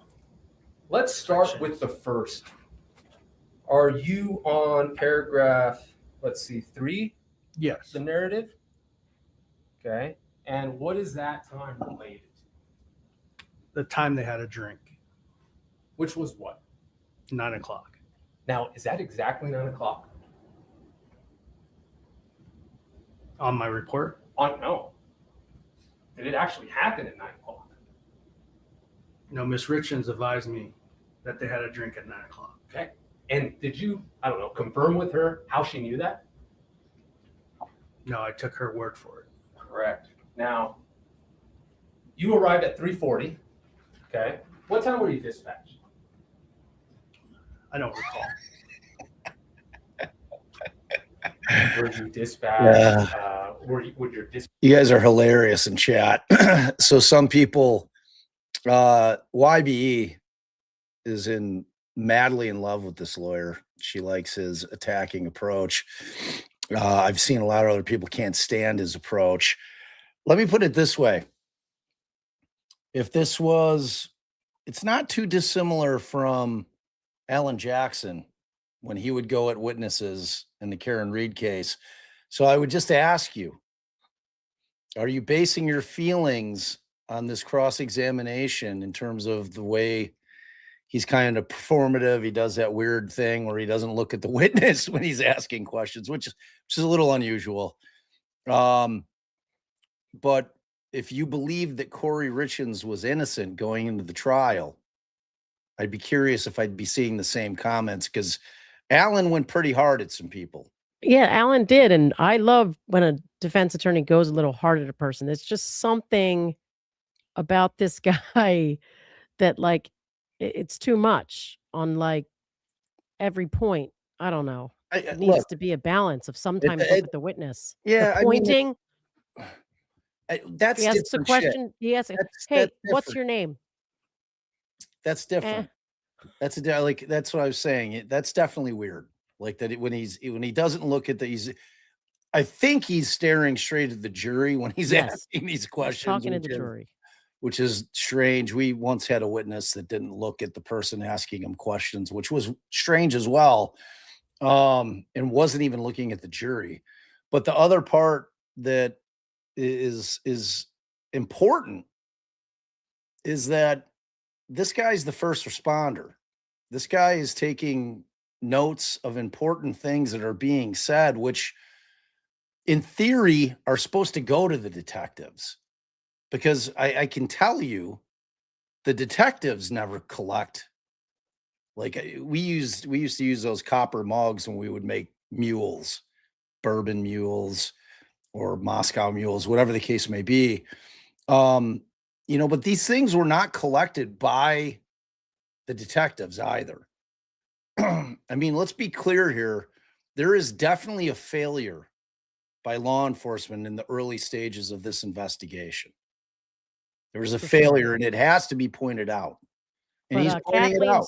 Kathleen's point is well taken. Difference is AJ always had a shoe drop. This guy is driving at nothing substantive. I disagree. But sometimes he's doing the same thing when he's driving at nothing substantive.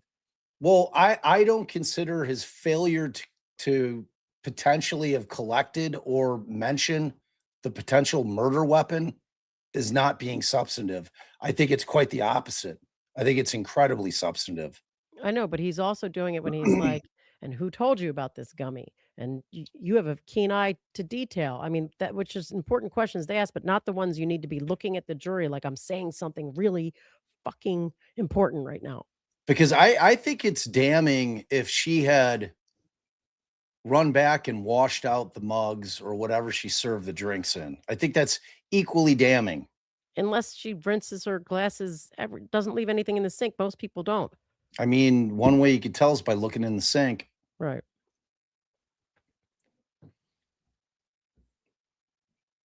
Dispatch be on your report? Probably in the call logs. Do you have that? I do not. Okay. Do you think did it take you 40 minutes to get there? I don't recall. I'll leave it alone. So she says about 9 o'clock.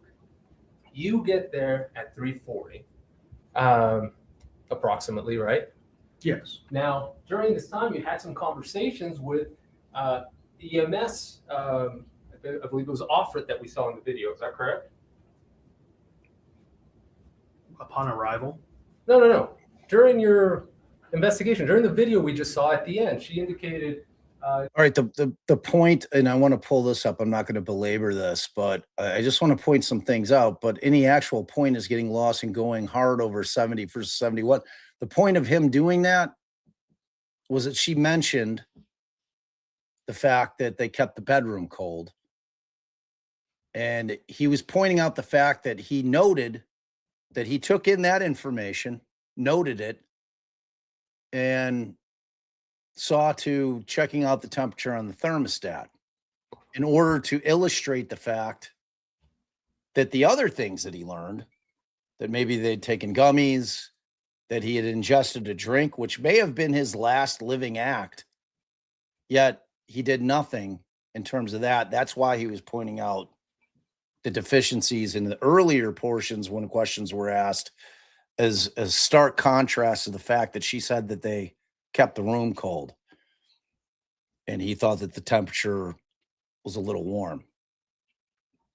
That's why he brought that up. It's the lady who indicated, oh, we think it's an aneurysm. Okay, yes. Yeah. And she had said he had been cold for a while, right? Correct. Okay.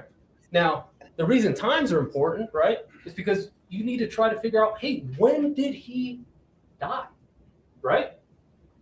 Yes. Okay.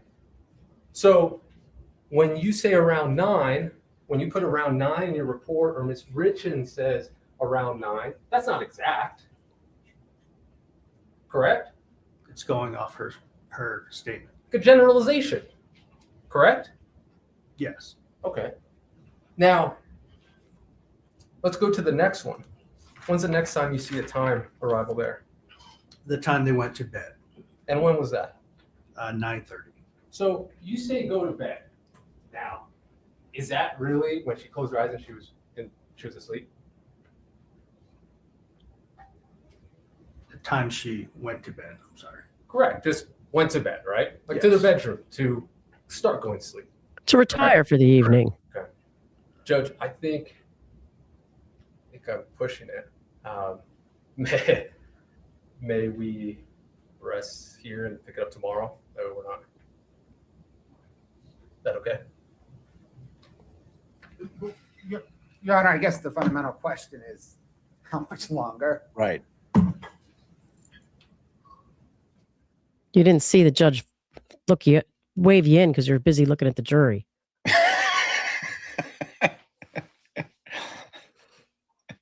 He just needs to say, I've got a substantial amount left, and he's going to let him go. This is like that's a perfect time for his co-counsel at the table to give him notes.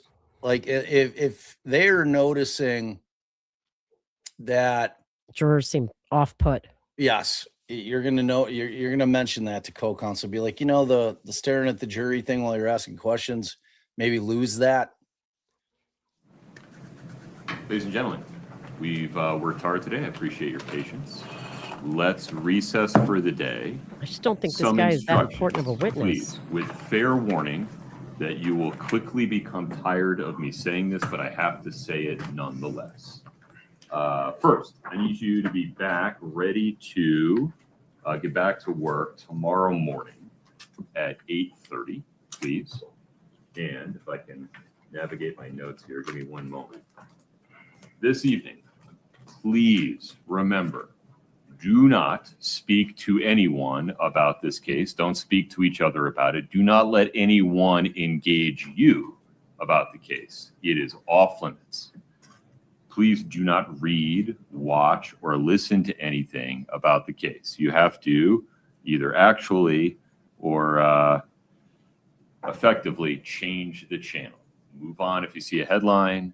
Go to a different website, change the radio channel, go to another TV channel. Please do not read, listen, or watch anything about the case. Please don't post anything about the case. No research, no Google, no maps, no dictionary. Everything you learn about this case, you have to learn in the courtroom. I appreciate your patience. Please travel safely. Follow the deputy's instructions. We'll see you tomorrow morning at 8:30. I love you, Judge. I'll see you tomorrow. Sweet, sweet guy. What a great judge. Babe, I have a crush on the judge. I know, babe. I mean, he's just fabulous. Just fabulous judge. I mean, I like an animated attorney when you're like putting a little oomph in your cross, but I did not find him off-putting. I mean, they also, I thought he was a nice contrast to the other two lawyers on the team. Deputy, I need you to be back tomorrow morning at 8:30. It's probably because I was pretty annoying sometimes. Tonight, don't talk to anybody definitely about your was. testimony. Okay. Can you agree to do that? I agree. Okay. You're free to go for the night, sir. Thank you.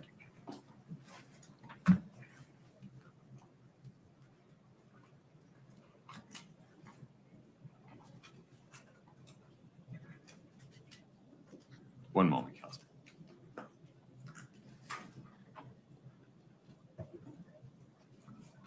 Okay. Mr. Ramos, Ms. Nestor, Ms. Lewis, anything on the record today? Mr. Bloodworth, Ms. Sherbanek. Yes, Your Honor. Can we have a brief discussion as it relates to chain of custody, the Wynea case, and the state's need to bring in certain chain of custody witnesses, probably beginning tomorrow? Okay. This is new to me. I don't have much context for it. Help me out. Do you want to handle it? All right. Can I turn it over to the Sure, of course. Did she say if I have to? So, Your Honor, for the benefit of the record and for planning purposes for witness testimony tomorrow, a few days ago, the defense notified us that they are not stipulating to the chain of custody as it relates to the electronics, specifically phones, in this case. I thought they stipulated to the body. Okay. Yeah. Got it. So the state does not intend to call every law enforcement official who handled each phone. And the basis for this is State v. Wynea, 754 P. Phones don't need 2nd it. 667. Like drugs do. Wynea essentially says the conclusion there is that once the evidence is in the hands of the state, it is generally presumed that that item is handled with regularity and absent an affirmative showing of bad faith or actual tampering, the chain of custody has been preserved. And so the state's position is that the defense has not, through either motion or proffer, made any affirmative showing of bad faith or actual tampering of these items. And absent that showing by the defense, it's the state's position we are not required to bring each of these witnesses in to testify in order to admit these items to evidence. Will you be laying foundation for, I'm inferring, a warrant was served, this device was seized, it was booked into evidence, it was tagged in this way. That's how we know this information was received from that device. Correct. So you'll be calling that witness or witnesses to get to that point. Certainly how the item was found, and our crime scene technician, and being transparent, our crime scene technician, Ms. Gibson, is prepared to testify. This item was booked into evidence. It was packaged in this way. I secured it in an evidence locker. And after that point, it is released at times for different investigative purposes and always within the hands of the law enforcement system. And so that's the basis for our point today. In the ruling, are you asking for a ruling today or just putting this on the court and opposing counsel's radar? Partially the latter, because we want to be able to plan for these witnesses. Certainly it adds quite a bit of people Sure. if we are asked to do that. And our position is that, and maybe that is our ask, is without that affirmative showing from the defense that would bad faith or actual tampering, then the state is not required to bring in every law enforcement official who handled those items. Electronics, you don't need as strict of a chain Can we of get a custody. clarification, Your Honor, just to make sure so that we can communicate and respond effectively? No, a handlebar mustache goes down. That's like a villain's mustache where you can All right. curl the tips. Babe, would you still love me if I grew my mustache like that guy?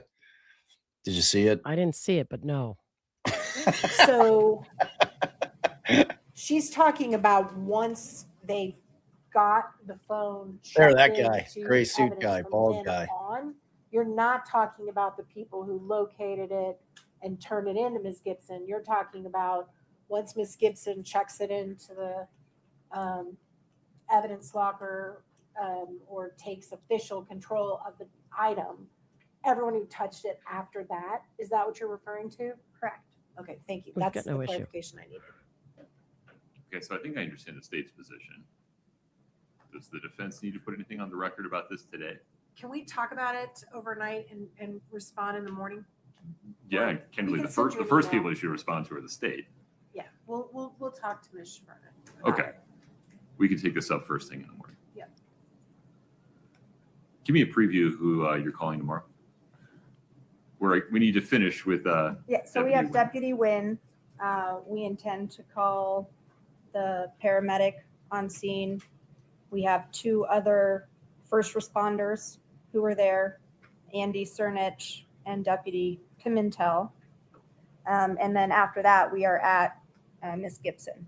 So she is the one that we're seeking to admit these items through. Okay. It sounds like other than her, there wouldn't be testimony from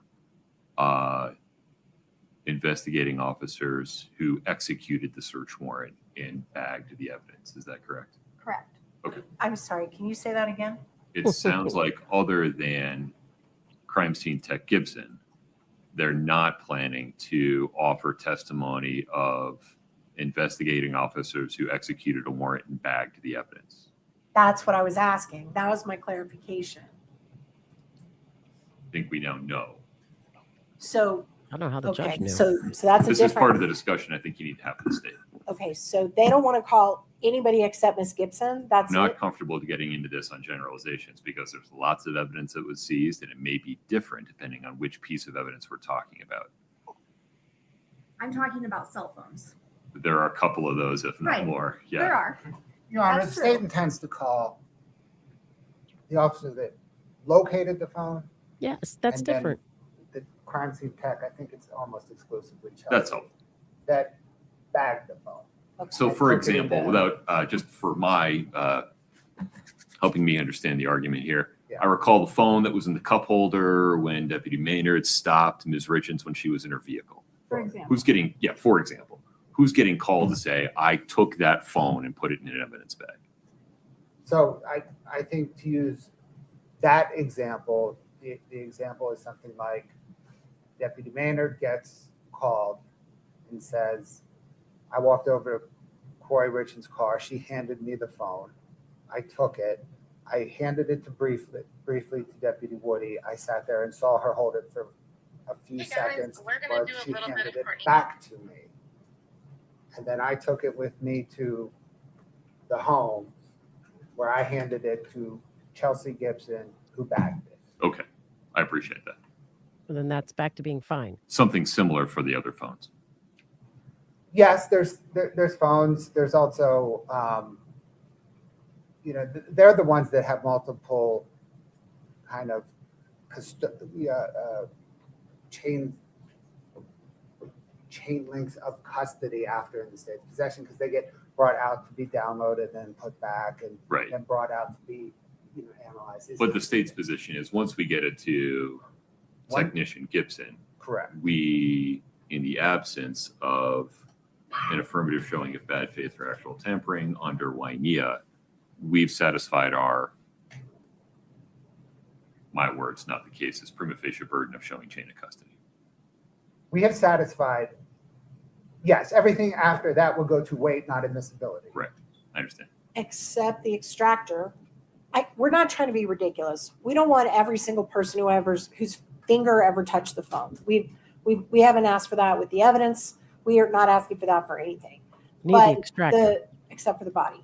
But the person who extracted all the information from the phone is a key witness. I mean, that's a key part of the handling of the evidence. So are you saying you're not even going to call the extractor? You're just going to call Chelsea Gibson?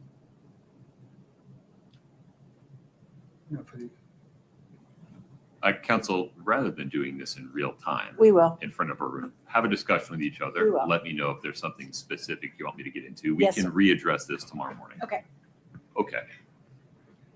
Anything else? Some additional discussions may be necessary. Understood. Okay. Anything else on the record today, Mr. Bloodworth? No, yeah. All right. May we check in tomorrow morning, say at 8:15, just to see where we are before we get rolling? Yes. Okay. 8:15 Ladies and tomorrow. gentlemen, thank you for your patience today. The court is in 9:15. recess. All right, there we go. It was a fascinating day of court. Day one in the books. Let me go through some quick supers. Got a new member, Hanky Panky Mom. Aw, family hug. Welcome, welcome, welcome.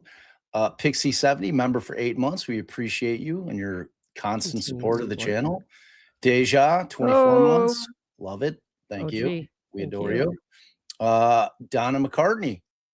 Aw, family hug for you. Thank you. Thank you. Paige Gawecki. Aw, family hug for you too. Thank you for becoming a member. We appreciate that. Kaylee, thank you very much for that. Because I was on Law and Crime and they were not showing the screen. So that was a major very, very much. Larisha finally became a new member. Aw, family hug. She got a new phone. Got easier for her. The Mouse's Ear, new member. Aw, family hug for you too. Cody in Tennessee, thank you. And I went through your super earlier. Christina, MGW. Aw, family hug for you too. Thank you, thank you, thank you. History, as always, thank you for your generosity and gifting a DD podcast membership. And Kathleen, finally. Difference is AJ always had a shoe drop. This guy is driving at nothing substantive. Thanks So, for your all right. generosity. We did get I got a couple of Venmos too that I want to shout out real quick. History went from gifted on my stream and said, all right, I'm going to go give on Bob's. So Alyssa sent a $5. I think it was, that might have been on yours though. Regarding the court's mishandling of hearsay objections, what weight could this bear on potential appeal? Oh, you're going to have to text that to me so I can. Yeah, that might have been mine. But thank time you. was it? It was early, 9:36. Like this thing had just started, so Might be mine. it might be I'll have to yours. mention it 'Cause I tomorrow. think we were in openings at that point. So yeah, check that. Kim, our daily angel, thank you so much for your 25 on Kim. Venmo. And that's so Susie with a lovely $20 Venmo. Love your coverage. Thank you so much. And then Kelly came through with 25. Thanks for keeping me company today in the storm. Missed you. Thank you so much, Kelly. And thank you for keeping us company. We Take a appreciate screenshot of that one while you're thinking of it and text it to me. Okay, we'll do. So I can mention it tomorrow. And I think there was one Cash App. I like to make sure to shout everybody out, guys. So just a little bit of patience. MS Wildside said, yeah, that was great. The lovely Mary Holt sent us a 5. Thank you. Thanks, so much. Mary. And that was for Team Alley. So Ah. that was on yours. I So, think all right. Mary might be in here now, but I'll text me that one too, and I'll thank her tomorrow. Yeah, and oh yeah, she guys, is. She's still here. We are doing how did it go over there today? Like, what's it looking like? I mean, it's looking like a lot of things weren't told to Dad. I'll tell you that much. Really? Yeah, but the lawyer's cross of Mom was the opposite of your defense attorney's last cross. So it was Pretty very dry. underwhelming. Yeah, yeah, it was just like he put no oomph in it. You know? Trev, I would go back and watch the opening. Oh, you did watch the openings. Okay. I thought Katie, the sister, and I'm talking about Eric's sister, was pretty interesting witness. You might want to check that out. Do it at 1.5. I would check her out.